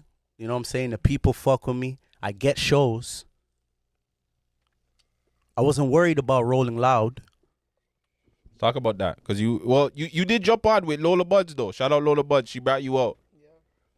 But you definitely should. You were I'm definitely talking about the internet's perception. But you because yeah, I get because the, you should I'm trying to. You should have been one of the my people on chest, there. So I'm trying to, you know. How did you Internet's feel? perception is you were left out, you were snubbed, but no, I got to experience it. But did Shout you feel out snubbed? Lola Buns. Hold first on. of all. But did you feel snubbed No, when you that- first seen the list? I'm gonna get into that. All right. So that's why I said I wasn't worried about Rolling Loud, and when I mean not worried about Rolling Loud, I mean I've been watching Rolling Loud since I was a kid. So who don't want to perform at Rolling Loud? Of course. Especially in your city, it's our backyard. Right. But And the first one. I got to experience it. Shout out Lola Buns. She brought me out. It was amazing. You know what I'm saying? But killed it. No, let me light my split for a second. Put down my cup. No artist in this city has done more shows than me. I went on Riff Raff, Kirko Banks, Jadakiss, Waka Flocka, YG, French Montana, Chinks Drugs. I'm missing a few. I'm missing a lot. Like, if I think about it, like, I'm the guy the promoters call that they're like, his niggas are gonna spend money. He's gonna put on an amazing show and no shots will fly. I'm that guy. I've been that guy in the city. Like, a lot of promoters and club owners will tell you. Like, so I've performed a lot. A lot of people that performed at Rolling Loud was the very first time they got like a picture on Instagram with a mic in their hand. And I don't care who feels away. This is facts. So a lot of people that perform at Rolling Loud was the very first time they got to stand on a stage with a mic, like, and get the picture. Photographer's like, yeah, here's your picture. It's a whole experience. You have an audience. Their in first front of them. performance. I came from open mic era. Open mic. Me, cousin Charlie, Honey Cocaine, we used to do open mic. Jeez. You know what a fucking open mic is? When you go to fucking, what's the place on Young border Chick-fil-A is where you smoke weed. It was like the only one back in the day. This is before weed was legal. And you could go there and smoke weed. What's it called? I performed there like 5 times. Open mic.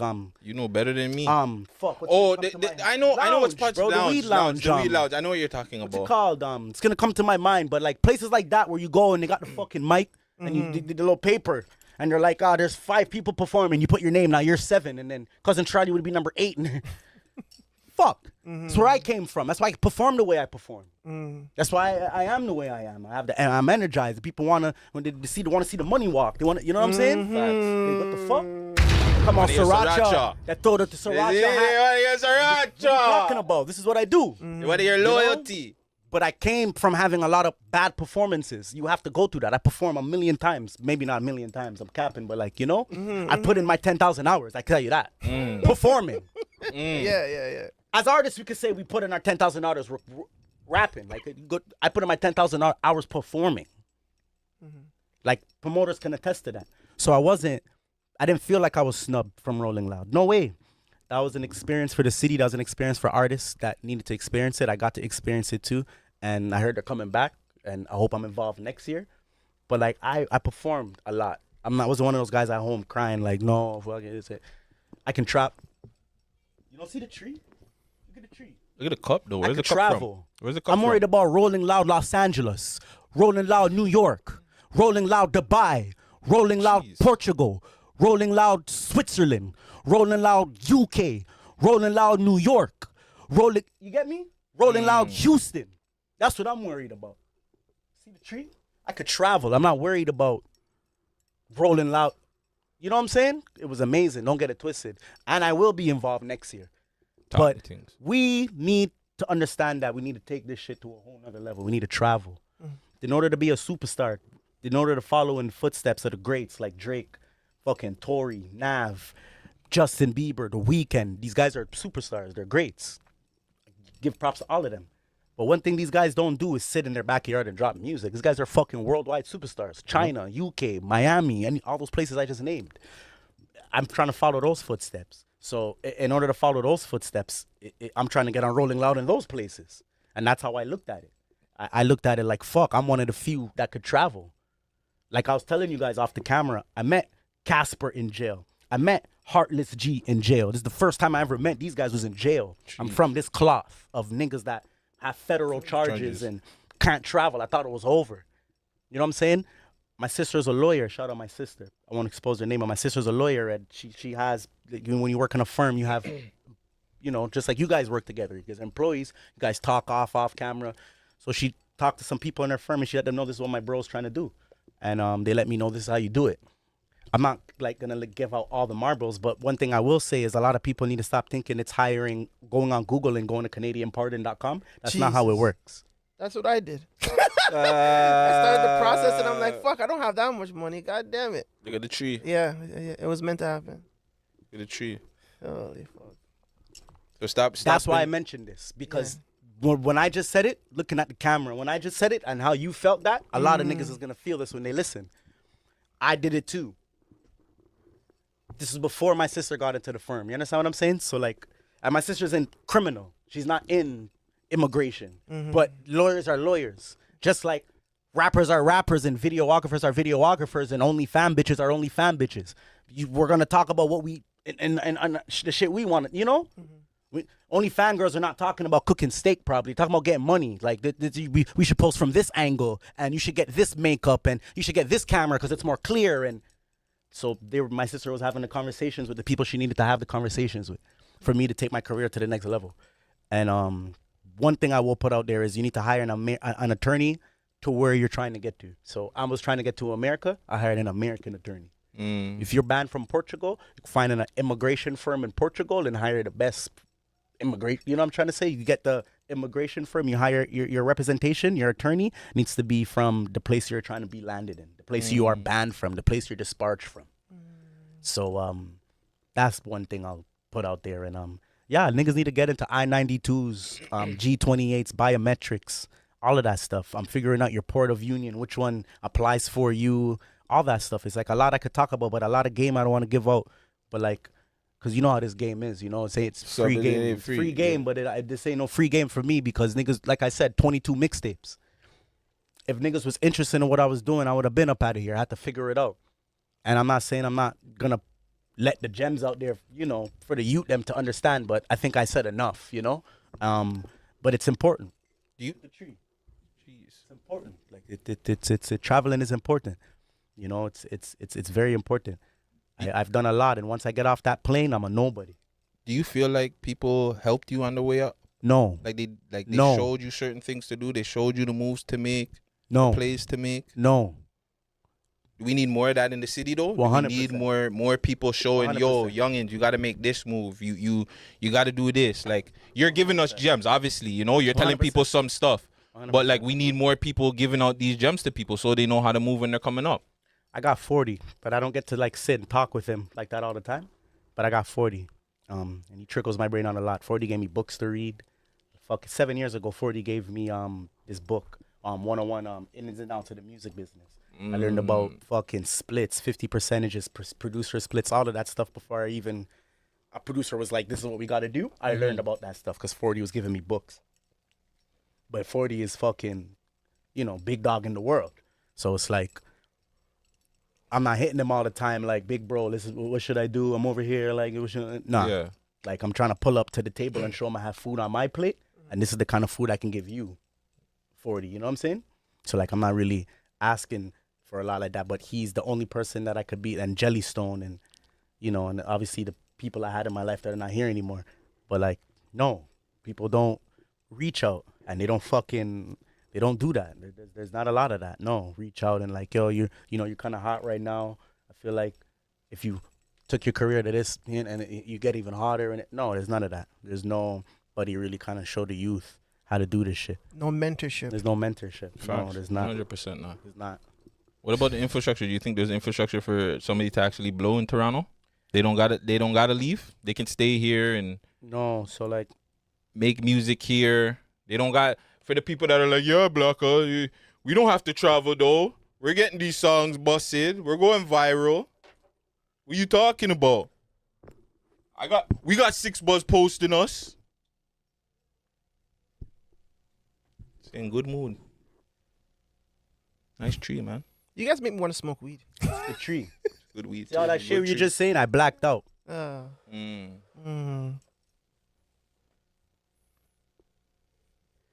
Say less.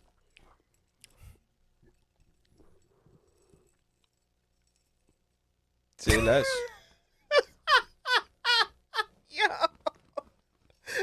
Yo, niggas are playing Pac-Man. You know the game Pac-Man? Of course. Classic. Not every block in Toronto runs. And you know what I mean by runs. So you can go OT. You can go OT. You know, niggas go OT or whichever place you want to point. But Canada's the box.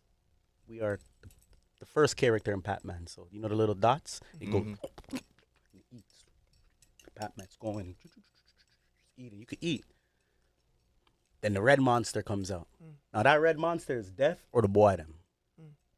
In the box, Canada. I always remember we're in the box still. You can eat. So you eat, got bag, get money, chain, all kind of shit. Money, you getting it. Niggas eating. But when that red monster comes and takes you out, only 2 things gonna happen. Like I told you, you're gonna die, you're gonna go to jail. Then you start again in the same box. But this time when you start again, you're not allowed to leave the box, period. And that's how I view it. So it's like, there's artists that are very, very successful. But what do we want to do? Be big as Sean Desmond? They want the girls to get me shook. Where's your bar? Sean Desmond bar? Or Drake bar? Fuck, Drake's an amazing example. See, this is what I'm talking about. Like, look. What the fuck the boy does for the city, for the world, for his camp, for his people, for his family, for his organization. You know what I'm saying? That don't start going to the studio on fucking Queen Street and then telling 6 Buzz to post your video every day and making sure Toronto rappers post you and then fucking getting a Juno and then doing it all over again. You're going to perform at the Club 404 30 times, 300 times in fucking 6 years of your career, and like, let's name all the sickest clubs in the city. Like, you could do it all. Most of them are all gone. All the big artists come here and you see where they host. So we're here now. We're the artists from here. So we're gonna perform there and we're gonna continue to do that. And then you're gonna fucking what? You're gonna fucking tweet Rolling Loud now, because now they tapped us in now. So now Rolling Loud's gonna be coming here. So every year you're gonna be like, I'm waiting on the Rolling Loud slot. But imagine we never had that before. We didn't even have that before. We didn't have it before. We never had it, right? But what I'm trying to say is, like, I'm answering everything I'm saying is answering your question. Yeah, no. Is, can you do it staying here? And it's like, of course, like, you can pop, but I'm telling you the things that you were going to do when you're popping. You're gonna perform at all the big clubs, the Rebel nightclub. You're gonna do it all. You know what I'm saying? Phoenix. And then to keep it real with you, if you're like, you know, an artist cut from the cloth that I'm cut from, which a lot are,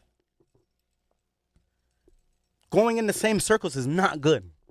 We know this. We know this. Come on. There's like some artists don't even come back to when they're reach a certain altitude in their career. You see what I'm saying? It's like you could count on your hand how many times they performed here.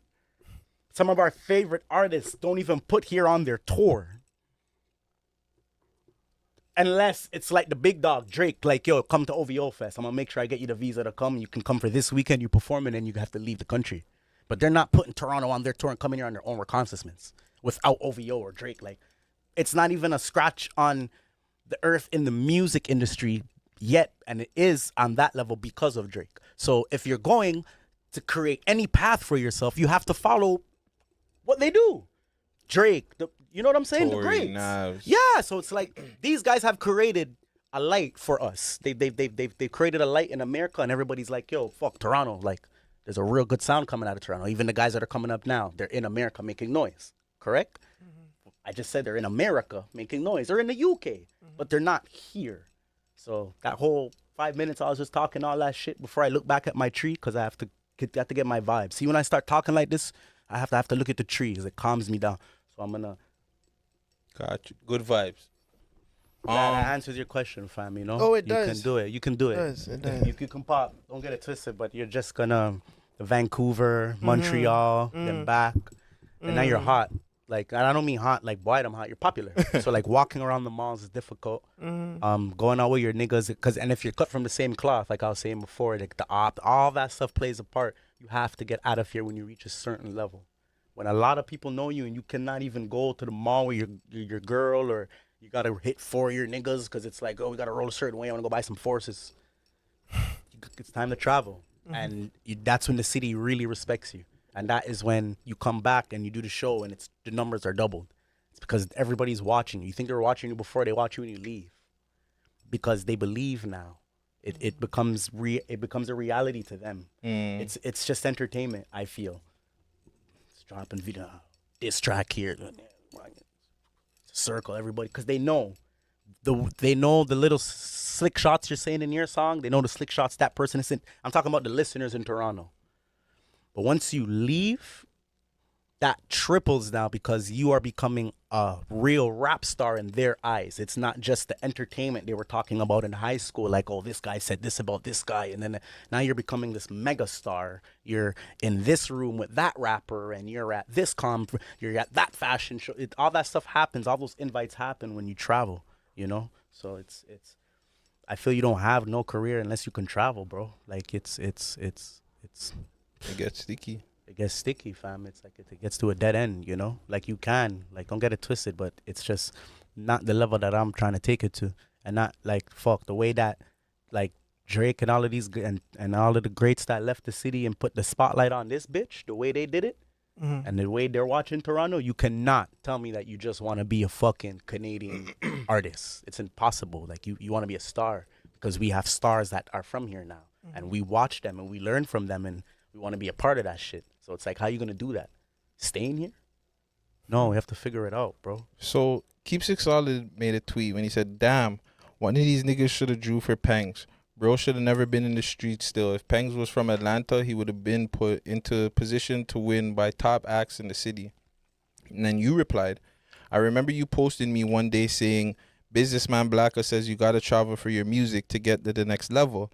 This is all I was saying, fam. No one will draw for you if it doesn't happen like that. But when you travel, the opportunity is endless. Free Pangs." You know what I'm saying? Good vibes. Good vibes. That's what I'm talking about. Yeah. Do you feel like it's harder for acts like...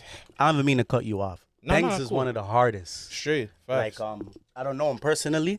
I don't know, like, you know, but I'm just talking about the effect that that track had. And when the bad bitches going, that was a heavy track. Like, the whole time he was in jail, he couldn't even feel the effect. Facts. So, like, I feel it for that, you know, for anybody, any artist going through that situation. And that is what I'm trying to talk about. So, in Peg's situation, let's talk business-wise now. When he came out, he just came out recently. So, in order for him to even travel to America, he would have to be out of trouble. They brought it down from 8 years to 6 years now. So, it's 6 years. You stay out of trouble for 6 years, then you can go and apply for a waiver. I-92. And I-92 is basically you telling America, these are my charges, and I'm asking for forgiveness to be able to step into your country. So your record doesn't get expungished. You're just letting them know that these are my charges. They're bad. I know they are, but I have. This is who I've been in the community for the last 6 years. This is my reputation in the community for the last 6 years, and I'm trying to get into your country.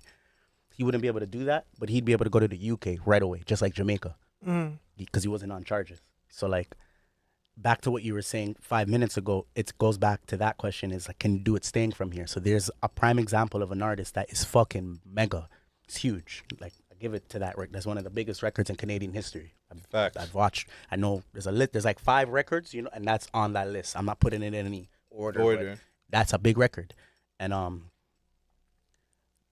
no label reached and was like, yo, let me get you know what I'm trying to say? So like, I understand what Keep Six was saying in that sense, because it's a big record, and that should have happened.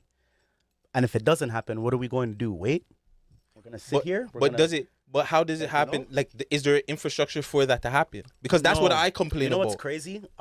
Me and Glizzy, shout out Glizzy. So that's Miley's manager. Okay, sure. Me and Glizzy were having a talk, and he was telling me that basically he feels that the infrastructure should be set right now from Canada to the UK. Right now, that's all we should be working on. Like, obviously, America's the bread and butter, but back to Pengs. If there was infrastructure, as soon as he was free from 2 years ago, and because remember he was, I don't know how long he was on the road. Maybe like a year. But as soon as he was free, then the labels from the UK start reaching over, and he can start doing the tours, and because we have that infrastructure.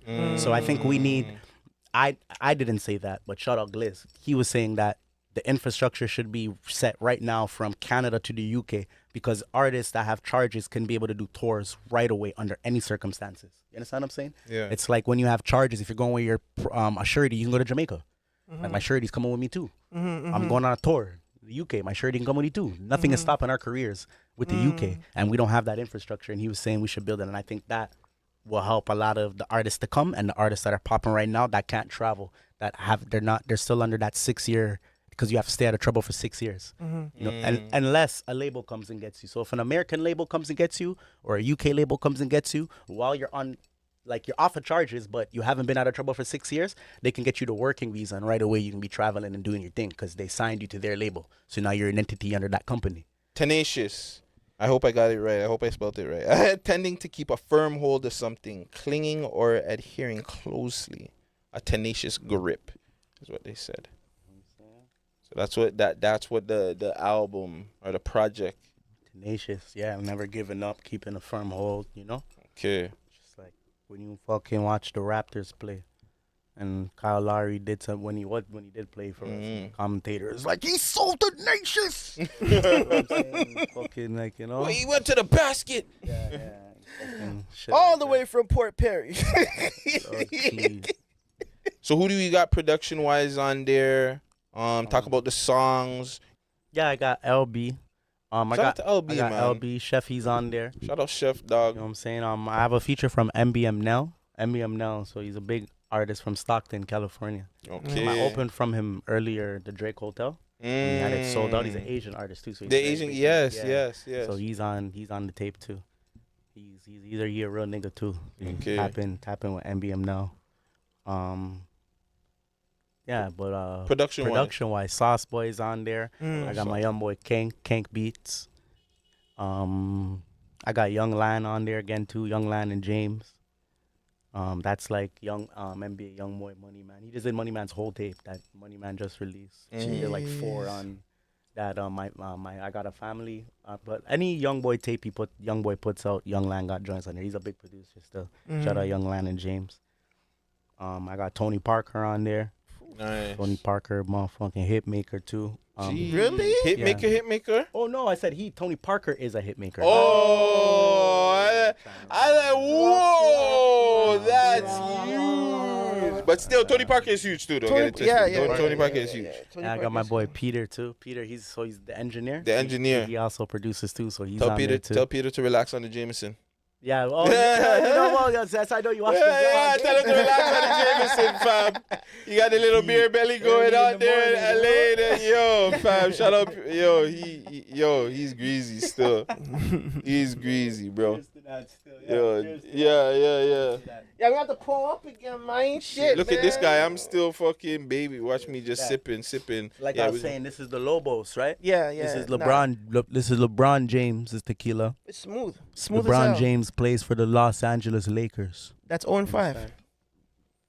Who would you trade for? You're LeBron. Who you trading Russell for? Because clearly you're not trading AD. If you could trade Kyrie. You're trading Russell for Kyrie? Yeah, that's you why think that changes the whole thing? That's why the owner in Brooklyn is acting up right now, saying Kyrie's supporting anti-Semitic movie coming out. Semitic. But yeah, you know the word, guys. My bad. You know, the Lobos. But like, these are the little games they're gonna play leading up to February, and they're gonna trade Russell Westbrook and 2 bodies for Kyrie Irving. But do you think they need? Don't you think they need a little bit more though? LeBron, I feel like LeBron's gonna get his 5th ring.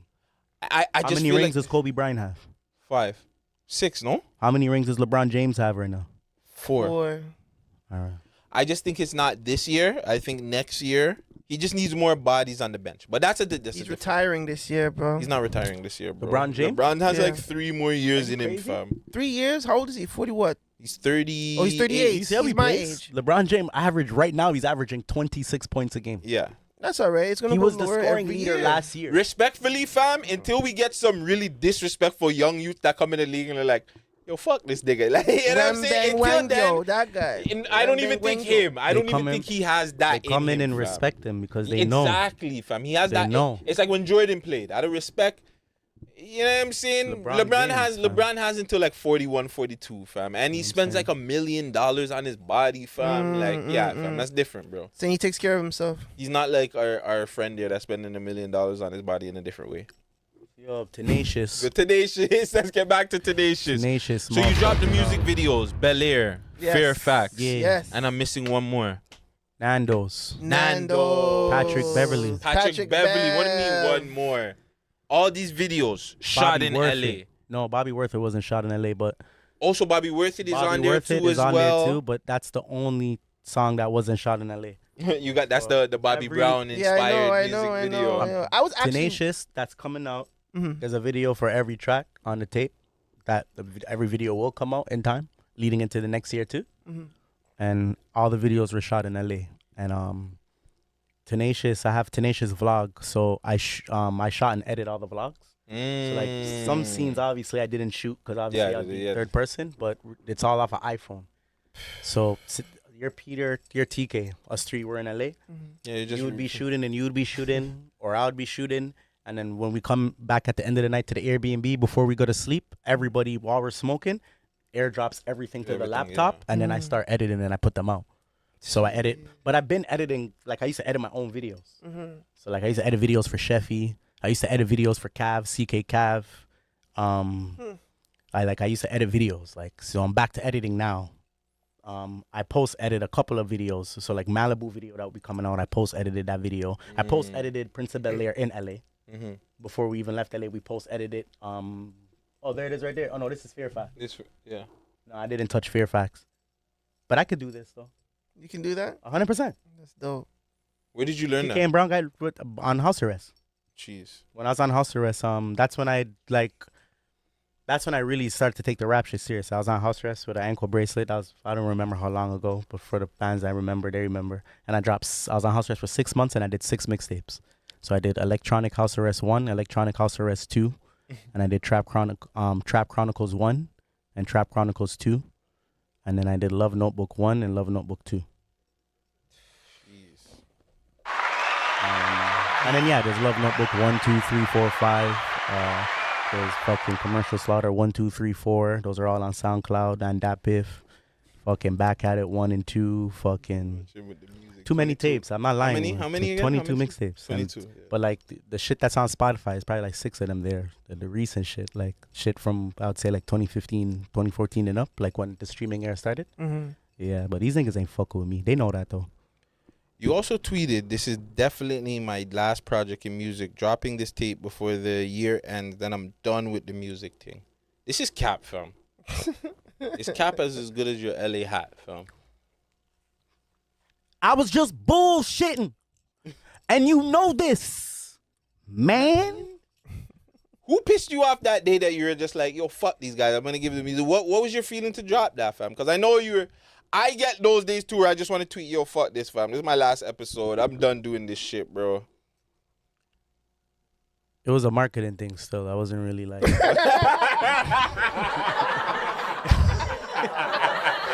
Yo, that's how I know you're. Yeah. You I'm watch the hottest in this Yo, shit. Yeah.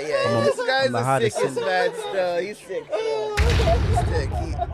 Motherfucking genius. You know what I'm saying? I manage myself. You know what I'm saying? I handle the meetings. I book the shows. I clear the music. Johnny Bravo. You guys know Johnny Bravo. Hell yeah. Shout out, man, That's like my Bravo. personal manager. So Johnny, like, knows my ins and outs and make sure I'm on my game. But like, I kick the fucking door down in this bitch. And he, like, you know what I'm saying? They you know what I'm saying? And we're a collective, music that matters. But like, I take pride in a lot of the things I do besides the music. You know what I'm saying? From directing to the business shit, like, just everything. Like dealing with the lawyers, dealing with everything. Just I deal with a lot of shit behind the music. And that's a lot of the things that have me staying afloat. That's why a lot of niggas that was making music when I was making music ain't making no music right now. Because you have to change with the times. And they haven't. Motherfuckers be scared of shit, scared of TikTok, scared of Instagram, scared of the times. scared of YouTube Shorts. They're just scared of. They're just I scared could of walk the whole into any digital era. club downtown. Sometimes I go out with my niggas, and I don't even know the name of the club. But one thing I do, this is how I got my name out there, is they call it the rapper walk. My niggas call it the rapper walk. So like we'll get to the booth and they'll be like, "Where's Block? Oh, he's gone on the rapper walk." So like 2 niggas will walk with me, and what I'll do is I'll walk around the club, and I'll go to the DJ booth, and then just tap in, and I don't have to do that anymore. Like, so there's artists that that are popping, like they get their records played, but then there's artists who the face card, like, they recognition, and that's me, and they know that. DJs will tell you. You name a DJ, DJs post this clip. DJs will comment. They'll tell you, like, I'm out there. I'm in these streets. I'm in the clubs. I pull up to the DJ booth. I hail them up, boom, boom, boom, and then they'll be like, on my way walking back to the booth, show Black of the Dawn in the building. Half an hour later into the party, records are being played, and I ain't sending shit. But it's like, because DJs fuck with DJs, so it's like they have emailing lists. Johnny comes in, Johnny motherfucker. So Johnny has emailing lists and certain things, and it's like when records come, we send a blast out, and it goes to where it needs to go to. And then DJs have their own emailing list. So like I'll be like, "Where'd you get this?" It'll be like, "I got this from this guy," and then this guy sent me this thing, and it's like, all right, whatever, like But that shit started with the groundwork. The shit I take pride with, aside from music, just meeting motherfuckers, showing respect, pulling up, acknowledgement, face card.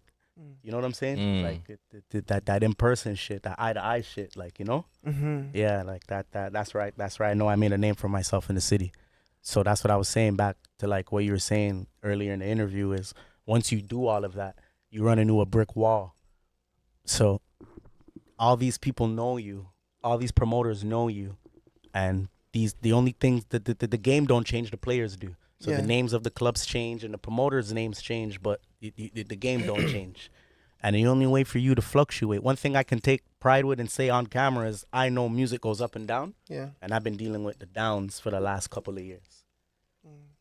Because I needed to figure out how to get up, because I've did everything I'm telling you guys already. So it's like a lot of DJs know me. I did so many shows with fuck, bro. I named like 10 artists I went on tour with out here. Like a lot of, I could call Peter Jackson right now and name all these guys, and he'd be like, check, check, check, check. And he's the one who booked me for them. Like, it's not a game. Like, I do this. But then you don't get to that level where you're trying to get to, because you need that big feature, or you need that big outlet, or that big playlist now in this day and age, or that. And all that shit comes from relationships. One day you might wake up and somebody might fucking email you and your life will change. But it don't happen like that. And that is when I figured it out and said, okay, Good vibes. And said, yo, gotta make a move, And if I got my first music situation this year. I never said that on camera. It's my first time saying this. I probably won't even say it again. Gutsy got that shit. Anyways, you know what I'm saying? I can't say too many details, but it's a distribution deal. And shit lit right now, music. Congratulations, shit man. gonna go You from deserve A it. to B to C, and shit just gonna keep going. And that shit would have never happened if I wasn't able to travel with the people I met. And fuck, bro. Like, so much I could explain about traveling, but I don't want to drop the ball, and like a lot of stuff I can't talk about on camera. But boy, thank God you didn't give up. Thank God you didn't give up like the niggas that started with you, right? Them niggas gave up.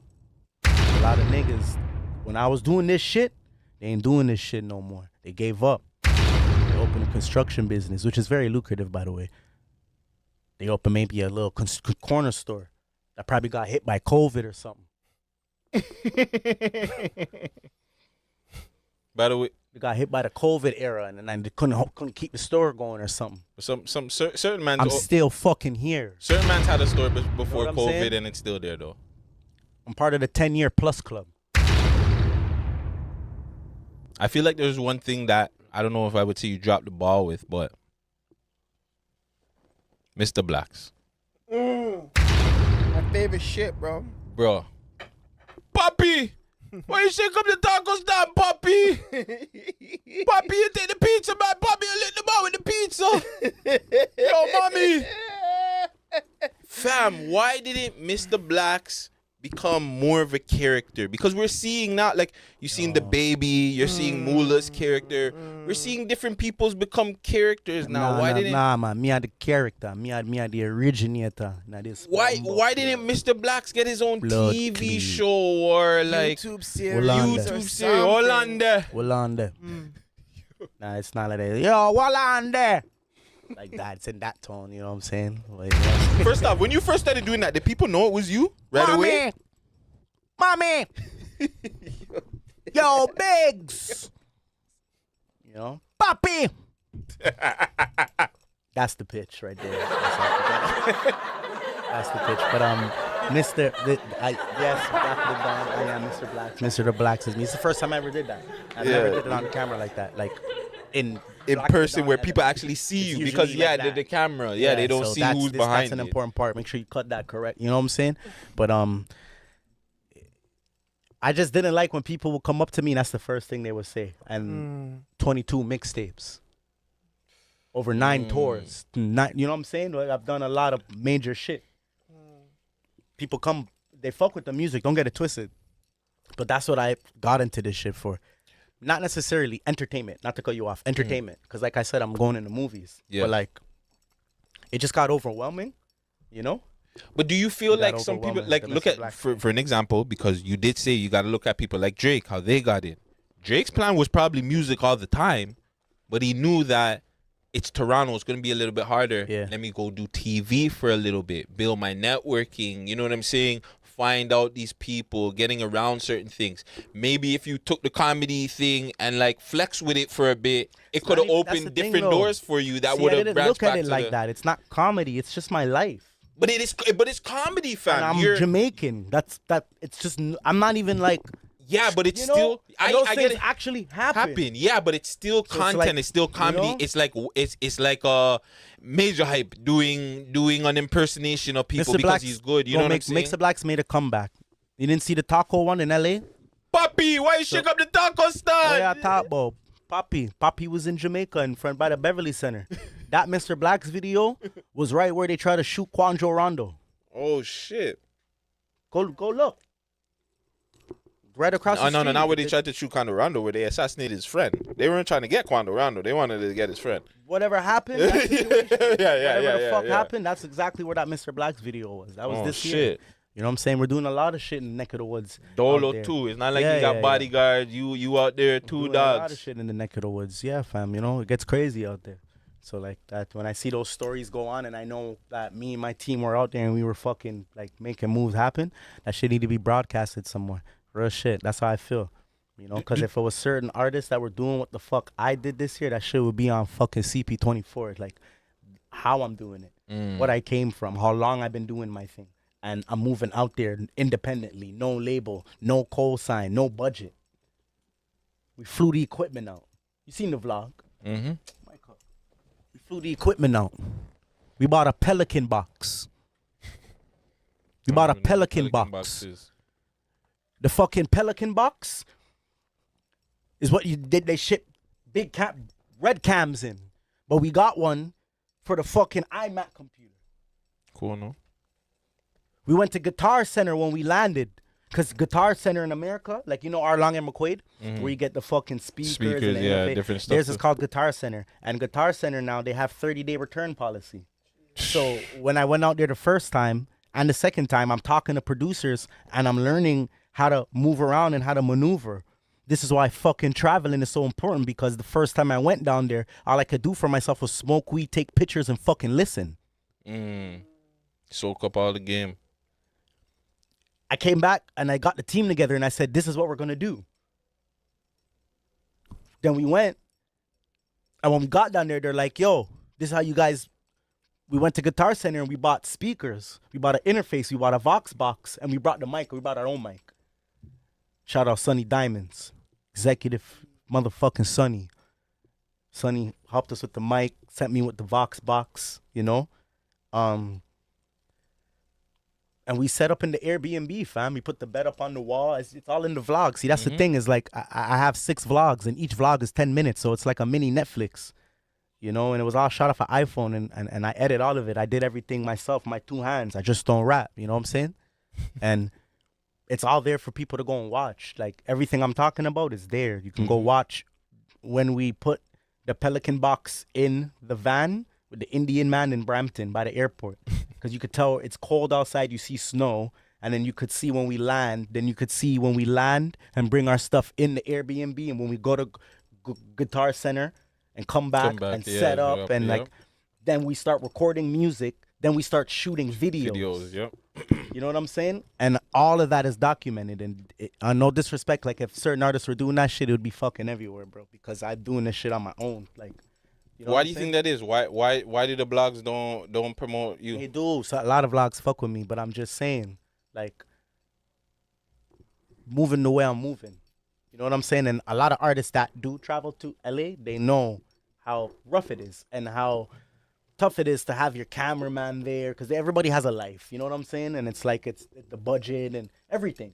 So it's like I've had my team from day one. I've been doing like the TK Brown guy. These guys been around for me for 12, 13 years now. So it's like I'm able to travel now. It's easy for me because we've been dreaming of this. So a lot of niggas couldn't do it. Don't get it twisted. Like it's what I'm saying. I'm not doing nothing fucking crazy. It's just I've been in the game a long time, and to be able to still get this chance now and do that is it you know what I'm saying? I don't remember if we had a conversation off camera, but the man them are linking up out there. Like if you're seeing other Toronto guys and they're reaching out and they're kind of showing other game and giving you guys game on how to move and shit. Yeah, definitely. Yeah, you run into other Toronto artists out there. Definitely, you know. That's what I mean by we have to travel, because once you get off that plane, it's like it's us versus the world. Like every artist has their little crew, but at the end of the day, it's like they want their state to be the hottest. Atlanta, like we run shit, or New York, you know what I'm saying, wherever you're from. So it's like once you get off that plane, we need more soldiers out there. Regardless if niggas fuck with each other, you are making noise for the country, for the city, in another place, and it puts the spotlight on the city, and that is what matters. That is kind of like, you know, when you start traveling is what you kind of start to feel. It's like, I want to make noise too, but when I hear a nigga's making noise too and he's from my city, it's like, it's like, because we both are out here doing our thing, and it's like, you know what I'm saying? So like, definitely, bro, that's the feeling I felt when I got out there, and it was like, fuck, I wish there was some fucking more, you know, where Sheffy was here. Obviously, the niggas I fuck with, but like, and when you hear there's other artists out there, the first thing you say is like, okay, like, you know? Well, shit, it's because you know how tough it is. And it's like you're out there, you're alone, you're trying to network, you're trying to meet people. Anybody that's doing that shit, it's like, you're like, like, you know? Niggas doing his thing, like. Shout out Sheffy. Why the fuck hasn't the track, album, project, Black of the Dawn, mad records. We have so much records. Put out a fucking EP together. Next year for sure, 100%. Fam, if I don't get an EP, yo, Chef Dog, you know, fam, because I'm on you about it too, fam. If I don't get a project with you guys by next year, I'm not rocking with you guys no more. Dropped my cup this morning, look. Oh no, it mashed up the California cup. Oh no. Still the good vibes. Still good vibes. It's good vibes. Got that shit at duty free, you know? My dude got that duty. Which side though? On California side? Time, of course. I said every time. Well, not on the Toronto side, because on our side, it's all Canadian shit. It's like going to a fucking store in Niagara Falls. I don't fucking, I don't travel anymore, bro. You know, so yeah, I told myself, because I drink tea, wake up in the morning, drink tea, then I turn my trap line. You know what I'm saying? So I drink tea a lot. So I said, yo, wait a second, I need to motivate myself. Even my keys. Where's my keys? My keys are somewhere, but I got the California thing on my keys, and it's like it's a mindset thing, you know? Like I'm not playing with this shit. I have an opportunity right now, and I always thought that to be able to travel and moving the way I'm moving, I would have woke up one day and someone's like, flying you down to New York, fucking flying you down to California, fucking want to sign you, like, oh, finally all this work paid off. Fuck that shit, nigga. So you know like, California, about that situation, don't get twisted. Mm-hmm. Yeah, but you know, fuck that. It's shit. gotta be right, though. I'm not waiting. I think I'm not waiting. That's one thing I told myself last year, and I haven't kept my foot off the gas, you know? So California, is that the only place in your fucking 5-year career, 5-year path? Or Do you have other cities? Like, Everywhere. have you been Yeah, to yeah. other cities? Like Everywhere, yeah. I want to hear your just, traveling everywhere, yeah. adventures. man. Like, where you I been? haven't been nowhere else. No. Okay. I haven't. Okay. I've been to New York. I went to New York 5 years ago. I was there for 2 days. We drove over. You know, when you sneak and you drive over and you get the little, oh, fuck, let me through. Yeah. Oh, the man, my uncles and them were telling me not to come back. They were threatening me. I was like, what do you mean? The car I'm driving is from Enterprise. It has an Ontario plate. Airbnb's over next week. Yeah. I mean, in 2 days, 3 days. So it's like, where am I? You know, where am I gonna stay? Where am I gonna? What's the worst that they're gonna do? Like They understood how important it was to stay in America. Yeah. Because that's when Money Watch just came out. So I went to Hot 97. Oh. I went to Hot 97 that time. I met a few people out there. A lot, actually, in fucking 3 days. I did a lot in 3 days. And that was a little promo run for Money Watch. Shout out to 98.72. I heard I always hear your freestyle on there. They be bumping your freestyle on there. Yeah, shout out DJ Ritz and Reds over there. Reds, yeah. Shout out Flo, man. I seen your freestyle out there. Fire too. And that was a real freestyle too. It's not like I made up. Like you did that off the top. Definitely, yeah. Nah, I was just bullshitting.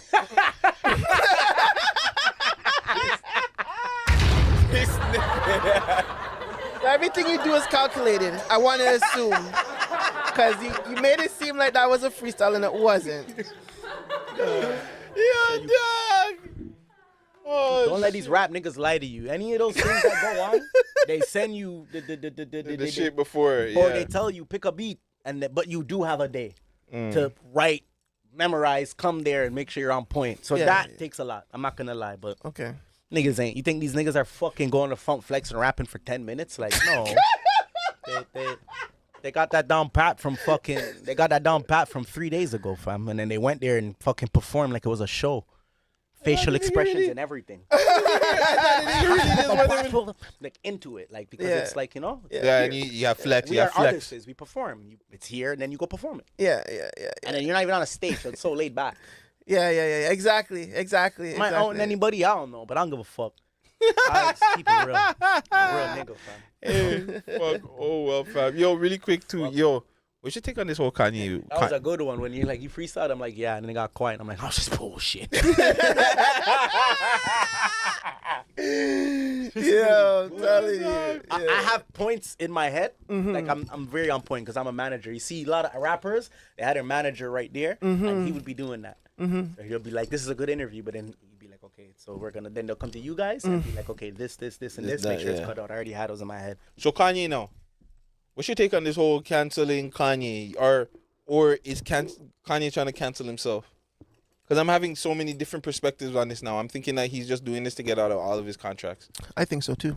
Like, yo, somebody was just like, yo, this thing is getting out of all of his contracts. Fuck, but I have no idea. or is it just some wild shit that they're really taking the man's shit and being like, yeah, we're just gonna get you out of here? What I will say is that I respect his geniusry. So like I know he's a genius. So I think he's like whipping up something on a larger scale. Whether it's, like you guys said, getting out the contracts or big shit. He's involved in big shit. So he takes things to the extreme, but there's always a genius to it. I don't think he's just losing all his deals and, like, you know? I think has a plan and we're going to be like, holy. But who knows? Fuck. Imagine this, right? Kanye still has his fan base, correct? Yeah. He gets out of all of his fucking deals, all of his partnerships, and now it's just Kanye alone and his fan base. Hey guys, I'm about to drop my new single. It's only gonna cost $2. How much fans do you think this nigga has? You could say 1 million? Yeah, over that. Two times 1 million. It's $2 billion. That's $2 million without having to cut nobody no check. That's $2 million in his pocket for the stuff that he put out. Plus he has STEM player. Right? That's his shit. 2 million's not no money at all. I know that. I'm just saying. To Kanye. I know, but I'm just saying, like, that's Burner just passed him. But that's just base. Burner. I'm pretty sure he has a lot more fans. He's just saying from a base point, like, from a base right? point. Just for easy mathematics. 100%. He has more than 1 million fans. 1,000% for RP Nipsey, he could do what Nipsey did and sell the album for $100. Yeah. And he's definitely gonna get at least 1 million people to do it. He doesn't have to sell music. We're missing the point. Exactly. Oh yeah, he doesn't have to sell music. Because this is not even about music. Yeah, for real. But half of this shit is He's not a even about businessman music. for real. This is I don't know if it's doing this to get out the contracts, but long story short, like, he doesn't have to sell music. He could, because now everyone's taking away his shit. So now he's gonna go link with his designer and come up with a new looking shoe. And he's gonna be like, I'm selling this, and everyone's gonna buy it just to support him because everybody kind of cut him out. Because now So he's his making fans will them trickle look. buy. Yeah. Because now anything he promotes, that too, he's gonna be like, well, look how they dealt with me and shit like that. Is that what you guys are saying? Like you guys are promoting And people don't that forget, don't he be didn't drop fucked up? Donda 2. He's been supposed to drop Donda 2. Wait, it's not dropped? It's on Stem Player. It's on Stem Player. Really? Yeah, I think you can buy Stem Player and listen to the album. I don't know. I'm not even gonna lie. Stop listening to his music like that. The one I listen to a 1, 2, Yeah, tune, but he dropped it on his Stem Player platform, and know that. fam, with Stem Player, you can like take out the bass, take out the kicks, play it how you want it, type shit. That's how he has Stem Player. yeah, you can speed it up, You can slow it speed it- down. Yeah. Yeah, Wow. yeah, I just want to hear the track with the piano. yeah. If you just want to hear the track with the piano, just take out everything and just play I it. have an idea for you. I'm gonna talk to you off camera, bro. I have an idea. But yeah, man. Anything else that that's going on that you have to ask Blacko, man? I can keep Blacko here I for think days. I remember like 3, 4 good points. I know this one's good still for a first one.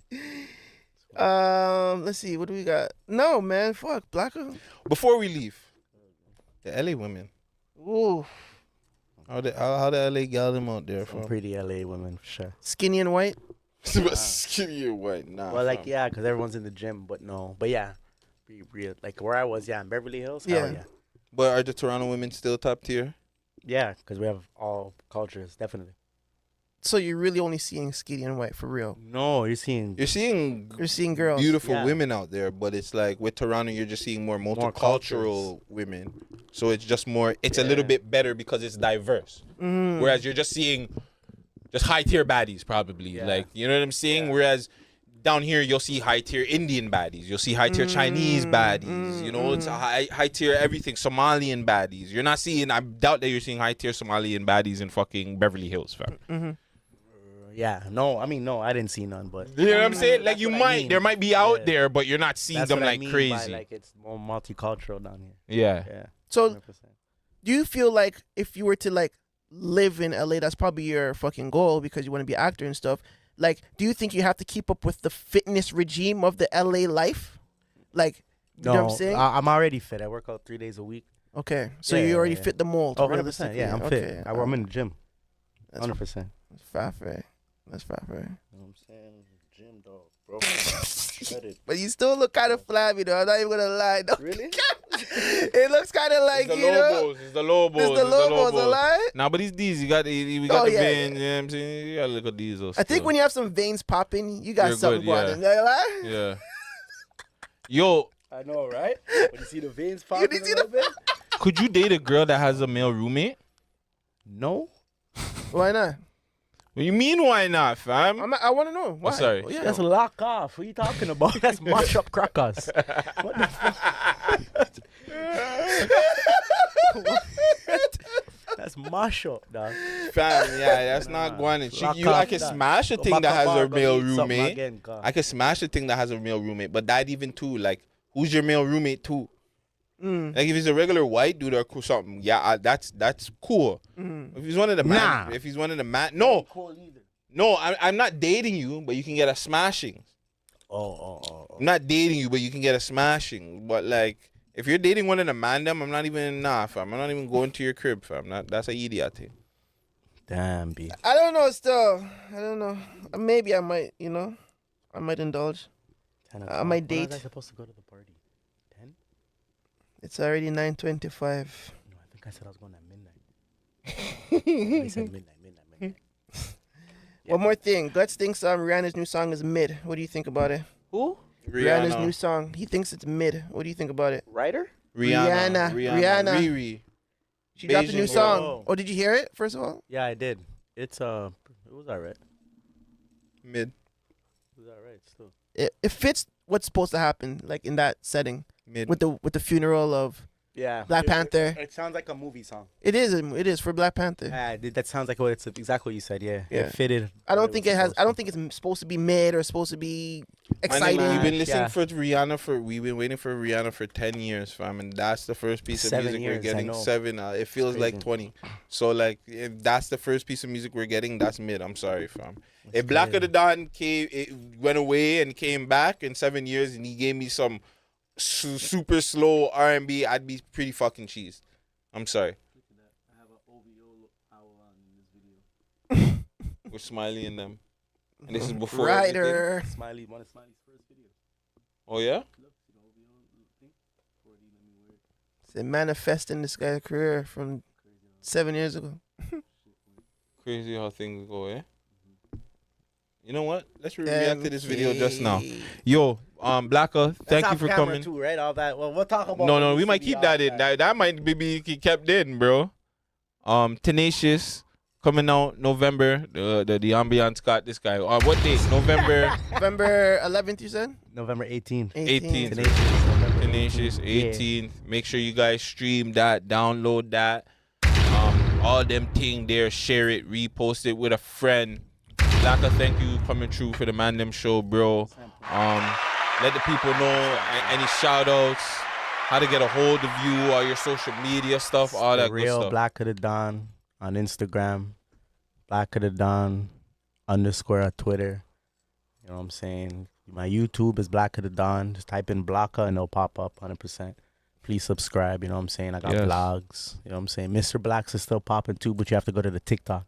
There's three TikTok videos from in LA.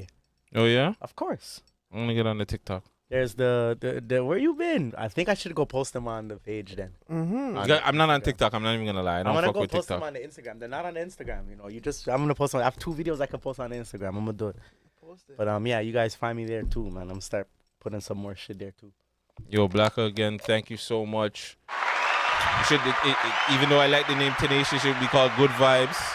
Yeah, I found some good vibes. Shout out to the Good Vibes. Sizzle on the remix. Shout out Blacker. Shout out 25th Dynasty. You know, sponsoring this episode for us. Make sure you go hit them up.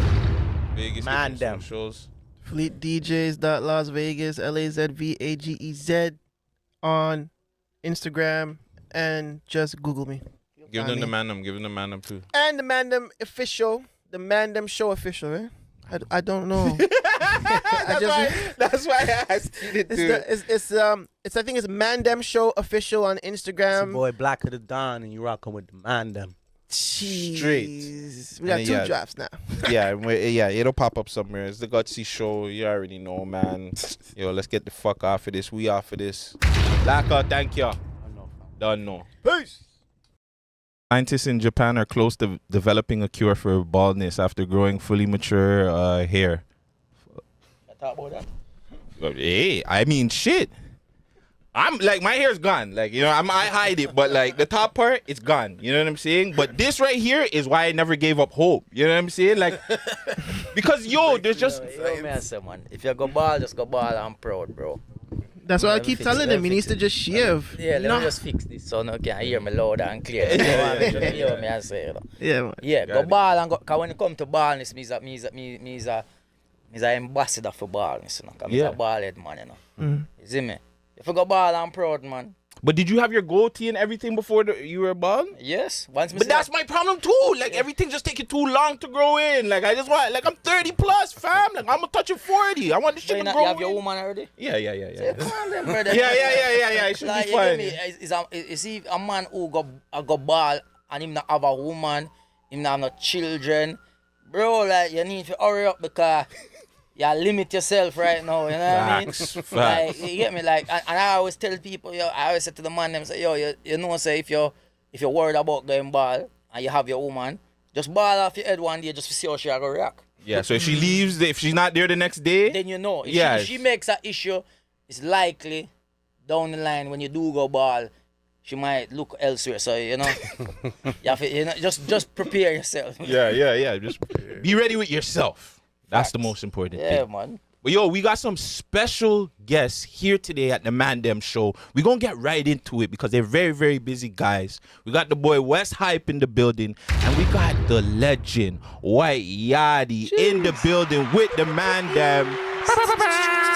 Jeez. Yeah, I already those clicked ones. it. Yeah. All of them. Matt, how's you guys' Halloween weekend? How's your first time in 3 years? Fire. For them that year there. Hold on, so Halloween's a fire thing? We don't celebrate Halloween? I have time for that, you know. Yo, To me, it's an idiot thing how they have Halloween in like one of the coldest months, fam. This shit should be in like August or something. Because I see people last night freezing their ass off in their dirty costumes. Like, Yeah, makes no sense. In them dirty costumes. Yeah, the costume dirty, fam. Probably one of the warmest ones too. Not really, you know, if the kids don't want to do it. Yeah, like big people out there dress up and like, yo, stop it. Someone already have on mask, man. Not the things. It was some people put on some mask and you think to yourself like, damn, like that's crazy. Your face, you know, like. So yo, this is your first time back here in like 3 years. Yeah, man, just over 3 years now. It's actually 2019, so yeah. So before COVID. That's right, man. Jesus Before Christ. the big lockdown situation worldwide. Mash up the place. How was that for you? That obviously like it mashed up your touring, but did that help you just growing like your social medias and your other platforms and stuff like that? You know, I've always been consistent on social media anyway. So during lockdown, obviously, it just allowed me to think of what else to do. But there was times during lockdown where motivation weren't there. Like man never really want to do it no more. Like man want to stop because it's like, yo, you're starting what's really happening now. When are we back outside? What's going on? And you know, and it's like I feel like there was times when I didn't want to do anything, but at the same time, there was a couple blessings because obviously the world was adapting to what is happening. So more people are focusing online now, and it's like, yo, all right, who's big online? Who can we work with? So then brands and that want to work with, you know, because it's like, yo, so then you're seeing that, right? Still, fortunately, I as an entertainer, because I have spent years of building up my social presence, it has allowed me to still earn money now during lockdown. Okay. So people would come say, you know what I mean? But even then, it's like you still have to find the motivation to get up and do the videos and get up and do this. And I feel like people encourage me, like the people who've been following me and supporting me, because it's facts. But I call them followers. I call them supporters. Supporters. You hear me? So when they were like messaging and saying, yo, respect our comment and say, thank you for helping us through this lockdown, man. Without you. So it's like, that made me feel like I have a responsibility. Yeah. And I had to do it. But people never really, sometimes people don't even understand. Say, yo, I might turn on a live and have an online game that we were doing at the time. What would you play? Was it what would you play?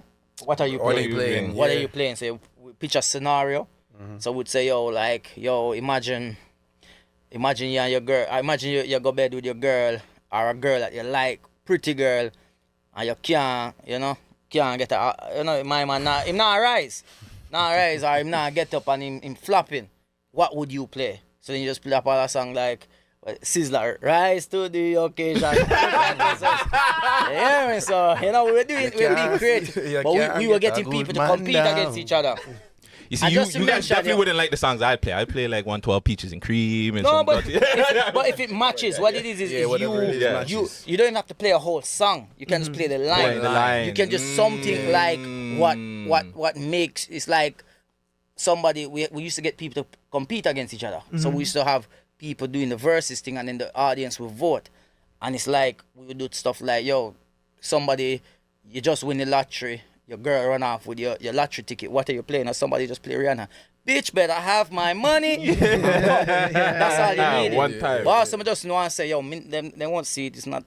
They might see, I don't know, but they actually somebody's ripped off this now for a show in the UK. Yeah. Really? Man, and I just seen advertising while I'm here. I see this shit advertised. I'm like, whoa. Wait till you get back. It's one of them ones where normally I would go mad and just start like really do like a video on it. But I'm at a place now. It's like, you know what? Take it, man. If I don't know what, take it. But then you kind of look at it like, well, they're watching, so you're doing something but good, they're watching, right? but then show me to do it. Oh, of course, but you're not gonna. You know how they are. You're not gonna and send the paycheck. We actually one of the last times he was here in Toronto, we played the on stage for Africa versus West Indies. Yeah. So we did like the Team Africa versus Team West Indies, and he was the coach for Team West Indies. So he was playing the song then, Mush Up MC Bundy. and because it was so mad, like. Every single year we do Africa versus West Indies, it sells out and people come for real proper comedy. But the best part of that show was probably the clash, and it only lasted like 10 minutes. That happened in like December, so heading into lockdown now in March, when you already think like, yo, we should do this online. And like the whole thing about the whole through the whole pandemic and being on social media is like we went through phases. Like the first phase was like everybody's taking shots online and there's a big party, then everybody start DJ, everybody start cook. And then slowly, you found but different. surely, it went from like just different things. Like you said that you got burnt out for a while and you didn't have the motivation. That's because we were constantly swishing and reinventing ourselves. Everyone's a talk show host. From the people. Everyone had a podcast. Like, you know how much podcasts pop up on and that speed of time. True. Not even with no equipment or nothing, just the doing live. So I think that like back in the UK, there's a saying. As soon as somebody come out with a podcast, they were like, "Oh, not another podcast." Right. For real. Like, do we need another podcast? But you know, I feel like it helped people. There's certain people who actually have come out of lockdown much better because it allowed them time to stop. They had nowhere else to go, so now you have to, work. You have to find something that's going to help you in a different way. So if it's a podcast, if it's a TV show, or online show, or something. If it works, it works. Yeah, man. How did you two link? They have a thing named phone.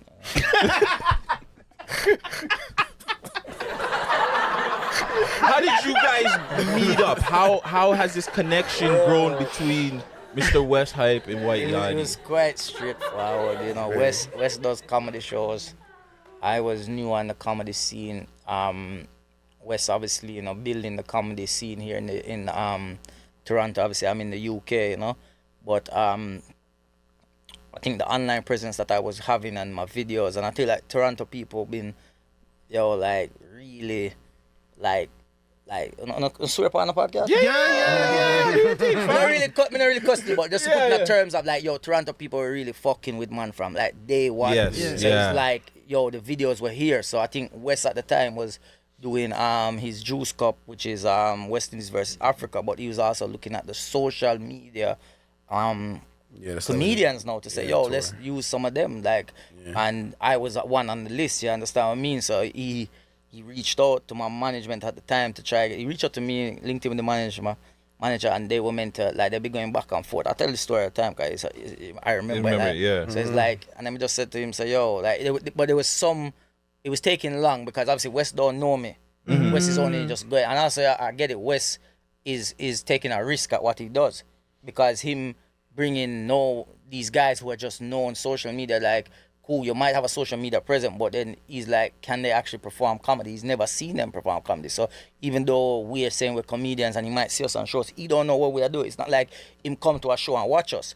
So there was when my management is asking for the fees and stuff like that, at the same time, he has to look at it I've never worked with the Yardy before, but I'm willing to pay, but I cannot afford this and that. So it was a lot of back and forth. I was like, give me West's number. Me call West. I'm call West. I'm in the conversation. I'm say, me I come. Whatever you want to pay, you pay. We're going to make it happen. And I'm going to come and show you what I can do. I believe in myself. Yeah. And it was from there. And I told him, I said, even if you don't bring me, I'm going to come anyway because I'm seeing love in Toronto. So I'm I'm going to be here. So it's either with you or not. And I think that there was the moment when he was like, all right, cool. And then from first time forward, it was just like he's seen it and he's seen the work that I put in. And I think it was even stuff, not just on stage, off stage of talking and even little things if I am a person where even if we're here right now and you guys are setting up something and me vision and see something a little bit different, when me feel it could improve, I'm not just go sit and say, for them thing, them do them thing. I give it to you, even if that giving it to you means it take off 1,000,000 times better. That was meant to happen. So I'm like that. So I think me and West just vibe, get along, and then from there it was just good best friends, to be honest, close friends. Even more so than that, the suggestions of course is good, but Yardy's like a hard worker. So if we have to rearrange this whole room for the podcast and we see you picking up tables and moving this, he'd be picking up tables too. The second time, not the first time I brought him, the second time he came with one of the UK managers at the time, and I flew because we wanted to come back to do a show in Toronto. We're doing shows in Ottawa and Montreal. So I flew him into Toronto. He drove himself to meet me in Montreal, him and the manager, and then we drove back so he could fly back out of Toronto. No one wants to fly all the way 8 hours and then drive 5 hours. But not even that. That same weekend you would do, because he was doing the shows in, I know you said it, remember, it's like you were doing the shows in Ottawa and Montreal. Yeah. And I'm like, that was the Friday and the Saturday. I'm like, yo, so Sunday nothing now go on. Oh yeah. Let's do a show in Toronto. Let me do a show in Toronto. You told me that. And he's like, bro, I'm like, bro, let's do it. Yeah. And I know he was like, well, I got all of that to take. I'm like, yo, and we did it. Yeah. And it was successful. And I think that from there was even they just build the connection. It shows that, yo, all right, man, this guy is willing to work. I'm like that, brother. If me in your city for a week, brother, I'm not look for another day like, yo, I'm just going to sleep. All right, well, I did when first reach. It's like long. This time I did. Power nap. You get old, you know. Like the first time was about what? That was like 2014, 2015. You get old now. Different thing now. But yo, I kind of forgot about that, you know, because that was the first time when the bandits started. Yo, me and this guy now that we're running tours, we're the type of people that we have 14 days. We're trying to fit in 16 shows. Yeah. You know what I'm saying? Wow. Like we don't waste no days. On Monday or Tuesday, somebody's gonna pay for a show somewhere, and if they're not gonna buy the show, if they're not gonna pay for the show, we're gonna find a venue and go do it ourselves. Yep. We do shows in places we've never been in our life. We don't know nobody. We just put up the flyer for whatever the location is, and we figure it out. You know what I'm saying? And that's where that's exactly when the madness started, because you said, yo, what are you doing on the Sunday? That was the first time you planted the seed of madness, and every time after that, bro, this guy's doing some crazy amount of shows, no sleep. That's how we have to do it, man. You have to do it like that. Take cool, chances where you can, man.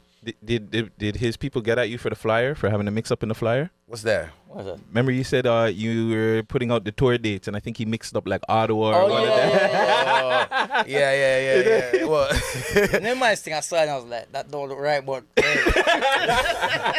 he's from Canada. He sent it to me. So listen, I changed the order on one side and just messed up the whole order. You know, I almost did it on the. We have a tour merch, and you almost did it on the merch. I almost did it on the back, because if you take out one thing and it just shifts everything up, so everything gets messed up. So I actually put it on the website messed up. We never printed it messed up. That's crazy. So speaking about the merch, that's actually why you're down here. Your pop-up shop. Got the Yardie clothing, real Yardies in there. Jeez, what was the importance of having merch now as a comedian? Yeah, well, you know what?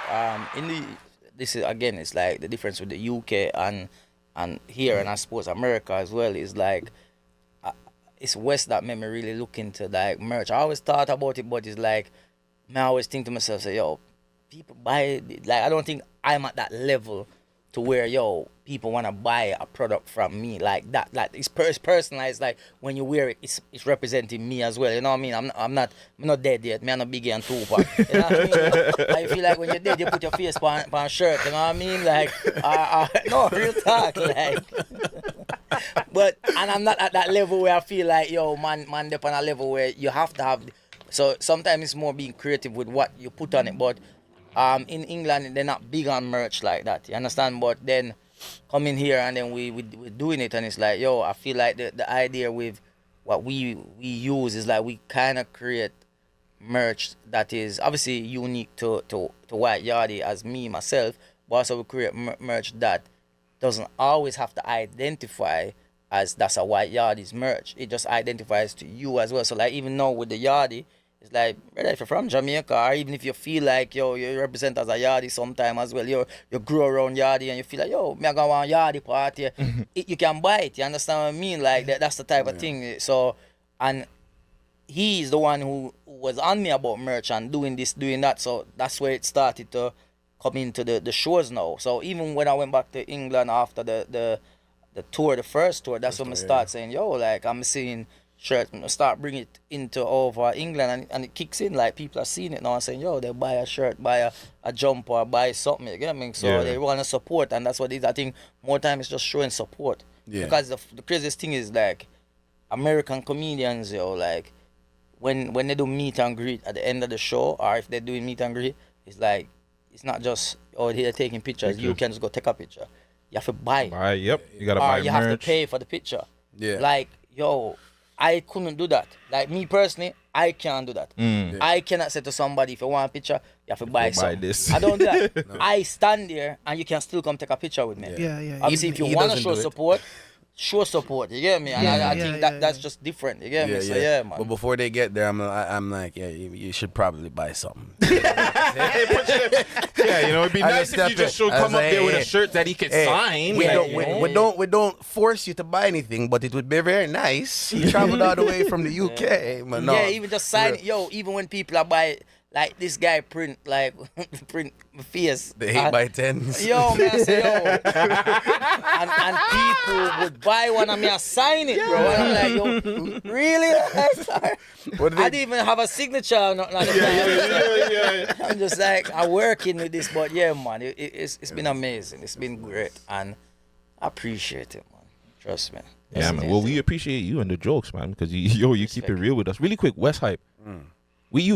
Where did this whole like promoting people and just helping people with the whole shows and because you know how the city is, bro. Nobody helps anybody. We're all to ourselves. You could have been a man that just kept all this to yourself and be like, yo, I got White Yachty, I got Major Hype, all these big comedians. I could have just rocked with it myself. Why did you decide to start doing these shows and helping other comedians? Bro, to be honest, I think I've always been someone that like wanted to do multiple things, have multiple streams of incomes, like the first business I ever started was building computers. And that was when I was like 11 or 12. And then I went into video editing at 12, 13. So it's like completely different fields.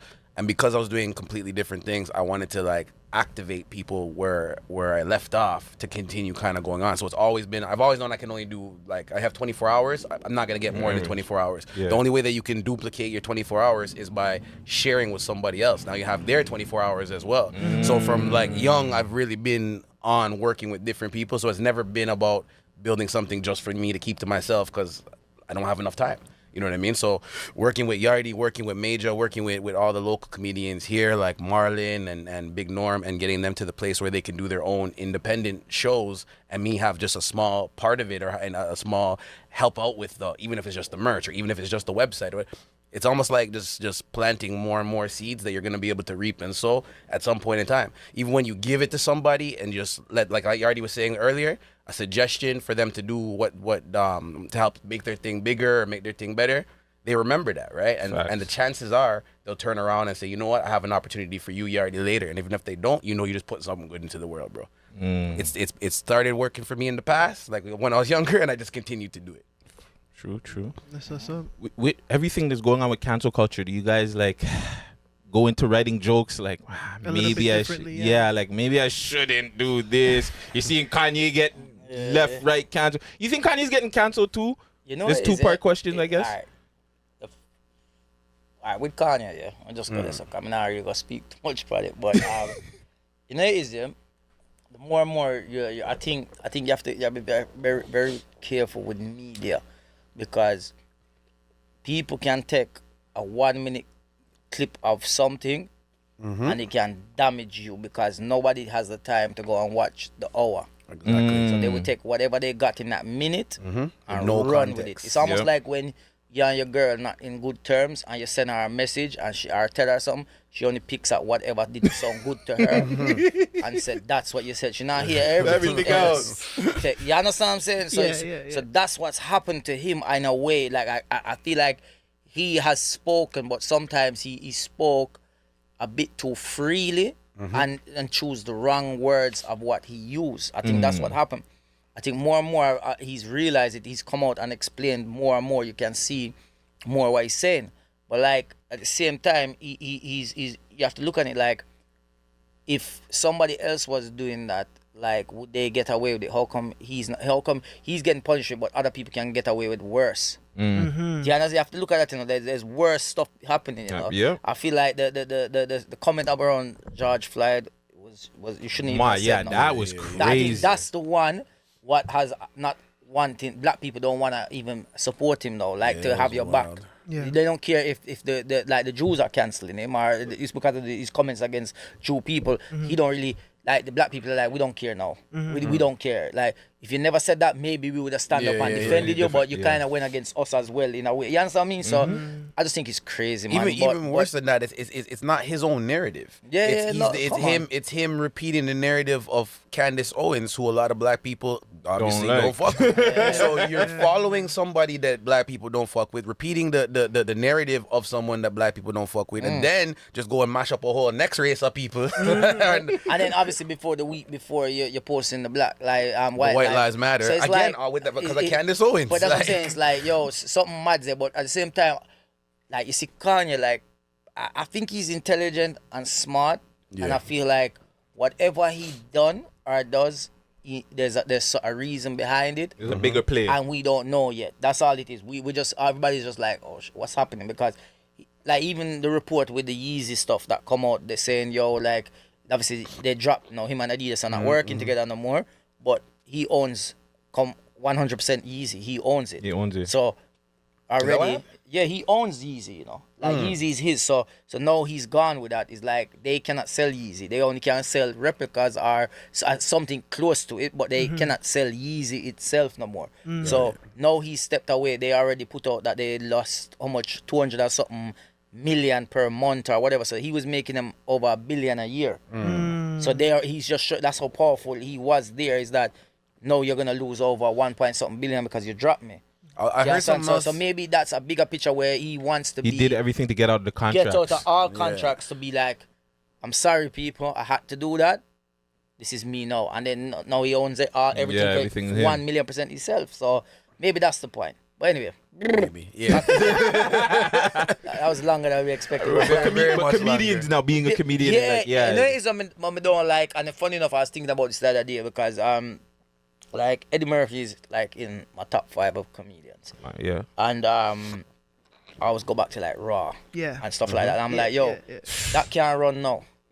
Like never. You cannot, like words he was using, you cannot use those. And I'm like, I'm not saying yo like man want to use them words in any way of being offensive or rude, but sometimes the freedom of speech, we don't have it no more. And we do have to be careful with what we say and how we say things. It's like, bro, it's mad because you should be able to say a joke, but long as it's not disrespectful or degrading somebody, you should be able to say it in a certain way. Like, and it's like we have to overthink now of a certain things. Like I have a joke about like my son if he was gay.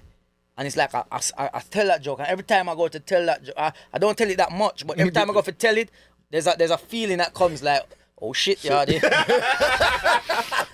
Get ready to cancel. Don't fuck up now. They're listening. Shade room in the morning. Yo, brother, you get me? So it's like sometimes what I have, me personally, because I hate it because I feel like, not say we want freedom of speech to say whatever we want, because certain times when you think about the old comedy days, it was wild. It was like they were getting away with like shit, like yo. But no, it's like what I do as a comedian is I just make sure I make sure most of the material, or probably it's like 90% of material, is about me and my life.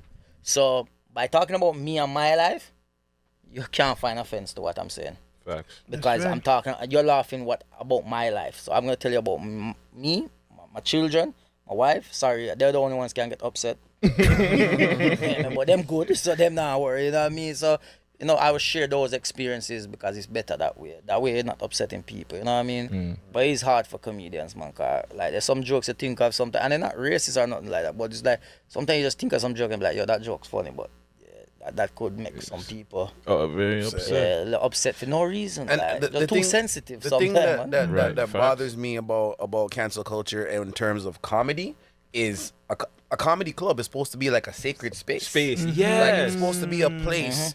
Especially when it's like even worse than okay, you come to a big arena, you have all these different people there, get it. But when you're in a comedy club with like 100, 200 people, and there's the banter back and forth between comedian and the audience and that sort of thing, there's it's supposed to be like what happens in that room stays in that room, so to speak. But because of social media and filming and whatever, again, it's a time. Will Smith. There could be a time. There could be a time when something is taken out of context, and that 1 minute, even though it was a part of a 15-minute, 20-minute, 30-minute performance, there was something else that happened earlier that made that even more funny or whatever. It's taken out of context, and it goes all over the internet, and all of a sudden you're being canceled over something that the whole room would have found funny because we were all there. You know what I mean? We were all engaged. Do you feel the same way, Wes? Like when you're going into making some videos, sometimes maybe you're like, fuck, maybe Bro, I shouldn't. I've not posted a lot of videos because like me personally, I'm not a comedian, and what I'm known mainly for is speaking passionately about things that bother me, right? So when I'm speaking passionately about something that bothers me, a lot of times it might piss somebody off, right? So I have to really choose my words carefully and try to think about it from every perspective of how this could go a different way or how it could be seen a different way. And then I decide, usually if I'm really pissed about something, I'll make the video and I'll watch it back 24 hours later and decide if I still want to post it. A lot of times, like, that will take away the relevancy a little bit because, you know, the internet moves fast, social media moves fast, but I'm willing to make that sacrifice to not have to sacrifice not working with nobody ever again because nobody want to touch me, you know what I mean? So that's what you did with Chris Guy. I reacted pretty quickly with Chris Guy. I reacted pretty quickly with Chris Guy. Would you be down to have like a convo with him? Like you two sit down? Or not, like you don't even want those views to get like mixed in kind of thing? I would be open to having a conversation with Chris Guy, but I think I would have an off camera conversation with Chris Guy because I know on camera he's just looking for views. So he's gonna say things that he doesn't necessarily believe. He's gonna go into character. I don't want to have a conversation with a fucking character. You know what I'm saying? Like, I'm real. Like everything that I put out is real. Like again, I'm not a comedian. So when you see what I'm talking about, and that's why I'll be quicker to be canceled because when I'm saying it with my chest. I believe what the fuck I say. If I'm upset about this, it is 100% my view. And I'm not going to have a conversation with someone that's looking to just get the views. I want to get my view across. You know what I mean? That's what's up. That's mad. You got anything for them? Bro, nah.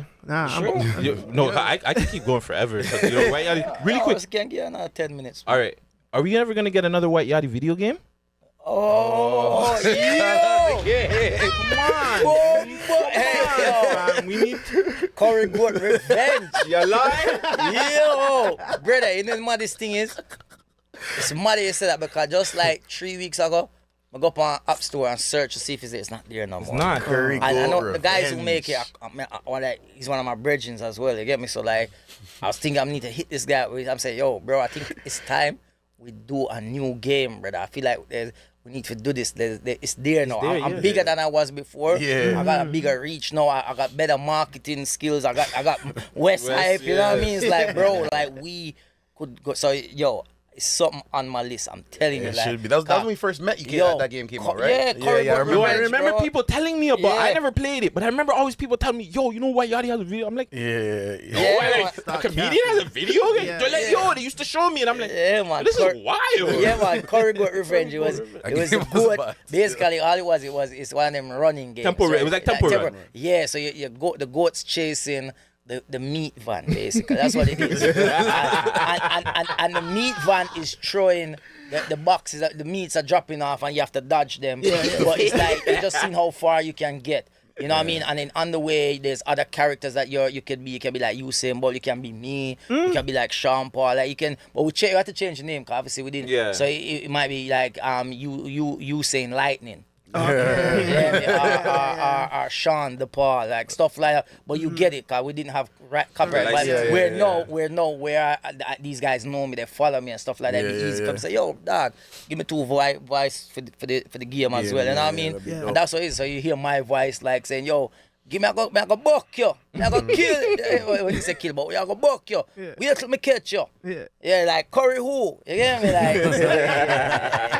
yeah, that game was yo, dog, nice. Dog, yo, we got a card game out though. Yes, we do. Yeah. What's that one? What's that one? Yeah, tell us. So basically, probably about, I guess, 3-4 years ago now, I made a game called Awaya Meme, which was basically a spin-off of a different card game that had come out before, where you're matching these like meme cards, different pictures, to different types of captions.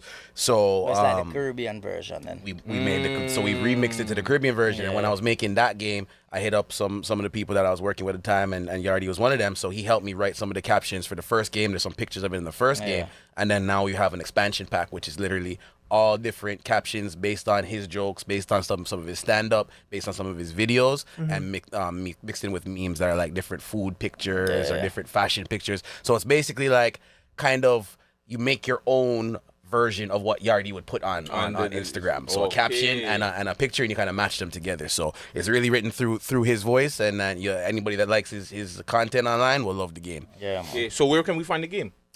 Whiteyardi.com, everything. Okay. One place. We put everything at one place now. The merch, the tickets, everything. One shop hop, Come on, hub or whatever. One-stop shop. One-stop shop. We built our own ticketing platform now too. Oh, really? So, Nice. Yeah, I seen that. And you can go on and pick the ticket where you want to sit and all that. Yeah. Well, no. So what's on whiteyardi.com right now is not. It's not a assigned seating one. It's just general, like you pick VIP or general admission. But we will be building the assigned seating one shortly. But we don't go through no other ticketing platform, no Eventbrite, no Ticketmaster, nothing. You buy it directly on whiteyardi.com and deal with us. Also, don't cut out the middleman. So basically you're saying, like, on a business sense, like you just collect all the bread. Realistically, you don't have to do no percentages, nothing like that. It's just it's you still obviously we're operating as a business, so we still have to pay the processing fees and the stuff. So we have ticket fees that are still rolled into the ticket. Yes. But it's not the $19 that you would pay when you go buy something on Ticketmaster or whatever. Okay. Right. Okay. So and we're able to kind of control the fees and lower them a little bit more because we're building it on our own platform. It seems like you guys' direction now is to like create the ultimate independent comedian. Like, you know, where did you guys get that idea to like you know what I'm saying? Like, because I don't see this type of shit, bro. Merch, fam. you know what I'm saying? Video Websites, games, Like, pop-up what shops. is this? What are you guys on? Well, I have been independent like my whole career.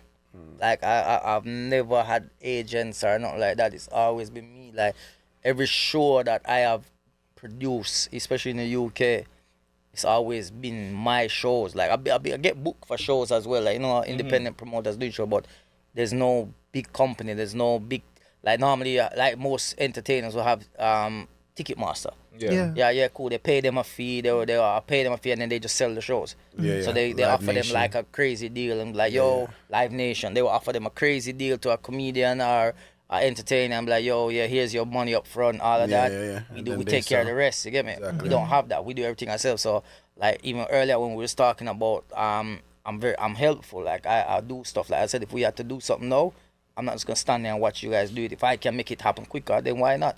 So we do stuff where, like, brother, like there's times where man book venues and they don't have enough chairs or they don't have no chairs. And like when the chairs come in, we have to order chairs online. The chairs are coming 2 hours before the doors open. All right, brother, let's go. And I'm there putting out Setting chairs. it up. Like that's what I'm saying. Sometimes you come to a show and you see chairs out. Like, believe you me, I personally put them out myself and set them a certain way so everybody can see the stage. So independent I've always been, because I come, like, to me, comedy is a blessing in my life. Being able to travel, being able to go around the world, being able to make people laugh. This was never in my mind 10 years ago. Because it's 10 years now I've been doing this. It was never in my mind. I've come from a background of like, yo, I can't talk about this because my father passed away, so nothing I say can't. Yeah, well, it's been 9 years now, 8 years, so I'm good with it. Like, I'm birthday soon still. But man can say certain things because he can't be incriminated now, you know what I mean? But I'm coming from a life where my father was a drug dealer, you get me? So that's the life where man see and know. Like, you get me, man say, yo, that me I do too. So man went down them the part there I could have been in a different lifestyle, totally different. I could either be in prison or dead or something like that. You get me? I've been them places. Like, you see me? So this has been a blessing to turn my life around where, yo, man can drive on a road and not have to look behind me and say, yo, shit, police or who that. You get me? Like, man, you know, and I eventually can provide for the family, make my son and my daughter look at me and be proud for, you know, say, them father that I do things. So I've come from a life where hustling, you get me? So this to me, just bring it into this game. So when we're doing the shows here, it's all independent, brother. Like you get me, like man, everything. Like we said earlier, sometimes we turn up to places for the first time.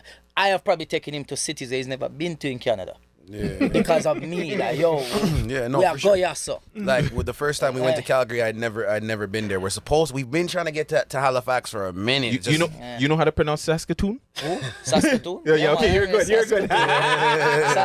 No, can you say it? If you show me, that's scattered. I don't know.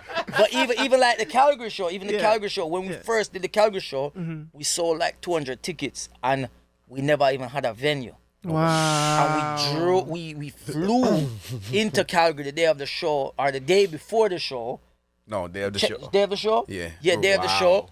And found the venue and got the chairs and everything in there and put them on and got ready. And that's a risk. Like that's a risk, obviously. But we know it's like, yo, we must get a venue, brother. We have 200 tickets sold. Yeah. Like who's gonna turn us away? Exactly. The mentality behind that was like, if we have these tickets sold, we know that they're coming to the show. So now we call around and say, hey, do you want 200 people in your place? Like, do you want 200 people in your restaurant? Do you want I people know we've built a repertoire with that venue. You know what I mean? Like, and that's likewise though, because you know it is as well.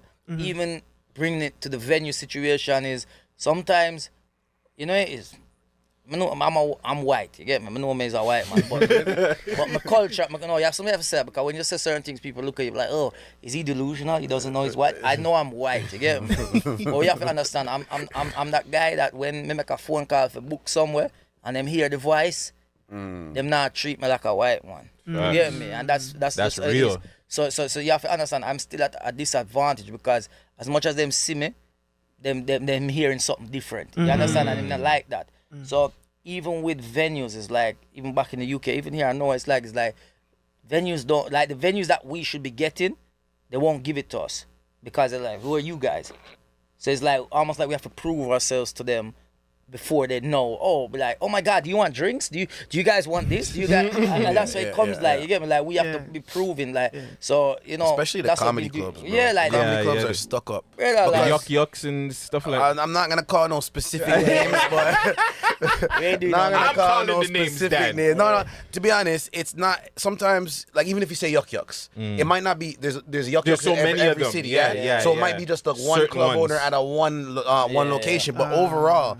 That whole network, a lot of times, like you're saying with the Live Nation thing, there's agents that will book a comedian throughout all the comedy clubs in North America, and they're just touring regular. So it's like the comedy club doesn't even know who the comedian. They have no conversation with the comedian. It's just the agents that are putting them in. We're gonna put this guy in here and this day, whatever, right? So when we call as independent people, not calling through an agency that they normally work with or whatever, they're already like, who are these guys, right? And then it's a Caribbean thing. Oh well, there's gonna be shots there, and I had people directly ask me like, oh, so do we need to do extra security? Do we need metal detectors, whatever? Like what? Yo, me I gonna give you a funny story. Yeah? I give you a funny story. I give you two funny stories, because you make me even think about another one. But I remember used back in the UK, there's a popular comedy club over there, very popular, like it's well known, like it's big, right? They have I think they have 2 locations in the cities, in 2 big cities, but they're well known. It's one of them iconic places. And I remember, me I try my best, emails, call up, nothing, can't get a date. I had a booking, right? I had a booking for, no, I wasn't booked. A comedian couldn't make the show, and he called me out of the blue. He's like, yo, I have a show. He's another white comedian, but I don't know if that's why he called me, because like, he's like, yeah, you would be perfect, you're white, you know what I mean? But like, so he called me, and then he's like, yo, I have a show, I cannot make it, bro. And it's at this venue. Do you want it? Yeah, he just asked me, do I want it? And you know what? Like, because it was good pay as well, I think that, you know, I was like, yo, why not? I went there. So I went there now, and it was in Manchester, the city of Manchester. So I had to drive up and everything. And then a message. Do you know Raheem Sterling, the footballer? The football. Yeah, Jamaican footballer, Man City footballer, obviously at Chelsea now, yeah? So obviously we talk, like he's my brother and that, like man can message him and rare. So I drive up to Manchester and I say, yo, I'm in Manchester tonight at a comedy club, you know. He's like, yeah, him and his wife are gonna come. So I'm saying, all right, come through. So he linked me and we went in. when we went in now, I come in with him and that time I took him downstairs to the green room and we're chilling. Out of nowhere, the manager at this club where I have been trying to book from comes and looks through the door. I'm like, oh my God, I'm like, that's Sterling, right? And I was like, yeah. And he was like, we both went outside. And he went and said, can I get a picture with him? And you went, both of you, like, yeah, take a picture. He's like, yeah, man. And then we had a conversation. He's like, here's my business card. This is the manager. You know? Give me the business card. Contact me. I want to give me dates. I've never even booked the venue. I was like, yo. Because it's like, just to show, like, yo, like, what do I have to prove to you? Like, yo, like, people, like, you're gas over this. Like, brother, you know what I mean? Like, another funny story is that in the UK, the venues that we struggle to get, like Caribbean people struggle to get, if Caribbean promoters, any part of the Caribbean struggle to get because they feel like, oh, they're going to cause trouble and rare this, is guess what? They sell out of spirits when we book them. They never have enough alcohol.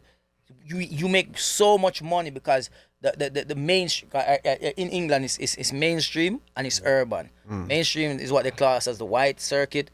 Urban is what they class as the black circuit. When the mainstream goes to these shows, they buy beer and big kegs, the deals that they do on, and you know, loads of beer and that, cheap beer. You get me? You get me? Piss your drinks. You get me? They don't care. When the black people, the urban comedy shows go on, they go into the bar and they order in the top shelf. Yo, they want the NSC, they want the rum, they want this. They're selling out. That's every time I do a show, I'm like, yo, make sure you stock up on NSC and rum. That's all you need, NSC and rum. NSC and rum. Like, no one buys that. I'm like, no, these that buy. And every show they sell out. Like, so, you know, so what like, yo, you're gonna make money. Like people spend money, man. Trust me, man. So yeah, but one of them ones. To your original question about the ultimate independent, what did you say? How'd you phrase it? I like the way you phrased it. That might be the name of the episode. He's just a very independent person, probably from birth. I'm a very independent person from birth. A lot of opportunities. And then when they come out and cut your own car, they'll give me. Yeah, I never one day. Grab your mother and say, give me the titty. Yo, they even pop my back, I do it myself. Yo, give me 2 nappy, I'm chill. Hey, man, say when they were from birth. Man, say, don't worry about me, I'm good, I put myself to bed. Give me Susu, go on easy. Not exactly what I meant, but something like that. Nah, but for real, we become more and more independent out of necessity, brother. Doors are being closed or doors are not being opened, and we have to open them ourselves, right? And that's why him and I linked. And another one that we're attempting to open ourselves, hopefully we'll open ourselves, is now the streaming thing. Why is there no Caribbean comedian that's on a Netflix or a Amazon Prime or any of these things? You have all these different genres. You could put 1,000,001 movies on there that people will never even fucking watch on Netflix. And you can't just put a one little stand-up from a Caribbean comedian on there, bro. One time? Nope. But that's why we have to shoot it ourselves. Because guess what? This is where we have to show them because you know what it is? It's a proving. We're always proving ourselves. They look at us as being so small. Like, look at us like, how much do they make up in? Yo, once we leave the islands, we're populating the rest of the world. Like, you have to understand, you know, like, when like, Jamaica is producing people. Everywhere, every country is producing people in the Caribbean, right? Like, babies are being born every day, yeah? People are flying out, living in different countries. They're building other families. Yo, the Caribbean culture is so influential. Like, even the Jamaican culture is probably, I always say it, and sometimes it might sound biased, but I feel like Jamaican culture is probably one of the most influential cultures in the world. Because everywhere you go, you're gonna see it. You're gonna see a Bob Marley flag. You're gonna see a Rasta colors and this, and you're gonna hear reggae music. Even though like even we're going to this argument all the time with I don't know where you guys are from. I'm being honest, like so I don't know your backgrounds either. Guyanese and Beijing.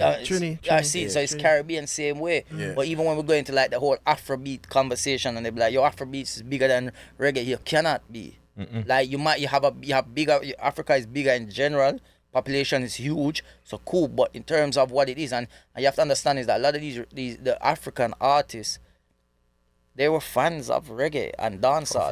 For sure. Like Vybz Kartel inspired Burna Boy and Wizkid. They talk about this. They don't hide it. So it's not. And then even furthermore, it's like even when I listen to like some of the UK drill? DJs, not even that. Oh. UK DJs, like when you listen to the UK DJ, I don't know what it's like over here, like with the Toronto DJs who don't play dancehall music, but they play other music, like the sound effect stuff. Yeah. When you hear people saying the beep, beep, beep, beep all the time. That's Jamaican sound clashing and sound system style. And it wasn't a sound effect; it was literally the air horn. That's what I'm saying. We brought the air horn. So it's like like it's been so many, and then you see it coming in. So it's influential in many ways. It's 100%, big in many ways, and bro. to the point where even things that are deemed as UK slang or Toronto slang is watered down Jamaican slang. Didn't a Jamaican invent hip hop? No, but they don't. That's a conversation hip hop people don't want to have. Yeah, of course not. Of course they don't not. want to have that. It's like trust me, man. I always say it again. Like when you think about how small the islands are, but they're so influential in many ways because even down to like Usain Bolt himself, one man paused the whole world for watching, bro. Like you have to think about that, man. Like Jamaica is big, and then it's the whole Caribbean behind it. Mm-hmm. So, but when I come to Toronto, I see a lot more love for Caribbean people in general here. Oh yeah. It's like the Caribbean culture here. You guys have done a great job of making sure that it's represented in the right way. I feel like that's it's no segregation. It's not like that in the UK? No, it's not. Like, like, don't get me wrong, like, you have a few, but sometimes it's like, when the Grenadians have their thing going in, it's just Grenadian people. That really might catch a 1-2 other islands there, but more time it's like the Jamaicans are doing their thing, and it's all segregated. Where here it's like, man in one room, and you have somebody from Grenada, St. Vincent, you have somebody, you know what I mean, like mixture. Like when I do comedy shows, I have people over here coming from St. Vincent, Barbados, St. Lucia. Like it's just a mad mixture, and it's because you lot embrace each other's cultures and don't look at it like, this is my culture, I'm not going over there. You know what I mean? Like no segregation, man. No, we don't really feel that way. You have to just uplift it, and I feel it's mad. In the UK, it's different. I need to come over there, man. Yeah, I need to experience this. Yeah, I need to go over there. He needs to move over here. Yeah, we can. You can swap. If you want to go over there and then you'll be like, no, I'm coming back home. I'm heavy on Gangs of London right now, so that's my show. I just want to go over to UK so bad, bro. Like, you go over there and do it, man. You just have to know what you're going there with and start doing it. Like, London is small, so like you get about quite a lot, and it's very small, very small. But yeah, there's a lot of, and that's the maddest thing. It's so small because like gangs are so close to each other as well. Like this block is against the block across the road. It's so mad. Like I when I went to England, I grew up in after when I went there as a teenager, it was Peckham. That's where I ended up. Yeah, so like shout out Gigs. That's my people. Yeah, man. So that he was like his younger brother, like one of his younger brothers anyway. We were close, innit? So that's what, like we're still close, but like we were very really close. Like we got to a stage where we was like, that's my cousin. You get me? Like so Gigs and all, like Gigs, his mother house and that, like was used to the chill out spot. We used to go there and just chill out. So like yeah, man, it's like proper. A man was in it. You get me? So that's why when I say to be where I am now is a blessing, because my life could have went a different route. You understand? To where it is now. You get me? And I have to give my wife a whole heap of credit as well, because she has helped me massively become who I am as well. You know what I mean? Because she's smart, and she says what's on her mind, but she also gives me the greatest advice, so I don't make the mistakes. You understand? Like she's been there with me from when I was involved in things to where I am now, and she keeps me level-headed. You understand what I mean? So yeah, man. She compliments you. Yeah, man, and we make sure we represent each other when time we step out. So if I go out, I make sure I give a perfect representation of my family. Likewise, children, and that we have to make sure when they step out, them represent the family. When we go out there, sometimes like, yo, man, them kids are them body, man. You judge the parents. Yeah. So when you go out there and see kids that behave themselves, like, look how well behave they be. Yeah. Complimenting the parents. Yeah, so you know what I mean? It's likewise in a relationship. You have to know when your woman step out, she respect herself. So when man them see your woman, they be like that girl, she keep herself, you know. Some girl that move wild, they be like, yo, them girl, they move wild, you know. When you hear she have a man. Dog, if my girl. You understand? Couldn't So be my girl. Couldn't be my girl. Right?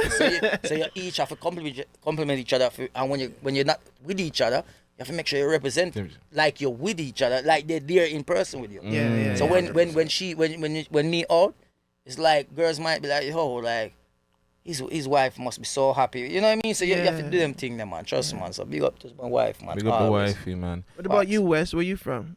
I'm Toronto. I say I'm Grenadian by blood and Jamaican by honorary membership. I was talking about what block you from. I wasn't even talking about. I say what block you from?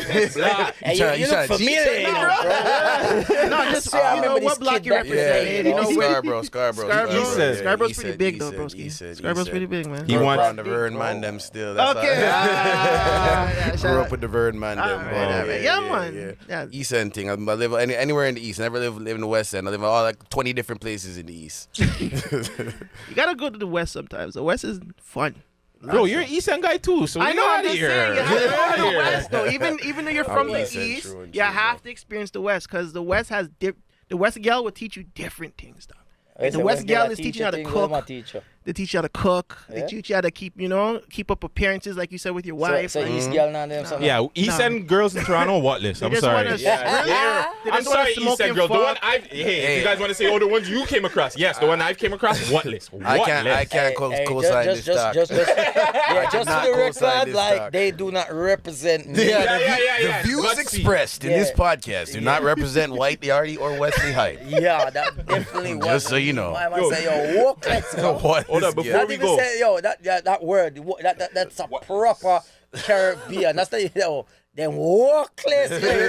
You know when somebody say yo walkless. Jeez, girl, them walkless. Sam, I remember telling a East End girl, I put a chicken in front of her. She just started seasoning it. I'm like, bitch, you ain't gonna clean that, bro? Like, my God. No, you can't. Sorry, but yeah. But yo, views expressed in this podcast are that of the Mandem podcast and do not reflect the opinions of Really Wesley quick. Hype or White Yardy. Because White Yardy, you're the food guy, right? You like to comment on the crazy foods. Yeah, Have you seen the pink sauce, the pink barbecue sauce? How is it pink? Bro, I don't know what she did. No, but how is it pink? What she put in there? That cough syrup, whatever. Pepto-Bismol. I can't remember, but you never seen it. This is a big thing. Like, she's selling this now. She actually. What? So at first she was selling it, and like people were complaining, saying yo it was problematic. Then she got on some show and and a big company went and backed her up now. So now she's selling the product for real. But what makes it pink? Food I coloring? don't know, some sort of food coloring and something How, else. but wait, hold on. Like, brother, like, is it sauces are not like? Wait, hold on. I'm trying. What is the sauce actually called? It's pink sauce. You see? Just pink sauce. Pink sauce. What's the flavor? Pink sauce went viral on TikTok. But what's the flavor? It's like a barbecue ketchup. All right, so what color is barbecue? That's red. not Red. No, but no, it's not like a brownish Oh color. yeah. Barbecue. Yeah, barbecue. So how you make that get pink? Pink color. Bro, like if it's a light color, like a mayonnaise going to pink, then you can understand it. But yeah. how she make it go pink? Nothing good in there. What does that do to your insides is my question. Yeah. Whatever. No, hold on, like that, like. You still want to know how do you get pink? Bro, not even that. How do you even dip chicken into pink sauce? Like, why would you want to do when that? your mind is dipping in this is chicken and that's pink. How? Yeah, chicken and pink don't even mix. Yeah. Like, it doesn't make sense. I don't get it. It's like even today I did a video about these wings, these peanut butter wings. Peanut butter chicken wing. People are going. Wings nothing look like that. Me never yet. Listen, let me tell you something. I get it. Sometimes you can experiment and try certain fusions, but peanut butter and chicken. No, me not care. And nobody not tell me nothing different. Wings will look like this. I saw your wings will look. If you do some type of wings, them wings will look good. Them wings will look nice. Them wings up here, so them don't look good. Them don't even look appealing. It don't even look like I want to try it. You know, sometimes you see something and say, oh, it does look nice. I might try it. Me see that, me no want to try it. It look like it for flushing a toilet. It look like when you go a toilet and you bloop, bloop, bloop, bloop and drop something in the toilet and you, yeah, that look like people are not lying me, I tell you. You know say it look like it. So why you make the people them know say it look like it? And them have the cheek for post this on social media, Instagram. The time when you have ban certain things and take down certain things, you need to start ban them. You need to really, you need to do? Give me a job, Instagram. Give me a job so me can, when people post food, me see it, and then me just block them and delete them account. Because them are something enough to post on social media. I'm like, yo, I know sauteed chicken. But that's peanut butter made in with soy sauce and other things to make a sauce. It's not covered. Like, you're not gonna get, you wouldn't fry some chicken and then dip it in the peanut butter jar and then take it out and be like, yo, peanut butter chicken. Yeah. Brother, like, where your mind, that's you have to be Some over real high. pothead. It's a real high over shit. Because I've been high. I've never thought to dip my wings in peanut butter. No, fam. you've been high, but not over high. Yeah. You've been good high. Like over high, you start thinking shit. You know what I like? I like peanut butter.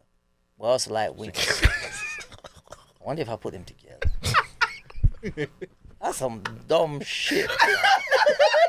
I guarantee once you put it together, you didn't do it again. you weren't high no more. You bit into that like, shit, I need to stop smoking. Yo, that's what they don't show you too. The people that make the food, they don't ever show you eating it again, you know? They just show you making it. Eat that shit. Yeah. Have you seen her eat the pink sauce? Yeah. Well, yeah, She she ate ate it. Yeah, She does. Yeah. But the 1-2 other people got sick and were complaining. Wonder if they had pink diarrhea. See? They start peeing pink and stuff like that. Oh, God. See? That remember that food coloring shit is strong to change colors, you know. So it's like you don't want to put too much fuckery inside of your belly, man. Oh my gosh. Yeah, Yo, West Hype, White Yardie, thank you guys for coming through. Really quick, I want to big up our sponsors, 25th Dynasty for the grabber and our rolling trays. Make sure you guys go hit them up on Instagram. Grabber, you know? Yeah, man. Grabber hot out here. Yeah, man. Shout out Brown Boys Vodka. Make sure you guys hit them up. I believe they're in all LCBOs and all that good stuff. White Yardie, West Hype. Can you guys give them your social medias, how they can get a hold of you? Also, you guys have a show coming up in November. Yeah. Well, the whole tour. The whole tour. Yeah. So for all the tour dates and all that, you can go to the website www.whiteyardie.com. Socials. At W Yardie. It's just at W Yardie. I should change it now. I keep thinking to change it to at White Yardie, but it's White Yardie on Facebook. It's White Yardie on Facebook. Facebook will allow you to change it easily, no? No, Facebook is White Yardie. Okay. Instagram is at WYARDIE. All right. So you have to type the W and then the Y. What about YouTube's and all other website? Everything White Yardie. Everything's White Yardie. It's just the Instagram is W Yardie. Okay. I'm West Hype on everything. West Hype. Vegas. FleetDJs.LAZVAGEZ. Fleet DJs. Hey, man. The Man Them Show official on all social media platforms. The Gutsy Show on Instagram. Mr. Gutsy Guts on Twitch. The Real Gutsy Guts on TikTok. Gutsy Guts on YouTube. Thank you guys again for coming through. It's the Man Them, and we're off of this. Peace. What's going on, ladies and gentlemen? What's up, Toronto? It's Rax. Yo, it's your boy Shaq Diesel. You know this is Muscle from the Entertainment Report podcast. Shouting out who? The Man Them. The Man Them Show. Tune into the Man Them Show every single day on YouTube. You know what? Make sure you like, subscribe, all that cool stuff. Check them out right now and leave me right here, right now. Bye.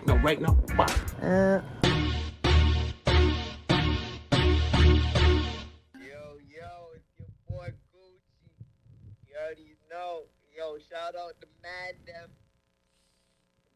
Podcast, Gutsy, Vegas, Finger, you know what I mean? You already know, man. Shout out to the supporters, you feel me?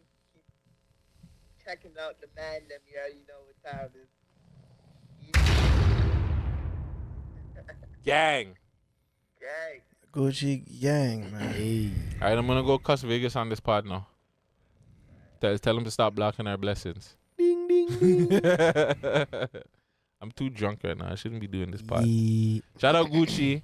The Man Them Show, not podcast Gucci. Yeah, we stepped up from podcast. Who has a lighter? Boobs has a lighter. Boobies. Oh, did you catch it? No. Her throw got interrupted by the pole. She could never play for the Blue Jays. Nope. That's why they're losing. Vegas, can you stop blocking your blessing? Shut up, man. Shut the fuck up, man. Shut the front door. Vegas is blocking our blessings, guys. Like we're getting rewarded. But yeah, this is the Man Them Show. Make sure you guys like, comment, and subscribe. Do all that good stuff. Putting out content weekly. Not hold on, no. Not even daily. We're doing it daily now. And Monday to Friday. Monday to Friday. Monday to Friday, 6 o'clock, man. Okay, so Monday to Friday, every 6 o'clock, we're gonna be putting out new content, whether it be an interview, something with Binga. You know what I'm saying? But yeah, weekly, something from the Man Them. We're starting to produce other stuff that you're gonna start seeing very, very soon as well. But Real quick, I want to shout out Ghost. I want to shout out Binger. I want to shout out Brooklyn. Hey. I want to shout out Destiny. I want to shout out Taylor G. I want to shout out Andre 905. I want to shout out DAC Consultants. I want to shout out Nana Goody. I want to shout out Glow. Gloria. I want to shout out Gloria. I want to shout out Humble Highs. They got me on my shirt. Shout out Hollis. I want to shout out Archibald. What shirt is this, bro? What kind of shirt is this? The jersey. Negro Leagues. I want to shout out that Black Lives Matter, and I also want to shout out that White Lives Matter too. And I want to shout out Got Good. Spanish girls matter too. Latinos matter. Latinos matter. Latinos. I want to shout out that Little Booties Matter, and I want to shout out that Big Booties Matter. Y'all don't matter. The y'all don't matter. We're gonna get into that. Y'all them do matter. They do. Bingo, you have any shout outs? Yo, you guys, you already know. You guys, you know what I mean? The whole country. Dogs After Dark, the whole kennel gang, you know. And yeah, I think that's about it. And a whole bunch of others. If I ever missed you, don't know. It's all good. Guts, you have anything to shout out? Shout out to Casamigos that has me on one right now. I'm not gonna lie. I'm on one. This is why Gutsy does not drink. I am on one. Happy Thanksgiving to everybody. By the time you see this, it'll be like 2-3 weeks after. But all right. Happy Thanksgiving regardless. Make sure you guys like, comment, subscribe, do all that good stuff. Shout out to Team Real Estate 247 for this Church Leches cake. I can never get it said properly. I know. But thank you for this beautiful Church Leches cake. Make sure you guys go hit her up if you want any cakes, any dealings, any kind of no management. She's not dealing with the artist them. Does anybody want to let's say fire? I don't care. Does anyone want to like cut a cake or cut a piece, please? Yeah, get a piece. Yeah, let's Boobs, can you cut us a piece, please? Yeah. She wants to be on camera like that, fam. She doesn't have to be, because she's gonna be taller. She's gonna be taller than the camera angle, so they're just gonna see her bum, maybe her stomach, so she'll be fine. Come right there. You turned you off from saying that. Coming down, right? Like the man doesn't. Like I gotta teach you man about that to the garden, nigga. I don't give a flying fuck, man. Yo, Bunga. So then what? Wait. Hold on. Before. Okay, whatever. Listen, so Binga. Yeah. I was on your live the other day, right? Right. There's some sort of mystery going on. What happened? Dogs After Dark. So Dogs After Dark, right? Yeah. So we had some trainers and then some the kick. the dog guys, right? Yeah. And an argument went down, and I guess the police were called. What? From the live, and then they went to his house. They went to one of the guys. They went to the guys on the live's house. Why? Because he was beating up the dog? No, he was just arguing with one of the. I guess he's arguing with someone on the live, and then someone actually called the police on him. Really? And the police went to his door and everything. Really? And they didn't do anything. Some Jeffrey Dahmer shit. Right. They asked. Oh, is there any kids in the house? Do you have any issues with anyone on the Instagram lives or social medias? So how did you find out that information, first of all? Because he called me and he told me, and he showed me the pictures. So I took the pictures and made like a whole guessing game out of it on the next live, like a guess who, like who told, with the CSI stuff. Who do you think Law told? and Order. I think it was one of the dog trainers. Okay, but did you during that live and all that other stuff? Did you find out did you break it down to like the one person that may have told? We kind of did, but we still can't say it. Right now. It's all allegations. All alleged. Yeah, all alleged. Right. So yeah, but we think there's one trainer because the trainers work with like the canine dogs, right? Mm-hmm. So he's probably your friend. They say, no, just go shake him up a little bit. Talking too much on the live. Go shake him up. Because there's police and stuff, like the other canine unit and all that stuff on our live, right? So Really? It's a mix of everybody, right? So like Mhm. some guys will talk, and then you never, I don't know, like, you gotta be careful though. Gotta right? be Like, careful on the dog, the Yeah, dog yeah. side, just like the man side. Exactly, right? So there's like a lot of like, if you have a dog or whatever, a dog is training in that type of field, whatever, like, and usually like the police would have like the shepherds, right? Mhm. Like German shepherds, and Belgian Malinois, and so and the trainers train those dogs, so they're obviously friends. Okay. So I think it was maybe like a little shakedown, like like yo, go call it, let's check, go get this guy a little visit, shake him up, you know what I mean? Cause yeah. Do you guys have any like? Is there like? I'm thinking about like back in the day when Michael Vick got arrested for fighting those dogs and stuff. Like, how do you feel about like fighting dogs? Like, you think that? I think it's lit. Do you think you should not do that? Like as a trainer, like is it like a sport, like Okay, NFL? Like so- what's your take on that? Alright, so shit? dog fighting is like it's like dogs in a box. Usually it's like the pits going at it. There's different breeds that they scratch, right? So scratching means like fighting.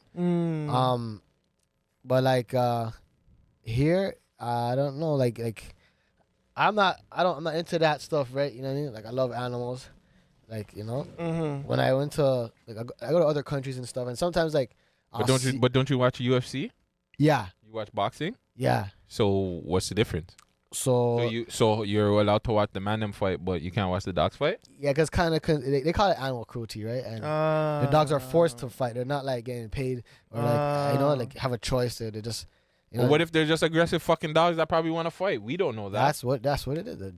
Some pits depend on certain bloodlines. Right? Some bloods are hotter than other ones. Like like Nova Scotians. Like, you know what I'm saying? Like it's the same thing. So it's just like they're just bred to just like pimp and fucking fight. Like Downies versus the Summers. Yeah, exactly. Or the Beals. Yeah, the Beals. Right? Yeah. Shout out the Beals, man, and the Downies, yo. Yo, Beals love to fight. The Beals Yeah, the love Beals. to fight. Yeah, I know the 1-2 Beals. Holy still. shit, love to fight. That's crazy, but still. Yeah, so like like, and it's illegal, right? So so that's another thing too, right? And it's illegal. By the end of the day, it's illegal. Yeah, No, So, this cake is actually fucking good. yeah. I can't even lie. I probably just have the strawberry if anything. 'Cause I don't like the sweetie stuff. It's not It's sweet. not- It's not sweetie, sweet. sweetie. It's not sweet. Yeah, it's not that sweet still. No, it's not sweet at all. It might like inflame my sinus because it's milky stuff. No, it's good. Shout out to Jessica, man. Team 247. Good yeah. This is the first time we actually tried food on a live and shit. Tastes like spice bun or like a Spice bun? No, it doesn't. yeah, like a bulla. Like not No, bulla, it not bulla. doesn't. Like, Bulla's what's dry, the other one? fam. What's the other? Not bulla. Bun and cheese. What's the bun and cheese? What's the bun called? Cocoa bread? No, like the bun for bun and cheese. Hardle? No. Like It the bun. definitely does not taste like. Like with the bun. raisin, like when it had the raisin stuff. Or in like it. the Easter bun. Right. Yeah. It's definitely not that. Maybe it's the icing. You never even tasted it. Like how you tapping right now? I don't know. That's what I got in my mouth. Like the little a raisin. Taste it. It tastes good. No, Al- it's live. It's lit. Also, too, before we get into it, I want to shout out my shawty for Right, saving Tim. somebody's life this week. Hey. We saved somebody's life this week, so Details. that's why I'm saying like reward, like And then you guys saw her right after the fact, right? we didn't see her, but we seen her daughter, the daughter that was there. She's an older lady, but she was the daughter that was there. Yo. Listen, Yo. Listen, live review. Yo, fuck I is like this? it.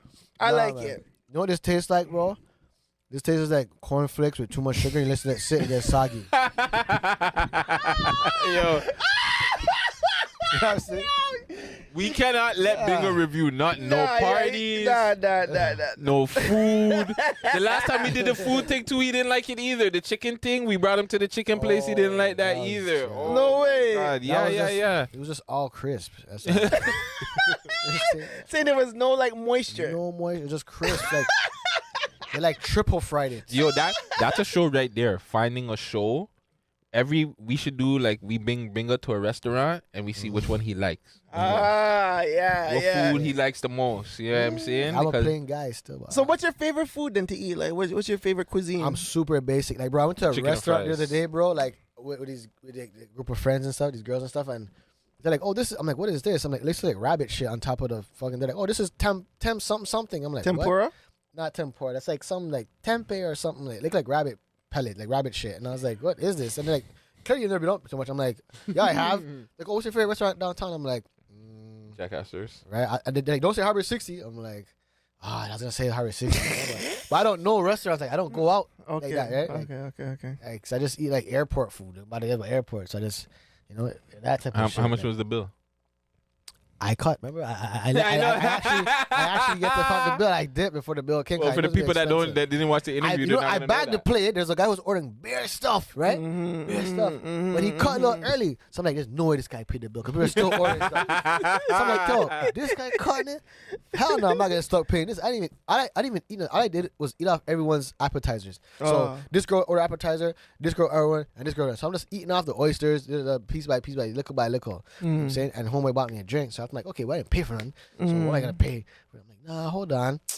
I'm like, yo, like when I had ordering the bill, so I'm like, ooh, the bill's coming. I'm like, yo, well, and just I'm gonna go to the washroom real quick and the slide out the Homer Simpson behind the hedge, the trees behind the trees. Wow. Ninja smoke bomb, poof. So what's your background, Bingo? What's your background? Dominican. So like, what's the type of things that your mom made or your pops made like growing up? Like, what'd you eat?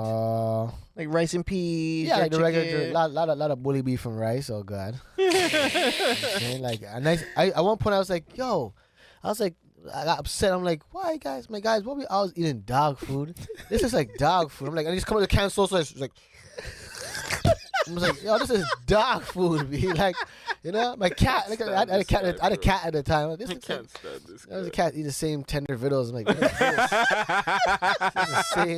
this? This was like Whiskas, bro. Like, you know what I'm saying? This looks like Alpo Whiskas. I was like, no way. So is that the type of food that you expect to experience? Or like when you go out on like restaurants? Like? No. I'm not in a cave, but like like restaurants. I like simple things: spaghetti, meatball, like steak, lamb. Like so like if I open a menu, I see what is the beef on fleece on. Like I can't even pronounce whatever. I'm like, what is this? Like the most I don't know, like tuna tare or something. Tuna tartar. Tartar. Okay, see, I didn't know how to say it. That's what you ate. Nah, but I like that. That's one of my. I actually ate that too. Still, that was one of the things. Squid.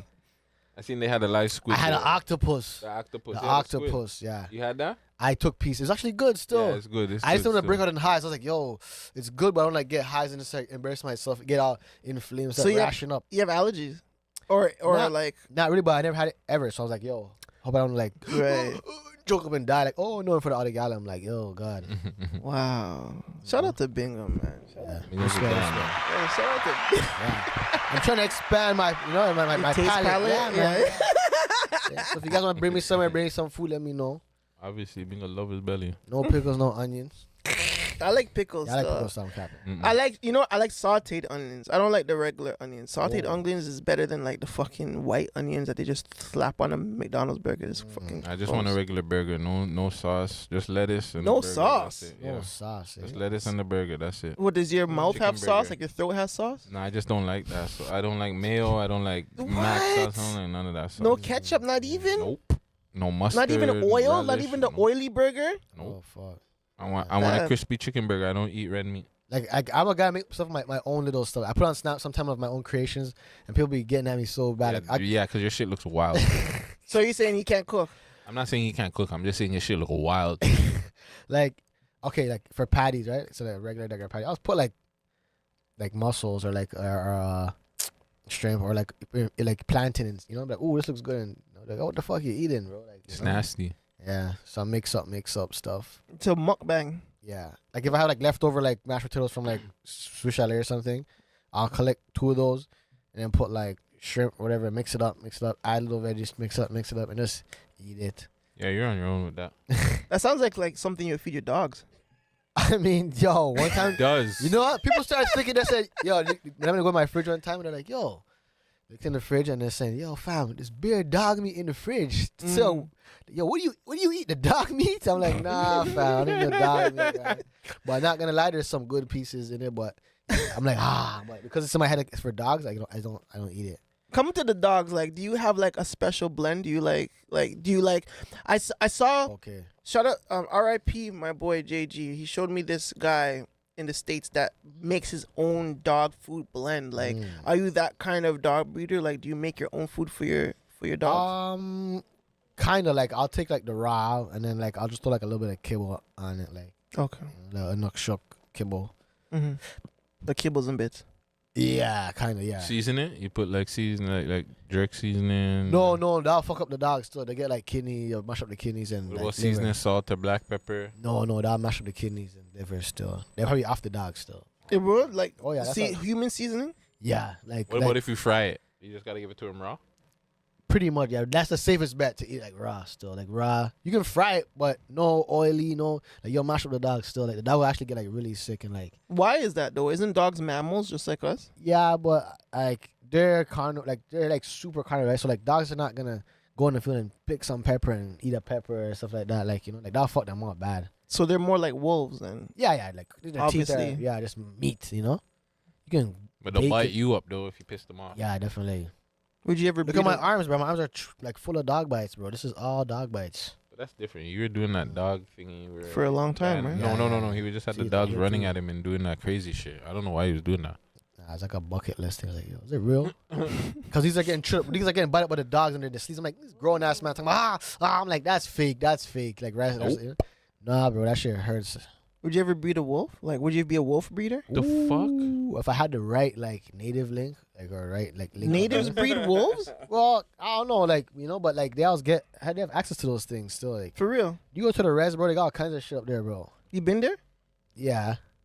As like for business or just for pleasure? Yeah, for business. So what's the craziest animal you want to breed then? Ooh, I can't say because people want to steal the idea. Okay. I want to breed birds still. Well, let's say like lynx. I'll say like lynx for like a throw it lynx. Yeah. Like what's lynx? Like another breed of a wolf, cat. right? Cat. It's like a cat. Oh, it's a cat. Yeah. Lynx is a cat. Canadian lynx. Yeah. You want to breed that? Yeah, because there's money in it, fam. Yeah, you see them. How? Because those kind of cats have like people pay for those. Like I know exactly what kind of cats that you're talking about. Yeah. They're high in demand right now. Yeah. Are they like on the breed? Like, are they on the border of extinction or like? No, they're just exotic cats, fam. Yeah, like yeah. they're just super exotic cats that people are trying to get they're like easy to pet, like to train and shit like that. They're Where do you find them? Canada still. Like Duh. they're like up like north. BC. Up Okay. north. Yeah. Okay, Up north okay. too. Up north has them out too. Like yeah. Anything on that 400? What's it called? What's that for when you go further on the 400? Trans Canada Highway. It's highway. Yeah, it's Trans Canada. Yeah, that's what it's called. Yeah, that's one thing. It's 401, really. Just keep going. Okay, right. So yeah. It just changes the name after a certain city or whatever. A certain. talking about the one that goes to like Berry. Right. Yeah. Like Trans Canada. Yeah. Once you go up those ways, like then it's like Past wow. Berry, right? Yeah. Okay, got you. Then it's like whoa. So yo, what are we talking about? What's going on in the week? What's everybody been popping up into? What news is going on? BET Awards. So the BET Awards was on, I think, the weekend that obviously prior to this filming. Or this week, yeah. The freestyles were wild. I can't lie to you. Freestyles are trash. The award system, wild. I can't lie to you. The award system is trash. But the performances, though. Performances were lit. The loud shit. The loud that had me on my seat immediately when David Banner came on, which you guys obviously know why. You know what I'm saying? When that came on, I was like, oh! I started jumping up, and then they started just playing like Juicy and everybody else. I was just like Juicy J and DJ Paul, which is a big thing, right? Because they were beefing. Yeah. And I think a lot of people didn't even take that in, like, you know, 3-6 Mafia. Well, the main members of 3-6 back together, kind of thing. That was kind of cool. The performances, BT performances, they always got that shit on lit. Like that's the one thing that they always do proper, the tributes and kind of shit like that. But everything else they need to cancel. Yeah, I believe Big Energy won the award over the Kodak. Song of the year. Crazy song of the year. Now, okay, let's be superstars. Let's unpack this. Like, Big Energy is honestly a really big commercial record, though. It is. Commercially, like, it has the reused beat. You know what I'm saying? The Super Gremlins is a good song, but it's a street record. Like, let's keep it funky. Now, maybe that award, okay, I'll give it to them because Big Lotto, that song was, everybody was singing it. Bad bitch, I can be a honey. I got big. I don't have that, but shorties definitely need that. You need that big dick energy, shorty? Hey, Fuck Nigga Free a better song? For the street bitches. Hey. But not for the squares. Playing on the radio. It's playing on the radio? Yep. Every day. I hear it every day on the radio. On 98.7? Play it every day on 98.7, 105.5. I'm waiting to hear it on 99.9. That's when you know it's a real hit. But what? I'm FR. What? Nigga free. Let's go. No, the Big Lotto one is better. I think the Big Lotto one is better still for the radio. I don't know. I think the BT regardless dropped the ball. I think regardless if you're mainstream or not, I think that Kodak Black. I think everybody, Lotto remixed that song. Like everyone remixed that song. Who really remixed? Like what considers you the number one? Like he got more likes, he got more streams. Like Lotto is just a part of a bigger machine, so they pushed it more. And there's nothing. I don't want to take anything from the ladies, right? Because that's another thing that gets twined up into it too. Kodak's going at the girl, but this and that and the third. But I don't even think Kodak should have even went at her. He should have just stuck it to BET because it's BET dropping the ball again. Super Gremlin was the song of the year, fam. Let's fucking not play that, bro. Ooh, like come on, that song was viral. That like it, just like you said, it was a street anthem, but it was his record. She she remixed the song like everybody else is doing right now, fam. Like nah, fam, we're not doing that. Super Gremlin was the song of the year. They dropped the ball. They made a mistake. It's cool. Was he even nominated? What, Super Gremlin? Yeah, it was. I'm pretty sure it was. Okay, well at least it was nominated. Well, Lotto wins Big New Artist of the Year. Thames wins International Act. An Evening with Silk Sonic Album of the Year with Bruno Mars. Bruno Mars, and my boy there. And Anderson .Paak. Sean Combs wins the Lifetime Achievement Award, which he should have won last year, but whatever. The Weeknd wins Male R&B. I don't think any of that matters. This is what matters. Does like okay? Here's the problem. Do we still care about the BET Awards? No, we don't. Like them giving out best song of the year, best new artist, does any of that matter? No. But shouldn't we make that matter? Because we tend to hate on we hate on all of them at this point. We don't fuck with the award shows. Because we hate on the Grammys and this and that and the third because they don't get it right. Then we hate on BET because they don't get it right. So what's the point of even like supporting any award shows at this point? Like what do we have to do to actually make these things matter? It gotta make sense. It gotta make sense. It just gotta make sense. Like, okay, listen to this. Best female R&B pop artist, right? You have Ari Lennox, Chloe, Doja Cat, her, Mary J. Blige, Summer Walker, and Jasmine Sullivan. Who won? Who do you think should have won? Doja. Jasmine Sullivan. Like, come on. Who's that? But that if Jasmine Sullivan, no, I understand that. That's I'm not scared of lions and tigers and bears. Okay. Don't get it. Don't hate on the girl there. If Jasmine Sullivan won, then Kodak should have won. Oh yeah? Yeah, because it's the same boat. Like Jasmine Sullivan, she's the underdog. She doesn't get a lot of mainstream publicity and shit like that as Kodak does. And Kodak kind of gets mainstream publicity though. Like Super Gremlin, again, it was a song that was getting played on the radio when it was hot. So I don't know. Again, I think they dropped the ball on that one. Super Gremlin was definitely the song of the year, in my opinion. And yeah. Let me give you another one. Another one. All right. Female hip hop artist, all right, of the year. Cardi B, Doja Cat, Lotto, Meg Thee Stallion, Nicki Minaj, Saweetie. Who do you have? Megan. Who do you have, Winga? Yeah, I'd go with Megan. Yeah, she won. Okay. So you think they never dropped the ball there, right? No. Megan was forced on us. Megan was forced on us all year? Yeah. This year? Yeah. What did she drop? I don't fucking remember. I don't Exactly. Like that doesn't make no sense then. You go, yeah, boom, boom.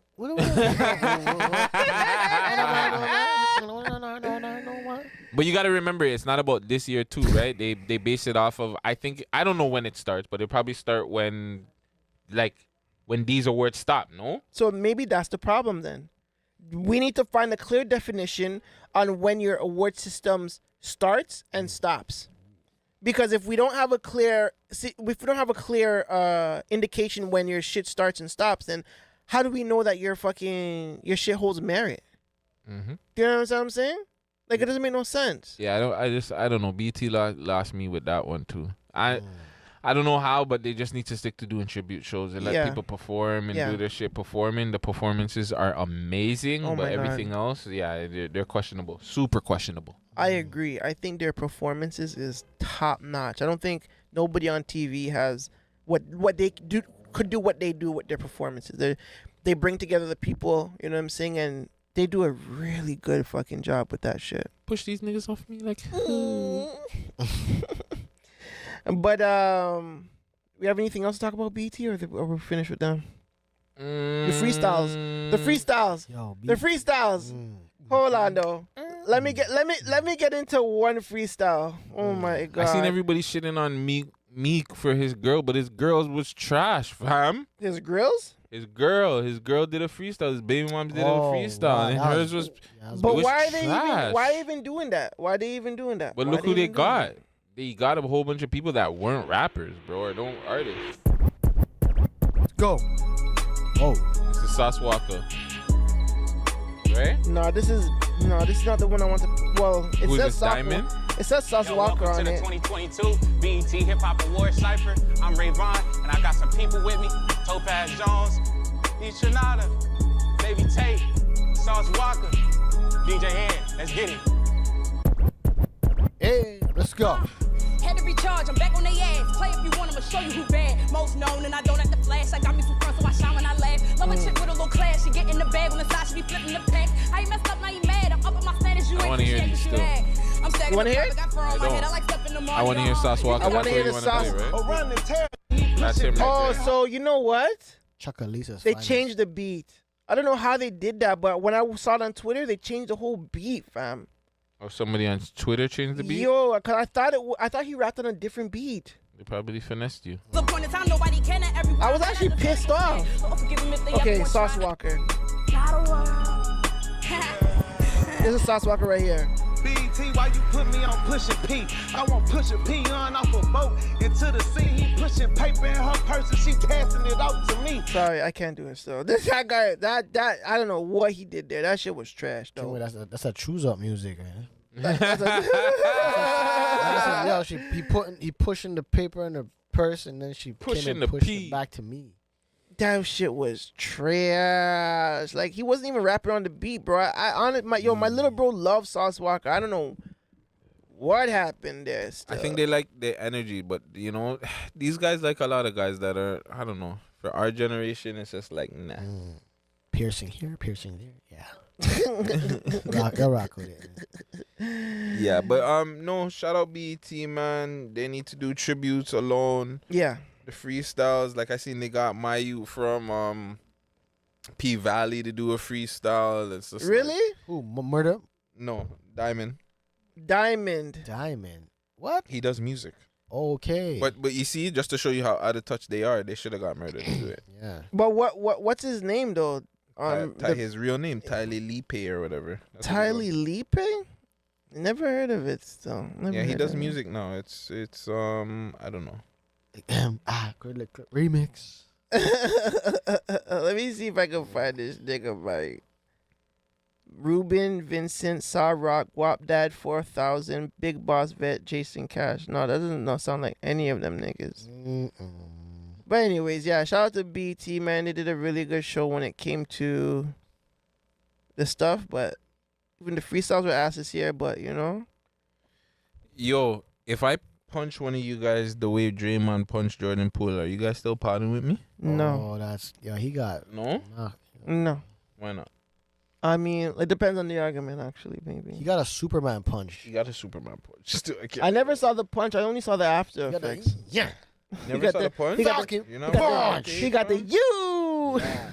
You never watch my you don't watch my pictures, man? Huh? Let me see it. Yeah, he got the Falcon punch. And he fell. He actually got knocked out. Like, yeah, he got it still. It's You like, watching it? oh. It's playing? Yeah, I'm watching it. Hold on. Like, what if something like tweaked in his brain where he can't perform? So when basketball does he anymore? punch him? Like after this whole thing? Keep watching. So obviously Draymond looks like he's talking shit to him. Jordan Poole's ignoring him. He's addressing him. Jordan Poole is definitely saying something. He's creeping up. Jordan He's Poole in his definitely saying face. something. He's in his face. Jordan Poole punch. Whoa! and the man, woo! And the man got the look at him. He pulls it up. He's like, yo, what you want, cut? What you want, cut? Yo, fuck off, bro. Yo, boom! Yo, the man got crushed, fam. Wow. Draymond Green's the one person in the NBA I don't want to fight. Wow. I would not want. Like he's like Sean Kemp. Who else been good? Like remind me of certain guys in the NBA. All right, who'd win? Artest? Spreewell. Ooh, yeah, Spreewell. Latrell Sprewell is one I'm not gonna fight. Artest is one too. Artest. Steven Jackson, Jermaine. Everybody Saying on the whole Detroit Pistons. No. That's the other team. I'm talking about the whole Indiana team. That was Indiana. That's what I fight meant to in say. the Sorry. Pacers. The whole Pacers team. Yeah, anybody from the Pacers team that jumped into the crowd from the Malice in the Palace. No. Yeah, you don't want to fight any of them niggas. Anybody from the Bad Boys, Detroit Piston Bad Boys, you don't want to fight. Oh yeah, nah, they fuck them, you up. You don't want to fight. any of those like NBA players you would see that on the Smack DVDs. None of those guys. I see those like bear goons, bear red, bear goons. I'm like, yo, are these goons for hire? Like, yeah, bust down bandanas and tell me, they'll kill you, yo. Bust down bandana.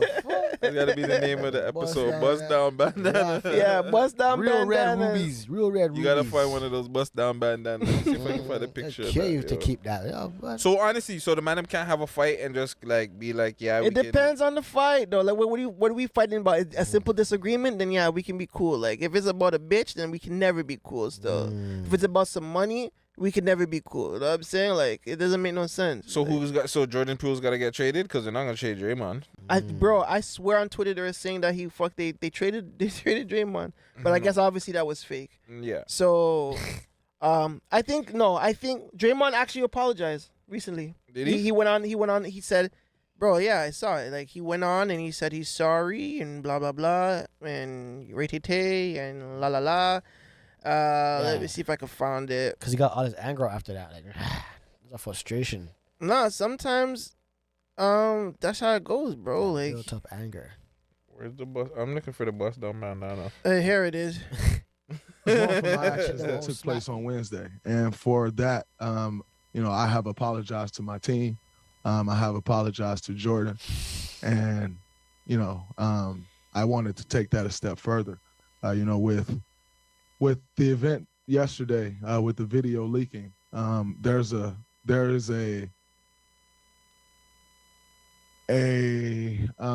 huge embarrassment that comes with that. Not only for myself as I was the one that committed the action, the embarrassment that comes for me is what it is, and that's something that I have to deal with. But the embarrassment that Jordan has to deal with, and that this team has to deal with, this organization has to deal with, but also Jordan's family.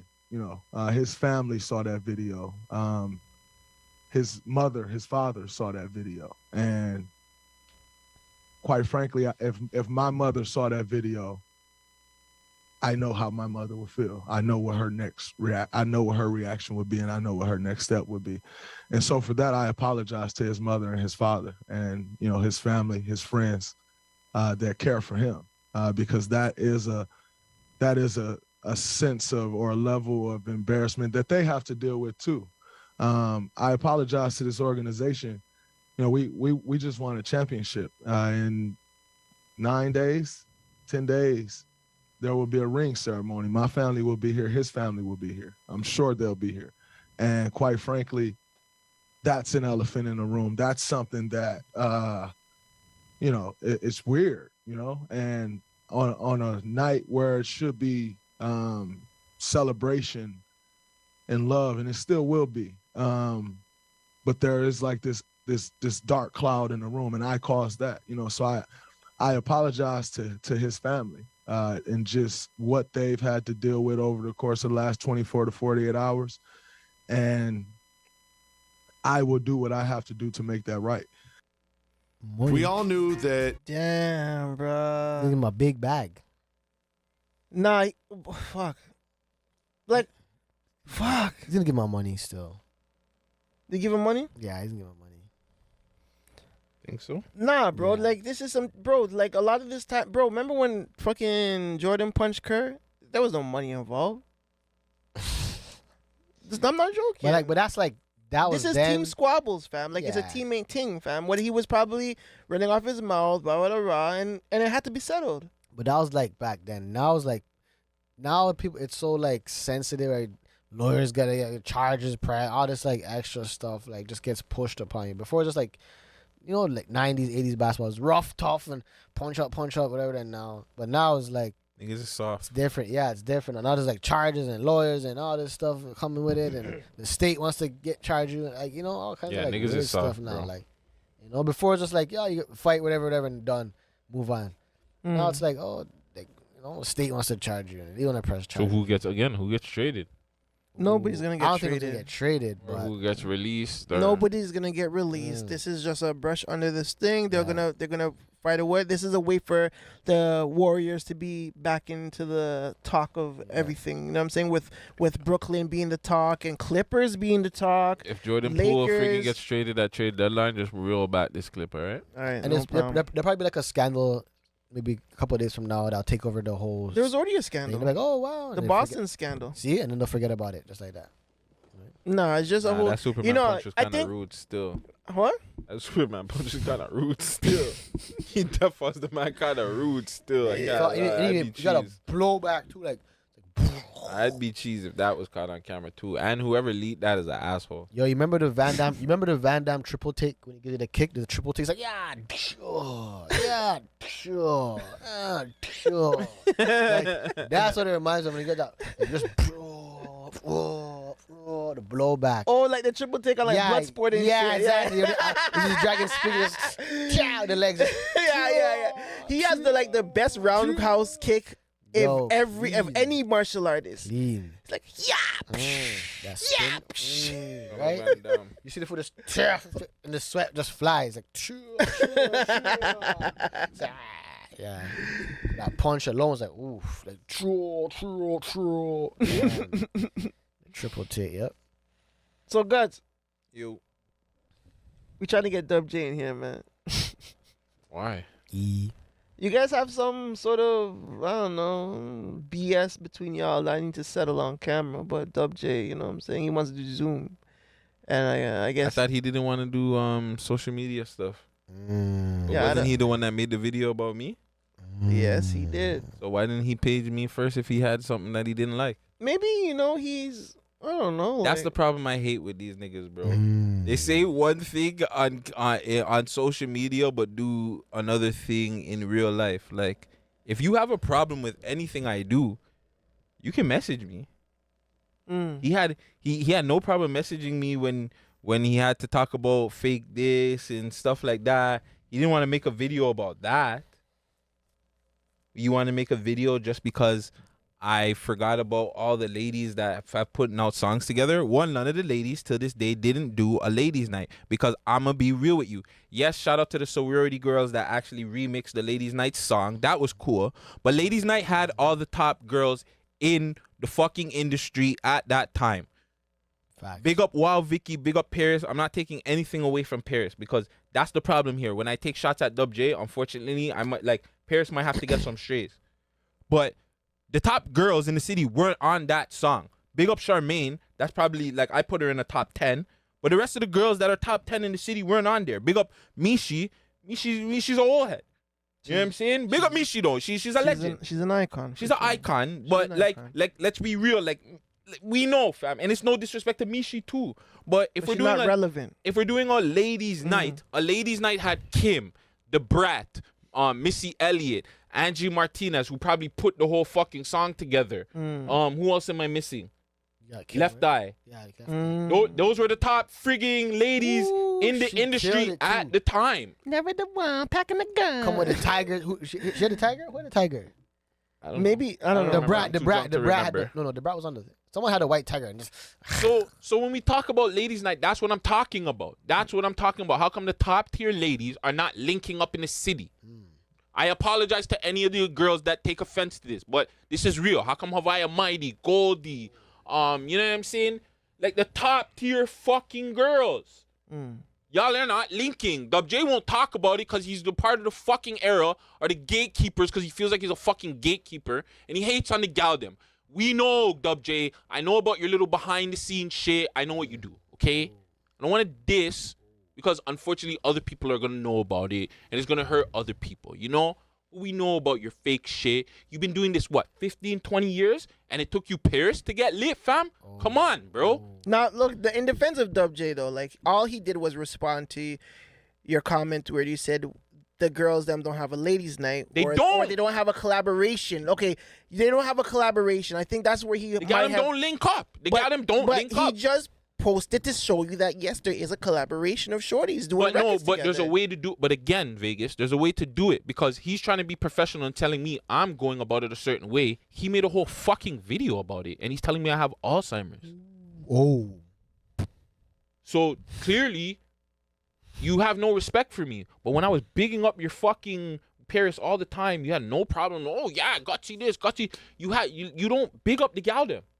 Again, Paris didn't have an issue with what the fuck I said. He did. Why? You're a grown ass man. Why the fuck you taking attention off of fucking gal them?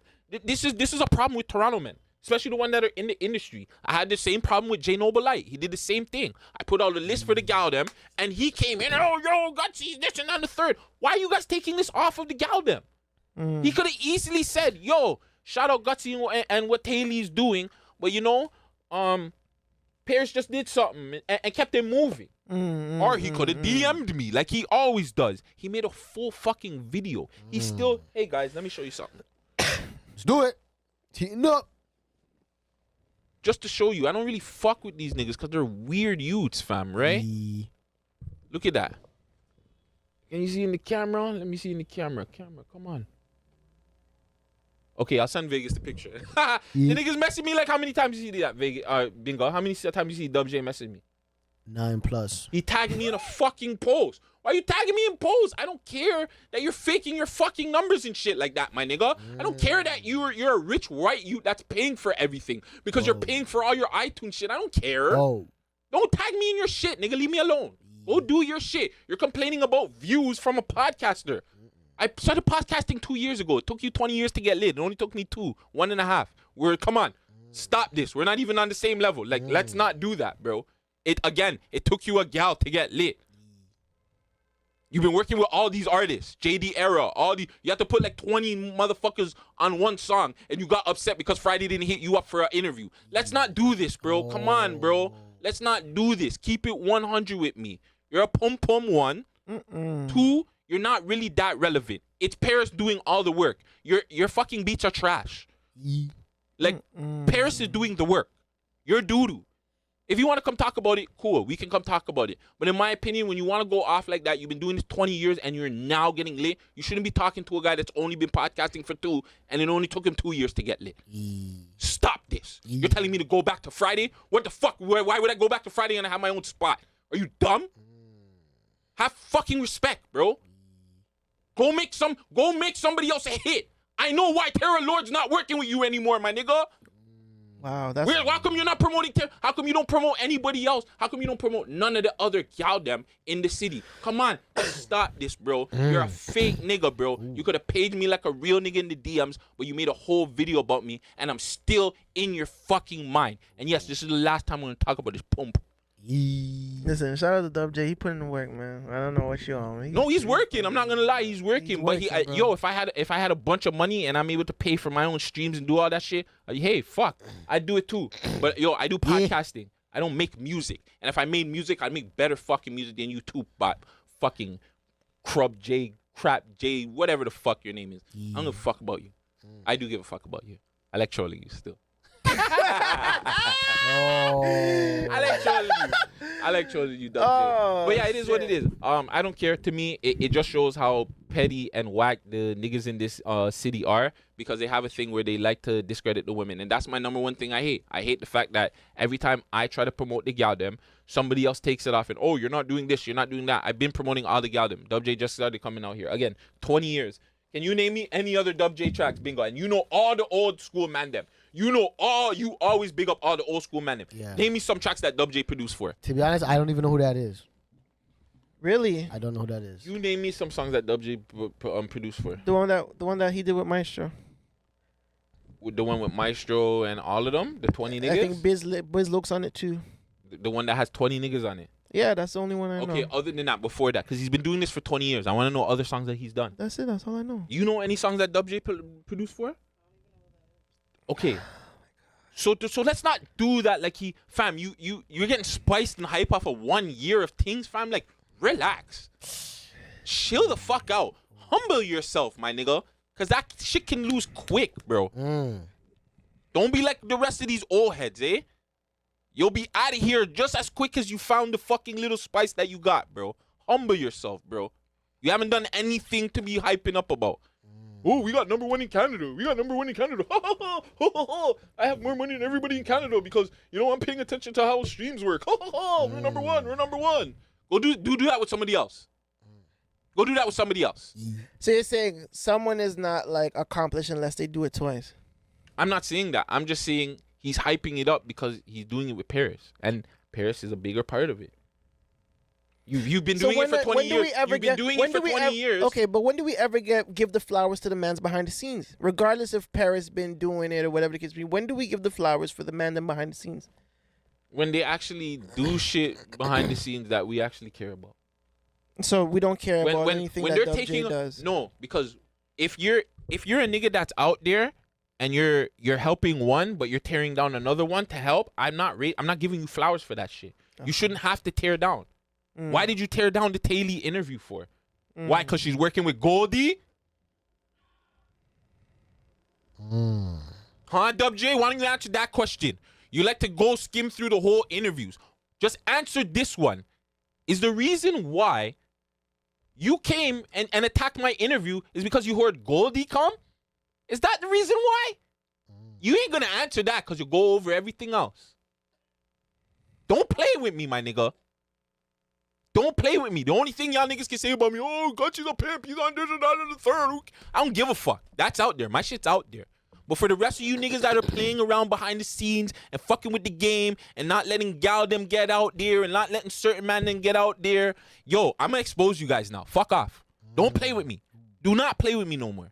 That's all I gotta say. Stop playing with me, Dub J. And you can respond to this all you want. I'm not gonna respond. I will respond. If you say some dumb shit, I might have to start exposing some shit. I don't want to do that because I like Paris. I really do. Like, Paris is dope, and this is not to take. Like, I don't want to take away anything to Paris because Paris still, like, she's been working harder than anybody else. But it's not because of Dub J. Well, I don't know. How do you know let that? me not, Are you let in me the not camp? say that. Let me Yeah, not say that. exactly. You Let me can't not say that. That's not a Let me not fact. say that. Let me not say that. Let me not say that. All Because right. I'm not in the camp like that, so I can't say that. But I'm pretty sure Paris is putting in, like, the look, the bars. He's not writing her raps, fam. I like her bars. So I don't know. It could be up to the people though. Let them decide. Let them decide. Let them know, and we'll let them see what they feel. But yeah, if you say anything else, bro, like, I'm gonna have to start getting real disrespectful, and I'm trying not to get real disrespectful. So yeah, keep my name out your mouth, bro. And don't be making fucking videos. You're a grown ass man. You made a whole fucking video about me. You're a loser, and you're still in my DMs. I haven't answered your DMs. Stop tagging me. Stop DMing me. Go pay attention to your gal or something. Oh. Listen, man, shout out Dub J, man. You continue putting your Shout work, out Paris. bro. Shout out sick people. Gang. Rain in your lawn. No sound is lying. Wrong. Yeah. Yo, let's shout out a couple of the. Tell me to go fucking work back on my old job when I have a fucking full studio here. Are you dumb? Why would I do that? That doesn't make sense. Listen, let's shout out some of the comic gang, man. Shout out DJ Chrissy.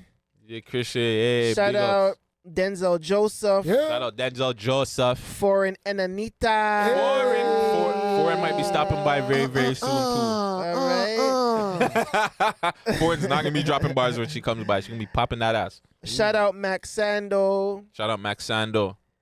Who else we got to shout out? Shout out 220 on the beat. Shout out to Twins. Low Key Mischief. Low Key Mischief, He being want- an he asshole wants in there. to- Yeah, he wants to get into The Nana Goodies. Yeah. You know what I'm Oh, saying? the man said, Guts, I don't know you, but lying that. Yeah. He's not I'll try. playing I'll that. try a thing. Shout out Rosita Moody. Romance. Shout out Big Artin.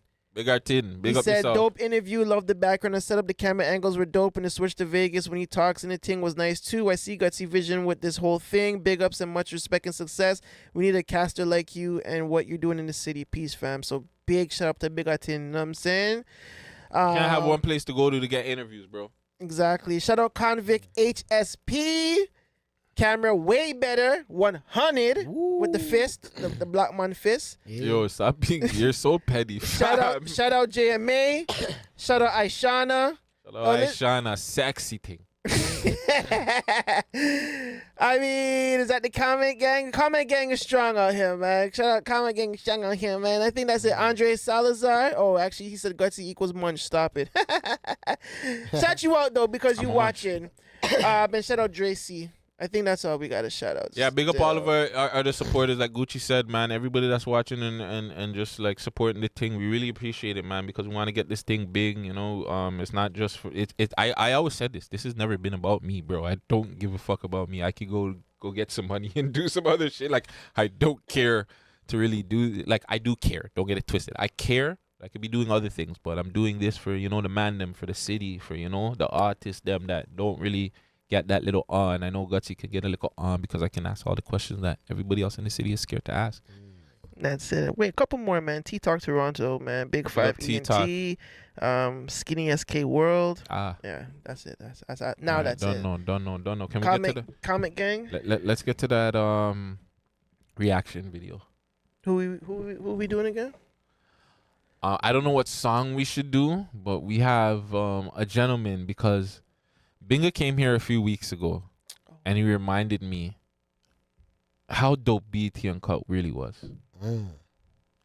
So there was a bunch of songs that we were playing, but one of the songs that really got to me was Joker, the Bill Bondsman. We have. I don't know if we want to do two, but we got. I want to do the one that Binga brought up because that one I totally forgot about. Which one is that one? Is that one Club called Hopping? Club Bottle Hopping. dropping, ass dropping, titties out, elbows at it go. Only wanna brag about how much it costs. But shout out Joker, the Bills bondsman, aka what? The Alaskan hustler. What do you guys call him? The Alaskan. Somewhere in Alaska, it says. What do you call him, Bingo or Vegas? You got a name for him, the Alaskan something, bro. The first Alaskan hustler or something. The last Alaskan husker. Bro, I don't even know, but like I don't remember it, so I was probably fried. I was probably fried. I But yeah, wish you could control this and put the video on the fucking TV so we can actually see it. I know, but You can't even find the video. I found it. But actually, I don't know if it's club hopping, right? That's what it's called. But I'm not seeing the video here. I like, know. I'm I'm only. just How seeing did the Bingo song. find the video? You gotta put in BT Uncut videos. Okay. And then it comes out. And it comes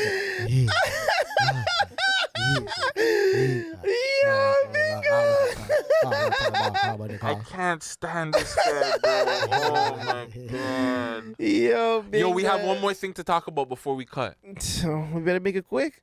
Why? The cameras are gonna die? Yo, this one is probably gonna die soon. That one's gonna probably die soon. It's So okay. We'll talk about it, and if it cuts, it cuts. Don't worry. do your thing, man. Are you still finding the song? Yeah, go ahead. I'm gonna find it. Did any of y'all watch the fucking Jeffrey Dahmer fucking shit? Not yet. Just wait till I finish watching it. No, fam. Why do I have to wait? You take so long, I fam. found it. So, but yeah, okay. I watched the first episode still, and what you had mentioned about like just the gay guys. Just, Okay, no offense. No, yeah, no offense. Just the gay guys, like back in the day, were just like the man went into the club, like, yeah, I want to buy you PBR. Like, yeah, first of all, PBR is crazy because, anyways, yeah, it's like, oh, I'll buy you a PBR, like $50 on a man. Like, one man took the bait, went into the crib. Like, you know what I'm saying, he smelled the fucking. It was bad. It smelled bad. Like, lucky you got away though. Like, spoiler alert. Anyways, lucky you got away, but like, yeah. Fam, first off, to that point, the LGBTQ community back in the day, pretty much if you're a go, you're a go. You're a go. Yeah, it's a green light. Like you, They're like green yeah, GLG. like 1000% green light gang. It's not like, oh, let me look at you, or they had no taste, fam. If your body was loose, fam, they're trying to get in there, fam. You might have to just like cut that part or bleep that part, but like yeah. Fam. So yo, it goes into the man, but there's a bati queef. I don't fucking know. Listen, we're gonna have to bring I in guess like it's somebody to Bati talk about queefs. that if you want to talk about those things. I don't know what the fuck you talking Like about. bati queef. Oh, I guess it's a fart. But yeah, A reverse hold fart. on, bingo. I can't. I'm not doing that with you right now. I'm not doing that with you right Like now. a reverse fart. Bingo, we're not doing Listen, that right now. Let's do the real deal review when I finish watching this season. I'll be finished watching it by this weekend. All I'm saying is they need to stop humanizing these guys. They need to stop humanizing the fucking serial killer. He was a fucking serial killer. That's it. He's telling you guys he's a fucking serial killer, but you guys are like, oh yeah, it was his mom, it was his dad. They're taking no, fam. He was a psychotic, but like that's not right, bro. The first thing I thought actually was that he was like kind of like he was sick, like sick in the mind, like a mental They tried health to thing. make fam the whole that I shouldn't say there. That documentary tries to make it play it off like it's his pops.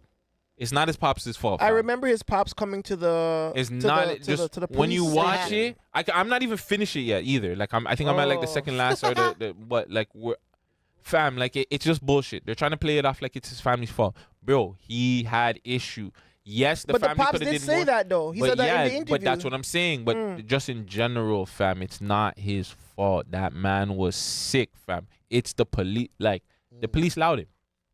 The What do you police allowed mean him. they allowed it? Watched it. Just watch it. And Alright, now, but yeah, the most heartbreaking one though. You watched it? The most heartbreaking one is episode 6, fam, with the deaf guy, fam. That's fucked up, bro.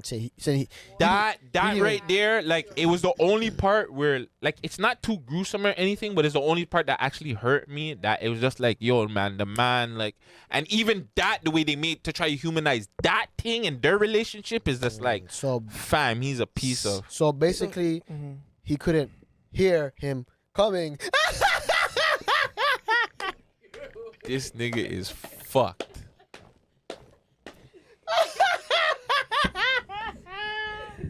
He couldn't hear him coming. Get it? Like,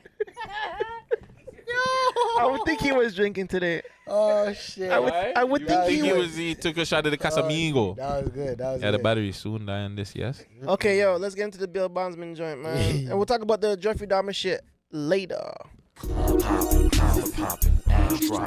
Put it up, hold on, you should have put it up on something. Gotta brag about how much it costs. Club hopping, collar popping, ass dropping, pee popping, elbows out the window, but you know we gon' floss. Always gotta brag about how much it costs. Club hopping, collar popping, ass dropping, pee popping, elbows out the window, but you know we gon' floss. Always Those white things are bad though still. costs. Collar popping, ass dropping, pee popping. Oh, Lee, They they're had the master. scream mask. That's like the. Post that back up properly. How much you make it hit?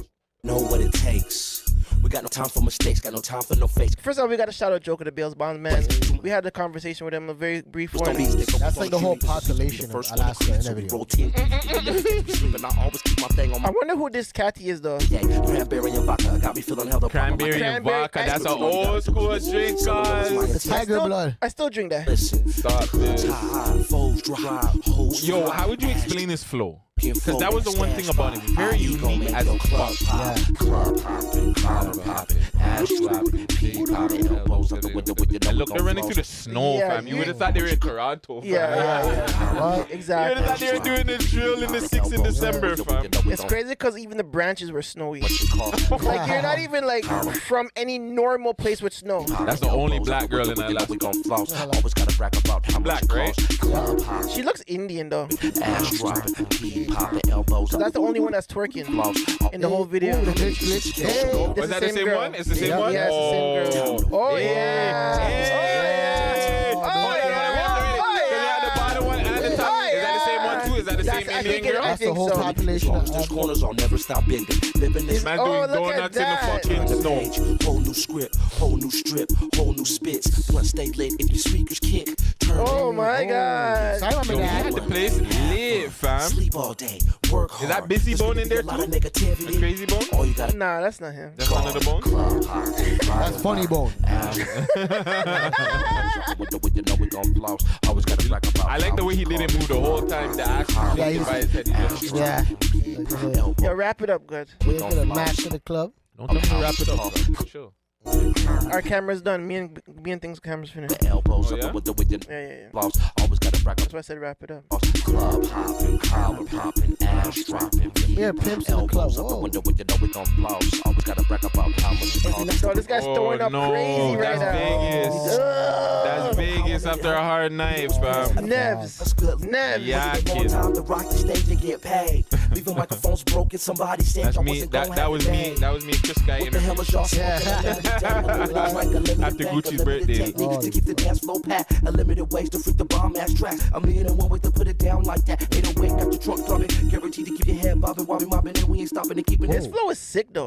On the beat. We going club hopping. Club hopping. Club hopping, ass dropping, keep popping, elbows up the window when you know we gon' floss. Always gotta brag about how much it costs. Club hopping. Elbows up Look the at window the when you know things, we gon' fam. floss. Always gotta brag about how much it costs. Club What club are those things in Toronto? Big up. P popping. So can we find those things in Toronto? Never. Kennedy's. Yeah, Kennedy. Yeah. That Oh, girl has God. no bum. See that truck over there? No, the white one with the red drawers. I bagged that. Said yeah. Hey yo, Okay. I got a lot of stuff to talk about, so get your popcorn. Yo, if I can't fold it, I can't hold it. That's a bar. I got connections with the magistrate. Girls take one look at me, then they run home to masturbate. It ain't That was Girls bad. take one look at me, they run home and go masturbate. Yo, Joker the Bills man was not playing. That's a bar. I can't. That's a hard bar. Yo, what he say? That's a bar. That's a bar. Yo, what he say about if you can't hold it, can't fold? Oh, If I can't hold it, If I can't fold it, I can't hold it. Yeah. What are we rating Joker the Bondsman? Club hopping, bottle popping. Just for the simple ass fact that he's from Alaska, I'll give him an 8 out of 10 still. I can't even lie, fam. Yeah, he gets it. That is Yeah, a grind. I would give it a 9 out of 10 still. I just wanted more black girls in the video, but clearly there's no black girls in Alaska. I would have thought there would be more natives. You know what I'm saying? Aborigines. Nah, don't even do that. Just wrap it up, cuz. Don't. Just chill. Yeah, it's your boy Gutsy, the man them recap We can't show. even see you, fam. That's what I'm saying. It's all right. That's all right. You guys wrap up give your social medias quick. Basmati Bing, you know what time it is. Dogs Up to Dark, Basmati Bingo. Yeah. DJ Las Vegas, Fleet DJs dot DJ Fleet DJs dot Las Vegas. Fleetwood. The man them recap. The Man Them Show of the Man Them Show official Gutsy the Gutsy Show, Gutsy Guts, all that good stuff. Like, comment, and subscribe. Shout out Joker the Bondsman, shout out Young Early, shout out all of our past guests. Make sure you guys tap into all the interviews. Yeah, we off of this. Turn the camera back to me and Bingo for a second. I want to give a special shout out to the comment gang. Please support. Listen, man. Y'all want us to talk about anything? Y'all want us to talk about topics? We talk about real life shit too. So make sure y'all hit us up in the comments, bro. We listen. We'll respond. We'll comment back. We love y'all. If without y'all, there would be no us. You heard me? And that's it. And shout out Gucci. Shout out Gucci. I was just gonna say that. Bang. We're off of this. Yeah. What's going on, ladies and gentlemen? What's up, Toronto? It's Rax. Yo, it's your boy Shaq Diesel. You know this is Muscle from the Entertainment Report podcast. Shouting out who? The Man Them. The Man Them Show. Tune into the Man Them Show every single day on YouTube. You know what? Make sure you like, subscribe, all that cool stuff. Check them out right now and leave me right here, right now. Bye.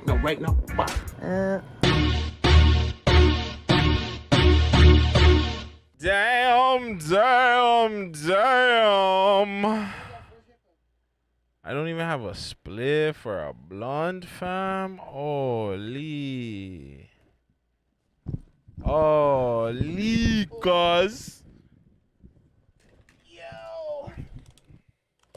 Holy shit, bro. You won't even believe what happened to us, bro. Fucking Roadcaster shit just blew the fuck out on us, butts. That was supposed to swear in the first how many minutes of the fucking video? Yo, bro, we don't give a shit, bro. Fuck not First off- monetization. First off, free. I don't care about monetization. First off, free that man. I put out videos with Vegas. Now these niggas hating. No, I got a shout out though. For real, I got a shout out YouTube, man. They fucking freed me up, bro. I got my monetization Monetized back, bro. yeah. First one. No, it's not sad. It's actually a good thing. It's very happy. I'm very happy. I'm very pleased, YouTube. Thank you. And you know what? I got a shout out to the shorty that from the live support that that YouTube has. You know what I'm saying? I got to shout her out. She actually put me on the right path, and I understood why, you know, shit gets demonetized. You spoke to a real person? Yeah, I spoke to a real person in live chat. Why did your shit get demonetized? Reusing content. Yeah. I don't have a lot of reused content, so I'm good. It doesn't matter. What are you saying? It doesn't matter. As soon as I pulled out all of my reused content, I was Gucci. Even all the music videos I done, all that stuff. So I was thinking like, bro, do I have to take those down? And she was just saying, yo, basically there's an algorithm that tracks everything from the original point of like videos from everywhere. So like once they realize your shit's reused, you're going to get demonetized and you have to take it down. So yeah. Got you. And we almost have monetization with GTV. I know. A lot of those numbers are coming down. A lot of them numbers is coming down. Not if you just need a big ass. Yo, if it's reused, it doesn't. No, I'm not saying if it's reused. I'm just saying all we need is one big ass. Yeah, I guess. You need one big ass. You need one big ass interview. Get 50, 100K. We're good. Yeah. But you already know what it is, man. It's the Man Them Show. Today we have I my forgot. homeboy Guts. Hey, hi guys. Hey, what's going on? And forgot to do that last DJ one. Las Vegas. I know. I know. Yo, you're honestly, Road. I should complain, but not today. Not now. Fuck it. It wasn't their fault though. No, I just It was used the Vincent wrong Dutton plug. mic. Yeah, I used the wrong plug on my shit. It was like, yo, this is not fucking me right. That's what happened. It's not fucking me right now. I cancel this. Fire. Hoes ain't no homo. Fire. Shout out, man, like fucking Muscle. Yes. Sorry, guys. I'm really, really high. I'm drunk. Muscle got me wasted. And like this is the second time filming, so like we should be like almost done, but yeah. The man had the overproof rum. You know what though? I think I think we should probably like Patreon the first part because the first part's classic. It's still a classic little part. I'm still probably gonna keep it. What you talking about? Throw it out like that for our first. Before this second time recording, I think we should keep the first one still. I'm gonna chop it up and even throw it out. Even if like I don't know, maybe clip it. Like these would be like, it's not gonna be on our show, but I'm gonna clip it on YouTube or maybe make clips for shorts and shit from that content because the content was dope. It was. But hey, you're gonna hear it. You're gonna hear it when it comes out. We're not even gonna listen. waste our time on Whatever Vegas wants to do. Cool. What's your song of the week? Oh shit. Oh yeah. Okay, I got the song of the week still. Yeah. Yo, dog. I go live right now. What other? No, that's probably yours. That's probably yours. But this one. No, that's not mine. Oh no. It's. I don't even think it's even out. That song I want to play. I don't even think it's out. The song I want to play. You know what? I should find that song and try and see. Let's see. Nah, it's not even out. What I want to play. So what is it? It was canceled. It was canceled stuff. I go live right now. What other? I go live right now when I don't make a She'll point. probably send it to you. Yeah? You should call her? Call her. That's the Do I even have her number? Let me see. Or do you have it? I have her number, but I don't know it exactly. Oh, call her my on thing. gosh. Call her on fucking Instagram. On Insta, right? I go live right now when I don't make a point. Okay, yeah. I have my song. You have yours? Okay, hold on. Let me call. You want me to call Deja? Cause I'm already connected. So it's gonna go right through the roadcaster. So let me call her. Let me call her.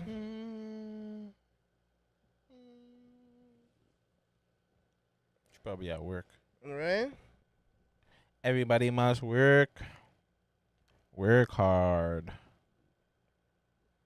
She probably not even gonna answer. Everybody must work.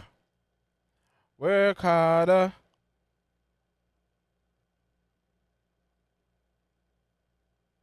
You know what we can do? Screen record. And talk to people. Oh yeah. Yeah. Oh yeah, and then slap it in. And then slap it in. Good idea. Right? Good idea. So who do you want to bother?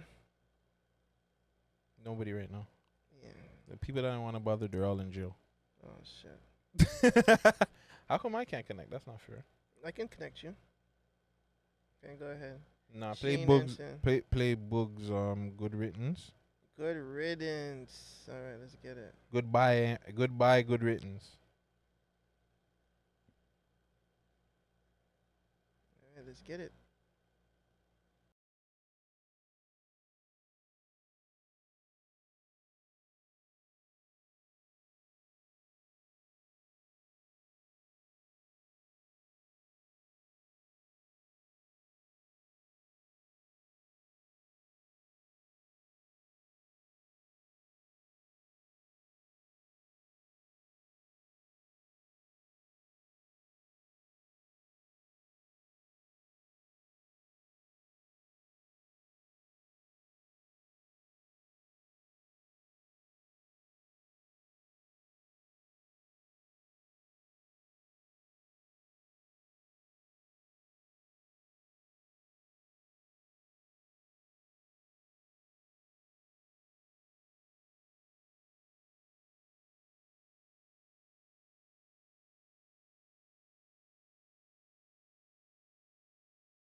Shouldn't be, which he shouldn't be.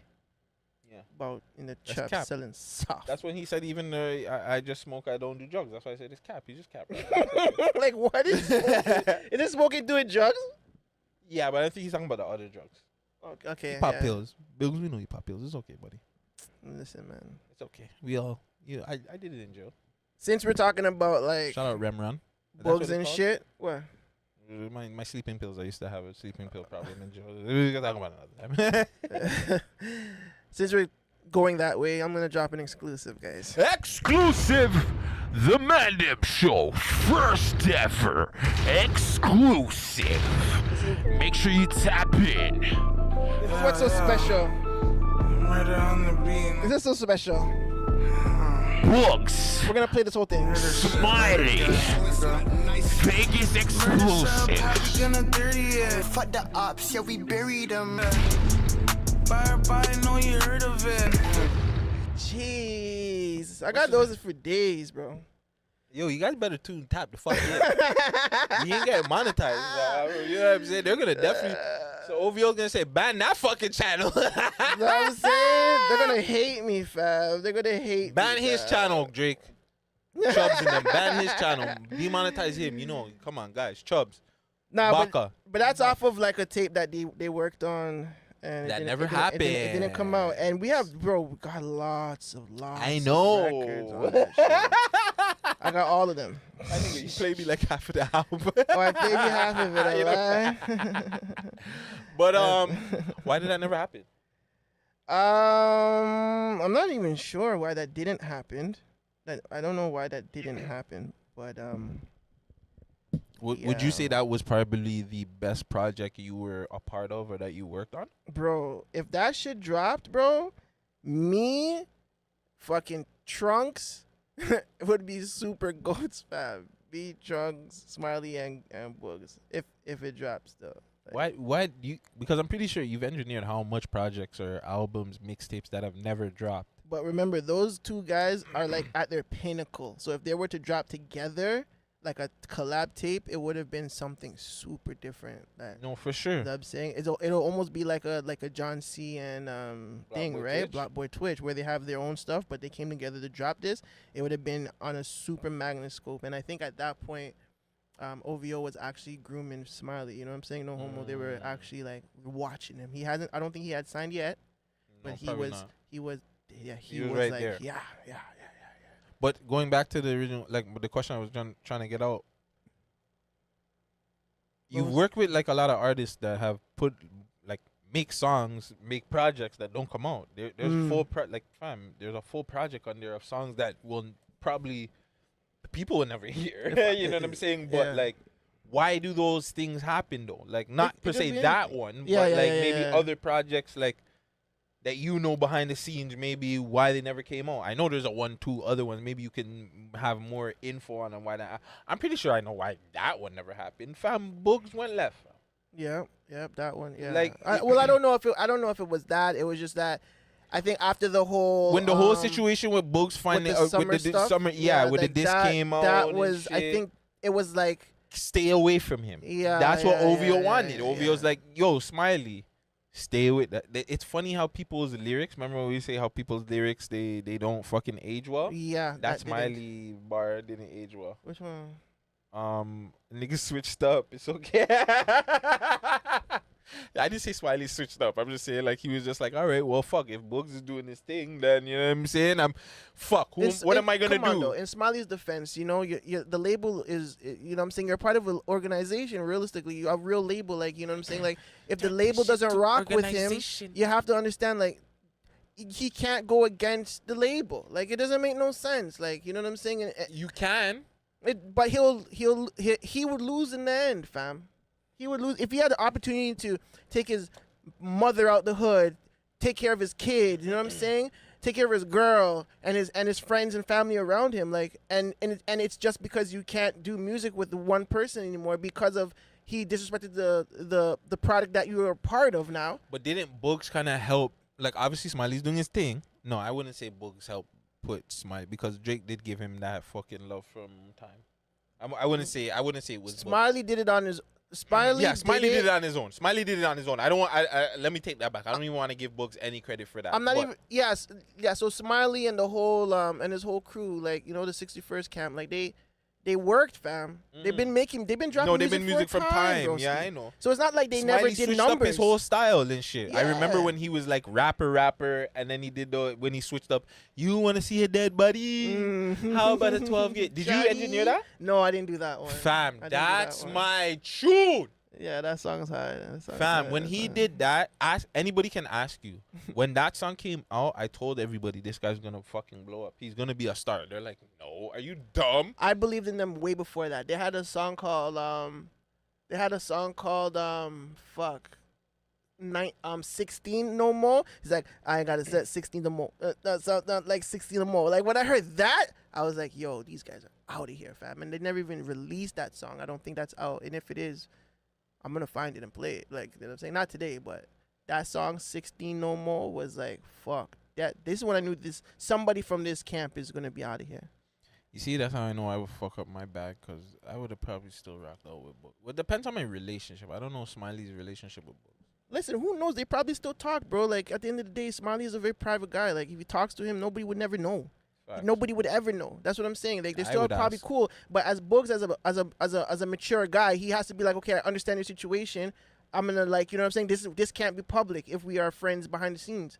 Like they still, I'm pretty sure that they still rock with him. A lot of people still rock with Boogs. It's just you cannot go against the king and fucking survive. It's like fucking Cannabis and LL. Cannabis had the harder verse, but LL is the king. Like he is like a pinnacle. You know what I'm saying? And Got him out of the industry one time. that's it, man. I don't think, and you know what, bro? I think if he touches and he just works hard and makes music, I think he'll come back and do his Boogs thing. makes some of the best music in the city. It's just he has to stay focused. That's it. I always say that he had the biggest comeback and fall off of what was it, 2021? Yeah. Yeah, when he dropped I put 50,000 on my, like that shit was hard as fuck. He was going off. He came out of jail. Toronto with Love and all of them tunes there. Like he just gotta stay focused, fam. If he can stay focused, I feel like he's out of here more than anybody else. Yeah, I think so too. I humbly agree. Were you in the room with organization? Yes. Like you were in the room when they made it? Yes. But obviously they sent the record out to get it back. But yes, that whole project that Smiley and Books didn't put out, it was done by me and engineer named Devin out of Cherry Beach. Also, organization was on that. Yes, fam. That's out of that session. I had it.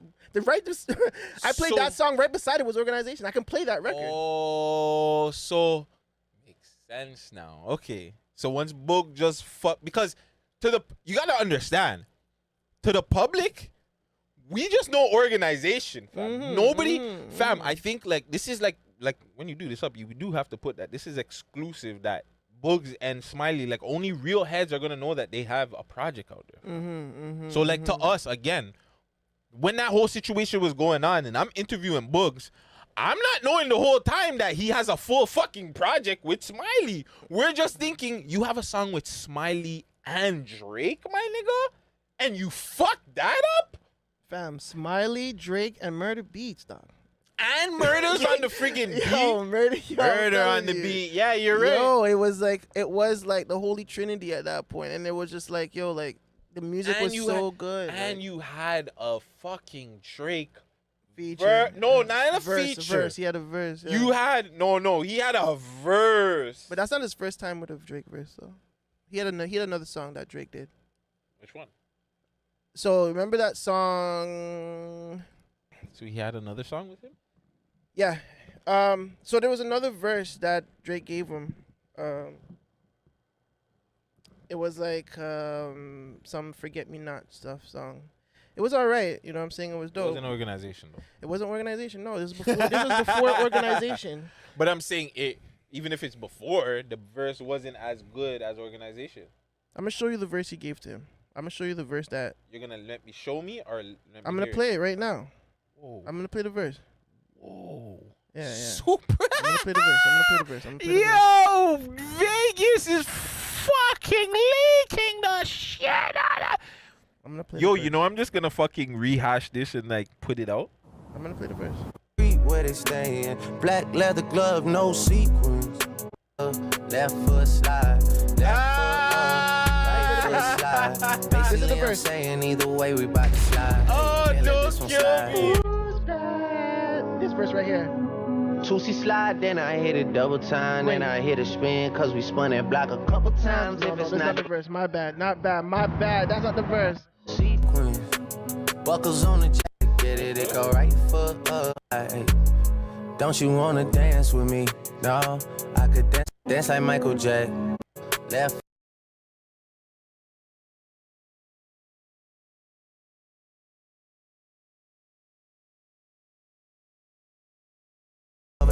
Maybe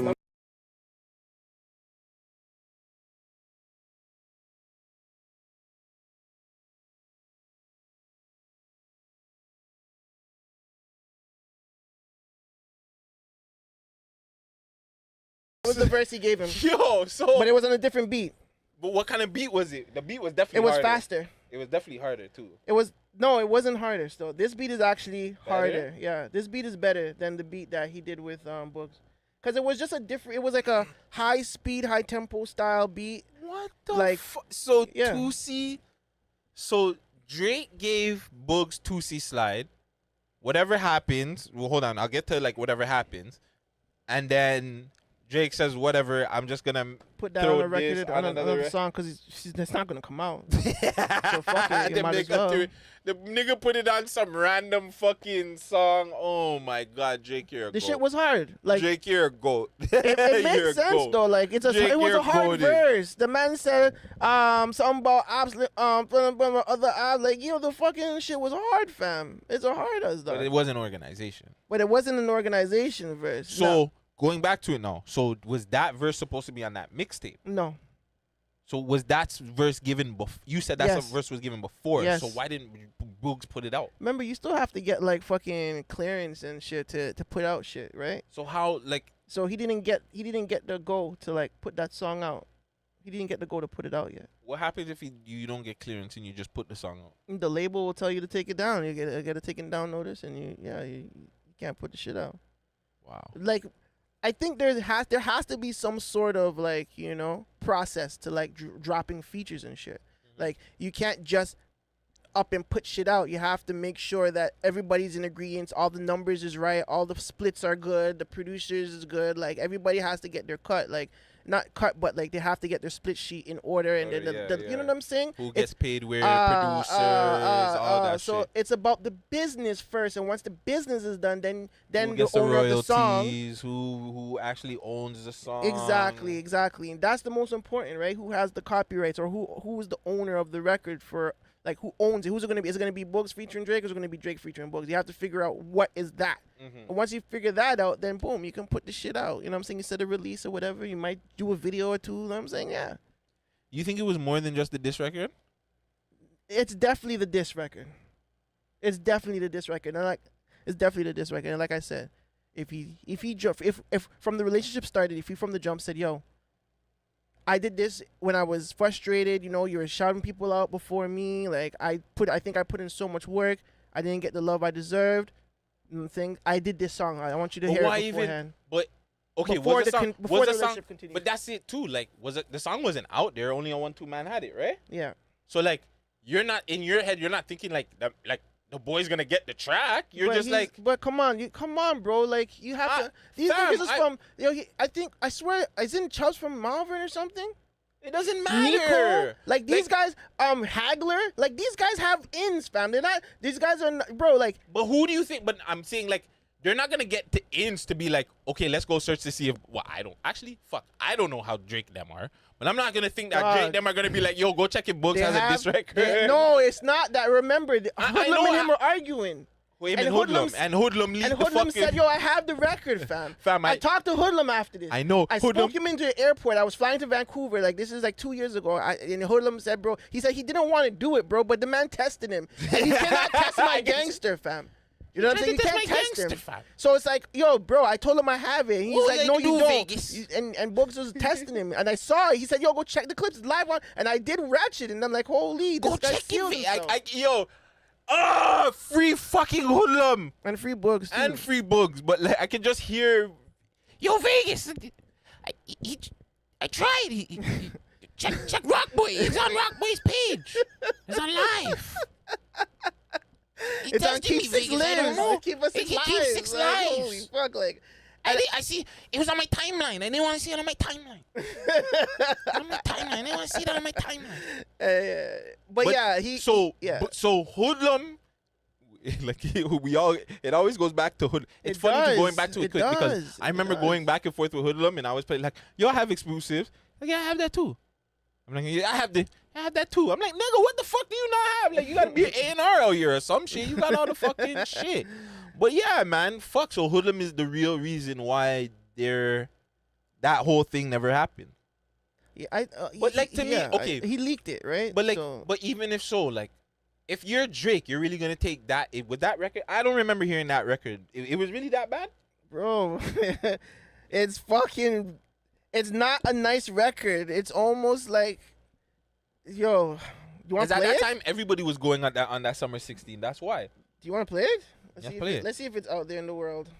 Because I remember Dre Bars and them were doing one. Like, everybody was doing Summer 16 to kind of get at Drake at that time. Because they were just niggas in Toronto were pissed. The nigga, we knew at that point, niggas were like, okay, we're not catching this nigga no more. Like, you know, like when he did Views, that was the point where everybody knew we couldn't catch. Like, you know what I'm saying? Like, I think people in their mind were like, yo, maybe somebody can come out and catch this guy. But when Views came out, I think that's when everybody was just like, yeah, we're fucked. 1 million views, Drake still ain't call. Look at those kids, them kids you put on. I ain't rocking with y'all. OVO, we don't see them guys. Pull it. OVO, we don't. Pull it. And those were like the highlights. They didn't even put the whole song out. They put the highlights. Like a man never. Holy smokes. Yo, the man sounds so 1 million frustrated. views, Drake still ain't call. Look at those kids, them kids you put on. I ain't rocking with y'all. OVO, we don't see them guys. OVO, we don't know them guys. Oh man. Yo, man. OVO, we don't see those guys. Yo, I'm telling Yeah. you. Okay, I get Like, it. I what get would it, I you get do? it. Like, you have that song out there in the world. You know what I'm saying? Like, don't you tell the man that wants to create a relationship with you to be like, yo, honestly, I made a song out of frustration. You know what I'm saying? I obviously don't know you. You don't know me. Here. This is it right here. Like, hear it. You know what I'm saying? Before we continue this. You know what I'm saying? And he'll respect you more, fam. Like, if a man did that to me and like, yeah, I dissed Vegas. I made this song for you. Blah blah blah. I You know what I'm gotta saying? ask Drake. I know niggas are like, yo, you're not gonna talk to Drake, but I would have to ask Drake if he would respond. Like, if the tables were turned, if he would tell somebody, yo, like, if he tell Little Baby, yeah, like, yo, I had a diss record for you, or you know what I'm saying, like one of those guys before he's working with them. I'm pretty sure he has a diss record for Jay-Z. Like, you know what I'm saying? Like, Must the be in the GOATs, vault, for yes. sure. But Drake seems like a petty nigga where he has diss records. I feel like Drake has diss records for niggas that we don't know about too, fam. And he's not niggas that he's worked with, fam. And he's not telling them, fam. I swear he did a song. He has diss records for niggas that, fam, Drake be a nigga that's just in the studio sometimes just by himself. He's rich as fuck, so he can just have any engineer there, call him up. I'm frustrated. Yo, that nigga talk, and then whatever, the nigga probably apologized or something, and then they're cool. Or he's just keeping it cordial, like a Big Sean or somebody. You know what I'm saying? He probably has like a Janae Aiko fucking bar in there somewhere. You know what I'm saying? Yeah. But he's just not, like, he's not gonna put that out there because he probably make him look petty, and you know what I mean, like him. But I think you're right. don't, I think fam. you're I'm not. To me, if I'm Bugs, I think Bugs did the right thing, fam. Because then if he tells Drake, I feel like Drake is gonna look at him even like, so what else do you got out there? No, but that would be the only thing. Most like, if someone comes to you at face value and says, "This is what I have," like in the vault, it might come out or whatever the case may be. I don't know who has it. Bro, like, he'd be like, okay, cool, like, you know what I'm saying? At least you knew. Like, it could be spun in a proper way. You know what I'm saying? As opposed to, oh, you guys are friends with each other. You don't even know the man has he's throwing shots at you back in the day. Like, this is crazy. Niggas talk out of turn all the time.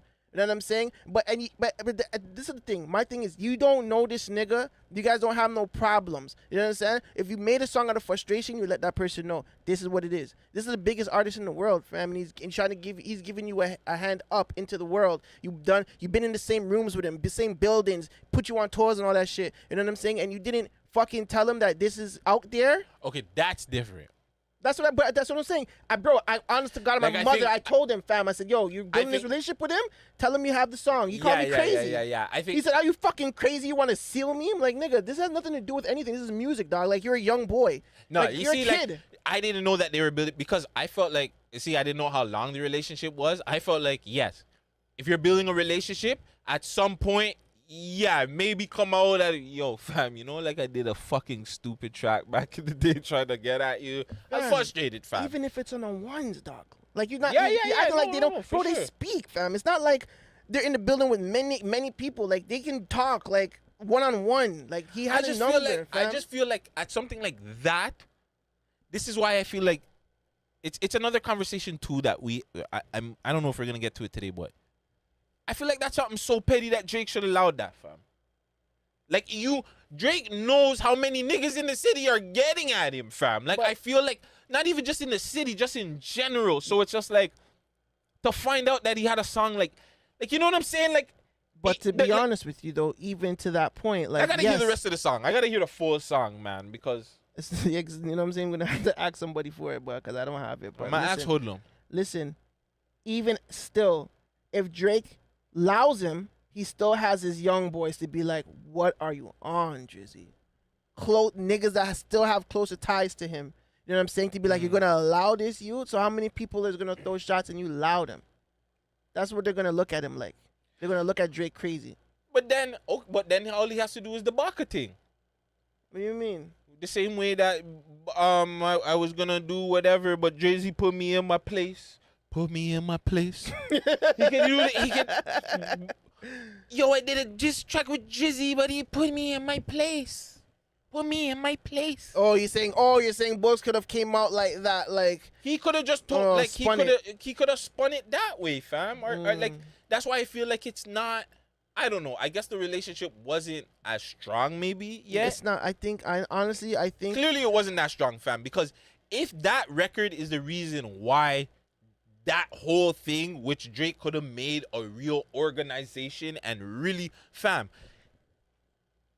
That OVO, fam, would have looked sick. Smiley, Boogs, whoever the fuck else he wanted to put on, but you have Smiley and Boogs just as a, oh my fucking God, that's gone. Yeah, that's gone. That's like all love to Smiley. I love Smiley. Like I think he's the dopest artist right now. Like that's my guy. But Smiley and Boogs, get out of here, fam. Like Boogs is too saucy. Then you have Smiley saucy too, bro. I feel like Drake is the pettiness, fam. I think his pettiness made him miss out on a big bag with Boogs. And then Boogs ended up self-destructing. Yeah. Because that too, fam. I wouldn't self-destruct, but I would be pretty fucking pissed off. I have a record with, like, I have everything right there, and something as little as that fucks it up, fam. Yeah. I'd be cheesed as fuck too. Yeah, you're gonna run into a bit of depression there, right? Because you had the opportunity to, like, you know what I'm saying? You had the opportunity to take your people out. Man's feared to come on camera and give up daps. But listen, hold on. one more before the break. All right?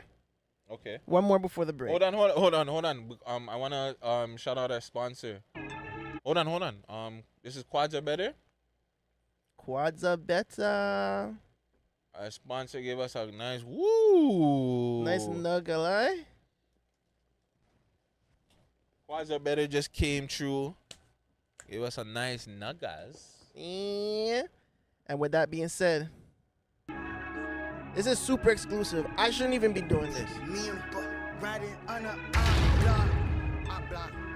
This is off the same one too? No, this is nah. Just listen. Before I go down on one of the packing a mill, it feel like I'm billing. Fam, we got hits, dog. We wasn't fucking around, bro. GME, bro. We wasn't fucking around, man. We wasn't fucking around, man. We gotta do one more of these exclusive links another time. Girl, I love you. Probably getting dicked down by Moolah. By who? Moolah. You think it was a threesome with her and damn homie? Damn, Moolah might be a lot to deal with, so. Hmm? I wonder how girls would deal. Like, I wonder if Moolah's still in character when he's pining. I think that I'm back! You can't face me. Tell me, can you face me? You can't face me. There will be no pokes after me. I go win your pokes, no Jimmy. Little bitch, I'm top one, I'm not three. Moolah has to pine bitches in character, fam. Fam, you can't tell me this nigga doesn't pine a 1-2 gal in character, fam. Yo, I'm pining bitches in character if I'm Moolah, sir. I'm sorry, bro. You're just there getting head and you're just calm and you just I think that I'm He's like, depression. He's on film. Depression. He probably films himself. He just be like, depression who? And he's just like, depression who? No. The greasiest thing, he's giving the thing backers. And she make, audience.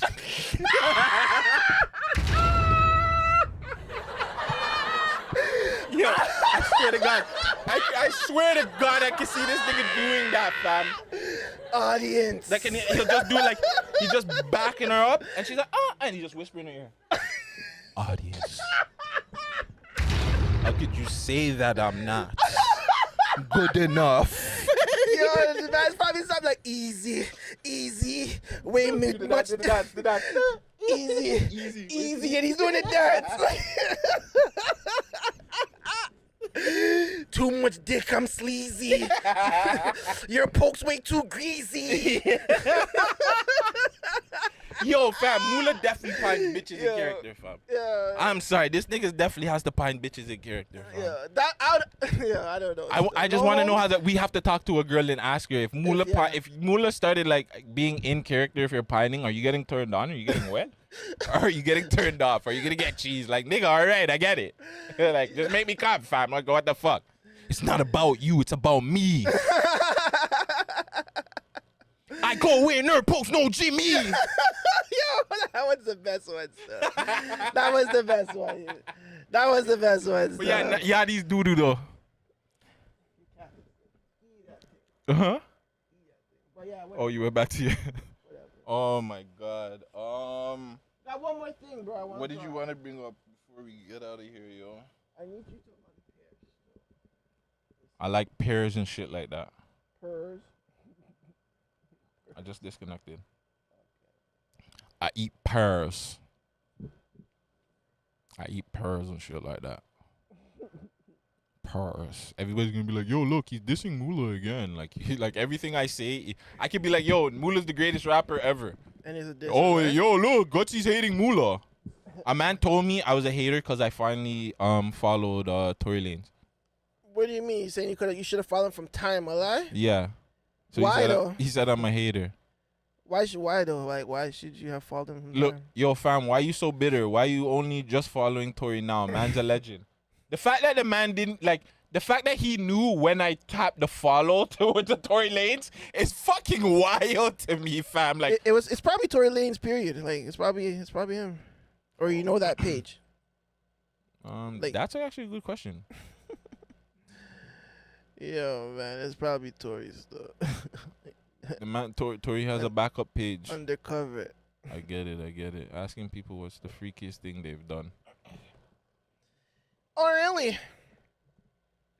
All right, man, we almost out of here. Listen, I'm going to play something, and we spoke about it earlier on this week, but we're about to play something real quick. Hold this.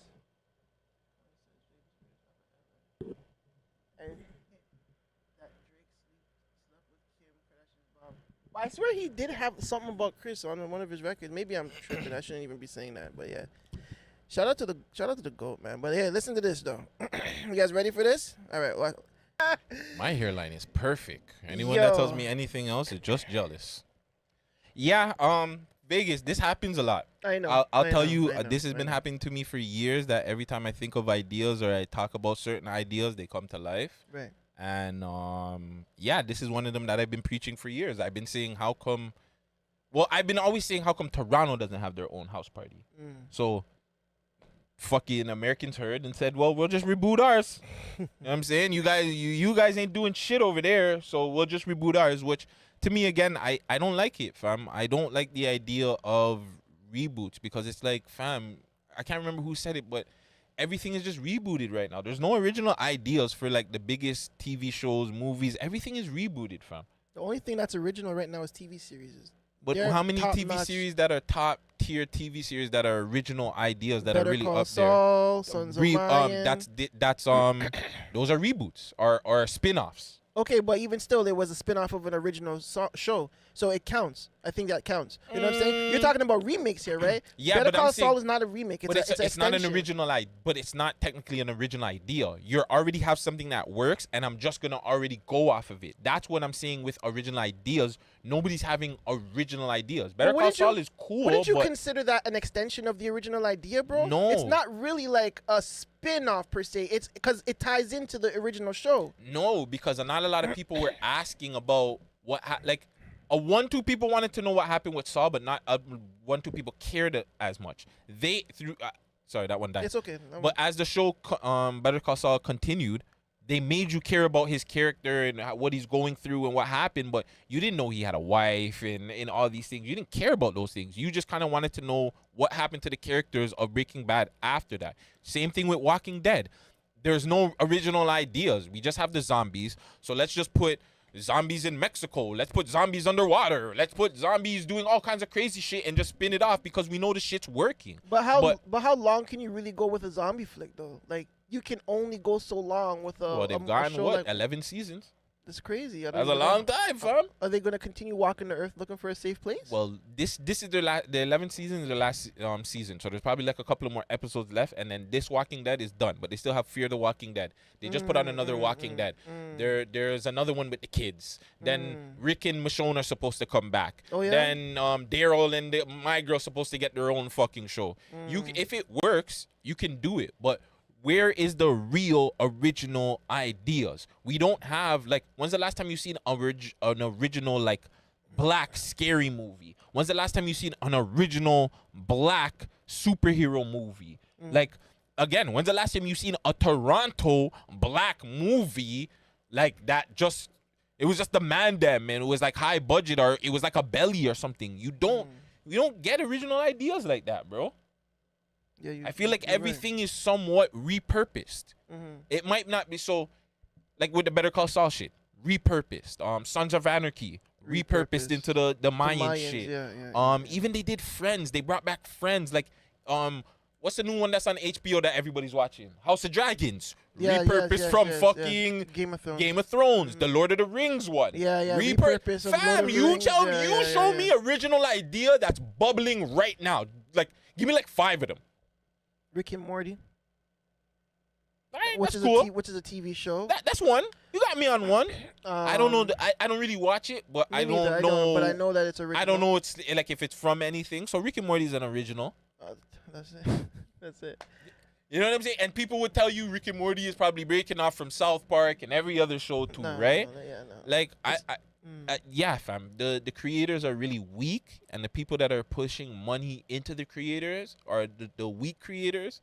I don't know. Like, I don't think it's the creators. I think it's more so the studios houses, because the studio houses be like, okay, listen, like, this is something that we want to repurpose, because this is shit backed by fucking Warner Brothers and Universal. So it's like it's like the idea was there, they got the rights, and they said, okay, we're gonna get it done this year. Like it's because remember, Kid and Playing, those shit that came out in like 89, 90, 91. So it's like, how are we gonna spin this to a new set of fan base in a more digital era? And that's what I actually like about the trailer, and I'm honestly gonna watch it. I don't think it's a bad idea to remake those kind of old ass movies. They like did it Weekend with and Bel-Air. Bernie's. I hope they did it with Weekend and Bernie's. Bel-Air, they did it. Bel-Air was a good spin-off. It was a good it's spin. A modern, Don't get it modern twisted. The take. spin-offs are good. I'm not denying that. Like, the And it's not a spin-offs are spin-off, sorry, it's a remake. But yeah. remakes, reboots. Some of them are good. Yes. But it's just like, bro, we don't got But no where's the original ideas. ideas? Yes. And Fuck, I had a train of thought too, or something else that I was thinking of that wasn't or was. I can't remember, but fuck. Yeah, fam. We need more creative. Oh, Money and Violence. Yes. Money and Violence is a good way to show that you don't need the labels and the budgets and shit like that. You had you just need to tell good stories, fam. And from that, you'll get the budget to tell bigger, better stories. The story of 4 black men that you had the super ghetto guy, the light skin I forgot their names. But then you had the my youth that was the OG. You're talking about Miz. You're talking, and then there was Rafe or whatever. Rafe. Shooter Shane, yep. And then Kane. Yeah. Shooter Shane was the young boy that was, he got busy, but he was slipping up. Kane was the young boy that he didn't know his place in the streets and shit like that. They told a good fucking story. Yeah. The shit blew up. Yeah. Same thing, and from there, it obviously branched off and Respect Life, and the other ones. Even it's Toronto, still here, right? yeah, With Push and Life of the Dot and shit like that. Even though Life of the Dot said they were power, you guys were not power. Like, come on, relax. But even still, didn't would you say Money and Violence even spawn like power, or was the power come up before that? That's a good question. I want to say power was in the writings before that, but I think Money and Violence came out before that. But yeah, even still we need more of those shows. But even power is somewhat of an original idea. Yes. Like you like it's you're not. it's an original storytelling. Yes. It's not an original story per se. Yeah, it's not an original Because story, it's still the but drug yes. dealer raising up in the ranks, trying to take care of people. Yes. But then look what happened. Yes. Branched off. Yes. Tommy got a show. Tariq Yeah, got yeah, the whole Marvel fucked TV and movies up. Because blame it every on niggas Marvel? feel because every niggas feel like they gotta do fucking the universe now. Mm. Because if we build it up big enough, okay, now we can. I guess it's a good and bad thing because now it's an extended shit. So now we can extend the story a little bit longer for you guys now and do different things, but not all of them are good, bro. With like the expansion of shows, though, it builds character development. People get to be invested in certain people a lot longer. Like for instance, with Sons of Anarchy, you know, being invested into Opie and fucking being so fucking distraught that he chose to take his life to save his best friend. That was the most hurtful thing. Shows like Dexter, where you know, I think somebody needed a got reboot. murdered. That's different. That's okay. Dexter's a good. Sorry.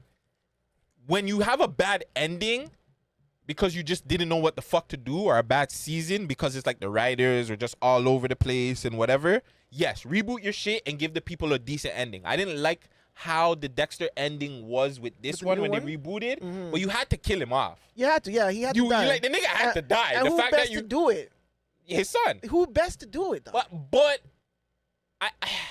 it was a good show still. No, I felt like somebody else should have did it. I felt like Nah. Because Dexter always plays with fire, fam. Like he gets too close and he just because bro, his I wouldn't say his sickness, but like the controlling of the murdering thing, it didn't stop. He just had to do it slowly and shit. Now, if they showed his son continuing doing what he was doing, I would have been cool with it. That would be a But different. I felt like Dexter should have died from another serial killer, or he should have just got caught or something. It should have been just a little bit more realistic per se, other than storyline-ish. Because that once they introduced Harrison, you kind of knew he was gonna kill him. Like you know what I'm saying? Like they were like, sorry, spoiler alert if you haven't seen it. But like once they kind of introduced him, they kind of showed okay, because they were even hinting that this was that like they weren't gonna continue the seasons. Like we might, but most likely this is the last one. And it was just like you had to kill him off. But I felt like he should have like. If he would have got caught the way they were going down the line, I would have been like cool with it. But then I was just like, oh fuck, Harrison's gonna kill this little nigga, bro. Just like Tariq. I booked Tariq. I could tell if people knew me from time, I said Tariq is gonna kill Ghost. I'm like, it was obvious that was the way they were going. Which is fucked up, cause. Well, actually, you know what? Maybe the way they did the show, Tariq was gonna kill Ghost. That one's fuck, so done. we gotta wrap up quick. But yeah, really quick too. Black Adam, Superman ends up in the end of the movie. Henry Cavill's Superman is in the end of Black Adam. Spoiler alert again. I heard about it. Oh yeah, you knew? Yeah. I seen the leaks. Well, yeah, the Man Them Show. Thank you guys for stopping by. Make sure you like, comment, and subscribe. The Gutsy Show on Instagram, Mr. Gutsy Guts on Twitch, The Real Gutsy Guts on TikTok. Do all that good stuff. Make sure you guys tap in. Black Spade Studios. Boom, boom, boom. What else? I don't know. We probably got ATM. some other stuff that we got to do, but I can't think of because the cameras are going. Make sure you guys stay safe, stay lovely, and stay beautiful, you ugly Toronto people. What's going on, ladies and gentlemen? What's up, Toronto? It's Rax. Yo, it's your boy Shaq Diesel. You know this is Muscle from the Entertainment Report podcast. Shouting out who? The Man Them. The Man Them Show. Tune into the Man Them Show every single day on YouTube. You know what? Make sure you like, subscribe, all that cool stuff. Check them out right now and leave me right here, right now. Bye.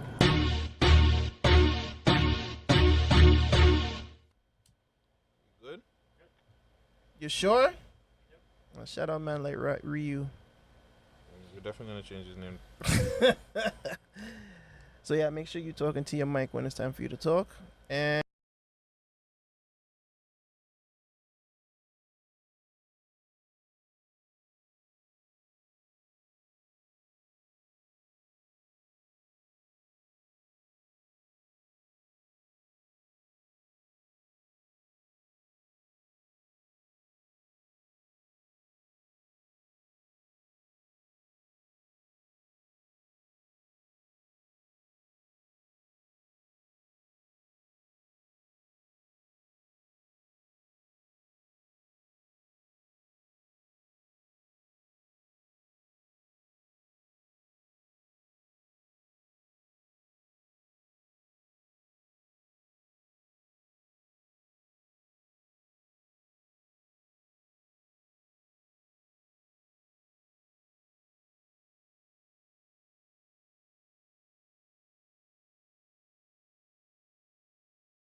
said like, you know, he cares for the man them, and he said fuck a girl, like type of thing. Yeah. I mean, it's what is it? It's bros over hoes. Bros over hoes. Yeah, man. I don't know about that one, but you know what I'm saying. I like in a sense. In a sense. Yeah, Like, that's what I explain. In a sense, what does that well, mean? like, I don't know. I feel like, I don't know how many girlfriends have we all gone through. Plenty. Well, not 3, 4. Really? That's still a lot. Yeah. Well, then it's like I don't know how many friends have you had that like stayed constant throughout the whole thing. You know what I'm saying? So it's like normally your the brothers man are there. Yeah. The man forever. are there. So yeah, definitely trust the man. Gotta trust the man them, yo. But it's the man them show. It's your boy Gutsy. It's your boy Vegas. We got our freaking special guest, man. Very, very busy guy. Yo, what is he? Head A&R, manager. What is he? Just good guy out here, making moves, making plays. He's glistening out here. I see him checking the pinky, making sure the pinky is right out here. You know what I'm saying? Drippy as hell. The man have to show me how to get on the drip. You know what I'm saying? Like, Oh no, I got you. I'm gonna bring you some shit by. I'm bringing some merch by. Yeah. But we got the one and only Mr. Shaq Diesel in the building. Appreciate you. Yo, thank you so much for coming by to chop it up in the man them, you know. I'm sick and tired of, like I told you guys, I don't want to interview rappers anymore. I'm sick and tired of interviewing you rappers. You guys don't want to, you guys want to go online, talk the most shit. Then when I ask you questions, yo, why you asking me that? Because you said it online. That's why. So, no, I'm going to talk to the guys that are actually making moves out here, making plays, doing things, not just behind the scenes, but in front of the scenes. So, Mr. Shaq, a.k.a. Coach Diesel. How are you? Do you have any shout-outs too? Anything you'd like to let the people them know? I guess I'll get to those soon, but I got the custom jeans from my boy. His Instagram is No Designer, NODEZINER. I got the Retro Hearts t-shirt. You know what I'm saying? Retro Hearts beanie. Jeez. Yeah. So the whole time I'm thinking this is like friggin', I don't know, one of them expensive store drip. I only wear shit from like local brands. Like once in a while, obviously I'll wear some shit, whatever. But like for the most part, I'm always wearing something from, I don't know, somebody made it, someone that I can meet up and talk to and shit. So it's funny that you said that. This is, I wish I would have known that from before because this is from Mula, but whatever. But whatever. It's black owned though, right? Black owned. Or no? Yeah. Yeah. Does that matter? Yeah. Black owned? Yeah. Does it black POC owned? It's what? People of color owned. Yeah. People of color owned. POC owned. Okay. Yeah. People of color. Yes, and it does matter that people of color, we need to support people of color, fam, because we know, like, fam, we can't just be out here spending our money in Foot Locker and all these places when all these other up-and-coming. This is why we don't see, like, black people. Or I'm going to give you a hot take on designer. Maybe like I don't know, people may not like this, but like, I don't know. A nigga can't come to me and flex and say that he spent X amount of thousands of dollars on some designer. Like, I think that's goofy. You know what I'm saying? I don't think there's no flex in, like, spending extreme amounts of money on clothing. It's like, I don't know, it's just, fam, I'm just saying, yo, it's funny that you said that because I've seen you, like, I watch your page and shit, and you look drippy as hell, but you do it simple but properly. Like, you know what I'm saying? It doesn't, like, I don't know, brand names don't make you lit. I feel like, I don't know. I feel like I can't trust a person that thinks they need to put on head-to-toe designer everywhere they go, mix-match designer, like only Louis Gucci, like that. It doesn't look good either. Like, that doesn't make you look better. I don't know. Listen, I can't judge anybody because I have no drip. I don't judge, but I just feel like there's a lot better things that people can do with their money. Especially, like, if you're rich, do what you want. But it's like, I don't know. It's never the person that's, like, super rich that's mix-matching all designer head-to-toe. It's like, they usually don't have it like that. Hell no. But, I mean, that's an issue that had, you know, started from like maybe the 1950s. I swear there was like a YouTube documentary about like how to sell to like our market, like to the black market, make them feel like, you know, this product is going to make them feel it like, gives you status. Gives you status, exactly. You ever seen that documentary? No, I haven't, but I feel like I already know it. I feel like I know it already. Like, It's crazy. Not knocking a designer, but I just feel like if you're trying to achieve style, definitely fuck with the local brands. They make a lot of fire shit. Support your local drip maker, man. Facts. That's what's up. You have any other shout outs before we get into it? I gotta think a little bit, but I don't know. Shout out to the clothing brands and shout out to everybody in the Diesel group chat. You guys know who you guys are. Jeez. Diesel group chat. Make sure you guys go hit him up. What is that on Telegram and Discord? I got one on Discord, but I have it on Instagram right now. Because now on Instagram, you can have 250 people in the chat. So Jeez. I have like 230, 240 people in there. So I got a little bit of space. Yeah, guys, I'll add him. Also, too, I want to congratulate you for the Diesel Collective publishing and Diesel Collective distribution deal that you got. That's fucking huge. That's pretty wild. Like, talk about that, how, like, working on that, getting that done, kind of artists you're looking for, you know what I'm saying? What kind of music you're looking for now? So pretty much I was talking to Kai, my business partner Kai, and he was just pretty much telling me like it's probably time. It's probably time for me to start actually getting into that executive role and like being able to sign things and cut budgets and stuff like that. So now I'm just trying to sign records that are moving and producers that are actually, you know what I'm saying, getting placements, doing their thing. But also, I'm not just looking for people that are already doing stuff. I also want to pick up people that I just believe in, that don't have no numbers at all. And now I'm able to put a budget into something that I feel like, okay, this person is already self-sufficient. They're already working their TikToks and posting the right way on social media and taking their shit serious. So I'm saying I just want to dump some fuel on some fires or some potential fires. So yeah, I'm gonna be looking out, and hopefully people reach out to me and send me stuff too.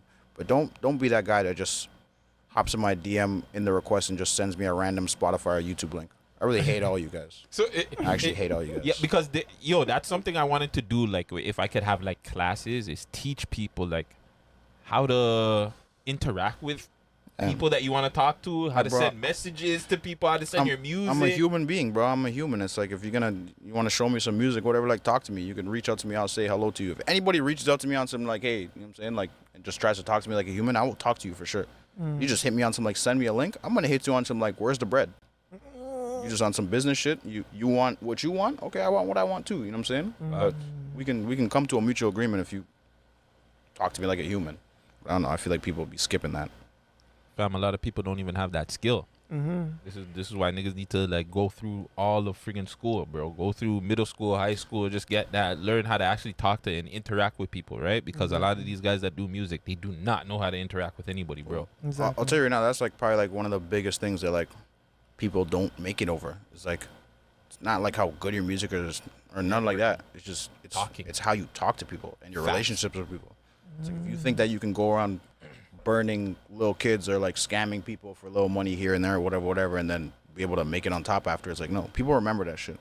Fact. People remember the bad shit you do way faster than the good shit you do. Shit. Oh yeah. And not everybody's gonna go around and be like, oh yeah, this guy did this for me, but they're gonna be like, this guy scammed me, and they're gonna tell everybody that you scammed them. So it's like, I don't know, you just gotta your word and your name is worth more than any fucking song or any other thing you think or money. None of that shit.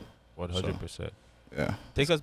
No, sorry, Vegas. Go. No, as I was saying, it's because like the negative aspect of something always burns in your head. Like, as much as you know you done this, you still did that. Yeah, for You know sure. what I'm saying? Yeah. That's fucked. Go ahead, guys. It's like an algorithm, right? So fuck.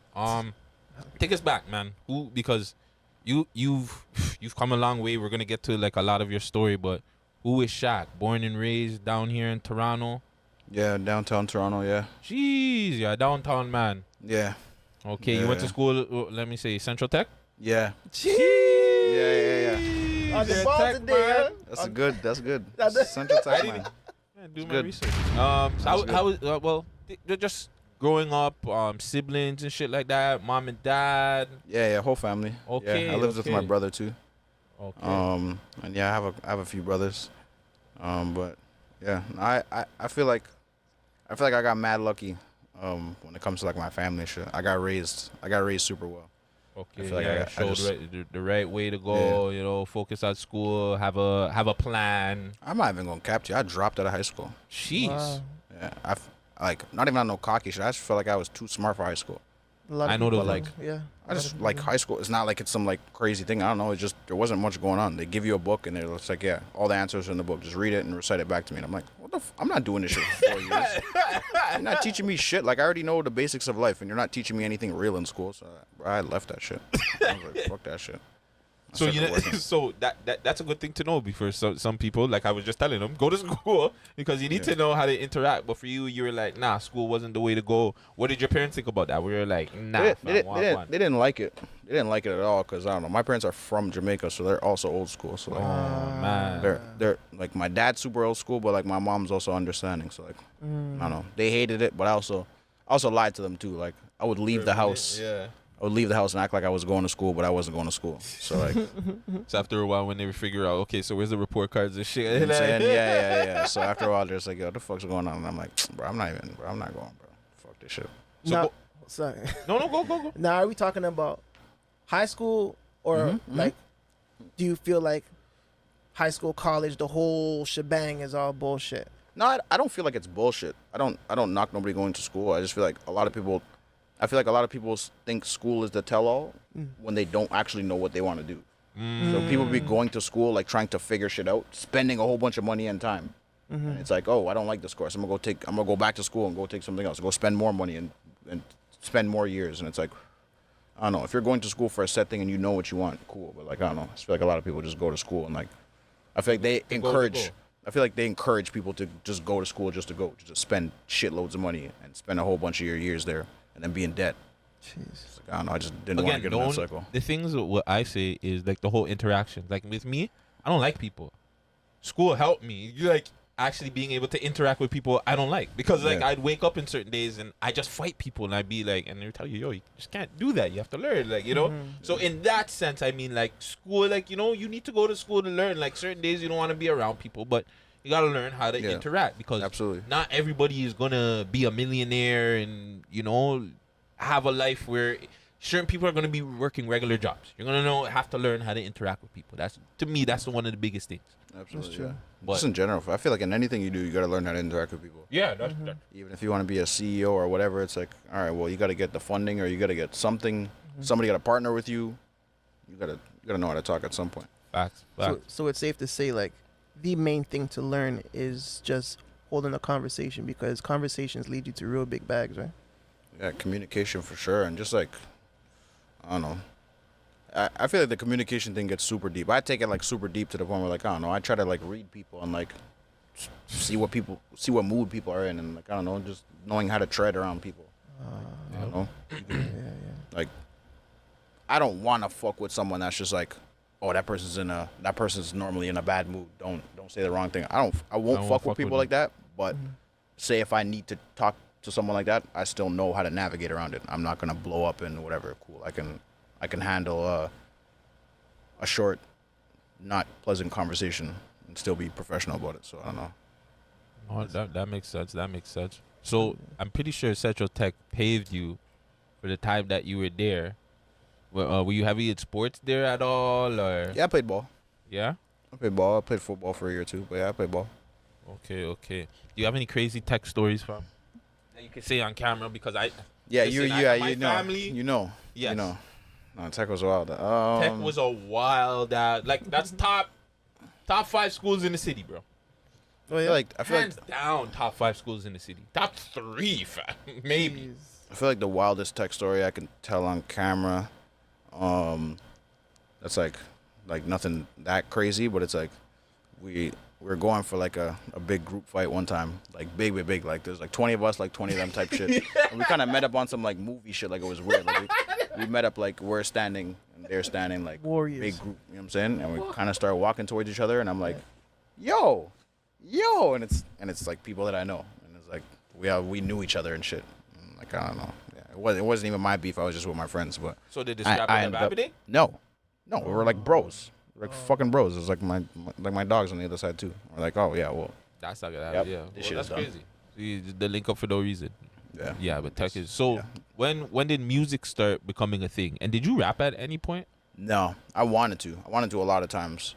Yeah. And I already knew. I'm like, I just know what not even like what the industry is. I'm not scared of the industry. I just know my personality. I'm like, I'm not gonna be a famous rapper because I don't like. I'm not like a super camera type person. You know what I'm saying? I don't know. I know myself. So I'm not finna be halfway with the shit. So, yeah, I don't know. But music came. Wasn't until probably around like 2015, 2016 when I met Corey Litwin. And at the time, he was just doing like club promoting and stuff. Who's Corey Littman? I don't know who that is. Murder Beats' manager. So okay, that's why this guy did that right away because. Yeah. So I met him when he was just doing like club promoting and stuff like that, and he was doing a bunch of regular nights. He had his own night, Turned Up Thursdays, and then he had this. He started doing like all the celebrity nights and all like when all the big rappers came into the city, he was always doing the night. And then when Party Next Door came out, he was always bringing him to the club and stuff. And, like pretty much, I just got to hang around Corey when he was doing all the cool shit and just like kind of soak up game and be around. And got to actually link up with Party Next Door after that and be able to chill with him a bunch of times. And same thing with Roy Woods and Obi O'Brien and all that stuff. Well, Obi and those guys I met on my own, but like I met a lot of people through Corey, and then I watched him build Murder Beats. And I was like going around with him to the club, and I was watching Corey like go to the DJ and make sure Murder's songs that he produced were getting played. He's getting shouted out on the mic and stuff. I just watched how Corey did it. I was like, yeah, this is pretty fire. And then I knew a whole bunch of people, and I'm like, I should try it. And then I just like kept figuring the industry out. And I was like chilling with like Ram Riddles and Smoke Dogg, rest in peace, and 88 Glam, and like I don't know, all the guys that were coming up in the city, and they were all chilling together and stuff. So I was just around everything. And I just soaked up all the game and just kind of ran with it. So take me back now, going a little bit before with Corey now. Yeah. So you're saying you watched him with the Murder Beat, the rise of Murder Beats, right? Yeah. What was the biggest thing that you learned from him, being his manager? You guys said, right? Yeah. Yeah. What was the biggest thing you learned from him during that time? Just how to use your connections to like make your client grow, type shit, and just how to move around. I just watched how he operated and like the things that he did and like the ideas that he had.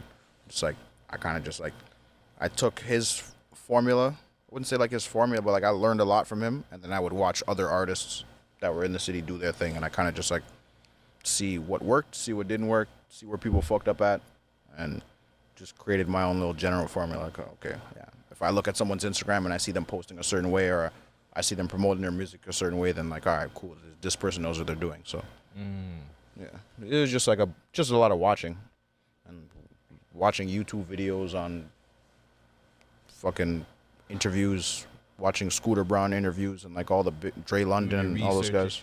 For sure, a lot of that. Yeah, a lot of YouTube. Corey's a good dude, man. Yeah. Shout out Corey. Shout out Corey. He's a really nice guy, bro. So who was the first artist that you actually managed? Like unofficially was like top 5 for a little bit. Jeez. So top five.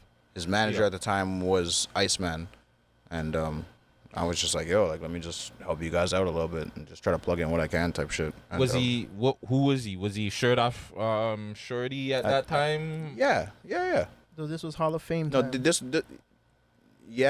was when Drake was on tour. This was like Summer 16 tour when Drake was going around saying top five on the song with Future. So this is the same time you went to New York, and this is the same video I was talking about behind the scene when you Drake. You said Drake was drunk out of his mind, saucy. Yeah. Hold on, before we get to the top 5 stuff, talk about that night. Like experience. Was that the first night you got to party with Drake? New York. Big Lean was there. I remember in the video I see Big Lean top 5. Yeah, Party was there, and Drake. That's the 3 that I seen in there.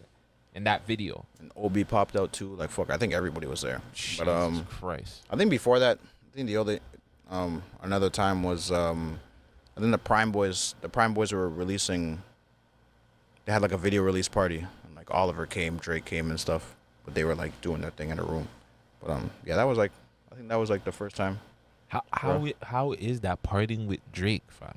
I'm not even experience. I know you're being very humble about Nah, it. no, I don't know. Everything's Not really. millions, my guy. Not really. Just in a sense where it's just like, oh, cool, that nigga's in the building, but it's like I don't know. I'm not like. It's not where like I'm right beside him when we're turning up and like we're doing shit together. Like he's just around. You know what I'm saying? We just in the same crowd type shit. So, Yeah, but this is doesn't cool. the energy just feel different, fam? You got the biggest. It's not even like you're in. I guess maybe if you're in Toronto, maybe the feel would. I don't know. But you're in New York. Drake's there. Top 5. Like you Well, got. you It's see- like you see- you got your home team there. Like, But okay, this is the thing with me. Like, okay, I felt like okay, cool. I'm in the VIP. I'm Gucci. You know what I'm saying? Obi walked us in. Cool. I'm good in the VIP. I feel like that is my limit. Like I'm not the type of guy that's gonna go and try to do everything and try to go get the picture with Drake and try to go be Do too close. much. I'm Do gonna too stay much. as far as possible. You know what I'm saying? I'm gonna stay on the other side with maybe someone that I know or whatever and get comfortable in a corner somewhere. But I'm not gonna try to itch up and be close. Like I will stay far just because it's like I know my place. Like he has a whole bunch of his peoples that he knows by face. I'm not trying to just itch up just to maybe catch a camera shot or something. So I'll get in those little VIP places, but like you know what I'm saying, I'll still keep a cool distance, depending on who it is, depending on how well I know the artist. Like a nigga like Drake, no, I'm not even trying to get too close for no reason. Yeah, Gutsy. I don't know, man. The first time I met Drake, I didn't care. That was my fault. 'Cause I'm like, yeah, he's just another artist from Toronto. And then, but yeah, next time I'm definitely gonna be like interview. Yeah. But 5 now. Did you think that 5 was gonna blow up the way he was? Like going back and see all the work that you worked with him? Yeah. It was there from time. He's fucking hilarious. He was hilarious from day one. I think it was always hilarious, and he just had that personality where it's like that was like what I was talking about. Where I could never be a rapper. He was so outgoing and so outspoken. I'm like, yeah, there's no way. I'm like, and he has Drake going around the world screaming his name on a song. Like nobody. I'm like, a lot of people in the world don't know that he's actually talking about an actual person, not saying that he's top 5. So I'm like, once people, I'm like, if you could just get people to figure that out, you're out of here. Like if TikTok was live back in the days, oh yeah, he would be fucking gone, bro. All the little behind the scenes things he had with Drake, he'd be gone. Even just the move with him bringing academics down here, Everything, bro. He would be gone. He cracked social media before people knew how to crack it. But do you think like the way he did it, kind of fucked him up though, or it was just like that's just some other shit? Because he got like let's be real, like him talking shit and that came after though. I feel like at first he started like he was getting all of his pictures with the celebrities. Yeah, he argued. He was nonstop, always with a rapper or with a celebrity that came into town. I felt like that, and that was another thing. I was like, this guy's smart as fuck. Like, but he probably realized that it's a cap too. But it's because like this is why he started like going at little TJ. Like he started realizing, like there's only so much I could do in Toronto. So it's like I gotta do something else to get attention, bro. But he always got it.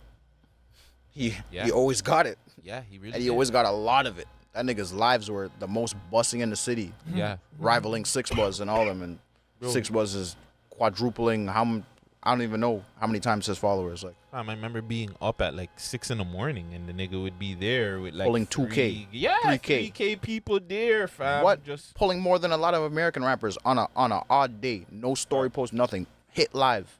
Watch that shit go crazy. The fuck? Can't hate on it. No matter how many ops he's talking about.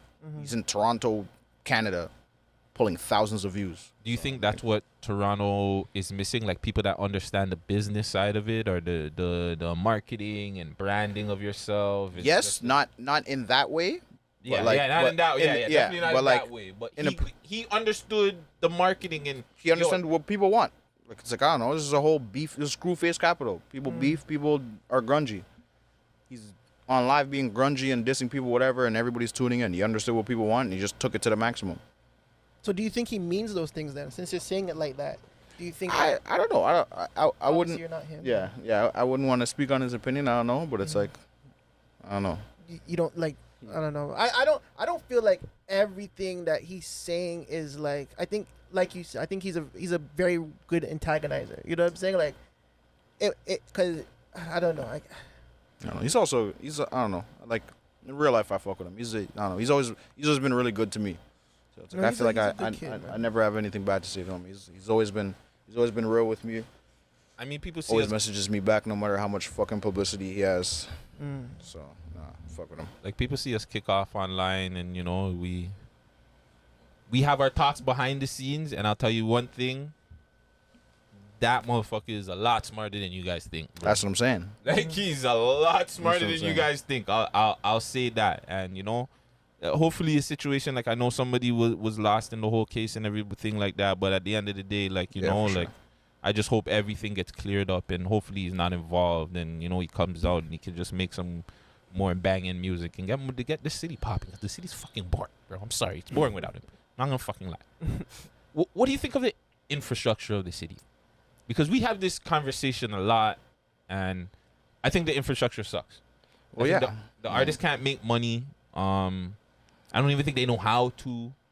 The grants and shit like that is very, like, you can get them, but it's very sticky. You got to know exactly what you're saying in them. Like, Yeah, it's what's hard. your take on the infrastructure of the city, and what do we need more of, and what is it missing? Because you do a lot of traveling.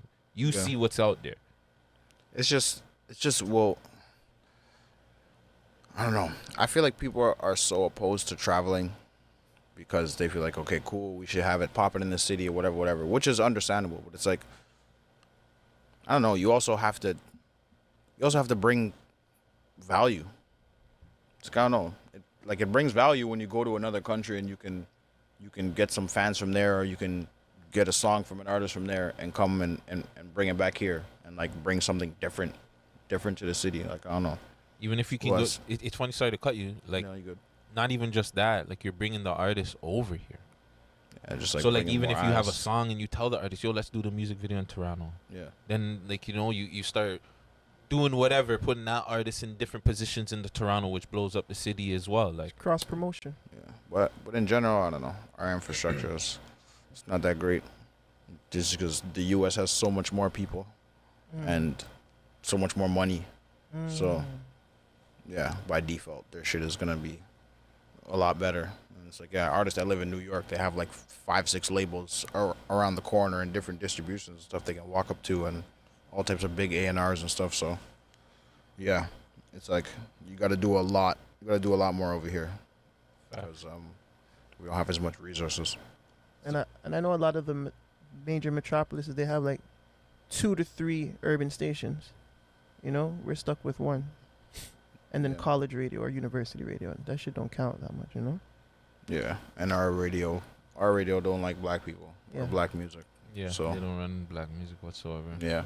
I'm not even gonna lie, like 98.1 is my channel now because like I can't even. CHFI? Yeah, fam, I can't listen to like, bro, I can't listen to the radio stations either because they be playing reggae most of the time, or then they play like soca and they go all over the place. They play just top 40 shit from like 20 years ago. Yeah, like they're all over it. Like sometimes, like I'll give it to 105.5. Like one, 2 times when Ricochet's on them do the Made in Toronto, and I'll be there and I'm bumping Doovie, Molly Sways, and I swear they stopped YG doing that, and though. no, they have that on Vibe now.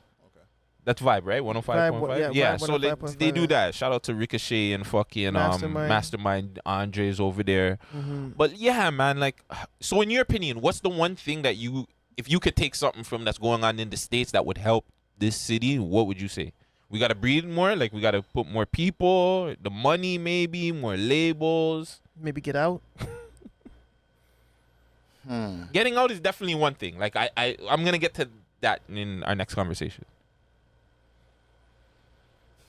What do we need from the States? We definitely need more labels because like our labels don't really sign hip hop that much.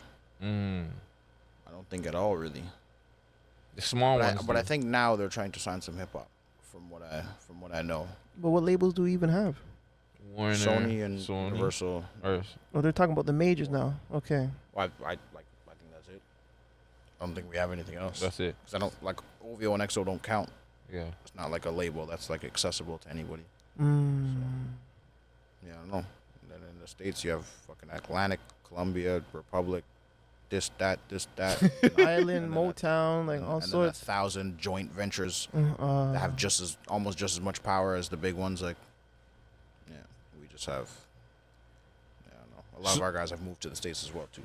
So do you think in like, for an example, we would need like bigger investors? So like how you have like Maple Leafs and those guys, they would have to start investing into like the hip hop scene kind of thing. That's the way we would see Honestly? more of it, because you see like, let's be real, we're seeing all the Jews, them, that's who are the guys that run these labels out there, right? They're the ones that are putting money into it. Sorry, I don't mean to be, if I offended anybody, I'm not trying to get Kanye out here, but like do these guys have to start stepping out more in the city and maybe doing something, and then maybe we'll see that? Yeah, but you know what the craziest thing about it is? I feel like a lot of the blame is on like, it's not on like, cool, we're missing some infrastructure, but it's like, then I can name a few people like Dom Valley, or like a kid that maybe not a lot of people on this platform would know, but his name is Kato Zai, and he's like, I think he's like 17 or something. But like, these are kids that like have heavy American followers and local followers, and like know how to market their stuff really, really well. You look at Dom Valley, like he has like 500-600K on TikTok, like because he learned how to use the app, and really, like, I don't know, we can't even count. There's probably like 10%, maybe 15% of Toronto artists that like actually know how to use TikTok and are using it. Everybody don't want to use TikTok because they think they got to like, dance. Like, you literally don't. Just rap. The same thing you do on your Instagram story where you rap, and just do that on TikTok.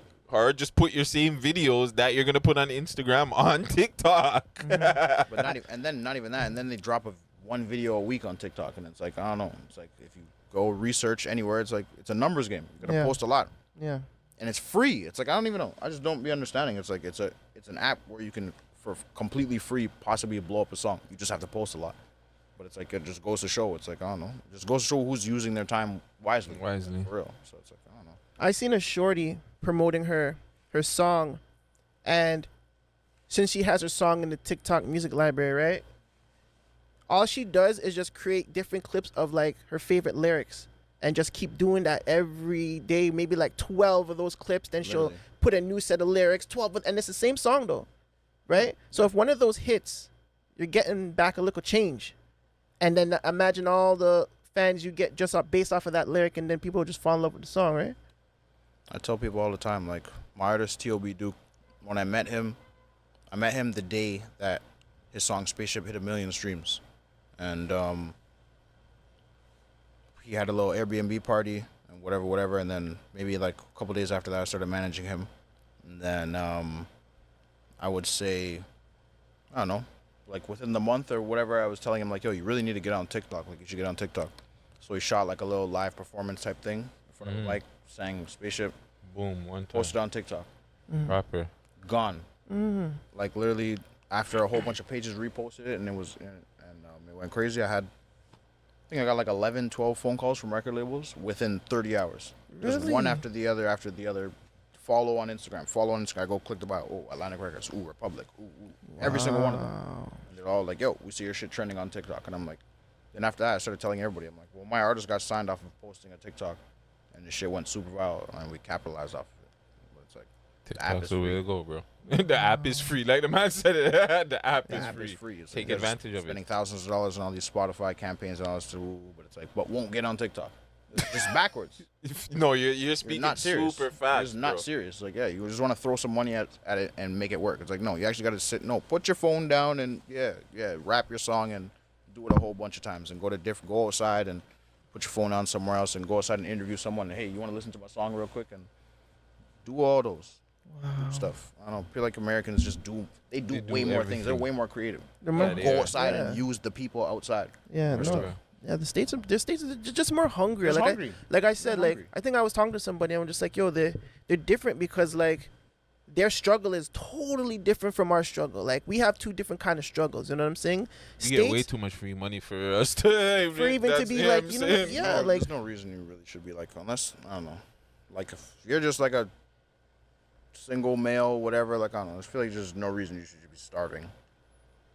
Word, because unless you have a whole bunch of bills like, obviously there's exceptions.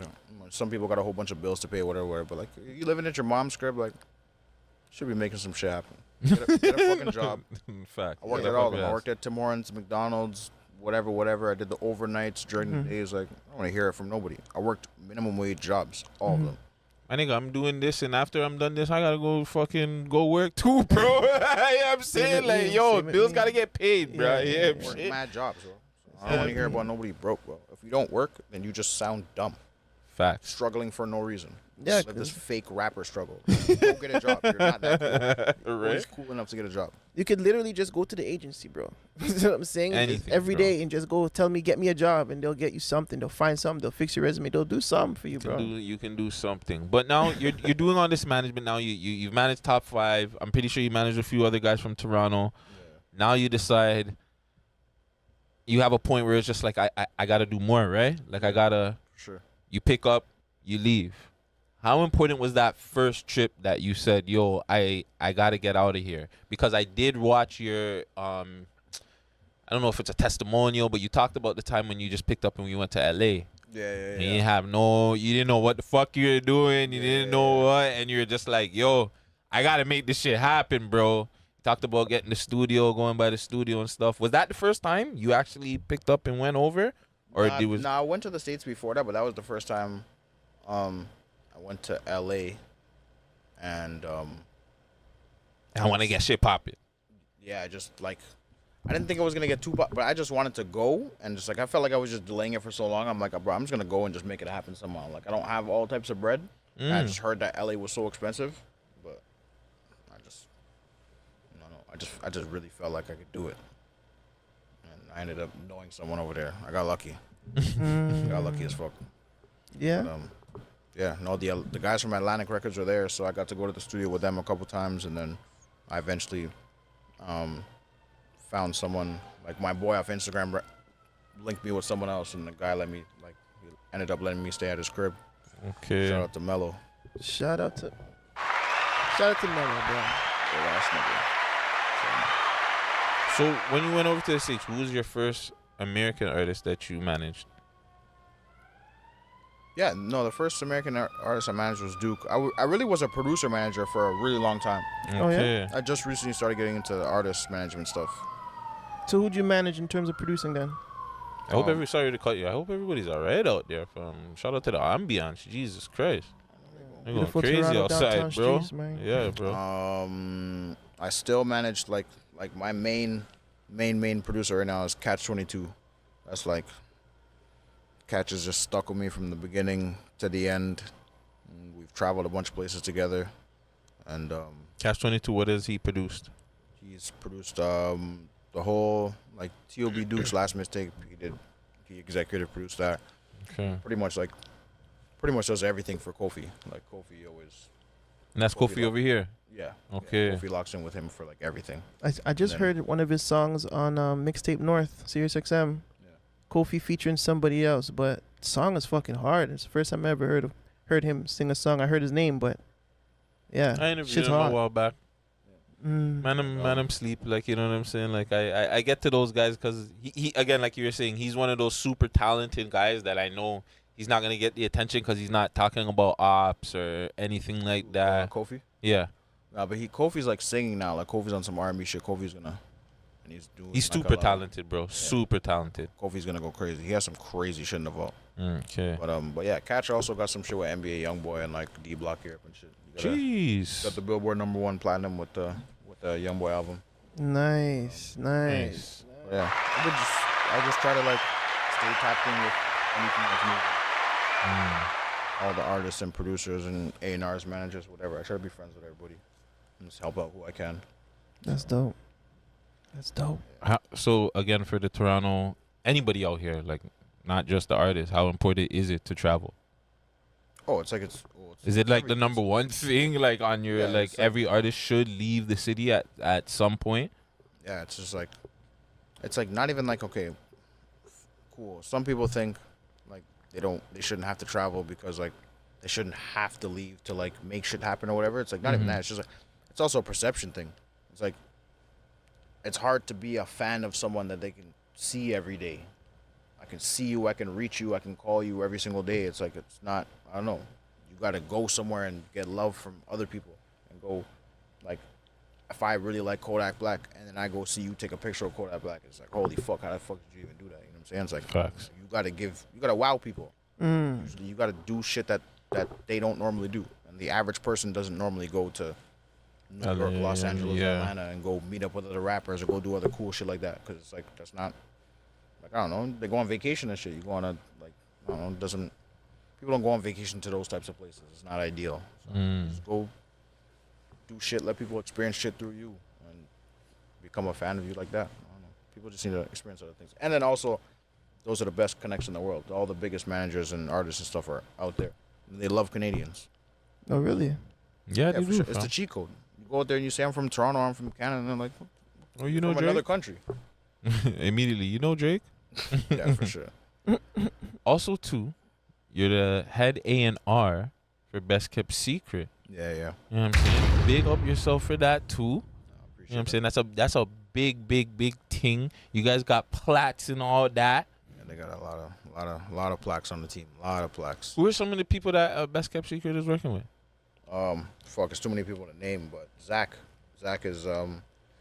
runs the joint, and shout out to Zach. But yeah, got at least like 20 producers. And I don't even know how many plaques. I'm not gonna lie. They got a shit ton. Fam, I seen one for Pop Smoke, I think. Oh yeah. They just did like Young Boy just dropped an album. Got one on that, and Quavo and Takeoff got one on that. They did the one with Young Thug and Gunna on the Quavo album. Wow. Yeah, that song's hard. So, yeah. No, every Friday definitely got some shit coming out with Best Kept Secrets. So. Is there one that you're proud of? That you were like, maybe that you were producing and you were managing producing, that you were just like, yeah, this song, even though it might not have got like the big accolades or shit, or maybe it did get the big accolades. Well, me and Zach got a Lil Durk plaque on the way for The Voice, so that's hard. Shout out to Strings. Jeez. So yeah, that'll be the second plaque I got up on my crib. I'm so humble about it. Yeah, man, we got one for The Voice. Lil Durk. Ain't nothing, it's normal day every day. Not even that, no. Just fine. I just feel like I'm just not there yet, so it's like. Was it gold plat or platinum? It's platinum, but I'm gonna get the Billboard one too. Oh yeah? You gotta pay for that, right? Yeah. I don't give a fuck. No, I'm just saying it's such a fucked up game that you get that and you have to pay for it. Yeah, but yeah. I'm pretty sure that's how all awards are, right? Some I guess depending on like sometimes I would assume the artists and sometimes like the big producers get them gifted to them. The label does do that for them sometimes. But me as the manager, you have the to other nigga, they like, yeah, you better pay for that. Like, they not fucking with the managers. Yeah, man. I need a plaque, man. I think I do have a plaque. Get you one, bro. Really? For what though? Get you one. Yeah, no, he's worked with a lot of artists, No, it's not. I know he wants to be humble right now too, even though like he pissed me off earlier. But he's worked with like every and anybody. Top 5, Bugs, Smiley. Producer? Engineer. Engineers don't get plaques. You can get it. Yeah, you can get a plaque. Oh yeah. Yeah, if you engineer like something that goes, 1,000%. You engineered Hall of Fame, nigga. Half of it. Is it gold? Hall of Fame. Maybe not. I don't know. You didn't engineer none of K Money or Casper shit? No. Yeah, see, that would have already been a plaque. Right. You can get a plaque. Yo, if you could manage an artist from Toronto, who would you manage?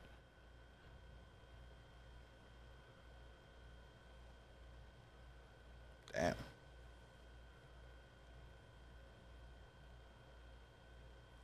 I don't know. That's hard. I can't manage any of the ones because all my picks are in jail. Everybody I would pick would be in jail right now. I would pick either Bizloke, Bugs, Pangs. I think I said Bugs, right? Yeah, Bugs. I think all those guys are like super marketable if you just throw them somewhere else. They're all in jail, unfortunately, so fuck. And top 5 too, what am I saying? Yeah. What do you say? That's a fact actually. Yeah, I'd probably pick like right now I'd probably pick Realist K. Realist K? Yeah, he's sick. He's a singer. Realist K. He's just on Nap's project. Yeah, Realist K is dope. Yeah, shout out to my dog. He went viral like man. His album's about to drop. I think in a couple days actually. Oh yeah? His album's coming out in 2 days. So do you already have like relationships with Realist K? Yeah, Or- yeah. We're cool. I brought him to the studio a couple times, and like, he's super real, super real guy. Fuck That's with why him. it's realist K, man. No, it's a fact. Shout out realist case. So you saying you probably more tap into a fucking R&B guy, when I want to sign an R&B artist right now. I want one. what about the gal them? I want a female artist too, but it's like hip hop. What's wrong with the hip? Maybe no. It's no, because it's I want to talk about. I want to help it has to check everybody. off all the right? boxes. What is are the boxes? Let's see what. But what it okay? Because we were talking about it behind the scenes, and what are the Toronto ladies missing? Because we brought up a good point that there's no I feel like there's no authenticness in the ladies in the like none of the ladies really use like Toronto slang.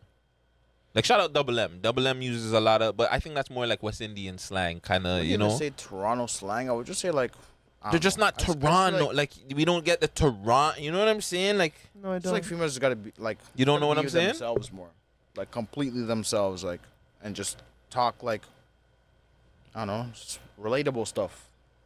I don't know. I just feel like it just like I like Paris. It's either super grungy, which is cool, but it's like I don't know. Even a lot of the like the grungy shit from the Mans, it's just like same lines, cycled nonsense, whatever. So it's like it'll be the same with the females too, but it's like I don't know. It's either that or like the Cardi B type stuff, which is like it's hard to be original with that stuff.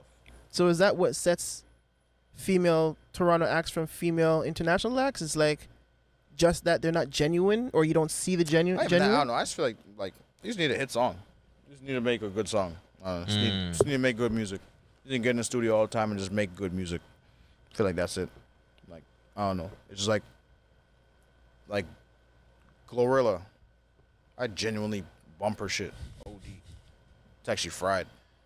Like it's fried, but she's fire. Like she's just fire. I don't know. It doesn't make sense. She's hard. It really doesn't make sense, bro. Bro, it doesn't, bro. Like I bump her music more than anybody else, right? Like I'm trying to bump other people's music right now, but I keep going back to bumping that song her. with tune. Cardi is so hard, bro. Oh, that song with Cardi is so hard, bro. I'm like, damn, like if somebody in Toronto was on this, how quick I would scoop that up. Or she just talking cool, like she's a little grungy. She's talking hood shit. She's talking real bars. Yeah, she's being she has real she's life being bars. authentic to herself. Like I don't know if it's her. Like I can't say, but I wanna assume that she's just being authentic to herself. Shit, we did the reaction video where she has like a pregnant video girl in the video, like Twerking you know what I'm and saying in shit, the first one. belly. I mean, like it's just stuff like that. Is just like you need more of that, bro. And it's just like you said too, because after she did it, you started seeing more people start coming out and doing it more. Which is just like, it felt like, nah, you're trying too much. And I feel like people got to be open to using writers. Ooh. I feel like a lot of the females that I know like are not open to using writers, and it's like They're not. Like especially like just don't want to use no writers. It's like I don't know. It's part of the game. We have this conversation all a your lot. favorite artists use writers, and there's nothing wrong with it. That's why songwriters are songwriters. It's like what the fuck if everybody hates songwriters, kick them out of the like I don't know. Don't make it a profession no more. It's like they're a profession for a reason. They get plaques and they get paid, and there's famous songwriters for a reason. That's what they do. So it's like, why is it only in the rap industry or some part of the rap industry people it's like it's so frowned upon to use songwriters? Because your bars gotta be from your soul, dog. You have to like it has to be you when you're penning. Like niggas want to pen real life, right? They're not thinking about penning hits. They forgot about the music business. They're still in that I'm in the streets mode where I just need to just spit this shit out. I just came from the trap. Let me get in there and get my bars out. You know what I'm saying? I can't have nobody else pen these stuff. No, this is the music business, and you're trying to achieve the best business possible. So you, me, that, let's all come together and hey, look at this. Is this good? Proofread this. Oh, you want to change it to that? Well, I know. Okay, cool. Now you're a songwriter on the song too. You help me out. It's like, you want to give me a hook? Cool. Yeah, that sounds good. Let's do it. Now we made the best song together, not like letting me struggle by myself. Make an ass song. Now everybody, yes, man. Yeah, that's cool. The fuck? Songwriters. That's what they're there for. I don't know. Get your people to help you out. Yo, there's enough times I've been in the studio with bands and I'm like, nah, like switch that bar or like, change it or give them a suggestion. Like, I do that enough with a lot of like guys that I've worked with because I just feel like, you can bring out so much if they just maybe switch this word or take out that one or adjust this or put that bar there and think of something in the middle. Like, it's a fucking bro. Like, Yeah, it's a business. You know. But that's a good artist. So a good artist should be able to like, you know what I'm saying, take that suggestion, criticism and shit yeah, like that. Yeah. and be able to like, and be able to ask for help too. It's like, yeah, Yes. you can't always be the smartest person ever. You know what I'm saying? There's Yeah. always going to be someone else that has a good suggestion. that you should If you're the probably listen smartest person in the room, leave Shouldn't that be in room. to. Yeah, you should at least, you know what I'm saying, have some equal minds, or maybe someone else is smarter than you in the room. Always. I've had big artists like play some shit and be like, yo, you fuck with that? Like, you know what I'm saying? That's cool. And I'm like, oh shit, you want my opinion? But it's Like, like, cool. that's how it should be. Fuck, when I was with Bankroll Hayden in the stew, and he would like was constantly like, yo, you fuck with that? Like, yo, you, and I'm like, that's hard as fuck. Like, I fucked with that. And I felt like I could actually give him my opinion and woo, and like he was listening. And that's, I don't know, I feel like that was the hardest shit ever. I feel like, yeah, you're gonna make the best music like that. Like, you think of what you can think of, and when you run out of an idea, ask for help. Yeah. That's what you have people in the studio for, or they shouldn't be there. Is there maybe a collabo, maybe a project that you've seen happen that we won't see? Because I've been seeing a lot of leaks lately, and I'm just like, bro, like, what the fuck is wrong with you guys? Like, you guys could have but like, I know you've probably seen like some music that's happened that probably just can never come out, or maybe a collabo that happened and for some strange reason like the music just can't get released, but you can save the collabo. I'm pretty sure they announced it, but I don't know. I've had the Lil Durk and Metro Boomin tape for like a year now. And I don't know why they haven't released it, because it's so fucking hard. But like at this What? I didn't even know about that. I'm pretty sure they put it like a billboard up at one point. I know it was. I know somebody posted it. So like, yeah, but I've never. I don't know This what I'm guy's saying. face. This guy. I haven't leaked nothing. You know what I'm saying? I actually forgot I had it. What? Oh my. Yeah. Can I talk? Yeah. Can I talk about it? Yeah. I can't really talk about that. I don't know if I can. We'll blur it out if I have. Okay, well, like, no, I can mention like I A&R'd a Drake song, and I've been waiting on it for a hot minute. And you got some people on it, and it would be the sequence of a song that was crazy. So it is the sequence of a song that's the one. But I got a couple of Drake leaks too. You want to do leak for leak? You want to switch it? You win for sure. I'm not a leak guy. Oh, I'm pretty sure you'll win. I'm pretty sure you'll win. got fam. no My leaks. leaks, fuck. You know me. All my leaks is on YouTube. Oh my God. Anybody who knows me and sends me leaks, I just listen to them. I'm not gonna lie though, like the shit that I've heard from Drake not putting out, fam, it makes no sense, bro. Oh my God. I'm sitting down there and I listen to some of the shit he puts on the album. I'm like, motherfucker, Yeah. you put that instead of this, Yeah, bro. I'm one of those guys too, where I'm like, but I'm not gonna lie, I'm one of them niggas. I'm like, bro, I'm not listening to the Drake slander. It's just there's nobody has a valid argument to hate on Drake. Word. He's a very great rapper. No, he is. Extremely great rapper. But he extremely great marketer. But he does. I feel like he doesn't make me. I feel like he makes music to the masses. I don't think he cares to make. But that's what he's supposed to do. He's such a global artist where it's like, Yeah, if like- he starts making music for like Toronto or something, it's like, well, then he's gonna. Because you didn't like, honestly, never mind. You didn't like that shit. Don't lie. Oh, I didn't really listen to it like that, but Nigga, you I didn't don't like you didn't like that shit. wasn't bad. Like when I hear it, it's like he picked good. You know what I'm saying? It's good beats. I rock with Drake. It's a good vibe. Nigga, when It's not Sticky the and shit Jimmy that Cooks is the best songs, fam. Come on, nah. It's not the shit that I 2 out of that I 10 want or from whatever Drake is. or like Yeah, that I want exactly. from Drake. Yeah.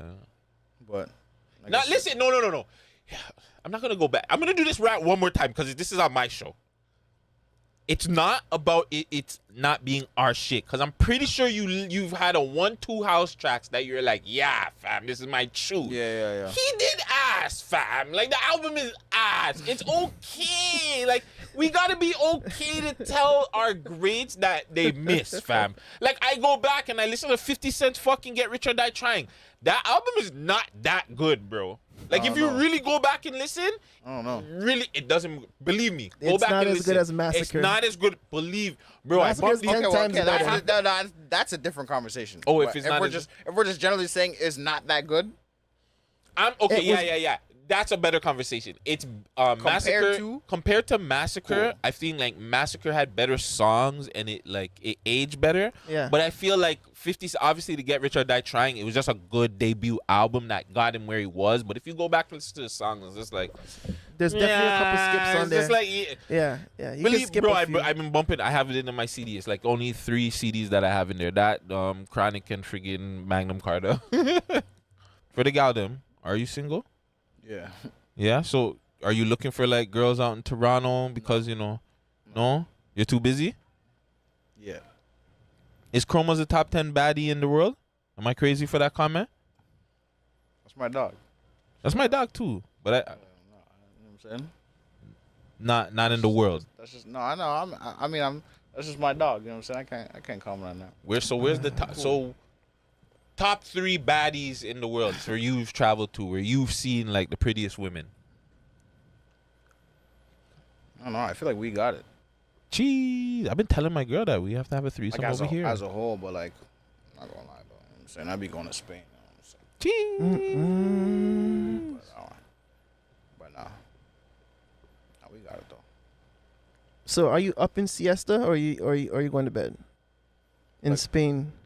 Up in siesta or going to bed? What the fuck does that mean? Isn't siesta when you like go to bed in the middle of the day and shit? Oh yeah, no, I don't be doing that. That shit got me mad as hell. It's not in like all the cities. Okay. I don't think I don't know. It'd be in like a lot of the small cities. Like they'll really shut the whole city down. Like you cannot go into any store. All them bitches are closed. Everybody went home. Is Spain where they have the drink with the scorpion in it? I don't know. The tequila and is it With the tequila worm, with isn't the that Mexico? Oh, okay. I'm not drinking that. That's why I only smoke weed, bro. they be trying to get you all kinds of fucked up and then wake up with all kinds of different. Remember the video I showed you today with Ryan? That you know what I'm saying? That's why that's why I don't want to go them places, bro. They're wild for that though. Yeah, they knew what they were doing. Of course. knew That's what what they they were did. doing. Didn't you see what they told? Anyways, I'll show you that after. So a conversation me and my homie Gucci been having off camera. He's hell bent that Dr. Dre is the greatest producer / rapper ever. And I told him I can't give him that. One of the reasons why I told him I can't give him that too because let him answer. Okay. First. No. Go. Finish your thought. Because I'm thinking. Oh, okay. One of the reasons why I can't give him that is one, Gucci puts it off for Still Dre. Still Dre, Dr. Dre did not produce. He did not write. The nigga only performed the fucking record. And you know what I'm saying? Like I can't get as a producer. Like I can't give him that one as a producer. Now, in my opinion, if we're talking producer, I'm giving it to Pharrell. Pharrell to me, like, I just think he's the guy. Like, if we're talking production, I've heard artists say, like, yo, he's told me to sing. Like, he said, yo, the song was this girlfriend. When NSYNC talked about singing girlfriend this way, and Pharrell's like, no, see, you got to sing it like this. Like, Yeah, real producer. yes. Yeah, real Whereas Dr. Dre, I feel like he's a great producer. He's been behind great production, but I feel like there's a lot of asterisks, kind of like the Drake thing. It's just like he's had a lot of people around him that produce for him. Scott Storch has a lot of the hit records. Scott Storch has been behind. Even before that, like you've heard other names behind it. Like Dr. Dre just more gets the credit for it. You know what I'm saying? Kind of even like after. Well, Timbaland later on in his career, I heard like other people helped him make certain beats and shit like that. But I don't know. To me, it's got to be Pharrell, man. I fuck with that. Yeah, that's a good like an all-time one. I feel like I'll speak on like a more like recent one. Like J. Cole. Oh shit! I forgot he made beats too. You know, I forgot he made beats. He was producing all of his own shit. I was an OD J. Cole and Kendrick fan like when they were both coming up. And, like, Yeah. Cole was producing all of his own shit, and I was like, how? How are you producing your own shit and rapping? And this rapping. shit? What are you even? How? Like, what about Kanye? Would you? Oh yeah, him too. Yeah. See, I feel like once I start digging, digging. there's Yeah, gonna be, you like, remember I can't because answer that too. Like Jay won't spit nothing hard, fam. Niggas weren't remembering Jay's part in any of the He doesn't songs. have that many songs, that many hits or whatever, compared to like some of these new people that are But rapping. my brethren's argument though would be none of these guys have 1 billion views on Yeah, the they do. record though. Oh yeah, absolutely. Pharrell does, which I pointed out. Happy has 1 billion. Yeah, But I think he said that he has multiple billion, which I don't believe. I think there's only one. I think two's really close. Self-rapped. But produced self-rap, I'm gotta give it to Pharrell 1, Kanye 2, Diddy 3. Sorry.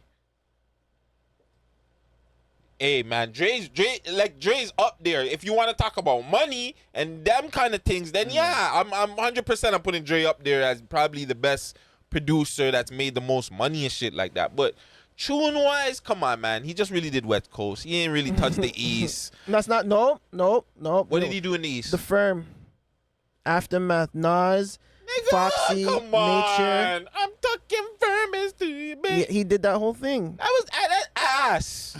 No, one of the classes is Phone Tapped. Super classic. Nobody. My nigga, one out of fucking how many records on that album do you remember, bro? You probably remember Phone more Tap. records on fucking what's those guys? Busta Rhymes group than them guys. Come on, bro. Let's not Flipmo. You probably remember more records from Flipmo Squad than you remember from the Firm. Those guys are hard. Flipmo Squad, a lie? Yes, way better group. Let's not do that. I'm not saying it was a better group. You said he never did nothing on the East Coast, and I'm just telling you the Firm. That's nothing else. Like, come on, because he did the Firm, it's not like he boosted any of their Eminem, careers. 50 Cent. That's 3. Yeah. So he did a couple. He did branch over to the East, fam. I forgot. Yeah, let's not forget about those. I forgot about those. All right. Retract that statement. I'm not retracting that statement still. I'm a hater. Oh, man. But yeah, so you're going with J. Cole though. That's you would put as your guy. That's like a new age guy. I don't know. I'm not thinking hard enough though. I know you're gonna DM me in like a couple of hours later after you be like, yo, you know what I should have said? Yeah, no, I don't know. I don't have a real answer for that. Too much. Fam, before we get out of here, what's any last encouraging words that you could give to the people? Like, just, encouraging maybe more of the people that are behind the scenes, You do a lot of the stuff behind the scenes and you're not getting the accolades or stuff maybe that in front of the social media. So what can you be telling to those people that are out there that are doing the stuff that, some encouraging words for them? Be a good person. Facts. But for real though, it's like, I don't know. Really do it for say that, but it's like, yeah, like actually